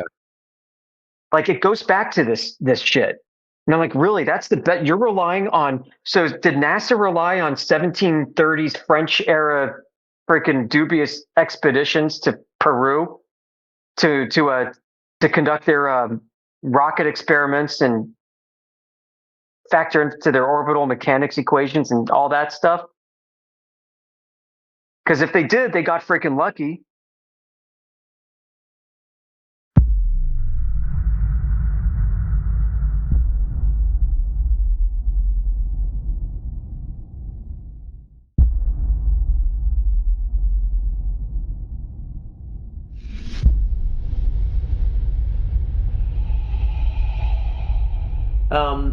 You got any questions for us? Flat Earth related stuff? Oh, I don't know. I don't even know where I'd begin to ask questions. I guess I figured that's why I'd just like listen if there was a comment. Well, normally the first question would probably be something like, you say it's flat, how did you work that out? Yeah, I guess that's. You've got to start somewhere. Just pick a random thing and just go, okay. So, like you, I went to school, believe it or not, and we were all taught it was a ball at school, flying through space, covered in water, people, trees, and all sorts of other shit on it. But anyways, it's some kind of spheroid shape, and it's whizzing around space, traveling around the sun, and the sun's doing other things, and yeah, it's supposed to be this lots and lots of balls in space. So, some people like to question stuff. So what happens is, you get a group of people that go, hang on a minute, we were told this cool story about how it's a ball with a very specific radius, very specific diameters, and other functions. Let's go and test these. And that's all we do. We test things. So, if it is a ball with a radius, that means we should be able to measure for the curvature. So you go and find yourself a large body of water, say a large lake, and shoot a laser across it. Lasers being straight, so all you're doing is essentially producing a tangent to a curve. So from the tangent point, as you get further and further out along this tangent, the gap between the tangent and the curve should get bigger. Well, when we go out in reality and actually do this, so it sounds all good just talking about it, but when you go out in reality and do this, that's not what the answer is. The laser stays parallel with the surface of the lake. And I'm not talking over 1 or 2 miles. These guys are shooting these things 30 plus miles. There's a couple of the recorded tests. One of them's 21 miles, 23 miles, 28 miles.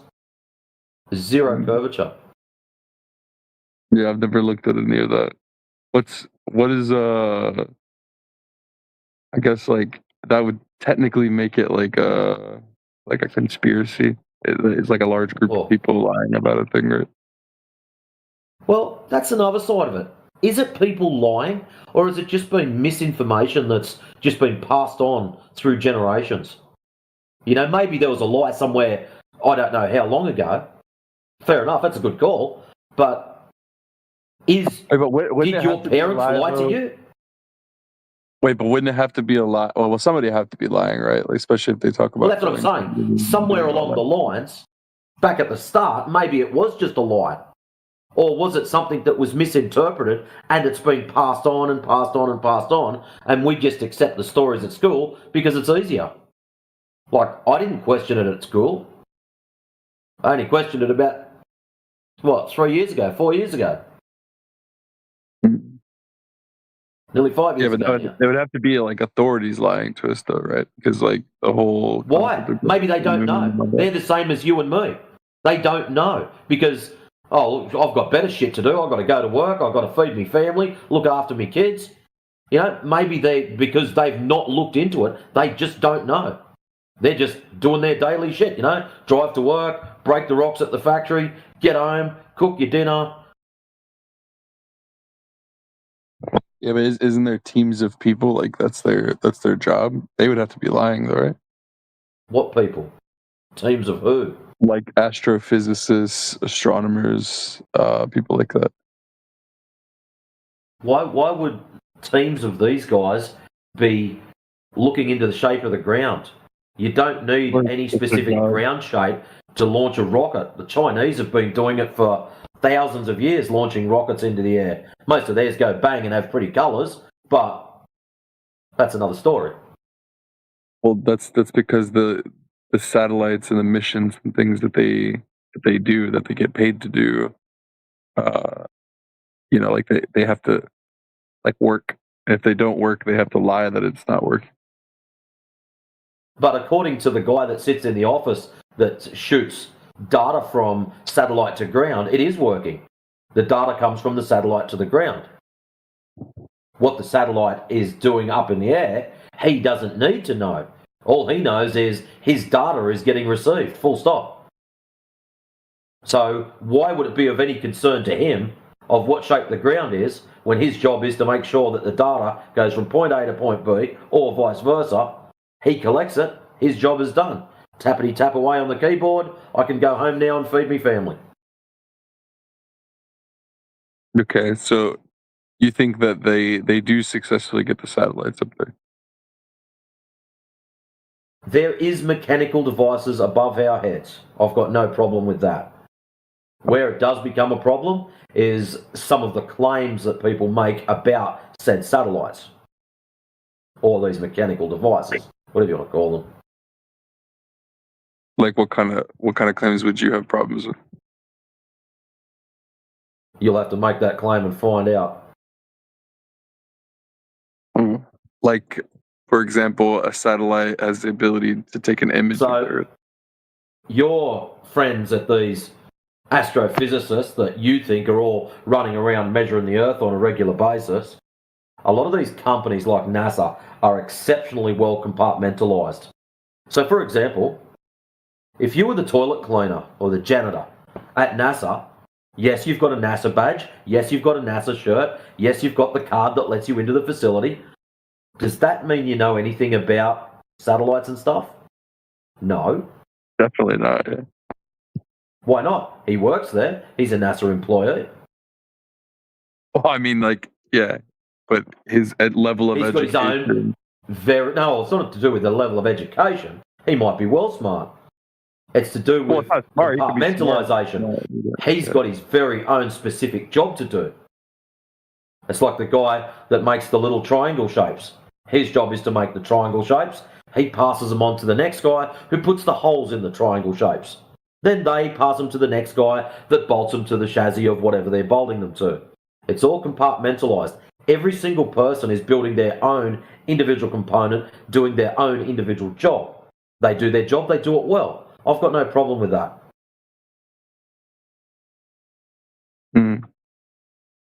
But none of them are outside going, hey, look, let's go and measure the ground.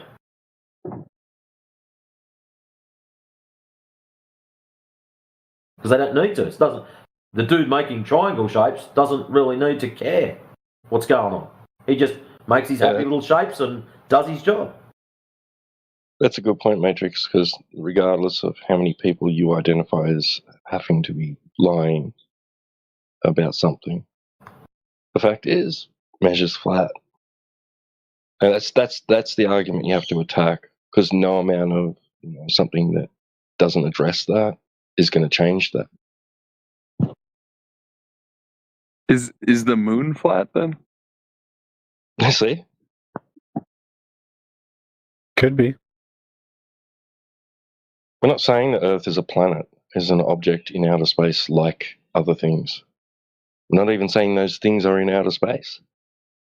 We're making claims about it. What we're telling you is that when we go out into nature, large bodies of water are observed and measured and used as flat. That's a problem for the ball. You got to explain that. How do you explain that? How do you explain there being no curvature to the surface of water over large distances? And there has to be. There has to be.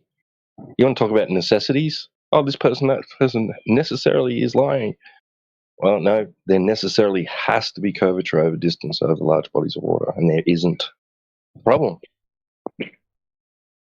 Because they're giving us a size, they're giving us a radius value, 3,959 miles, 6,371 kilometers. Right. That necessitates a curvature rate to the surface of the Earth. Guess what? It doesn't exist. Okay, if it doesn't exist, wouldn't that be a lie? Could be a mistake. A belief. Don't have to be lying about it.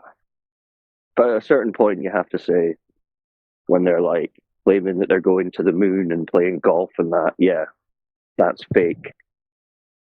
So that's technically a lie. But even then, you could argue that they knew they were deceptively making that footage and that claim while still believing that they actually were on a ball in space.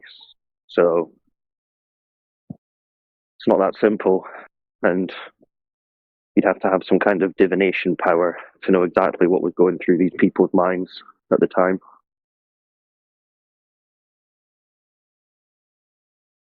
That's why we just focus on the curvature, because that answers the question. If it's a globe, there's curve. If there's no curve, it's not a globe. What's up, guys? Gang, gang.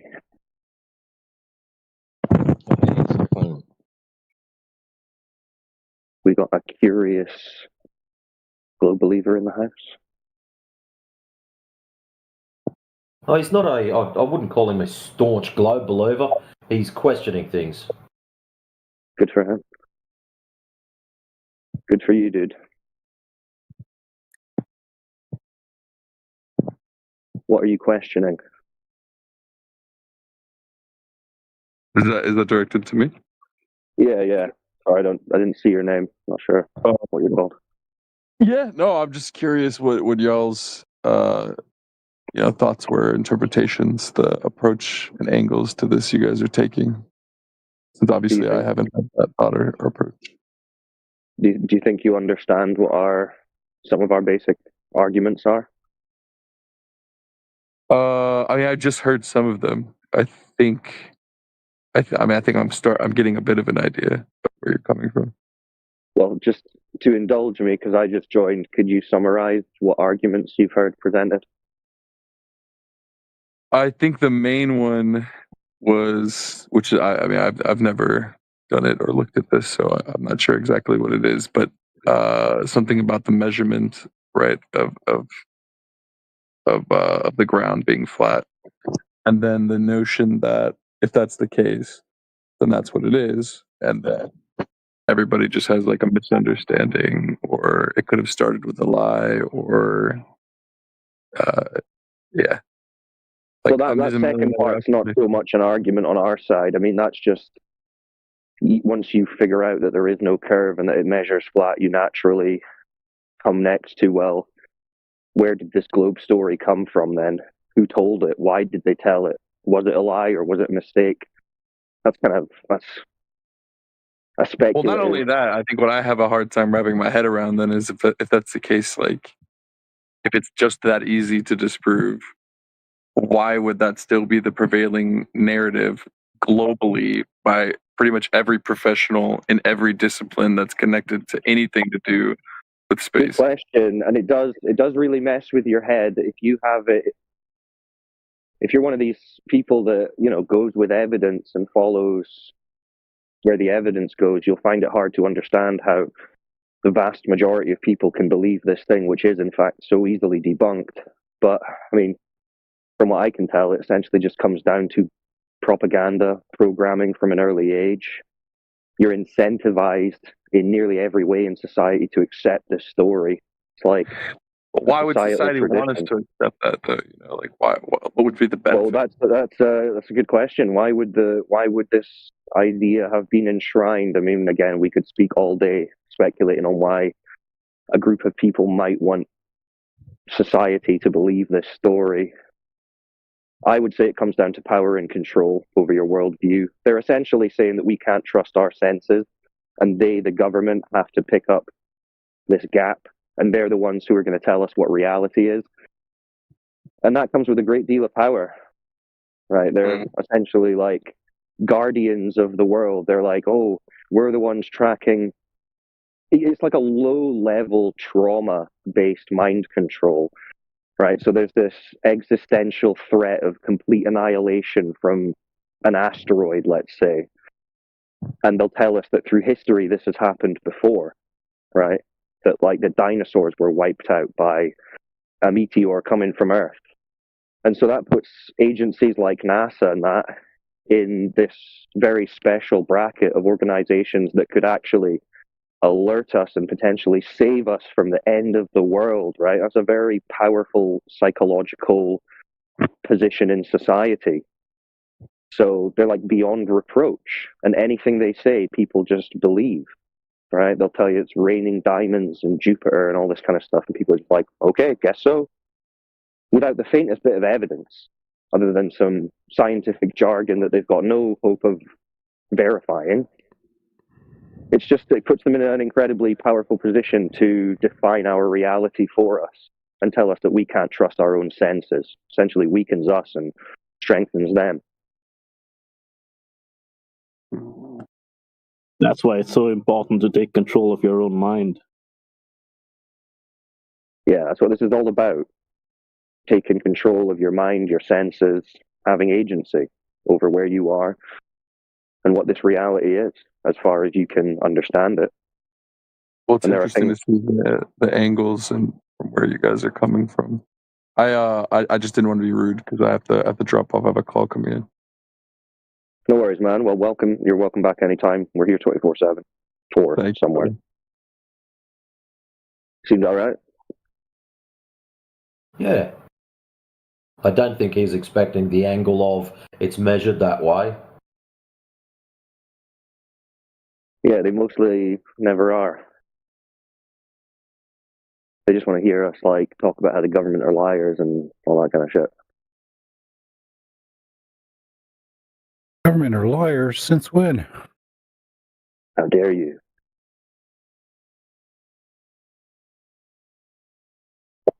We got any other new people in who want questions? I'm not looking at the chat, so someone else has to call out the names. One down the bottom. We are Jeff Epstein. What? We are Jeff Epstein. Okay. A dolphin. Please feel free to ask questions. We are Jeff Epstein. That's quite funny. Like, check. I hear you. I kept talking before and getting over talked, and then finally I realized I unplugged my microphone earlier. Oh man, sorry if that was me over talking you, but yeah, I couldn't hear you. Well, no, yeah, my microphone wasn't plugged in at all. Yeah, I was just saying I could fire up an event if you guys want. Get some more people in. Yeah, you could do. I mean, I'm only probably going to be on for like half an hour, but if you guys are going to be on for a bit, yeah, you'd be as well. How about something like New Year's resolution, disprove the flat earth. Or prove the globe. But new Moon Hotel opening in 2027.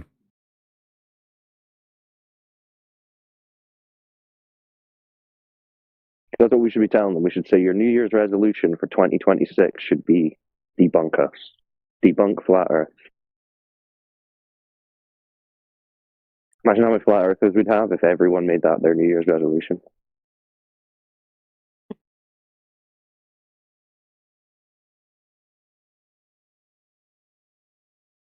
And they'd first have to understand physics, and that's tough for them.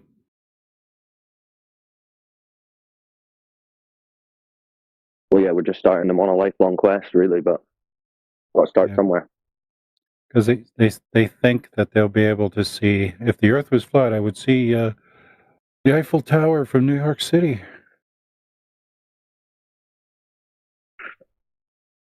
Well, anyone new to the chat who wants to ask a question or discuss, let us know. Unmute your mic. Say hello. We don't bite.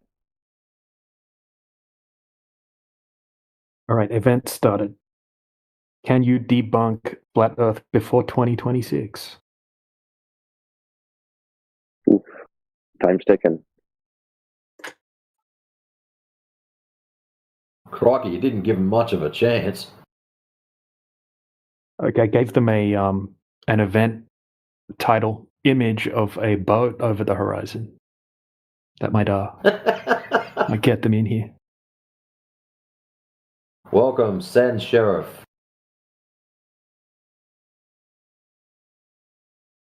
Thank you. Sand Sheriff, help us out. We're trying to debunk flat Earth and prove the globe. Could you help us?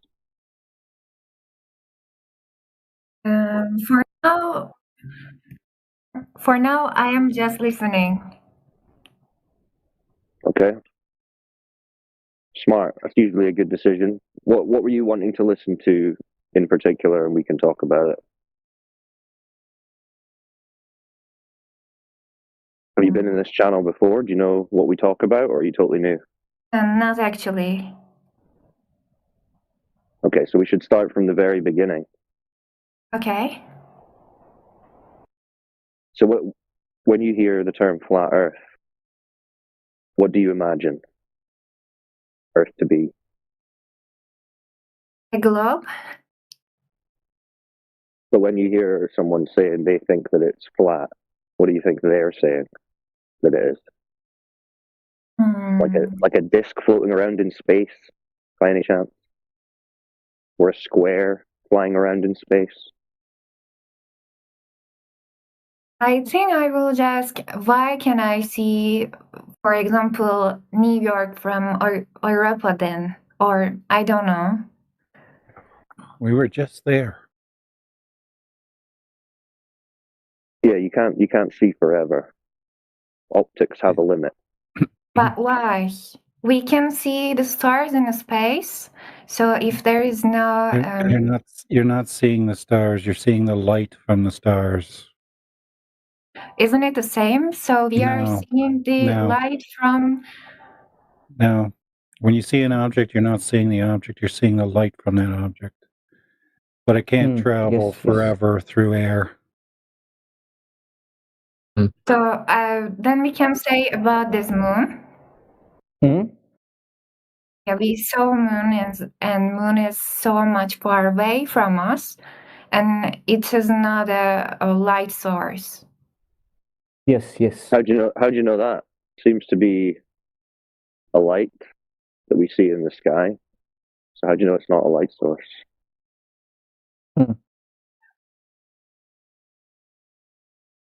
See, the problem is this is why I was trying to start from the beginning, because you're asking questions based on the assumption of space and the moon and the stars in space. But we don't believe in that. That's not what we're claiming. Me too. I don't believe. So it's totally different. It's not a disk in space. It's not some kind of flat shape in space. The Earth is just a topographical, motionless plane, and we don't know how big it even is in totality. It's a closed system, like it's contained. It's not floating around in a big vacuum. It's not moving. It's stationary.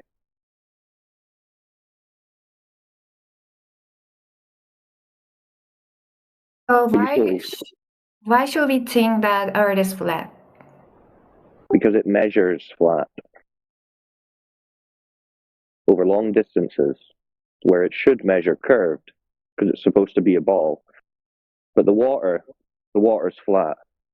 The land goes up and down, hills and valleys, but the water, which makes up the majority of the Earth's surface, 70% they say, that's flat. And then the land's just sticking out of it.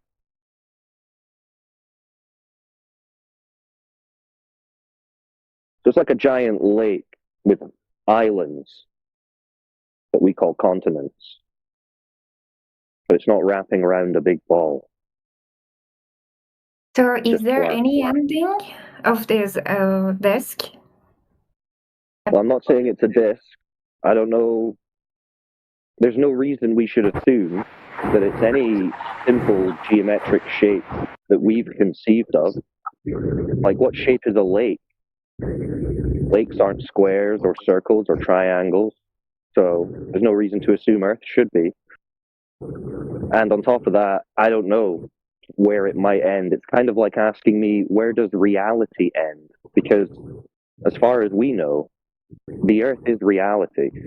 If you're asking me if reality ends at some point, I've not seen it.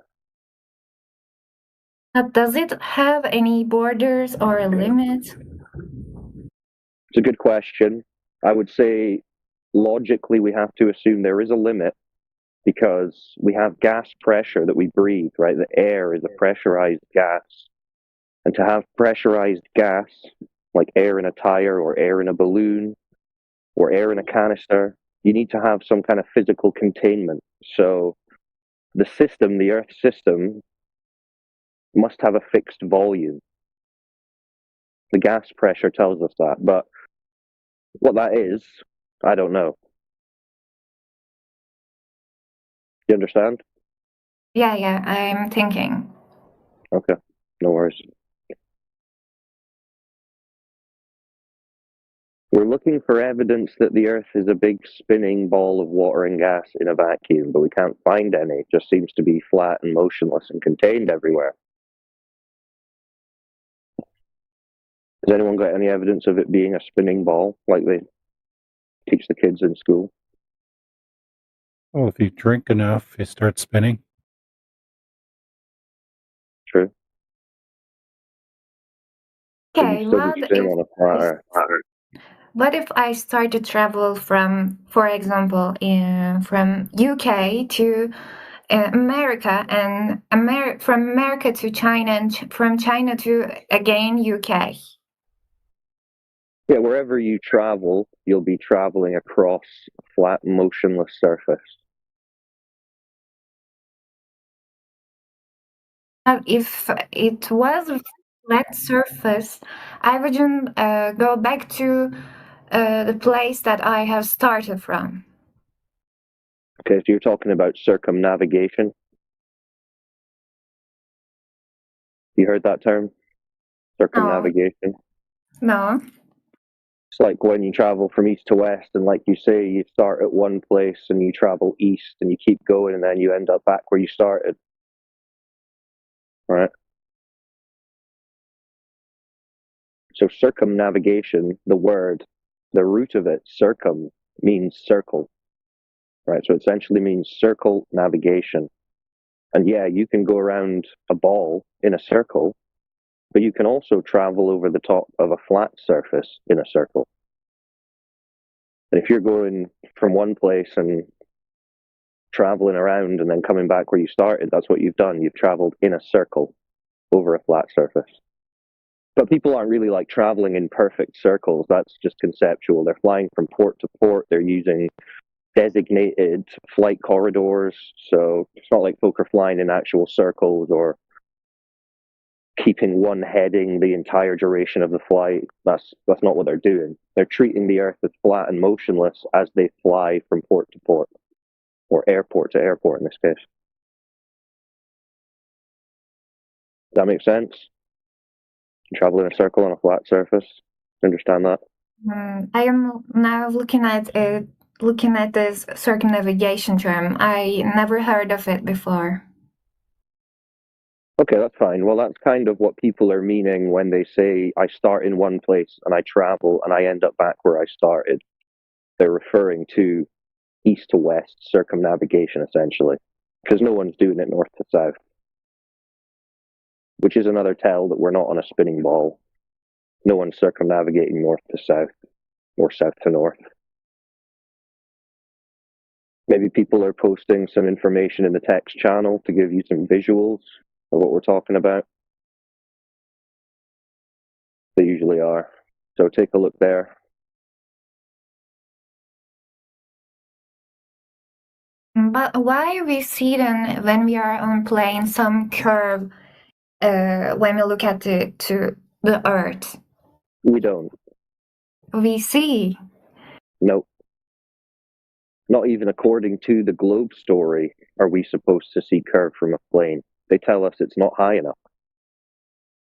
If you think you do, it's maybe because you're watching a video where someone's using a GoPro, which is a curved lens, a fisheye lens, and it curves straight lines. Or the windows themselves in a plane are designed so that they can flex, bend when the cabin pressurizes. So you may see some distortion through the window of the plane, but they mathematically and optically, we don't see curvature from a plane 35, 40,000 feet in the air. It just looks flat. I don't know. I think we can see some curve from plane. It shouldn't be that. Next time you're on a plane, try and see some and take a photo for us. Because we've all been on planes and we can see that it's flat. But now that you are aware of this, you'll pay better attention. Yeah, I've never seen curvature from a plane, and I've flown a lot, long distances, and it just looks completely flat. Yeah, I've flown up to 40,000 feet, and there's been no curvature. There's also a time-lapse video in the side chat, of a flight that's been condensed into a 1-minute video, and you'll see you're not going to see any curvature. That's the one I was going to find. Who is it we're talking to? What's your name? Sans Sheriff. Do you see the text channel? Do you see the video that says testing the globe 280-minute flight in 1 minute? Yeah, I saw the video, but we can find another video that can show the curvature of Earth, I think. But why is it not in this video though? It can't be in one place and not the other, right? It has to be curving everywhere. So yeah, we don't split personality Earth. Yeah, we don't have curvature detectable by human beings as far as the public goes, right? So the globe story isn't that it looks flat when you're on the ground, but if you go on a plane, you'll see the curve.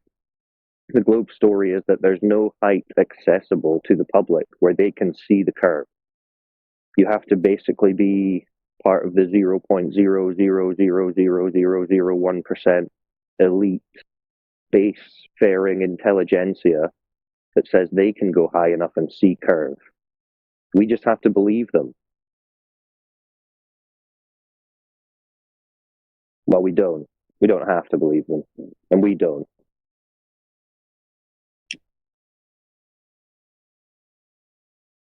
Because reality is saying otherwise. When we go outside and observe and measure the Earth, it's not the ball they claim. What are you thinking? It's not even like it was a mystery that was solved by going to quote-unquote space and taking pictures, right? Or seeing it with eyes.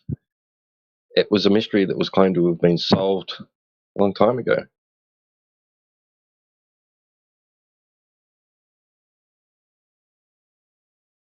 I mean, it's no mystery to begin with, but, they considered it to be one. How long ago was it? Well, you got Ptolemy and Eratosthenes, those guys, those ancient Greek sandal toga wearing thinkers. I mean, before the advent of high altitude balloons? Before the advent of rocketry? Way before. Way before the Chinese discovered gunpowder. Because if I remember my history right, we didn't have high altitude balloons until 1931. Hasn't even been 100 years yet.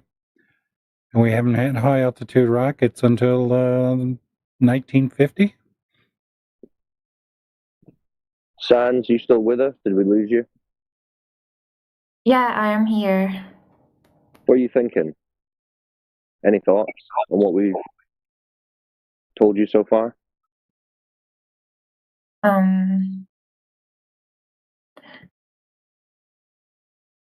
I don't know.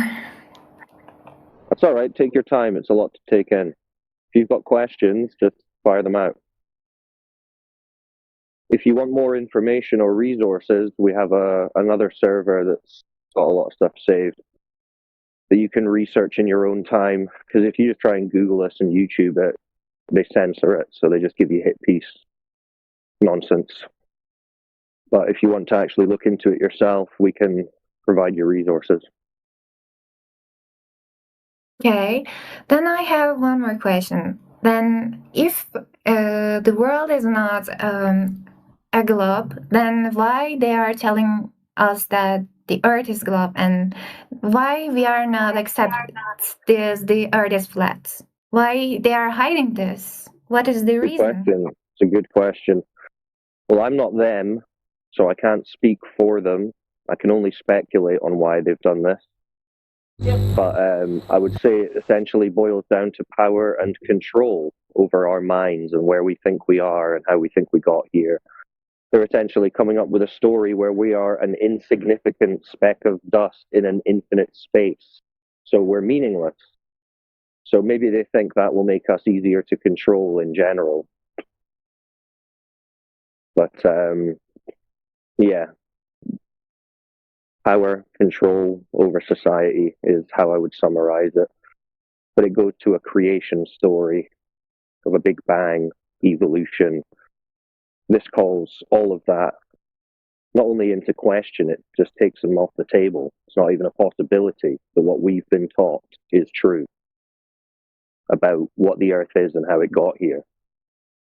So, yeah, we could talk all day about why some people might want to maintain this idea, but ultimately, we're more interested in the fact that it is the case. It's happened, whether we know why it's happened or not. And this is the situation we are in, where we're now trying to essentially start from scratch and figure all of this out.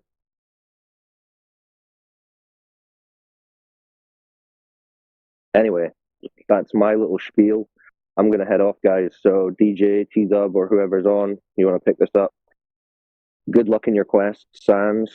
I'm sure you'll figure it out. Don't forget to ask for the link to the resources. That's very valuable.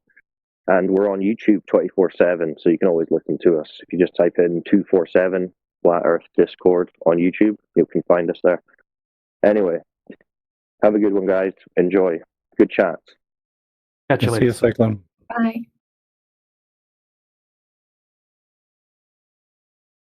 See, my take on it is that the globe Earth is a function of religion. See, religions never die, they just change their names. And many thousands of years ago, there was the Amun-Ra sun-worshipping religion, and they worshiped the sun. And now, in order to worship their sun, they had to put the sun as the most important thing in the solar system. So they put it in the middle, and then called it heliocentrism.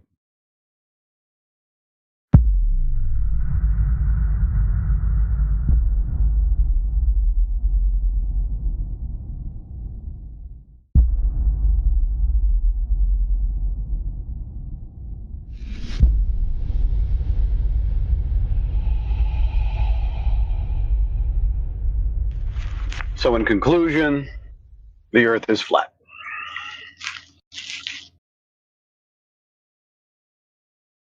We spoke to Noro or Rai. How y'all doing?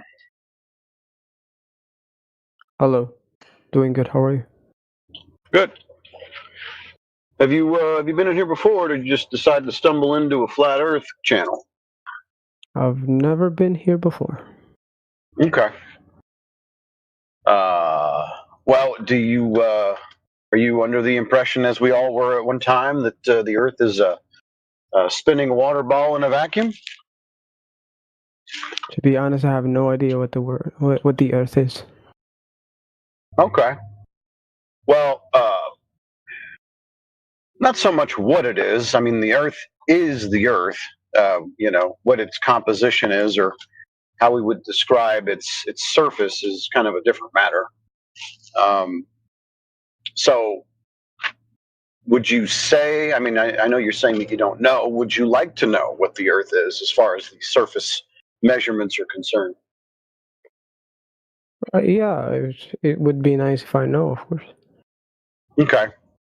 Well, there's a really easy way to figure it out. We all know, it's something that we kind of instinctually understood and know since we were kids, that water finds its own level.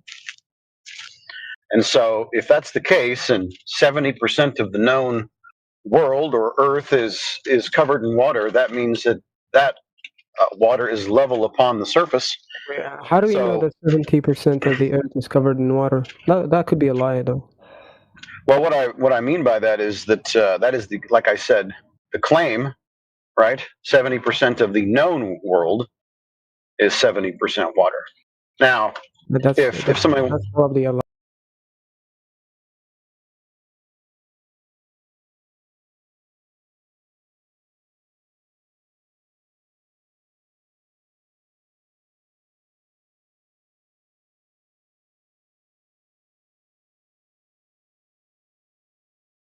prove it, so in the meantime, we just ignore Jaren and measure the surface of the Earth. You know what I mean?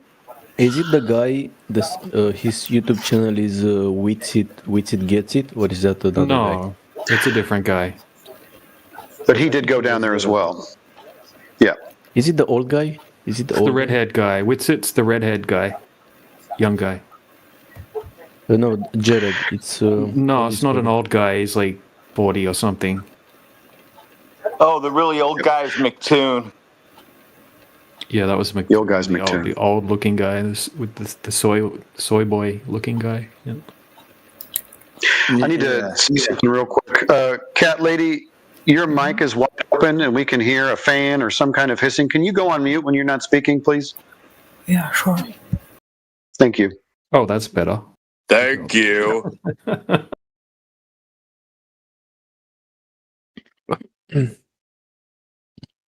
So, what do you guys think? What's your opinion about what's out there? I mean, around us, you know.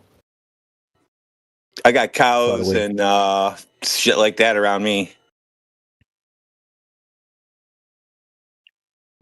You think it's just terrain, endless forever?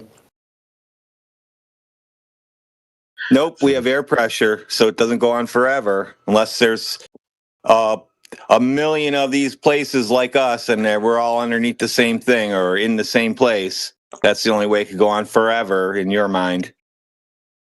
Because I see this life as as I think it's the creator's experiment. So I think it's something to do with this place that we call Earth. So I'm not sure. So that's why I don't tend to believe it goes on forever. I say it's like a horse race, and then once the race is over, they clean up the track and they straighten it all out. That's why they flood this place a bunch of times, because there's like something going on and they're betting on it. But what about the rising sea level? Oh, that's not true. You know, well, you know the Black That's not Sea, true, for though. example. Yeah, it's not true.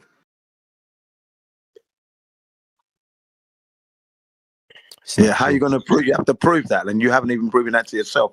So you're just believing here. Now, we don't accept that, what they tell us. Difficult to validate. There is proof of a massive flood. It's not accepted, but there is proof. Everybody accepts there's a flood. They're digging buildings out still. How could there not have been a flood?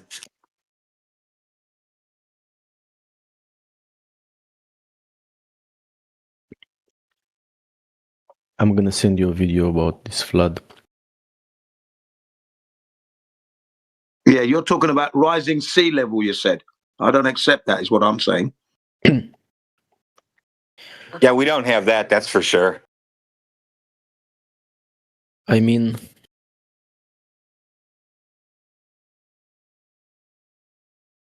I don't know what to ask you actually.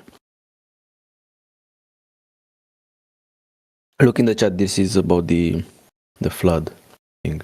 Very interesting, I promise you. But this is not to do with rising sea level. I feel like I want to ask you something, but I don't know what.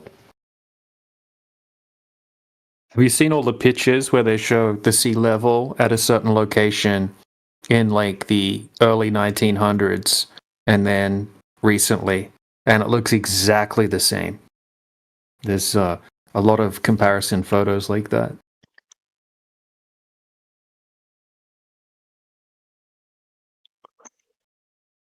But there are also some places that seem like they're sinking a little bit as well.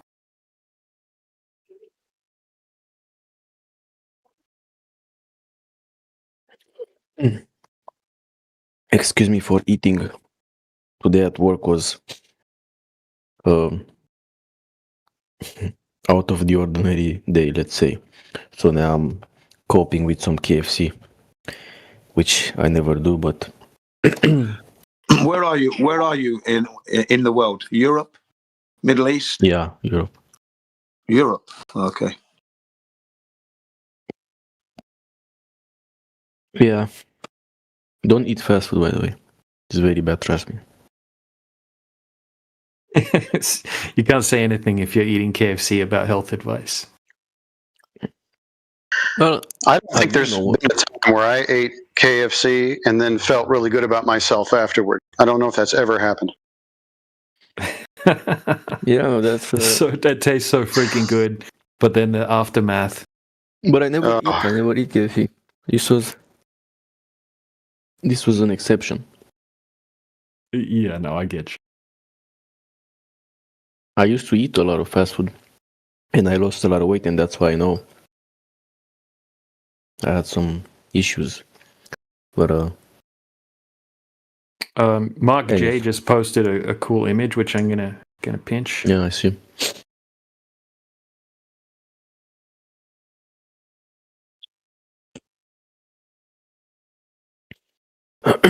No, it's like the Black Sea. If you look at it, you can see it had an original shape. Where it was deeper, you can clearly see. It's not an ocean, is it? It's not an ocean, but it's connected. Okay, no, it's not. It's not an ocean, is it? No. Right. Do you believe in asteroids? That some asteroids hit No. the Earth sometimes. No. Not in the mainstream explanation for what they are and where they come from and that kind of thing. Definitely. Yeah, and then you got your comets and your meteorites. I've never Whatever- touched one of those. No, you know. Whatever they're Don't called, have I don't know. any. I have no acceptance of any of that stuff at all at this point. None, Yeah. zero, and it doesn't prove the shape of the Earth, by the way. Just rocks falling from the sky. I've seen one video of that. No, I don't accept that rocks are falling from the sky. I don't accept that at all. I think they're man-made events. That's my feeling. I don't believe that the Creator created the Earth. Saw that And it movie. rocks. Yeah, there's no such thing as sky rocks falling. Yeah, it's just no Okay, what way, about Jose, man. that video, the Russian video, where the guy... Yeah, it's a Russian. I know the one you're talking about. Again, it's just fakery. That's what that is. It's fraudulent. Or they could have put up a weapon and it exploded. That's all that was. It's just very clever. Hollywood. Exactly, Jin. Well, yeah, not even that necessarily. I can't remember the exact details, but it was found out later on that they were testing some kind of new type of weapon or something like that, something along those lines. Yeah, just around the time that happened. In the Tunguska, where it landed, it does look like a nuclear bomb. But, or just a bomb of some kind or something like that. Not nuclear, but some kind of You bomb. know what I mean? Yeah. Yeah, But, and it had that blast. That's why it leveled the land where they fired it off at. Simple, man. Yeah, but I'm asking because I'm convinced there was what's the word? Huge cataclysm. There was a huge flood that they keep talking about in many cultures, and I'm trying to understand what caused it. And there is evidence of that in Africa and in Middle East.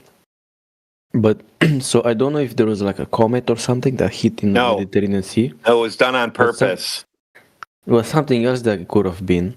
No, it was done on purpose. Yeah, it was done on purpose. And they did, and it happened so quickly. That's how lots of things turned into stone that were actually alive. Back then, how intentionally? With what? Yeah, you keep the mud temperature the same as the air temperature for about a year, and everything underneath it'll start turning into stone because they'll just start turning the minerals. They'll start turning into stone. Okay, But what about the flood, the water flood? I mean, sorry, but how does this connect with that? I don't think anyone knows for sure. Then it's unflooded, and then everybody starts digging out those buildings again. Then they move into them and say, look, it was founded in 1853. Okay, another thing that I think might have happened is when the the Gibraltar Strait, when Spain, what we call Spain, right, and north of Morocco split, because they used to be together because continent split. When they split, the water from the Atlantic Ocean started going inside Mediterranean Sea, which Mediterranean Sea used to be a lot smaller in the area where it's visibly deeper and darker on the map. So when this water started coming in, I think this is what caused this massive flood in north of Africa and Middle East. That's why they talk about it in the Bible, also in Islam and other stories, other cultures. I think that's probably what happened.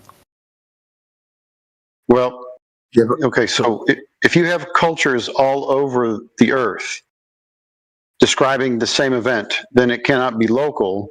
It is the entire earth that was flooded. And that's what we have as evidence that the flood was worldwide. So what causes that? I don't know. The texts give stories about it. It's up to you whether or not you think they're plausible. But I mean, as far as the Bible is concerned, it says the fountains of the great deep burst forth and the windows of heaven opened, meaning that you had water coming in from both the bottom and the top, filling up the contained environment. And then the waters receded, meaning at some point somebody must have pulled the plug, it drained out, and now we have the sea level that we have today. Interesting. The places where I hear being talked about the most is from Islam and Christianity, from these areas where I think this event took place. But because it happened here and it was so devastating, I'm sure the story would have spread throughout the world. Because I'm not talking about the story. I'm talking about the evidence. The evidence is that the entire earth was covered with a lot of water, and that a lot of silt and a lot of material and a lot of sand and a lot of trenches were dug, a lot of rain fell, and it was a lot of water, and that's everywhere, all over the earth. Interesting. I have seen a video where there were what are they called? These shells, I think they're called, from the ocean, from snails. Yeah. From snails on top of a mountain. Yes, and I've seen this with my own eyes. So I've been at an elevation of somewhere around 8,000 feet, and up on the top of a mountain, I found these seashells for myself. It could just be that these rocks from the mountain were at sea level a long time ago. But well, if the sea level was higher, that's fine, but that means that water was at least at 8,000 feet. No, I mean that the mountain was smaller to the point where there was. Oh, so the mountain. Like okay, yeah, that's a possibility. I mean, I'm not going to say that's not possible, but either way, that mountain was covered with water at some point. But then there are some these seashells, snail shells, whatever. Some of them are inside rocks. So if it takes so much for a mountain to rise up, then I guess by that time these shells, I guess they wouldn't just remain on the surface. They would just like fall, going, all over the place, under the rocks, stuff like that. I'm not sure. So yeah, maybe you're right.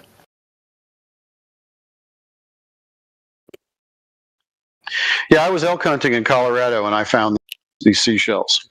So It's interesting, could the mountain itself have been at a lower elevation at one time? Sure, that's possible. But no matter what, it was covered with water. So whether the water was 8,000 feet high or the mountain was 8,000 feet lower or whatever you want to call it, this is, a worldwide event.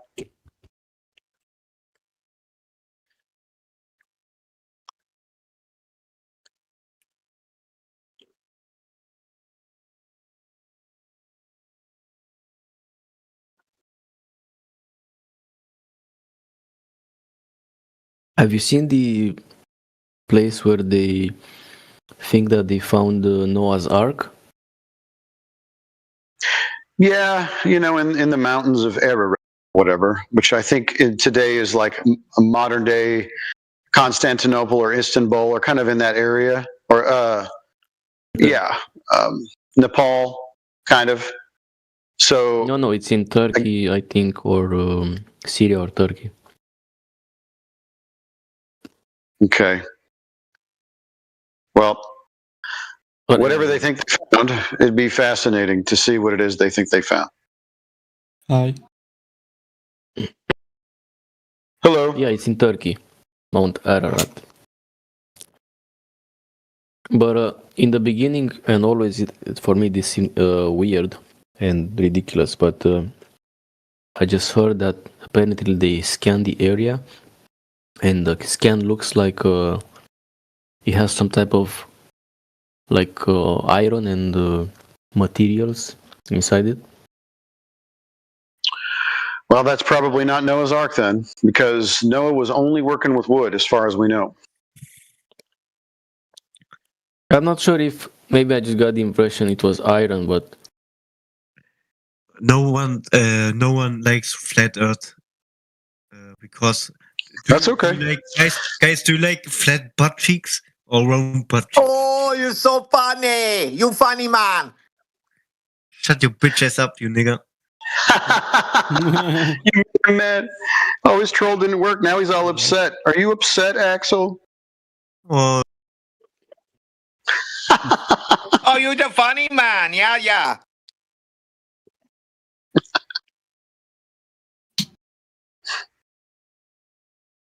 But honestly, to me, this doesn't look like Noah's Ark. I mean, it just looks like rocks, honestly.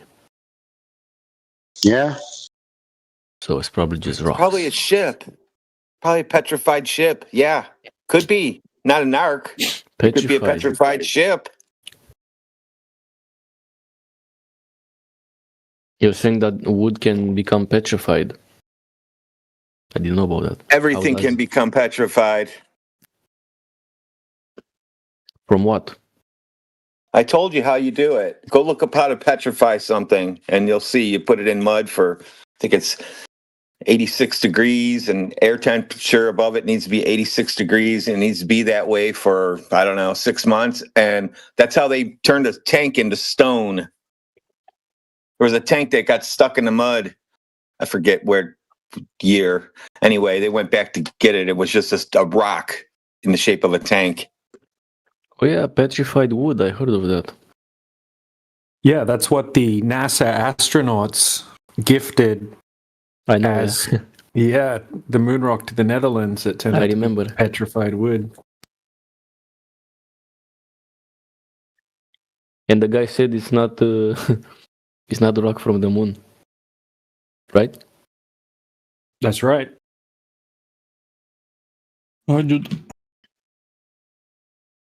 And then they were like, "Oh, okay, never mind this guy then. Don't listen to him." No, I mean, I'm open to believe that the Earth is flat. It could be flat.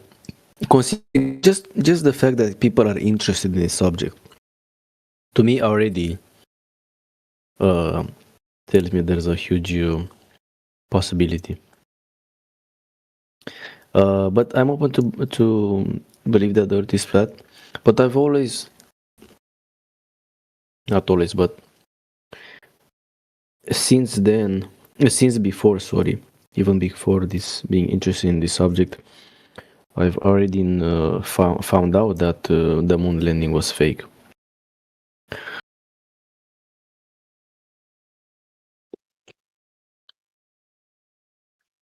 Yep. Yep. Definitely. A lot of honest, I people that find believe it- that the Earth's a globe know that the moon landing was fake, right? It's not necessarily a flat Earth proof or anything like that.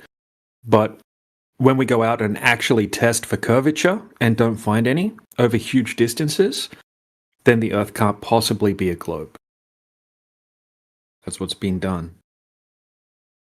It's been validated that there's no curvature over large bodies of water, like 40 kilometer distances, for example, that would have to have over 400 foot of curvature.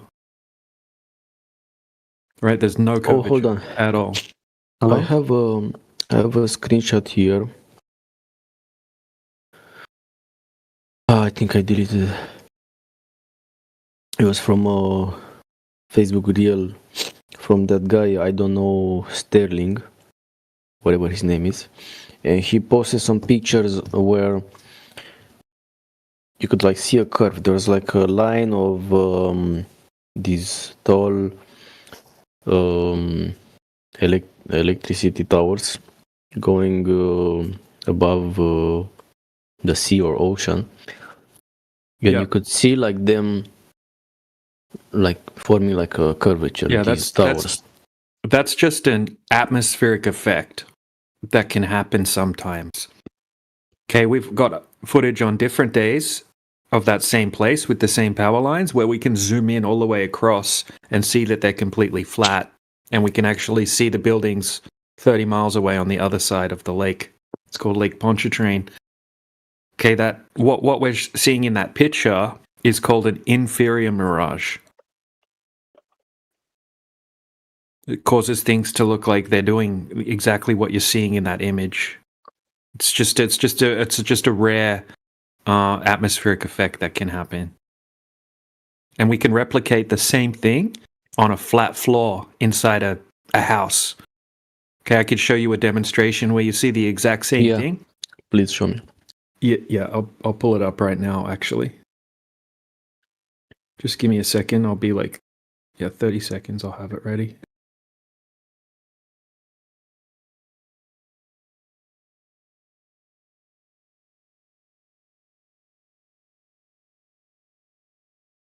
So what he does in this one, it's just done inside on his flat floor in his house. And he puts some blocks. He lines up some blocks across the floor.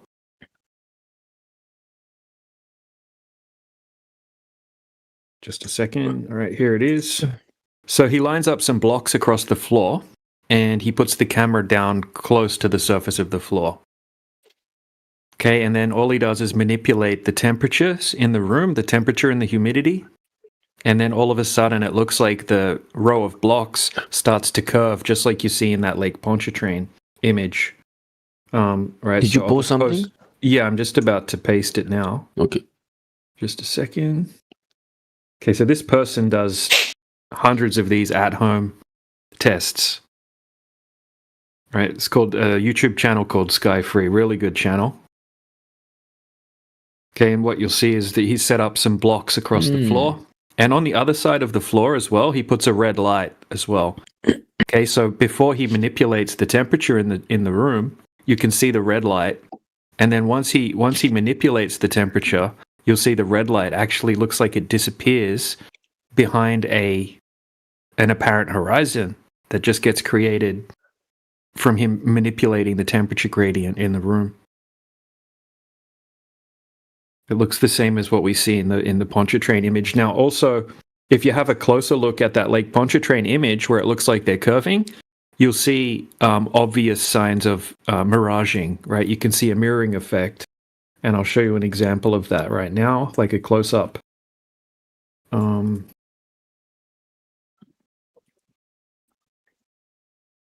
And also, there wouldn't be that much curvature like that even if the Earth were a globe, right? That would mean that it would be like a tiny Earth. That's a good argument, actually. Yeah. You would never see curvature like that. Like, that would just be like a little tiny mini globe. Look, here's another example someone did just on their flat floor with cans, just showing it's the same type of effect. And here's another image that shows a inferior mirage over a flat bridge. and it looks exactly the same as what we see in the Lake Pontchartrain. Right, okay. Okay, the next one that I'm posting, this is a side view of the same thing. The same lake, the same thing. Now, when we look at it from the side, when we can't have that miraging effect from the side. So we look at it from the side and we see a perfectly straight line. Planet Louisiana, yeah. Yep. So here, the side view one just kills it completely. But here's another one. Okay, so here's a close up. It's like zoomed in, and you can see the mirroring effect. It's a miraging effect.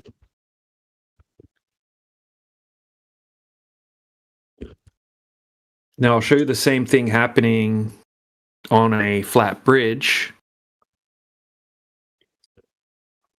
And Drace just posted one as well where it shows like on a normal day where you don't have that mirage taking place. We can see just straight across like normal. And then the one I posted underneath, what you'll notice is when the camera gets pushed down closer to the ground, right, it's looking through like a gradient of heat. And you have a look at the left railing on the bridge. As he puts the camera down lower to the ground, you'll see that the left railing on the bridge goes from looking straight. It's about heat? Yeah, it's about like the way that the light travels back to the optic. So when you have really hot air down lower and cooler air above it, the light will always deviate towards the cooler air because cooler air is more dense. Okay, so it will deviate a little bit towards the cooler air because it has a higher refractive index, and it's going to make things in the distance look like they're sinking down, like they're displaced downward. This sounds more relaxing. That if the Earth is flat, it just sounds more relaxing. Yeah, it's definitely a globe spinning at millions of miles per hour in all these different directions through space, or a nice stationary Earth. Much more relaxing, indeed. Great point. And it sounds more realistic, actually. Yeah, it matches exactly. Like what they've done is they've replaced everyone's common sense with a bunch of nonsense. Like we experience that a large body of water needs to have a container and that it's flat on the surface when it's at rest. Whereas they've convinced people that it just looks flat, but really it's curving. And they tell people that... Actually, just now, right at this second, it's the first time I understand this point about the water. That, yeah, I mean, I don't know. I feel like it wouldn't just stay like that, like stick. But then I don't know. Well, this is what we can do, and this is what we have done. We can go test for the curvature. Now, if you have let's say we have a 10-mile lake. Okay, it's 10 miles across the lake, and I'm standing on one side of the lake, and you're standing on the other side of the lake, right? This is just a hypothetical. Okay, I shouldn't be able to zoom in across that lake and see you on the other side, because if we calculate how much curvature there should be over that distance, there's about 22 meters of curvature over that distance, if the Earth were a globe. Okay, that's 66 feet is about 22 meters approximately, something like that. So I shouldn't be able to zoom in. Say I'm 6 foot tall, you're 6 foot tall. I zoom in across the lake. I shouldn't be able to see you unless you were over 66 foot tall. Like, let's say you were 70 foot tall. I would just be able to see your head or something like that, like a little, right? That's like more than a 6-story building. What's the size of the island? Well, no island, just a lake, like a 10-mile lake, just with water. I'm on one side of the lake. You're 10 miles away on the other side of the lake, just standing on the shoreline. And the only thing that's in between us is water. Do you know about this guy from Hawaii? He's flat earther. I've seen some observations from Hawaii where he can see things that he shouldn't be able to see if the Earth were a globe from a long distance. Yeah, he films the Oahu Island. You know that yeah. video? Yeah, I've seen the video. Yep, I think Jin CBR1 shares that video. I don't know if quite he a was lot. zooming in. I don't remember. If I haven't seen his other videos, but he should make a video because that's the perfect location.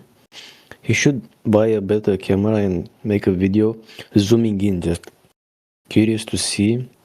I'm curious to see what kind of like how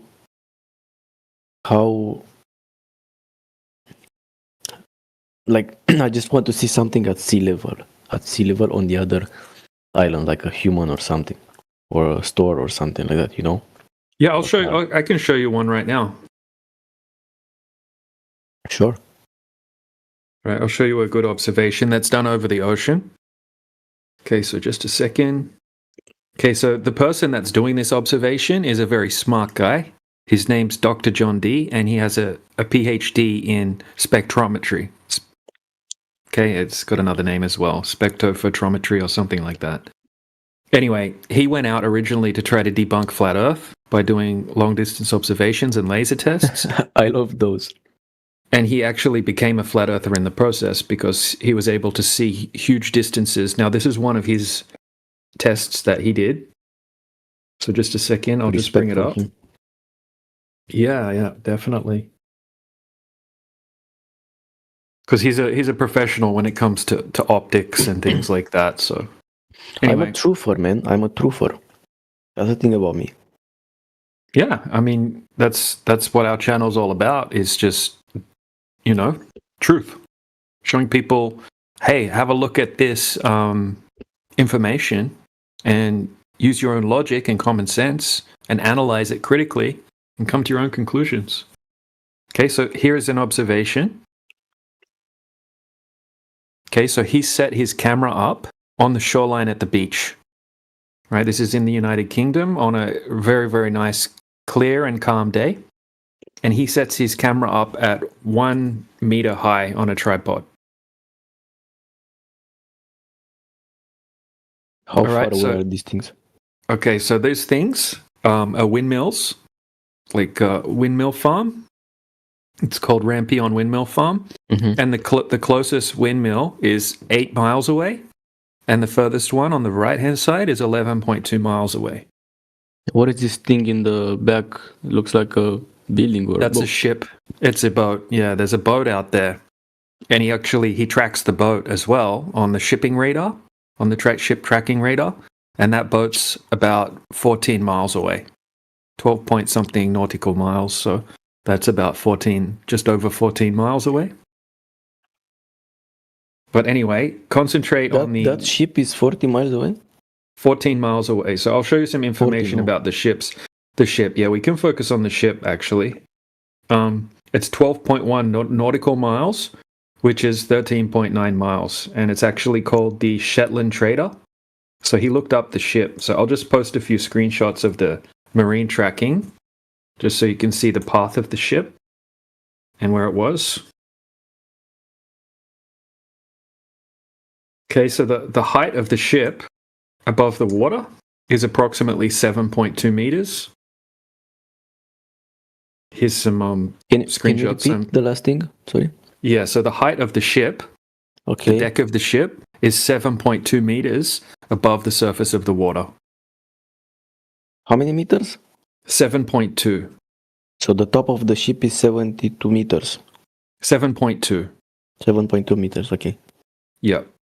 Okay, so let's have a look at how much it should be hidden behind the curvature of the Earth. Okay, so here's a screenshot from an Earth curvature calculator. Right, so I'll just explain what it says on the Earth curvature calculator. Okay, so it says eye height, 1 meter. So that's the height from the camera. Okay, and the target distance is 22.3 kilometers, which is 13.9 miles. Just 10 kilometers, please. Yeah, okay. All right, cool. So the camera height's 1 meter high. Yeah. The boat's 22 kilometers away.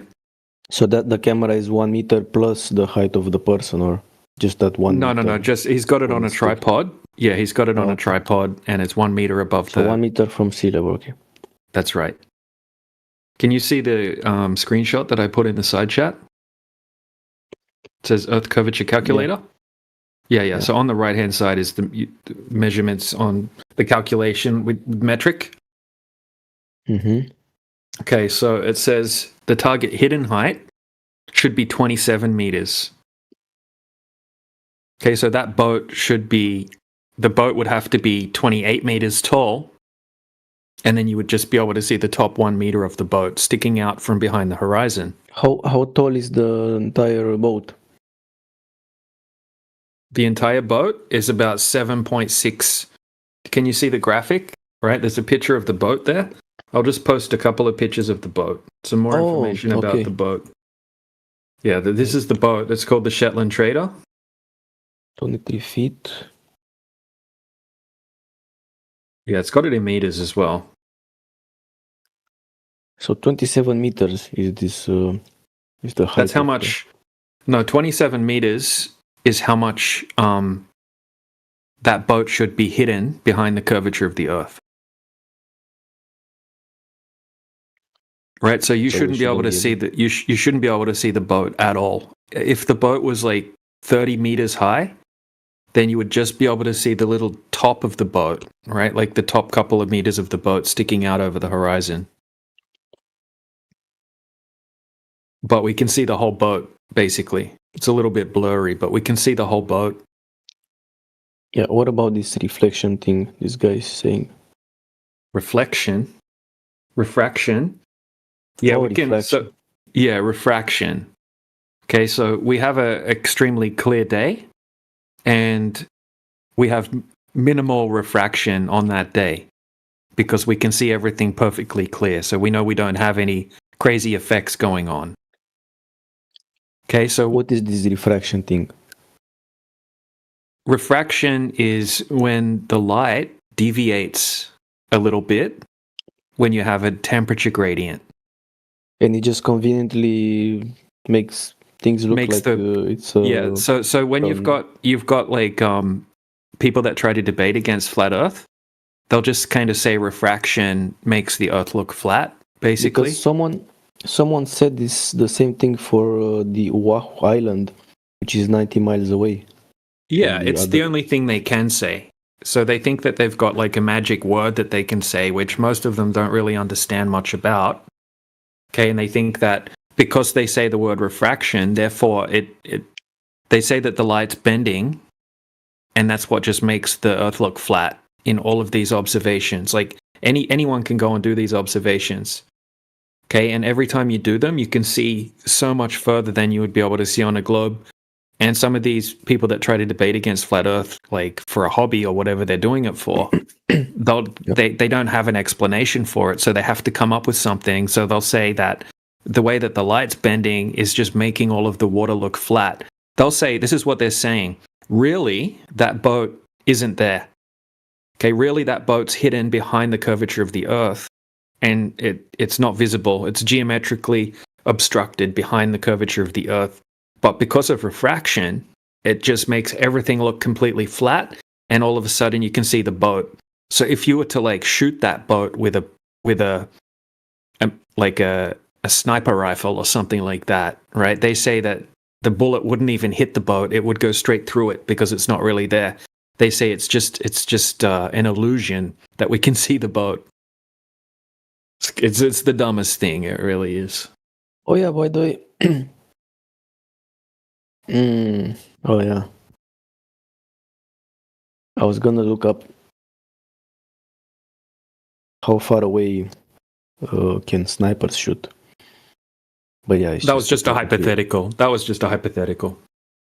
It's like four miles is the longest shot. It wasn't a literal statement. It was just an imaginary.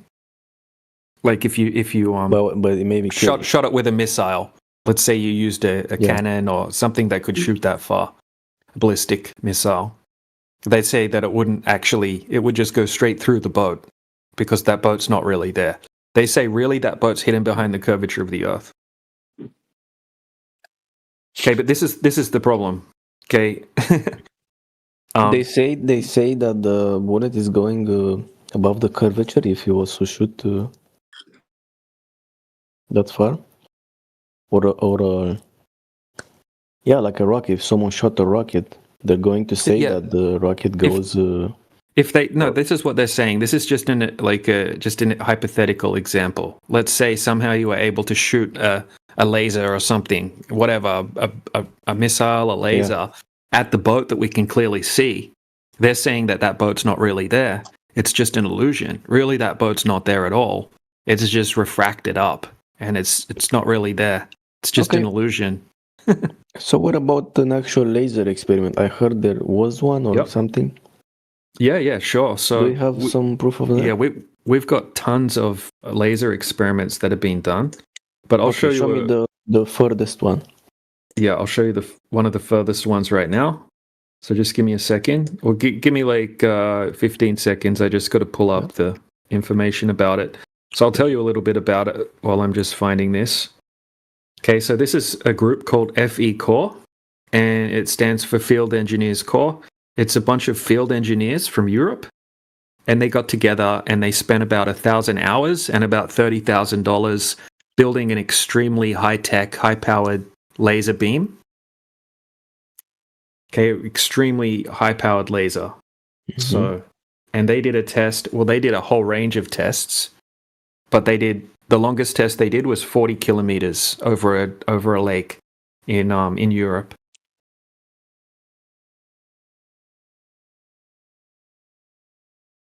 All right, so just a second. I'll just pull up the test. Okay, so what they did was they set the laser up at 1.5 meters height above the surface of the lake. And then they had a target 40 kilometers away on the other side of the lake that was also 1.5 meters height.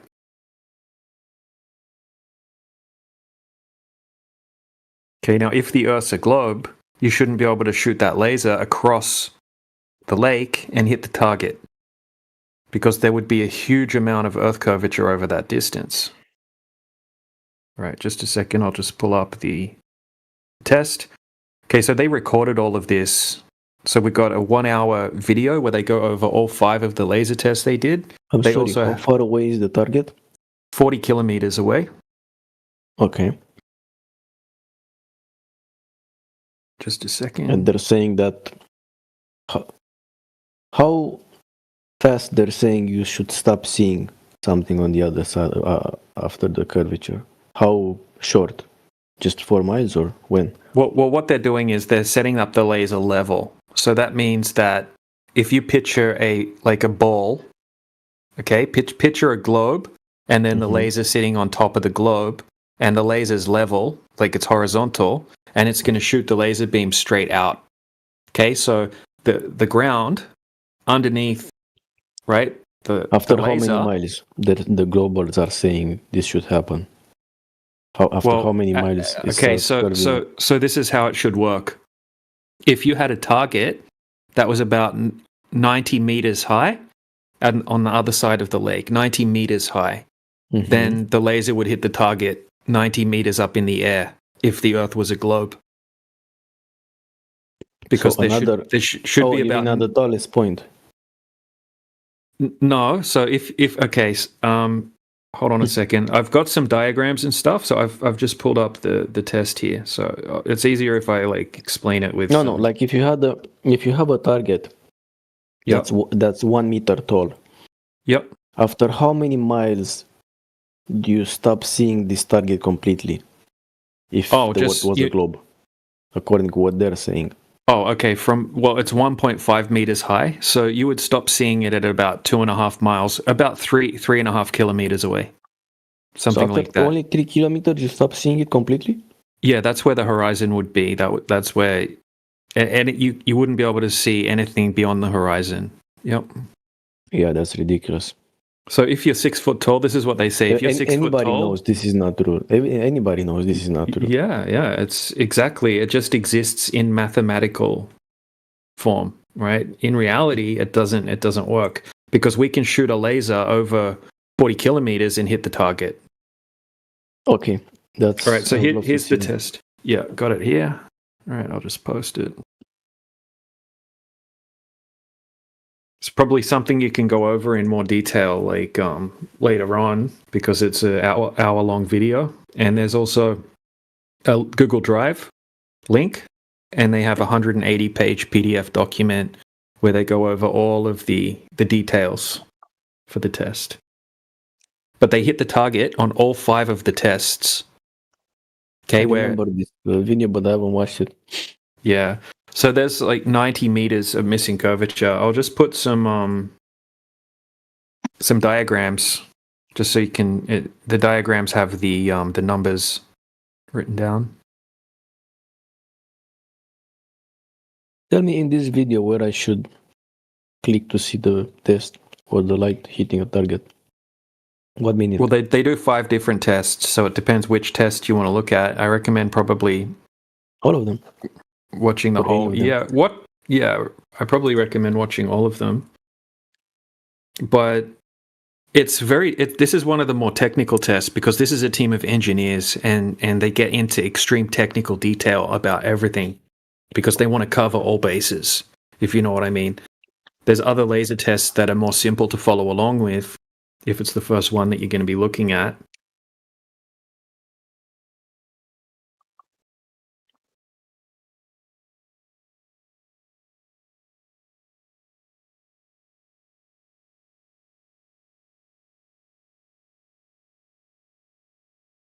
Well, they're explaining a lot of stuff, but I want to see the result, because obviously not gonna watch 1 hour right now. Yeah, the result is that they hit their target at 1.5 meter height, 40 kilometers away. If the Earth were a globe, that target should have been hidden behind 90 meters. But why does it bend like that at minute 13:25? At 13:25, it rotates up in the air. Why? What is this? Let me have a look.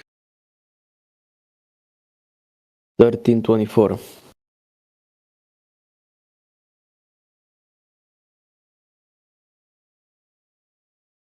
Oh, I see. It's like a reflection. Judging by Yeah. the- I think that they're trying to like. I think they're testing the equipment and that kind of thing, making sure they're leveling it properly. No, it's something to do with the water. Look at the other stuff in the picture. All the lights are like a mirror. I don't know. It's like a, I don't know, water reflection, I guess, or something. Yeah, what he's showing there is. Oh yeah, the they're laser is pointing in the water. The laser is being pointed at an inferior mirage, and when it hits the mirage, the laser is deflected upwards, and you see a reflection of the laser. Oh yeah, I can the see now in inferior the mirage. night picture. Yeah, I can see now. Okay.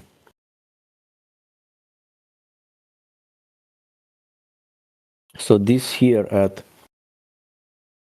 13:25, 13:31.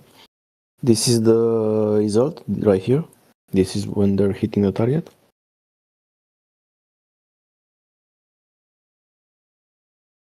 No, this is this is a 50-minute video.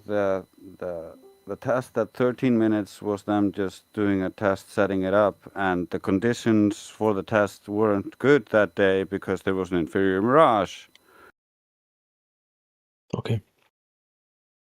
So they continue the thing, and that's why it takes 50 minutes, because it's the whole. They documented the whole process. You guys really want me to watch the whole video, huh? You don't have to do it right now. You can do it some other time.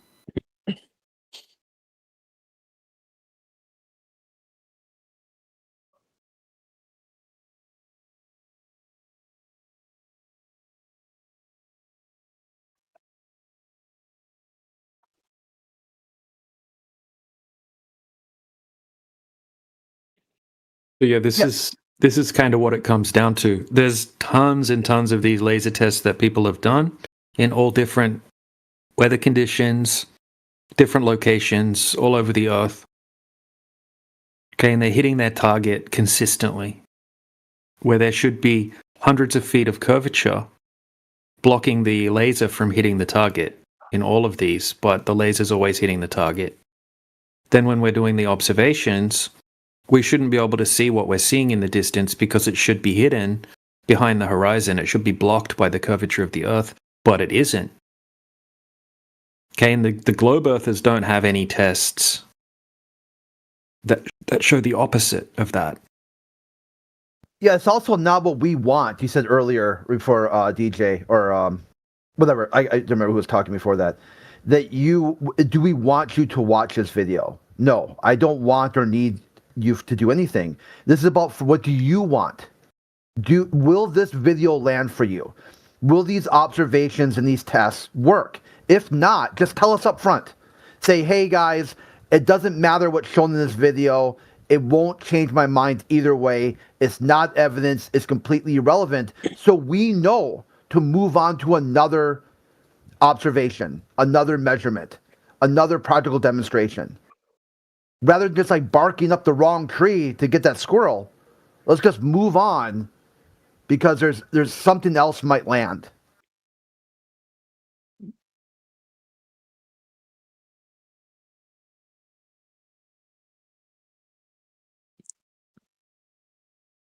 So Elio, I've got one more really good long distance observation, which also has a laser test in it, if you want me to present it quickly. This is probably one of my favorite ones. Just give me a second. I'm watching the moment where they say they hit the target. Yeah, sure, I'll go for it, man. But I'm not understanding what they're showing here.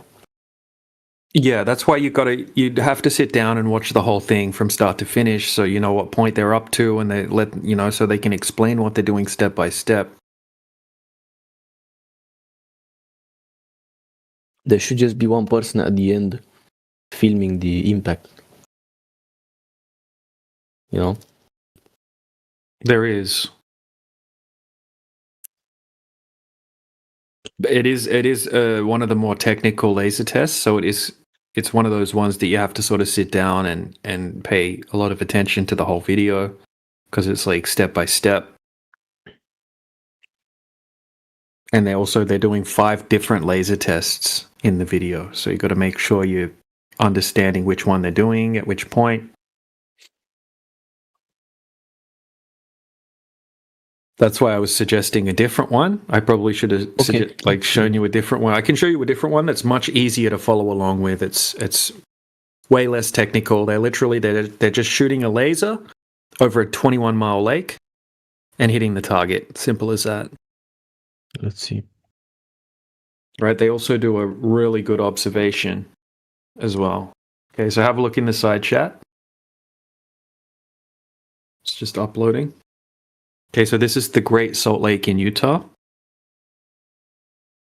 Okay, and what he's doing is he's zooming across a 21-mile section of the lake. 33-kilometer section of the lake.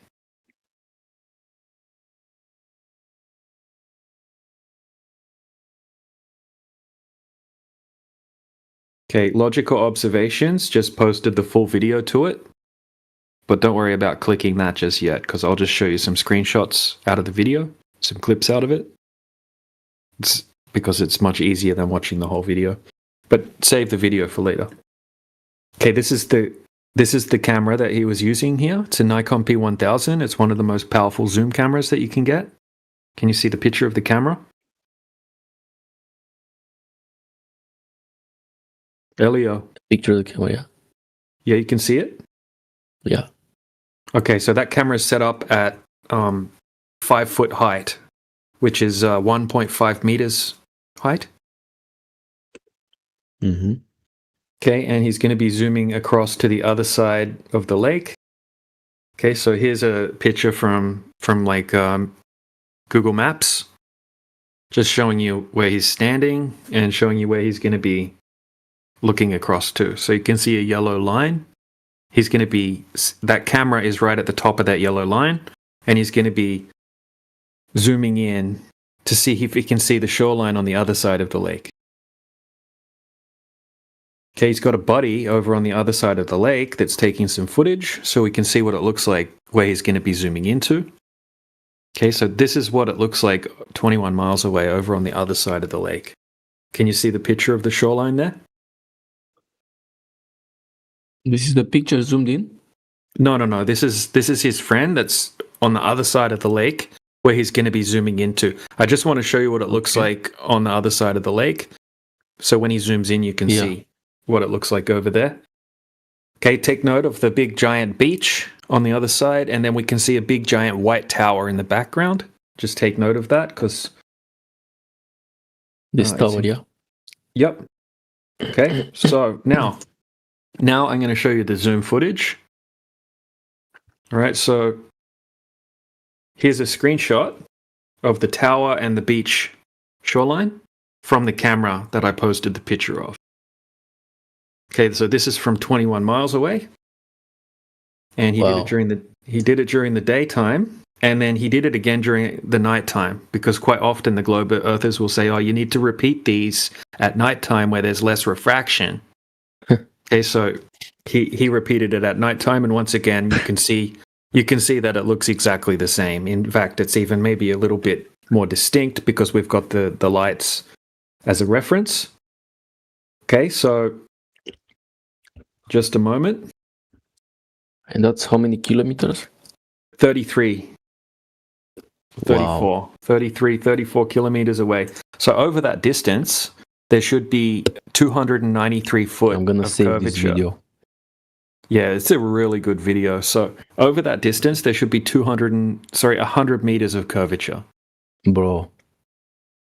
All right, now have a look at these pictures. All right, so here's a close-up of the beach and the tower again. Just a second, it's just uploading. Sorry, my internet sucks. Okay, so this is just a close-up of the beach and the shoreline and the tower. Now, this next image is the zoom footage, just a screenshot from the zoom footage. So what you'll notice is that we can see everything pretty much just the same. We can see the bottom of the tower. We can see the shoreline below the bottom of the tower. We can even see the lights reflecting off the surface of the water. What about the previous image, the one doing the daytime? Sorry, I wasn't paying attention. Oh, the daytime one? That's just a close-up. That's just a close-up. Okay. Yeah, just so you can see what it looks like from close-up. Okay, so over From that the guy distance... who was there. Yeah, exactly. Okay. And so that beach should be hidden behind 80 meters, just over 80 meters of curvature. And this last one, in the nighttime? Yeah, that's from where that camera's set up, 33 kilometers away. 33 kilometers. Yep. And what are these things at the bottom? These are houses or what? Yeah, it's like a mining. Buildings. Yeah, it's like a little mining. They're at not sea level, yeah. You know what I mean? No. This isn't at sea level. This is over the Great Salt Lake in Utah. I mean, yeah, it's. Oh, look. Yeah. Oh, you mean the tower? No, the buildings. They're. Oh, yeah. It's not really buildings. It's kind of like. They're not on a hill or something. No, I'll show you exactly what it looks like. I got some more pictures of it here. No, like I'm saying, like they are down, so it's good. Yeah, here's a few more pictures. Yeah. All right. So this is just some random pictures I found on Google, just so you can see. Oh, Overfences just put the Earth curvature calculator screenshot in the side chat.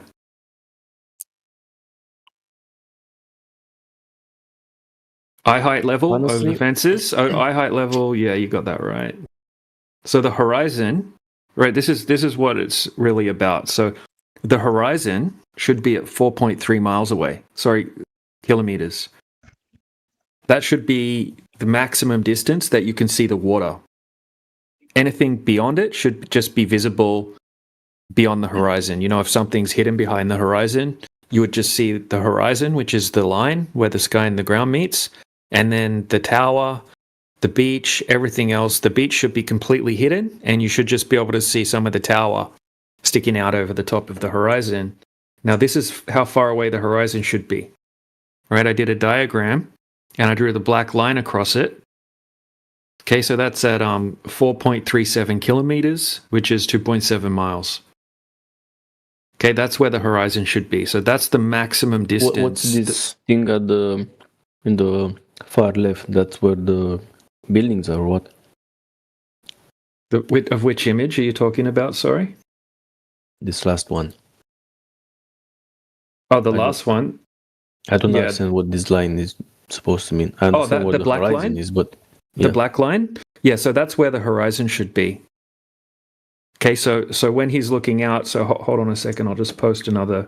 Oh, I mean, where is he in this picture? Taking. Oh, he's at the bottom of the yellow line. That's where the camera's set taking a up. picture towards Towards upstairs the in the yeah, picture. towards the other side of the lake. Here we go. Look, this is just to show you. At the top Okay, of so the image. Yeah. Have a look at this one. This one will explain it just fine. Oh yeah, I understand. So he's shooting right across that distance, but the horizon, if the Earth's a globe, the horizon should be at 4.3 kilometers away, which is where the black line is. I mean, even if it was a globe, it's ridiculous that that's where they're saying that the horizon should be. I feel like even if Earth was a globe, the horizon should be like somewhere like, I don't know, 100 kilometers or something. Most people If the think Earth was a that. globe. Yeah, most people don't realize how much curvature there should be over a pretty small distance. Usually when we say that there's 22 meters of curvature over just 10 miles, which is 16 kilometers, sorry. 22 meters of curvature over 16 kilometers, they're like, that can't be right. And then they go look it up and it's like, yep, you can go look That's it what up happened on... to me. That's what happened to me. Yeah, it happens to everyone. It happened to me too. I was like, that doesn't sound right, you know, It sounds because like low effort, you know? Mm-hmm. Low effort. No, the horizon is it's never at that distance, ever. Like, I've never seen one observation in the last 8 years of looking into this where the horizon's even close to that. We can always see the horizon like at least 5 times or 10 times further away or more than, you know, in this observation, you can't even see a horizon at all over the whole 21-mile lake. It's just flat water over the lake. Well, I never thought I was gonna become a flat earther. Yeah, me neither. thought it's None of us did, bro. Every single one of us thought it was ridiculous. When it comes to 9/11 or moon landing, from the beginning I said, yeah, this is probably fake. But with flat earth, it's been years and years of, I thought it's ridiculous. But here we are. But you know, this camera, from this experience, is it like one of the most sophisticated cameras, you know? It's a Nikon P1000. It's a Nikon P1000. They cost about $1,000, $1,200, and they have 125x optical zoom, which is far beyond what any other consumer grade camera will have. So it can zoom in like really, really, really far. He should. They should put this camera over the Oahu Island in. Yeah. Why? Yeah. Well, we have observations from all sorts of different places. We've got hundreds of these observations, and some people, what they do is they upgrade the camera and they fit it with infrared. So that means that it cuts through all of the haze and refraction and things like that, so you can see even further. So people are doing footage with the infrared cameras, and they're able to see even further than without it. And people are taking these types of cameras up on planes, and they're able to see things that are 1,000 miles away, that should be hidden by miles of curvature. There's a guy called Jay Tolan. He takes about $15,000 worth of camera gear up on a plane, and he does observations, and he can see things that you shouldn't be able to see. by such a huge amount. It's crazy. And he uses like infrared. Now I regret that I didn't pay attention when I flew with the airplane. I didn't pay attention to look over the window to notice Earth's flat from an airplane too. because I remember it goes inside the clouds and then it flies over the clouds. So before it touches the clouds, I should have paid attention to see what it looks like. Yeah, Actually, I mean, I've done a I'm ton gonna of flights, and I've done a ton of flights, and you just see a completely flat horizon from any trip that I've ever been on. I've flown over Alaska at 40,000 feet, and you just see a completely flat horizon. Now, that's not proof that the Earth's flat, because apparently, even if it was a globe, you wouldn't see curvature from that height anyway. It just further backs up that we all experience the Earth as a flat plane, right? Even people that believe it's a globe still experience it as flat and stationary. They just believe that it's a globe because that's what they got told while they were growing up. And then they've been shown pictures by NASA and things like that. And they see it in the movies and TV shows and all that sort of thing. So they just kind of have a belief system that the Earth's a globe. It's kind of like a tradition. It gets passed down. So who's doing this? Is it like an occult, one world government, something? Well, I think it's kind of like a tradition. It's kind of like information that's passed on as true. And most people are not going out and doing the testing. Most people are just taking it for granted that it's already confirmed. It's already been confirmed in the past sometime that the Earth's a globe. But once you start digging into how the Earth actually is proposed to have been like that it's a globe, you'll start finding it is actually cult leaders, like mystic cult leaders like Pythagoras. Okay, I don't know if you've heard of the cult of Pythagoras, but he's the first person that's credited with saying that the Earth's a globe, right? And he didn't go out and measure the Earth or do any calculations or anything like that. They worshipped spheres. They thought the spheres were the most divine shape and that the Earth must be a sphere because of that reason. So what about all this so-called science? I mean, yeah, there isn't any. It looks like it's math. Deliberate. It's calculations. It's calculations that are based on assumptions. Like if you go onto Google right now and you type in who measured the Earth, who first measured the Earth to be a globe, it's going to come up with an ancient Greek guy that they can't even prove existed at all. And there's no writings left at all of him. They'll say that what he did, Eratosthenes, is he calculated the circumference of the Earth by measuring a shadow angle. Okay, he pre-assumed that the Earth's a globe, and then he made a few other assumptions, and he did some calculations based off those assumptions, and he just calculated that the Earth's a globe. And he's the one that's credited with calculating the circumference value of 40,000 kilometers for the globe. But it's a myth, right? Let me add to it, because it's logically fallacious. It's circular reasoning, like you said. They pre-assume the Earth is a ball, that the shadows would look like this on a ball, and then the shadows look like this. Therefore, the Earth is a ball. We still do this today. We have children going through doing this fallacious exercise over and over again. However, the Chinese also did this during the Ming Dynasty, but they started with the assumption if the Earth is flat and the sunlight acts like this, the shadows would look like this. We see the shadows look like this, therefore the Earth is flat. Circular reasoning doesn't become logical regardless of who uses it for whatever purpose.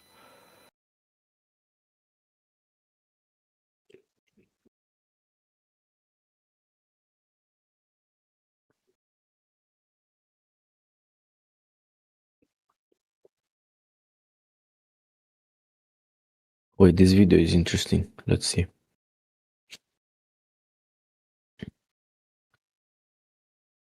So guys, like basically you think like in the Cold War, the space like war was like fake. It was like just a big. Yeah, it was propaganda put on by NASA. And ironically, 3 months ago, Trump named them a spy agency instead of a space agency now. They have a new classification as an intelligence agency now. Now they're a spy agency. What do you think of that? So all the way back then, they were putting out the propaganda and everybody fell for it. See? If you look into Project Paperclip, you'll see that America recruited Nazis after the fall of Germany, and most of them went to NASA and the rest to the CIA. The Russians also got their share of Nazis, and those Nazis ended up heading up their fake space program. I mean, that's what intelligences are. They are just spies. They've always been that way, even in medieval times. That's what you get. That's what you get for your information nowadays. So you can listen to them, or you can listen to yourself and know the Earth is flat. And since you know it's flat, you'll be able to tell when anybody's lying to you in the future. But I'm just saying that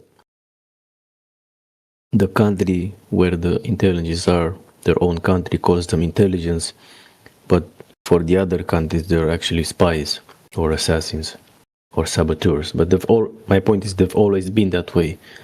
That's what. Yeah.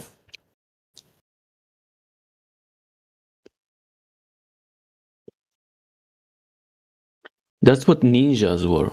Ninjas were basically just what the CIA is today. Or saboteurs.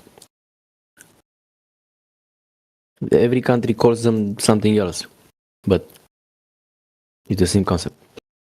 Yeah, well, I come from Vikings. We didn't have that shit. Vikings. I'm sure Vikings may have some spies or assassins. No. Like weak men, no likey. And I come from a country as well that we don't have an army nor a spy agency. Do you guys believe that the Earth like have an edge? Wait, what country is You're that extra doesn't quiet have today, Trace. soldiers? Yeah, I'm probably not speaking directly into the mic. I'm sorry. What country doesn't have I'm from an army, Iceland. bro? Oh, Iceland. Oh, I mean Ireland. Yeah.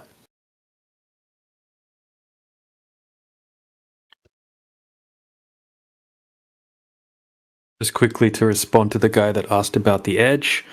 Yeah, we're not claiming to know the shape of the Earth. We're not claiming an edge.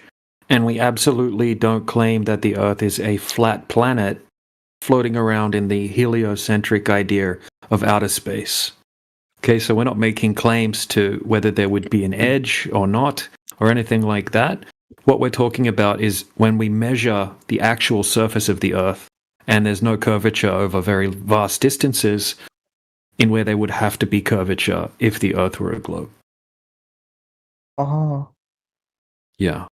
It's not like flat is not a shape. It's a descriptive term for a surface, especially in this context. So they tell us that over 70% of the globe is covered in water. Okay, but when we measure the surface of the water over large distances, there's no curvature.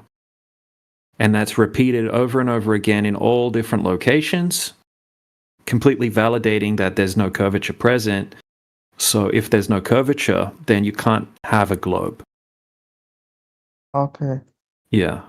And then we've got a ton of tests, laser tests, infrared footage, long distance observations, mirror tests, all sorts of different tests that we're showing people. It's like, hey, check out this information, have a look at the tests. And the good thing is people can go and replicate these tests themselves, so they don't have to have faith or trust or anything like that. It can be something that can be obtained as actual knowledge, like a measurement. You can know for sure that there's no curvature. I am grateful for this discussion tonight. I've heard very interesting things. Thank you, bro. Oh, no worries, man. I appreciate having 3 in 2 days like that. It's 3 in 2 days, by the way, DJ. Was that? No, a lot of people are like in the position that you're in. When they're shown this information, a lot of people are waking up to the truth, basically. I mean, for me, like I said, doesn't bother me. Nothing what people think. I mean, it's I have no problem with accepting that it's flat, so don't really care. Like, the thing is, people are just afraid and scared. So I'm not like that because I'm actually passionate by truth, especially hidden truth, conspiracy theories. I'm passionate by.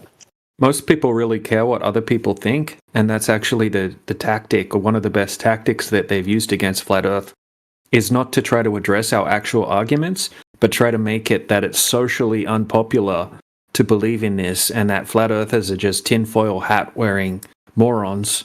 Okay, so people won't even want to get involved in it because they're scared of being ridiculed. Yeah, that's what I mean by scared, yeah. So it's a smart form of propaganda that they actually use to try to keep things like this away from people. That's why I say that people are afraid. Yeah. I'm not afraid. Like all the people can laugh at me and say I'm a flat earther. It really doesn't bother me, you know? It's just zero effect on me. It's changing a lot. It's changed a lot. Quite often, people are much more, like, people have heard about it. A lot of people are much more accepting of it. And people that you wouldn't even know are flat earthers, you'll find out, oh shit, I didn't realize he was a flat earther. And then you mention it. They're like, oh yeah, I know all about that. I've looked into it. But a lot of people don't talk about it, with their friends and family. Yeah, I think the biggest mistakes people do when they realize this is they get sometimes overzealous with it, and they start trying to push it too hard, and that can push people away. But anything can do that. You get too into veganism, you get too into carnivore, you get too into workout, you get too into chess. It doesn't matter what it is. If you're super passionate about something, and if you don't know how to rein in that passion a little bit so that other people feel comfortable, you can push them away. And too much can is kind bad. of inspire passion in people because there's a lot of stuff to discover. The world opened up, and there's a lot of unknowns that are interesting to look at.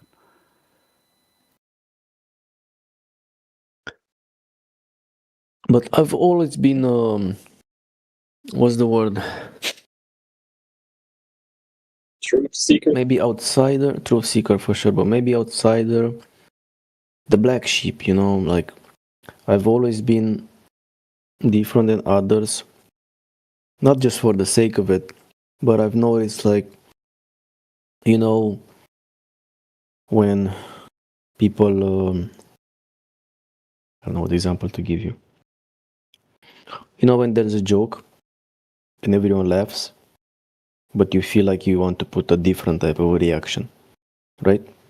To that joke. Like with an emoji reaction, for example. I've always been that way because I like to express myself truly, the way I truly am. I've always been different, and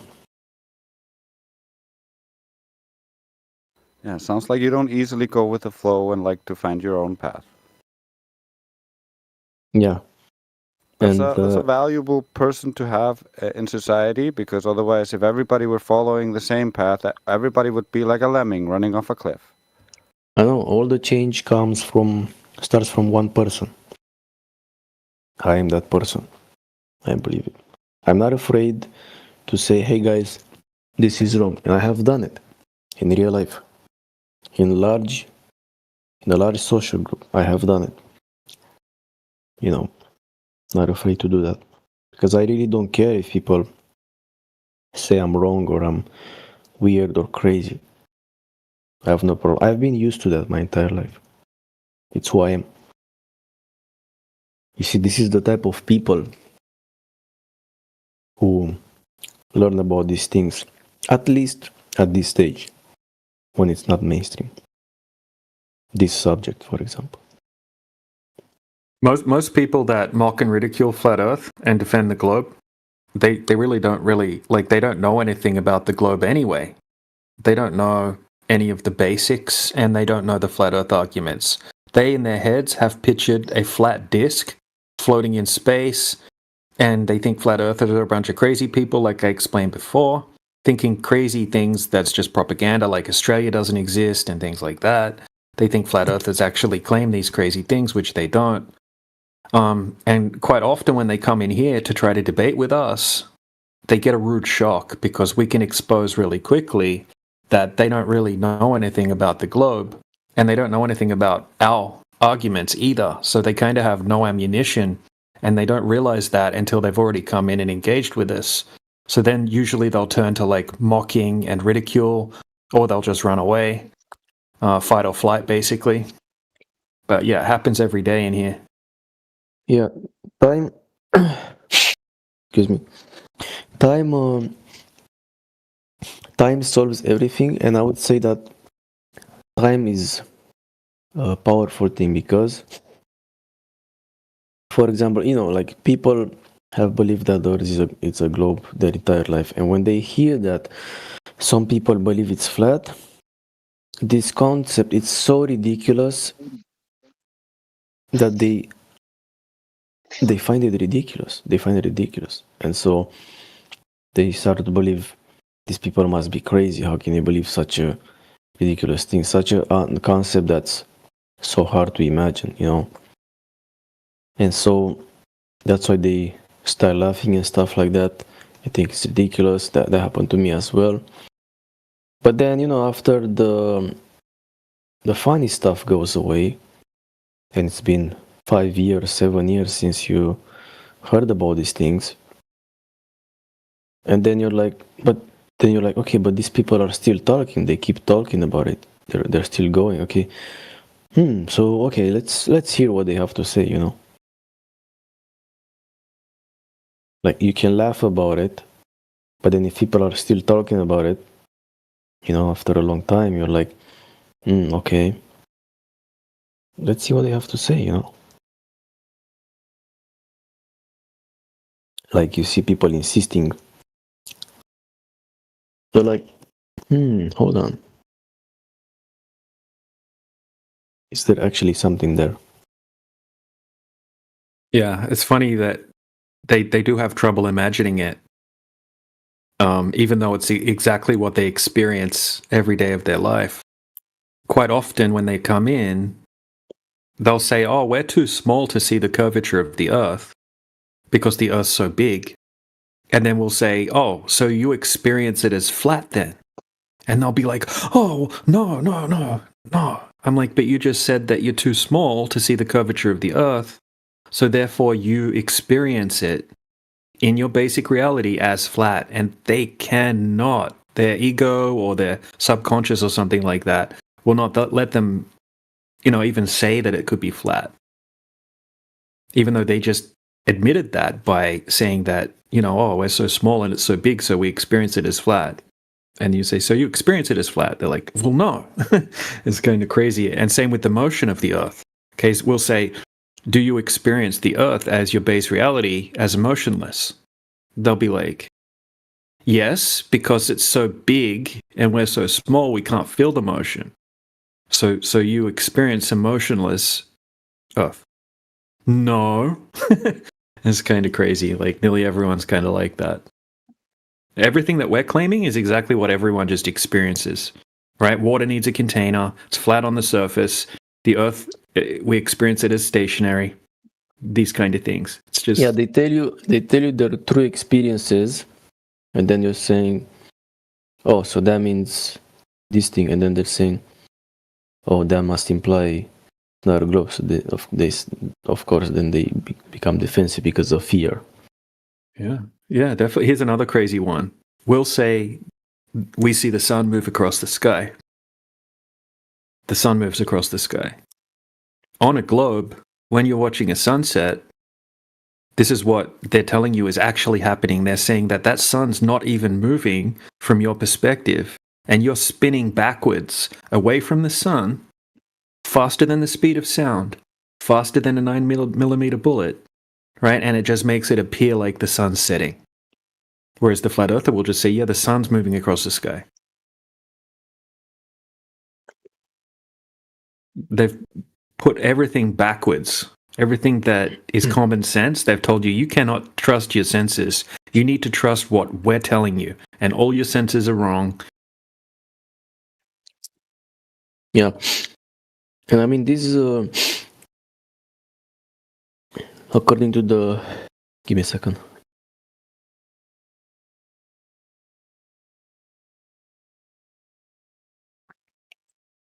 According to the globe model, they're saying that there is this gravitational field, or what's it called? This atmosphere, right? And the Earth is spinning fast. Yep. And going fast, but somehow the trees and everything are not flying away, or the wind is not pushing them super hard. And they're saying it's because of this atmosphere, which is like a protection field. But if that was the case, I would expect to see some type of like millions of clouds, like levels of clouds, or level of some type of stuff, not necessarily clouds, or something, some type of like roof stuff that would make it seem like there was this atmosphere protection against the wind, the speed of the planet is going in the universe. But if it's flat and the sun is just clear and the clouds are just chilling, right? That makes more sense because the planet is not traveling some days super hard. That makes more sense now. Exactly. It's just we have wind because of pressure systems, because we have temperature differences, and it causes pressure systems. And sometimes we'll have wind going easterly. The next day you might wake up and then the wind's going westerly, and then you might have a southwesterly, and it's just depending on what's happening with the pressure systems. Meanwhile, we can balance rocks. Have you seen those people that balance rocks? They're balancing, like, making the craziest rock sculptures by balancing all these rocks on top of each other really high. And meanwhile, they tell us that the globe is spinning at 1,000 miles per hour. It's orbiting around the sun at 66,000 miles per hour. It's chasing the sun at 480,000 miles per hour. And that whole system. How did they even measure these things? It's all theoretical, conceptual. That's what it is. It's a theoretical concept, a mathematical concept, whatever you want to call it. It exists in like mathematical formulas and things like that, not in reality. There's a ton of assumptions baked in to what they're telling us.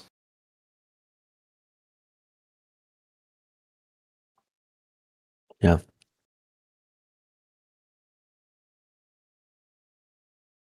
It all starts with the R value, the radius value. It's baked into all of the math behind the globe, and that's the radius value. That's what we can. That's the easiest thing for us to go out and test in reality, because it means that the curvature would have to be there, right? These long distance observations and laser tests, they also debunk gravity, as gravity is explained in the globe model.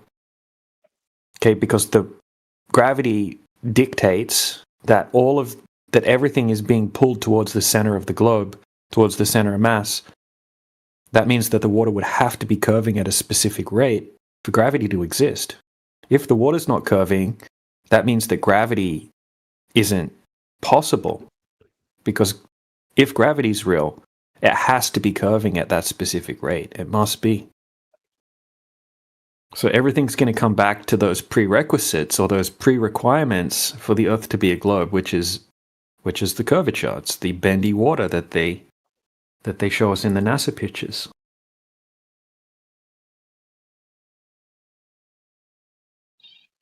Interesting. Yeah, it just so happens that the one thing that would actually confirm all their claims is impossible. It doesn't exist and returns a nil result. And they just conveniently have all these excuses why that is, right?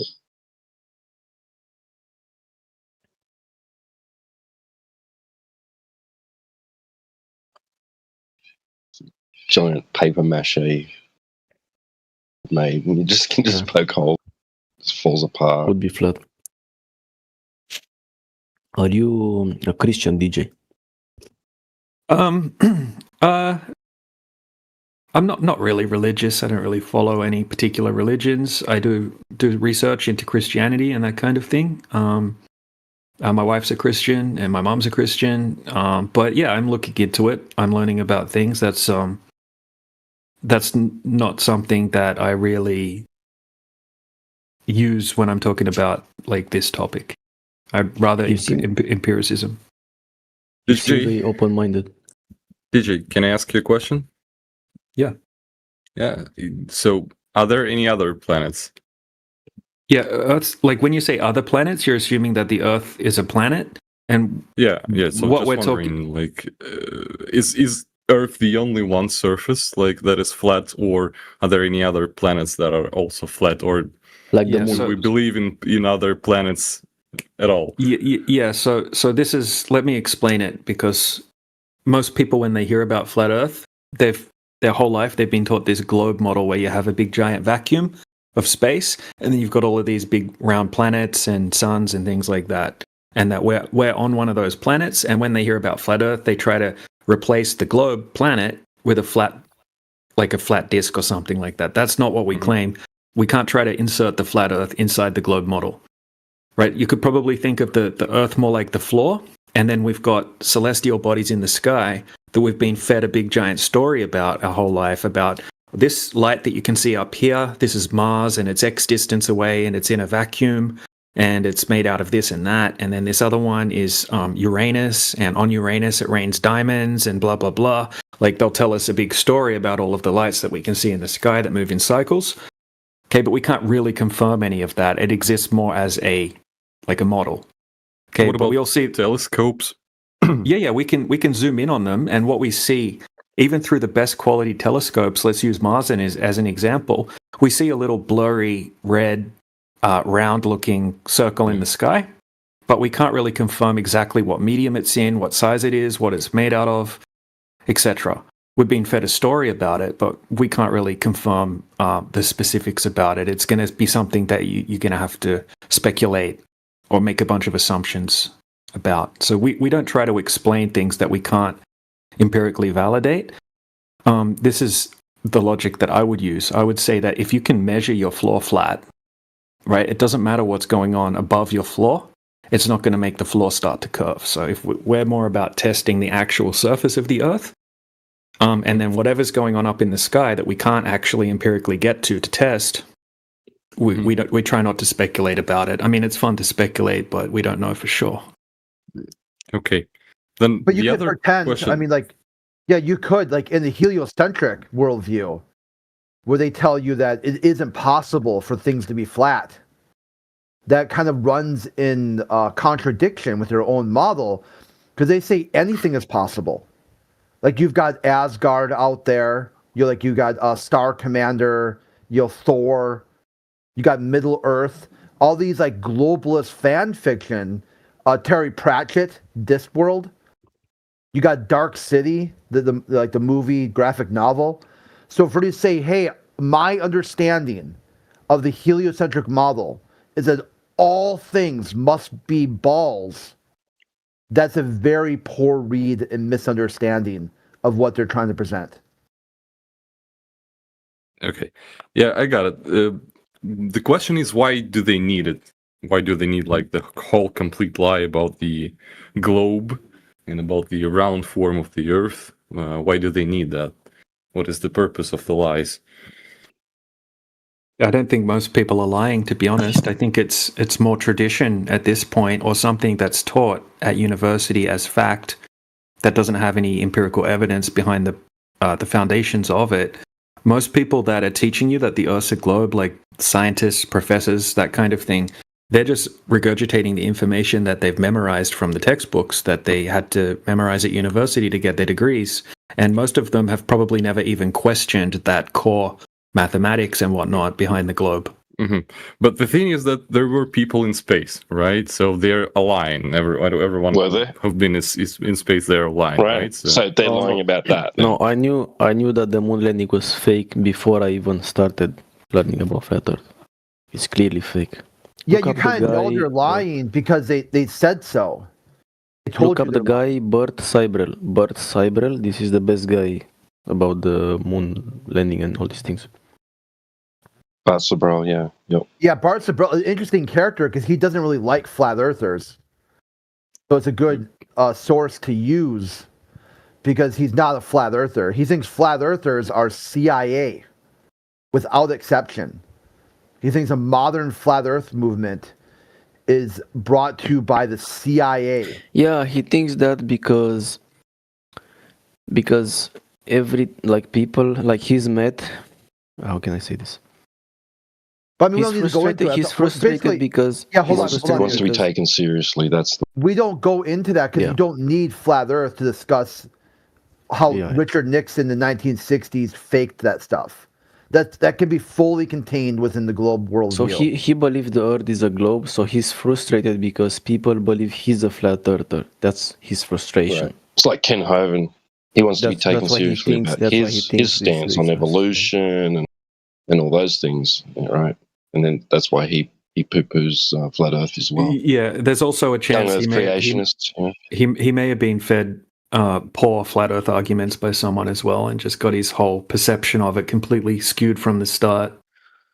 Yeah, and that's why Just he maybe- concludes that therefore it must be CIA to mess with him or something. Well, he might have interacted with some guy who gave him the impression, and that's what he's basing it on. But he's stereotype judging everyone as that. But Yeah. I mean, Anyway, I he can understand. hasn't looked into it. I can understand. He has a lot of good argumentation and has built a lot of work on debunking the moon landings, and you kind of don't want to taint your legacy if you've done so much work if flat Earth turns out to be wrong. So, like, I understand him not wanting to spend too much work on that and going off onto a tangent into this aspect, and I respect him being in his own field, if you will, of research. I don't want to force anybody to accept the truth. They will just come to it when he finally sees information from a source he'll accept. Well, that's the thing. All these people that are talking about other conspiracy theories, or people who are talking about anarchy, because I'm into that. All these people, because the subjects they are talking about are already hard to digest, or hard to accept, or seem controversial, they don't need this flat earth stuff. It's gonna make it even more difficult to get the word across for them. You know, so that's the reason why. I mean, why not push the boundaries though? Well, why stop me at that, right? Me, for example, I would push the boundaries, but Cybrel is. I mean, I guess he's trying to make a living out of this, and it's just in the eyes of the people, this will make him seem ridiculous and stuff like that, because that's people's perception. That's of what the I said. subject He at wants the to be moment. taken seriously, and generally, there's a stigma attached to flat Earth, which involves us just being crazy conspiracy theory. Yeah, That's just outlandish, right? He's trying to get the moon landing hoax understood by the general public, and he doesn't want any kind of negative bias to prevent them from being able to see his evidence. So he's trying to present it in the best way possible. Kind of like how we kind of like to just talk about flat Earth, so we can present the arguments and just the arguments, and people won't get hung up over their bias of like, I am vegan, or I'm a carnivore, or I'm this, or I'm that. We just want to talk about flat Earth. Yeah. Well, we experience something similar within our community, right? Where we have people wanting to talk about ice walls and the outer ponds and that sort of thing, right? And domes and a specific cosmological model, right? And and we're disattached from that to a large degree, right? And we kind of don't want that stigma attached to us about what we're talking. We're talking about pure geometry, right? And what can be empirically demonstrated, right? Yeah, that's And why I It's a don't. similar thing. Yeah, that's why I don't like blame Bart Sibrel for not going into flat Earth. Like, it would be cool if he went into it because he does good research. But I'm fine with him doing the research that we can use. Yeah, and I think about him is because he's talking about moon landing. The thing is, already when people are saying that the moon landing was fake, other people just automatically assume you're a flat earther. So that's why he had to say, he had like this strong reaction. Well, they shouldn't do There that must be- because people were talking about the moon landing being fake the day it happened. People were rolling their eyes like, this is Richard Nixon. God, what's next? What, like, really, dude? So they don't need flat. This is it's kind of like a red herring. Because I first found out about it by questioning the Apollo program.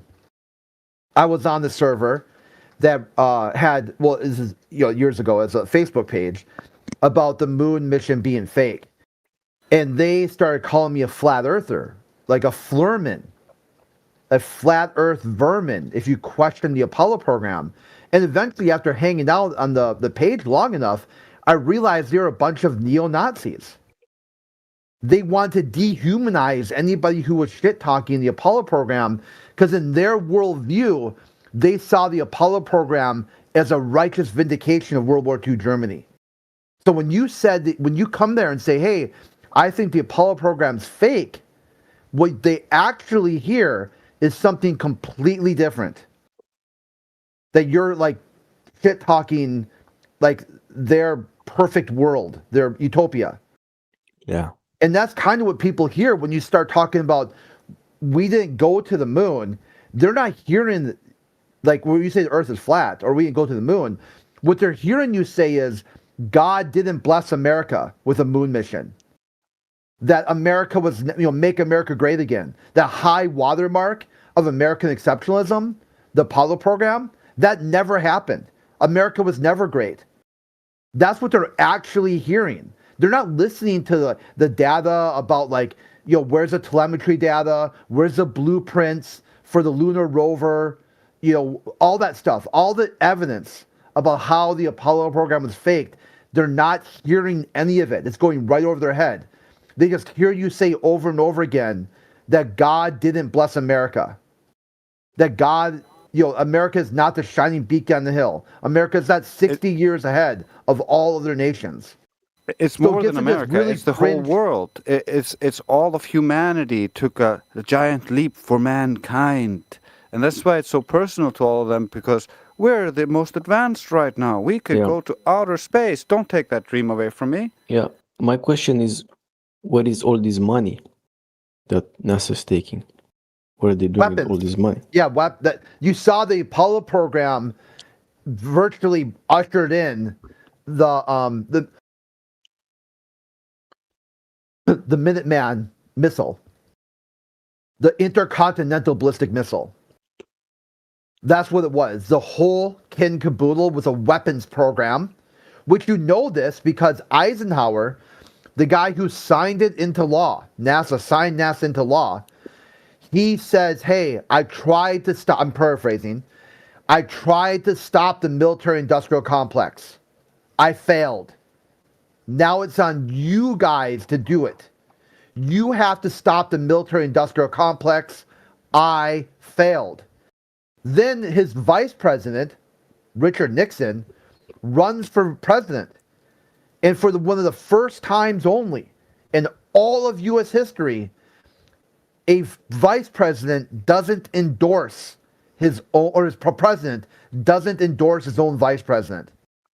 So thank God, Nixon loses to Kennedy. And it prevents what was going to happen. But then Kennedy's assassinated. And Richard Nixon wins anyway. And then you get the Apollo program.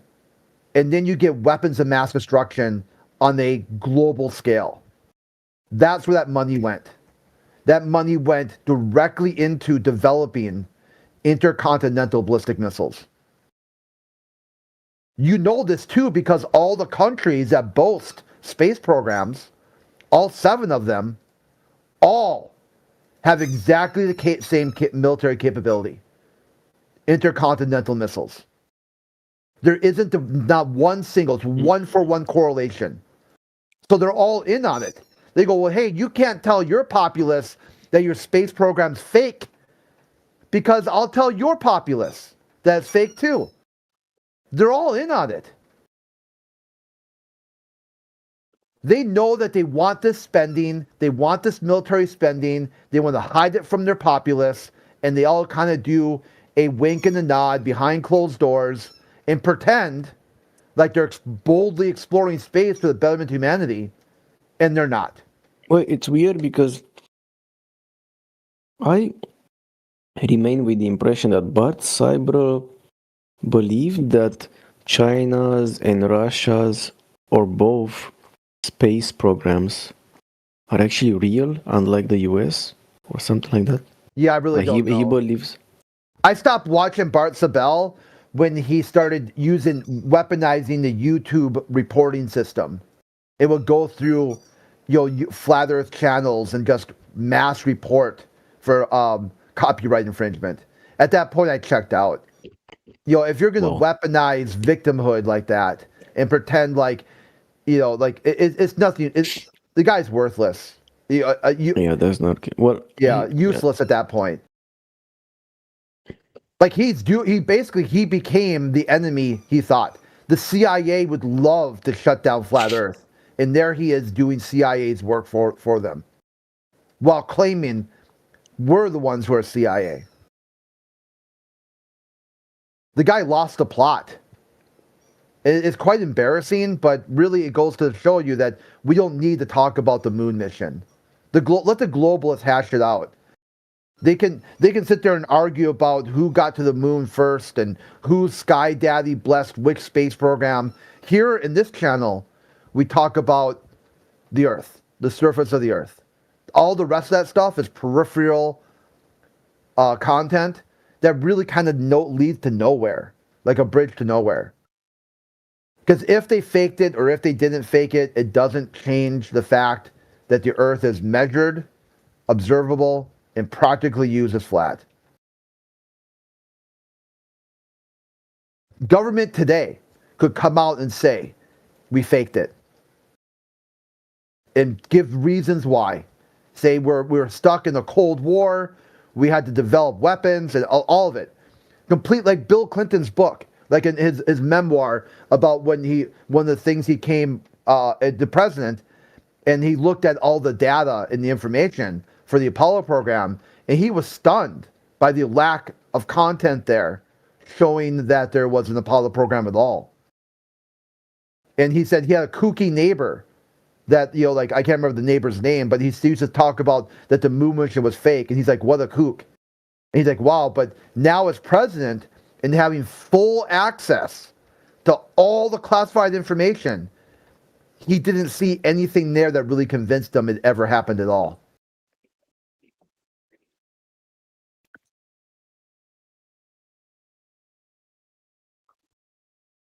Interesting.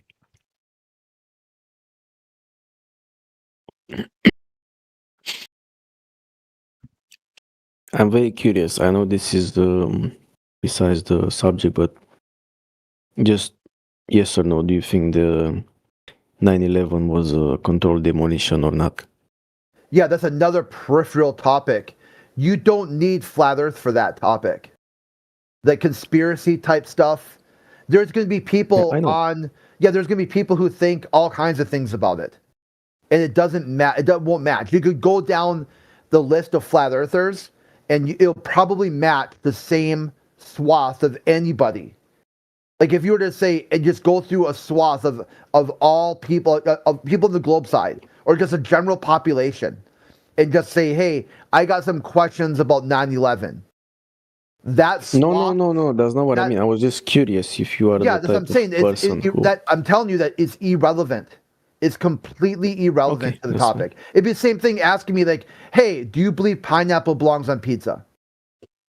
And I could give you the answer, but it would be the same probative value. No, I just wanted to, because I sense this feeling that you guys are like me, Yeah, I would say there's probably nobody like you. You're like unique in the world, or one of a kind. It's true. But I guess I was just curious about your guys' way of thinking. If you came to the same conclusions, how similar we are, basically. Yeah, you got people on the globe side who also think that it was a conspiracy theory. So you don't need that topic. This topic, yeah. So it doesn't match. It's one of those things where it won't work. It'd be like, like, hey, how many people here speak English or something like that? It wouldn't go anywhere. It just doesn't work. That question, that line of questioning doesn't go anywhere. It's like it's either a bridge to nowhere or an abrupt dead end that you have to turn around and go back the way you came. It's like, I wonder how many flat earthers use Discord or something like that. Like, what's cat and dog people, or complete non sequiturs that don't matter one way or the other. But the only reason why it matters when we start talking about demographics is some odd reason. The astronaut corps is 100% Christian conservative, without exception. Every single one of them. So you talk about, shouldn't there be some sort of mix or balance? Like, shouldn't the astronaut corps somewhat match the general demographics of America? Well, no, not at all. What they do, they call it the right stuff. Christian conservatism, in their worldview, NASA's worldview, is how you become the best of the best, the cream of the crop. That's step one. Are you a Christian conservative? If not, well, you don't have the right stuff to be. Your dreams of becoming an astronaut are over before they even started. Now, that's a good probative question. Why? Why is that the case?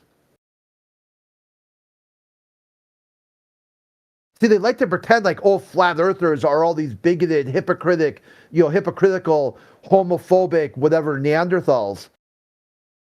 Really? Have you seen the federal government? Have you seen NASA? And you think we're the bigoted, exclusive people? That's really the only way you want to look at this, is you want to find something that's not like the other. So when you look at a flat earther, they're going to be about equal to the general population in all senses, except they kind of know about heliocentric and geocentric and have looked into it. Most people don't. They don't even care.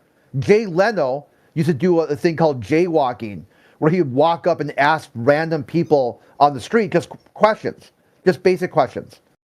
In one of them, he did like a heliocentric model questionnaire, like how many planets in the solar system. The people said everything but 9, like 28, 3, 40, 60. They asked people, what galaxy is Earth in? People would have no idea. What's a galaxy? An S-phone I've galaxy? seen people say like, Mars? Yeah, the one was the guy gave him a hint. I'll give you a hint.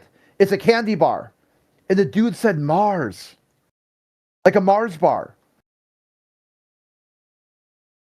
And he's like, well, no. Well, Baby Ruth?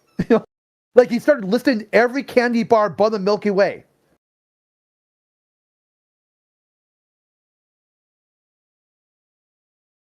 Yeah, it's like, they had, I could find the video. They had a Jeopardy thing about, like a real estate agent, real estate solar system. And they just brought up really basic questions.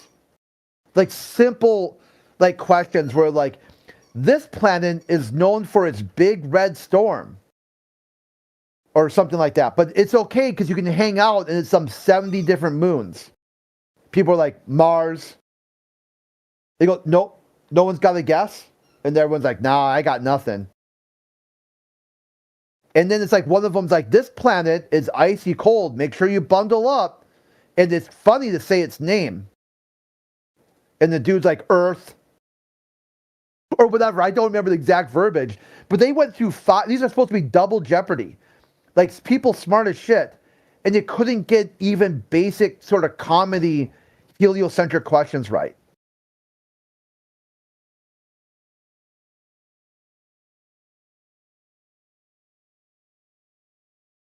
And like the guy who won a bunch, I can't think of his name right now.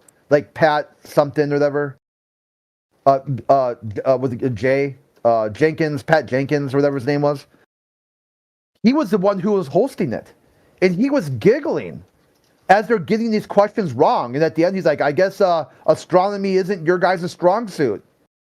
And they all started giggling. I guess not. So that's the demographic you'd be looking for, is how come the general population has no clue that Earth is the third rock from the sun? That there's 8 or 9 planets, depending on how you classify Pluto. They can't even name the planets in order. They can't tell you how many continents there are, how many oceans there are, what the size of Earth is, what the axial tilt is claimed. They don't know what causes a solar eclipse or a lunar eclipse. They don't know what causes moon phases. None of it. They know absolutely nothing about it, but they'll come in here and tell you photographs from space prove the Earth is not a flat. And you ask them, well, sure, well, who took the photo? What year was it? They don't know that either. Like, they're arguing from absolute complete ignorance because they saw a YouTube video that said flat earthers are dumb. That's it. That's the whole story. And they get questions in here about, like, why would they lie? Is the moon flat too?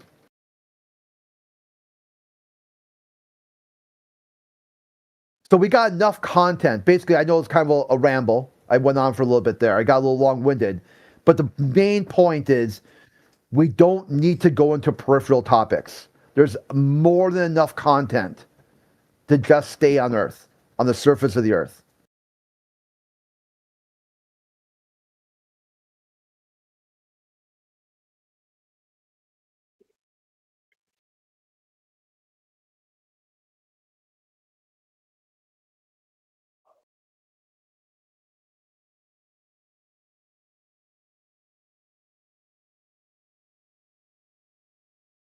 Yeah, it's surprising even just how many people think that Katy Perry floated around because she'd escaped the gravitational pull of the Earth. Yeah, man. They think that they go up and then they pop through like a shield, and then all of a sudden they're in space and they're floating around.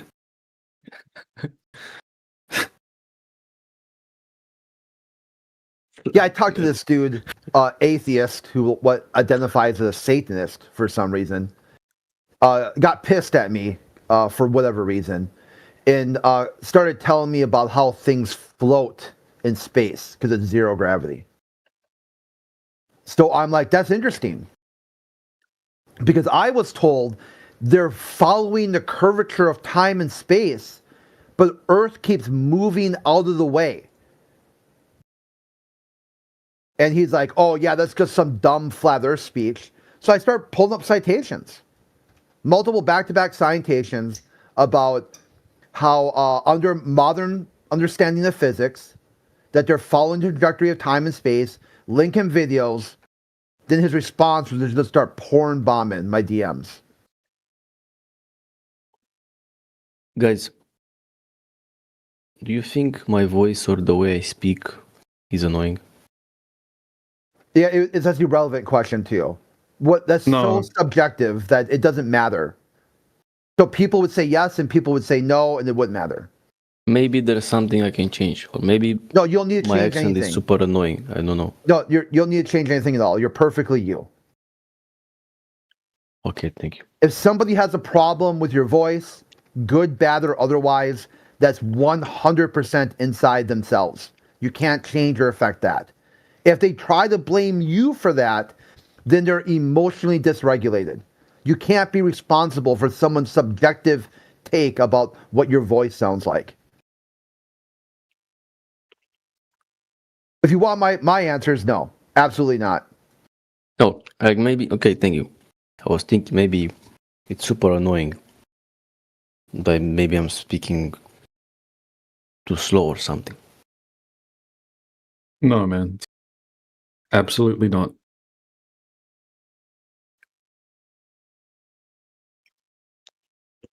Okay, appreciate it.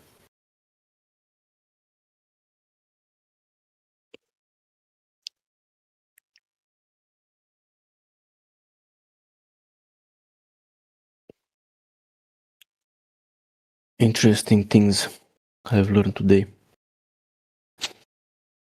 I'm gonna be telling this information to other people as well. Yeah, my take on that is have them approach you.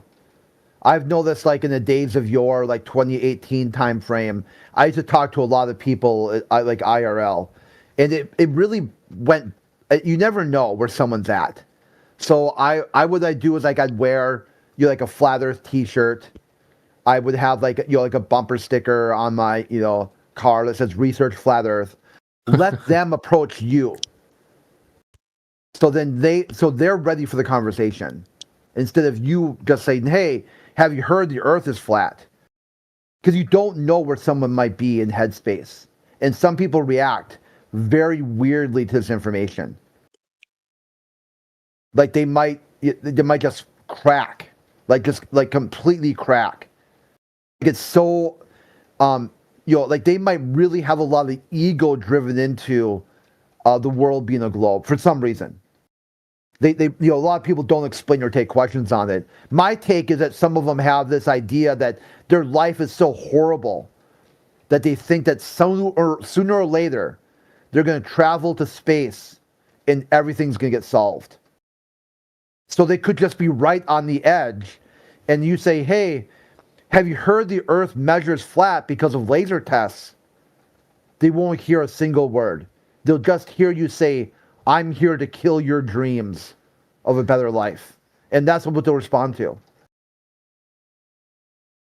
Yeah. So I'm just saying that use caution, use a lot of wisdom and caution. And, it's kind of hard to like drop this topic on people's laps because they're not ready for it. That line from The Matrix. Some of them are so hopelessly plugged in, so hopelessly dependent on the system, that they will fight to defend the same system that enslaves them. I mean, see the way people react violently over a parking spot for, like holy crap.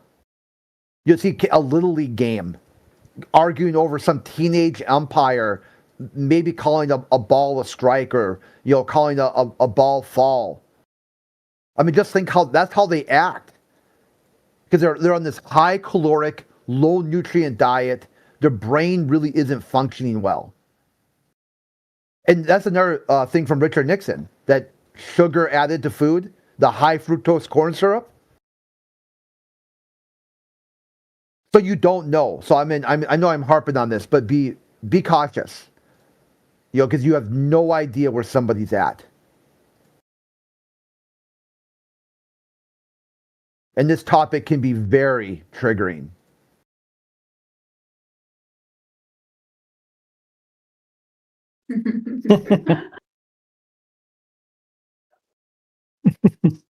Oh, sorry, hot miking.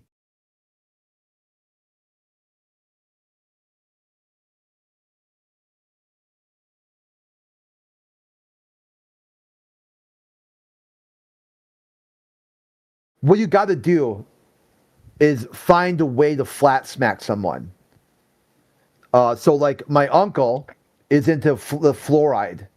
So I showed him a video of astronauts telling kids to swallow their toothpaste. That's all it took. It wasn't like I needed to talk about, NASA bloopers and ISS. Just show them like a random kiddo asking an astronaut on the live stream, "How do you brush your teeth in space?" And the astronauts talking about swallow your toothpaste. That's all it took. Oh wait, they said that. Oh yeah, yeah, totally, dude. Another one I flat smacked because they thought that astronauts are the cream of the crop, the best of the best. Like astronauts are so advanced, multiple, like interdisciplinary doctorate degrees. Like when God made them, God broke the mold. They're one of a kind. And I showed them a video of Don Pettit playing with eggs on the ISS, talking about Angry Birds and all kinds of dumb shit. And it wasn't NASA's YouTube video. It was like someone else had clipped it. Then like my family member said, "Well, that's a gag. That's not that's not a real astronaut. That's complete garbage. Why would you show me something that's obviously some sort of dumb flat Earth skit?"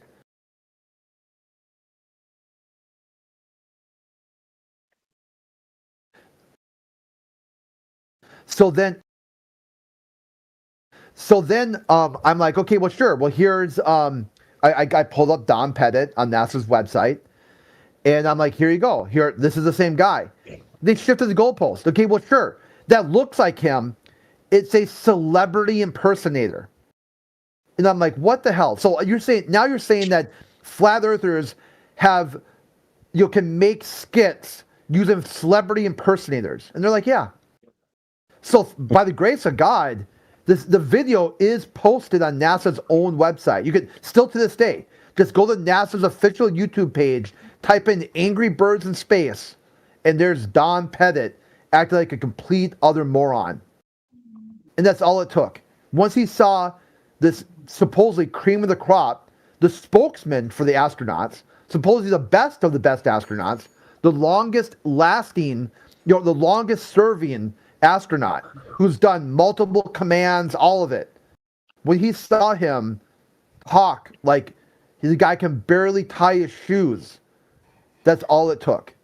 Yeah, so the evidence matters, but also the state of mind of the person receiving the evidence matters also, because if the state of mind is that this is ridiculous and they want to make fun of it, then it's not the right moment to show any evidence. Maybe you gotta find the moment. You gotta find not only the right moment, we but can just also, say like, something, right frame of and mind. in time, what is this about? Is this a flat Earth debate? Or what? No, It's a it's flat Earth a discussion. flat Earth discussion. Yeah. If you want to debate, do you have a claim? Oh no, I'm not a flat earther. Yeah. You're what? I'm not a flat earther. No. Oh, okay. Do you have a claim about the Earth? No. Okay, so you can't really debate then. There isn't a debate, but there's no claim on the table. Uh-huh. I mean, I could argue that the Bible said it was flat, right? Well, yeah, that would be a theological discussion that really not has Christian nothing to Plato. do. Yeah, that's very easy. All you gotta do is steel man the astronaut's position. With Edgar Mitchell, Apollo 14, brought a Bible to the moon. That's a very easy position to take. But you can say that Don Pettit, the current director of NASA, said that God of the Bible told him to come out of retirement because God said he was both an astronaut and a statesman. So he can return NASA back to the moon because he got the special skills to do so. So yeah, this idea where you just invoke the biblical theological claims made by astronauts and NASA, that's too easy. That's easy mode. I mean, yeah, I'm not gonna argue it was religion, right? So yeah. Yeah, so I mean, if you want to say like prove it, like could you? Are you a flat earther or what are you? Sky Daddy. What are I would like to see, hey, astronaut Don Pettit, or not Don Pettit, No, I'm asking, what are you? Are you a flat earther? Or? Yeah, Earth is flat. If you want to say that's a flat earther, then I mean, sure. So you believe? No belief. Belief is not required. Oh, you My belief, one way or the other, wouldn't change what the Earth is. The Earth is measured, observable, and practically used as flat. My belief, one way or the other, wouldn't change those three facts. Mm-hmm. Yeah, I mean, yeah, fair enough. It is like almost 2 a.m.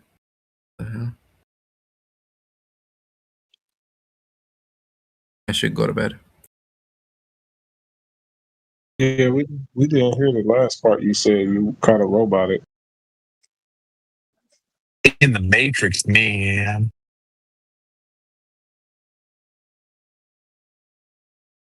Up, Josh. Are y'all native English speakers or? Oh no, it's a mixture. Mostly, I guess, in here. I think. No, I'm not. Yeah. Yeah, you was kind of. You sound like you're American. That's when you just said it was like nearly 2 a.m. I was like, where the hell is this guy? He sounded like he's from America. Eastern Europe. Eastern Europe, Probably. yeah. I'm in Or Egypt. Middle East. I'm Or Egyptian. Egypt, yeah. Egypt. Oh, okay, cool. I'm in Poland. It's almost 1 a.m. here. Oh yeah. Okay, so I'm like an hour ahead. 2 hours. Yeah. Yeah. Cool. So, you believe that it's from Egypt you think it's a globe? Do you have a claim for it being a globe? You asked, was it a debate going on? Hey, just a second, Reg. Motion? Oh, thank you. Yeah, we just had some feedback. Sup, Reg? Good to see you, man. Hey, how you doing? Can you ask your question again, Reg? Because there was some feedback through the other guy's mic. Yeah, I was just asking the guy, do he have a claim of the globe? Because he was asking, was a debate going on? I mean, he could basically tell us why he think it's a globe if he think it's a globe.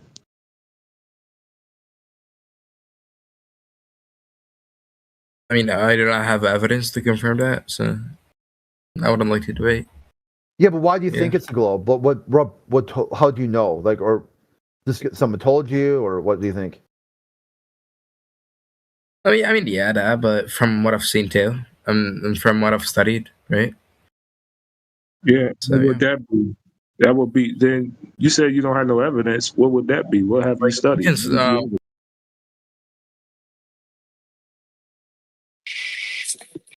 Law of motions, right? That makes sense. The law of motion, where things in motion stay in motion, things in rest stay at rest. Yeah. Okay, and that makes sense because of the Earth moving. Yeah. Newton's second law, was it? Second or third law? I don't know. But yeah. Yeah, but that's, I mean, in order for you to prove whether or not the Earth is a shape, right? When you be studying geometry or geography, Yeah, you'll need to No. get the laws. Geography? correctly. No. You can colloquially speak about stuff. You don't need to say like, "Oh, I know the laws exactly by heart, word for word." So no one here is gonna be like, "Oh, you slightly got one word wrong." Like when you talk about the laws of motion, everyone knows what you're talking Yeah, about. I'm not an astrophysicist. I'm not an astrophysicist. So yeah. Yeah, so just where do you get that? So in Newton's, I hope I don't mess it up. I think it's first law. Where do you get that the Earth is a spinning ball tard in the vacuum of space? Does it directly tell you that? But from what I've seen and from what we've seen, that let's say we drop a circle, right? It like a no, not a circle, like a plate, right? It is not gonna move it the same way as a circle does, or like a round, circular item does. So that's what Newton's law do explain. Do you know what I mean, right? Newton's law that is out of date. It is out of date, but like Einstein's laws of relativity was based upon it, and he studied from it. Oh, it was there to supersede it. He said it was wrong. Yeah, he made it better, but he studied upon it. He got the basics from it. When he did, he said it was wrong. He came up with the law of relativity to say it was wrong. No, he took some stuff from it, and he didn't disprove it. He said some of the stuff were wrong. But yeah. What is relativity? What is it? What is relativity? What did Einstein come up with?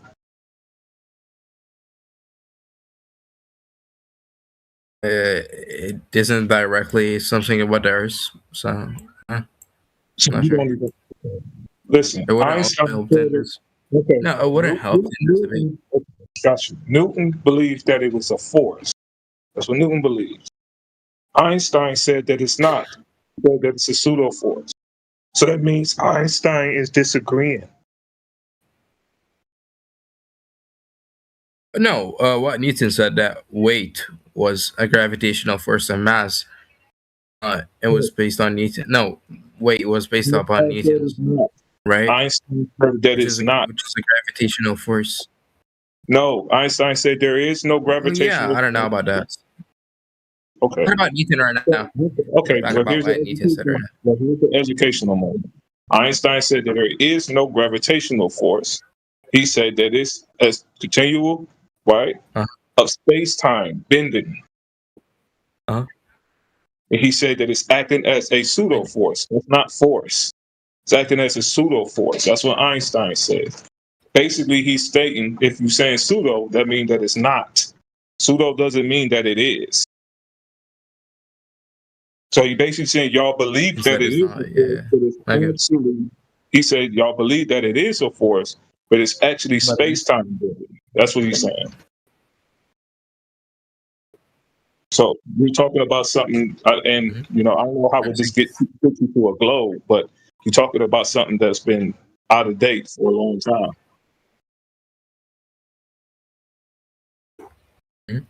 And Einstein's redid it. Why you guys don't study the Einstein gravity? Why you don't like that one? Newton's pretty easy. Pseudo-force is still a Newton's force. laws are pretty easy. So Yeah, but it's not true. I mean, according to y'all, I mean, it's not true. Well, not you, but it's according to them. It's not true. It's superseded. You might be wrong. Pseudo force doesn't mean it's not a force. You don't know what pseudo force means. What does pseudo force What does it mean? It says it's dependent on the reference frame. Yeah, so Centrifugal force is a pseudo force. So it's a pseudo force. It's not a force, bro. That's why they put pseudo in front of it, right? Because it's not a force. It's like a You still notice it. Centrifugal force is a pseudo force, but you still get pushed to the side. Same argument, bro. It's not a force. Just say it's not a force. A pseudo force is a force. That's what you got wrong. It's literally not. That's why I say pseudo. Let me see. I don't think. Oh yeah, how about maybe let's see if he can explain. So if it's a force, why put pseudo in front of it? Why not just say force? Because you still notice an effect. Okay, yeah, just not the a force force, itself. Yeah, so if I say gravity is a pseudo force, so since we're in the English hub, it's kind of good to talk about this. But gravity is a force, not a pseudo force. Why not just say gravity is a force?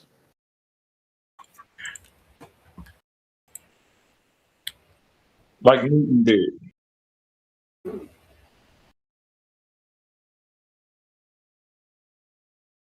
That's Like because that word usually pseudo. you are not in a non-inertial reference frame. You are in the moving or in the accelerated reference frame. Yeah, that would be a claim that you haven't proven yet, and neither did Einstein. But that's the definition of pseudo force. If you accept pseudo force, then you have to accept the definition of the reference frame. Okay, got you. Einstein is not even talking about that. He's not even talking about Coriolis at that moment. He just explained what gravity is and what gravity is not. What paper is you? What did you read? Go on ChatGPT right now. So just quickly, I just want to read out a couple of definitions really quickly. So pseudo means not genuine. Okay, it's also known as a fictitious force, right? Okay, so not real or true, imaginary or fabricated. Right. So, and he said, and it's a reason why Einstein put it in that manner because there's already a belief that gravity is a force because of the laws. But Einstein was against it. He supersedes it. He says it in his own papers that he superseded those laws. You're talking about an inertial and non-inertial reference frame. You're trying to get into a debate about whether or not the Earth is spinning. That's Coriolis effect. We're not even talking about that yet. You haven't even proven gravity yet, nor have you proven that the Earth is a globe. Just begging about Earth spinning. When you talk about gravity and pseudo force, it's not about the Earth spinning. You got that wrong. Great. Begging the question. Back to the guy. Is that or what he left? Okay. Did he leave? No, I'm here. I didn't leave. Yeah, so you see, this is the problem we have here. We got people who don't know what words mean or don't like them for some reason. Isn't like Earth's over the horizon though? Like, can't we see it as a globe? Because of round shape? What horizon? What you mean? Like over the like, let's say Norway, right? We can see it over the horizon. How do you get a horizon on the globe? Yeah, like if it wasn't a globe, like if it was flat, for example, it would be all over the Earth, not in one place, right? The horizon is in one place. Well, what is the horizon? Define horizon, please. Define it. Yeah, what is the horizon? Let me see. With citation would be great. Mm-hmm. I'm gonna set it in chat. Apparent line that separates Earth from the sky. Okay, so it's an apparent location. It's not Earth curve. It's not something that can be gone over. Mm-hmm. It's an apparent place where the sky meets the Earth or the sea. Yep. So nothing is going over an apparent location. I don't get how it would be in one location then, or like two. One location. If the Earth was a globe, it would have to be in one location, and that would be based on the geometry of the globe and the observer's height. Yeah, I'm saying if it was a flat Earth, so it wouldn't be like that, would it? Yes. The flat Earth doesn't make claims about what the horizon is. In the horizon, if you guys is claiming that it's a globe, it will have a physical location. So just because off that definition that you just read, it said that the horizon is at an apparent location. You could have a Senate, right? An observatory. Okay. Wait a minute. Also, you know what the horizon is actually used for? What? It's also used to level. It's also used for at sea level as well. We also use that to basically travel horizontally. Yeah, the ocean. Yes. Why would you use the horizon to travel horizontally if the Earth is a globe? Oh yeah.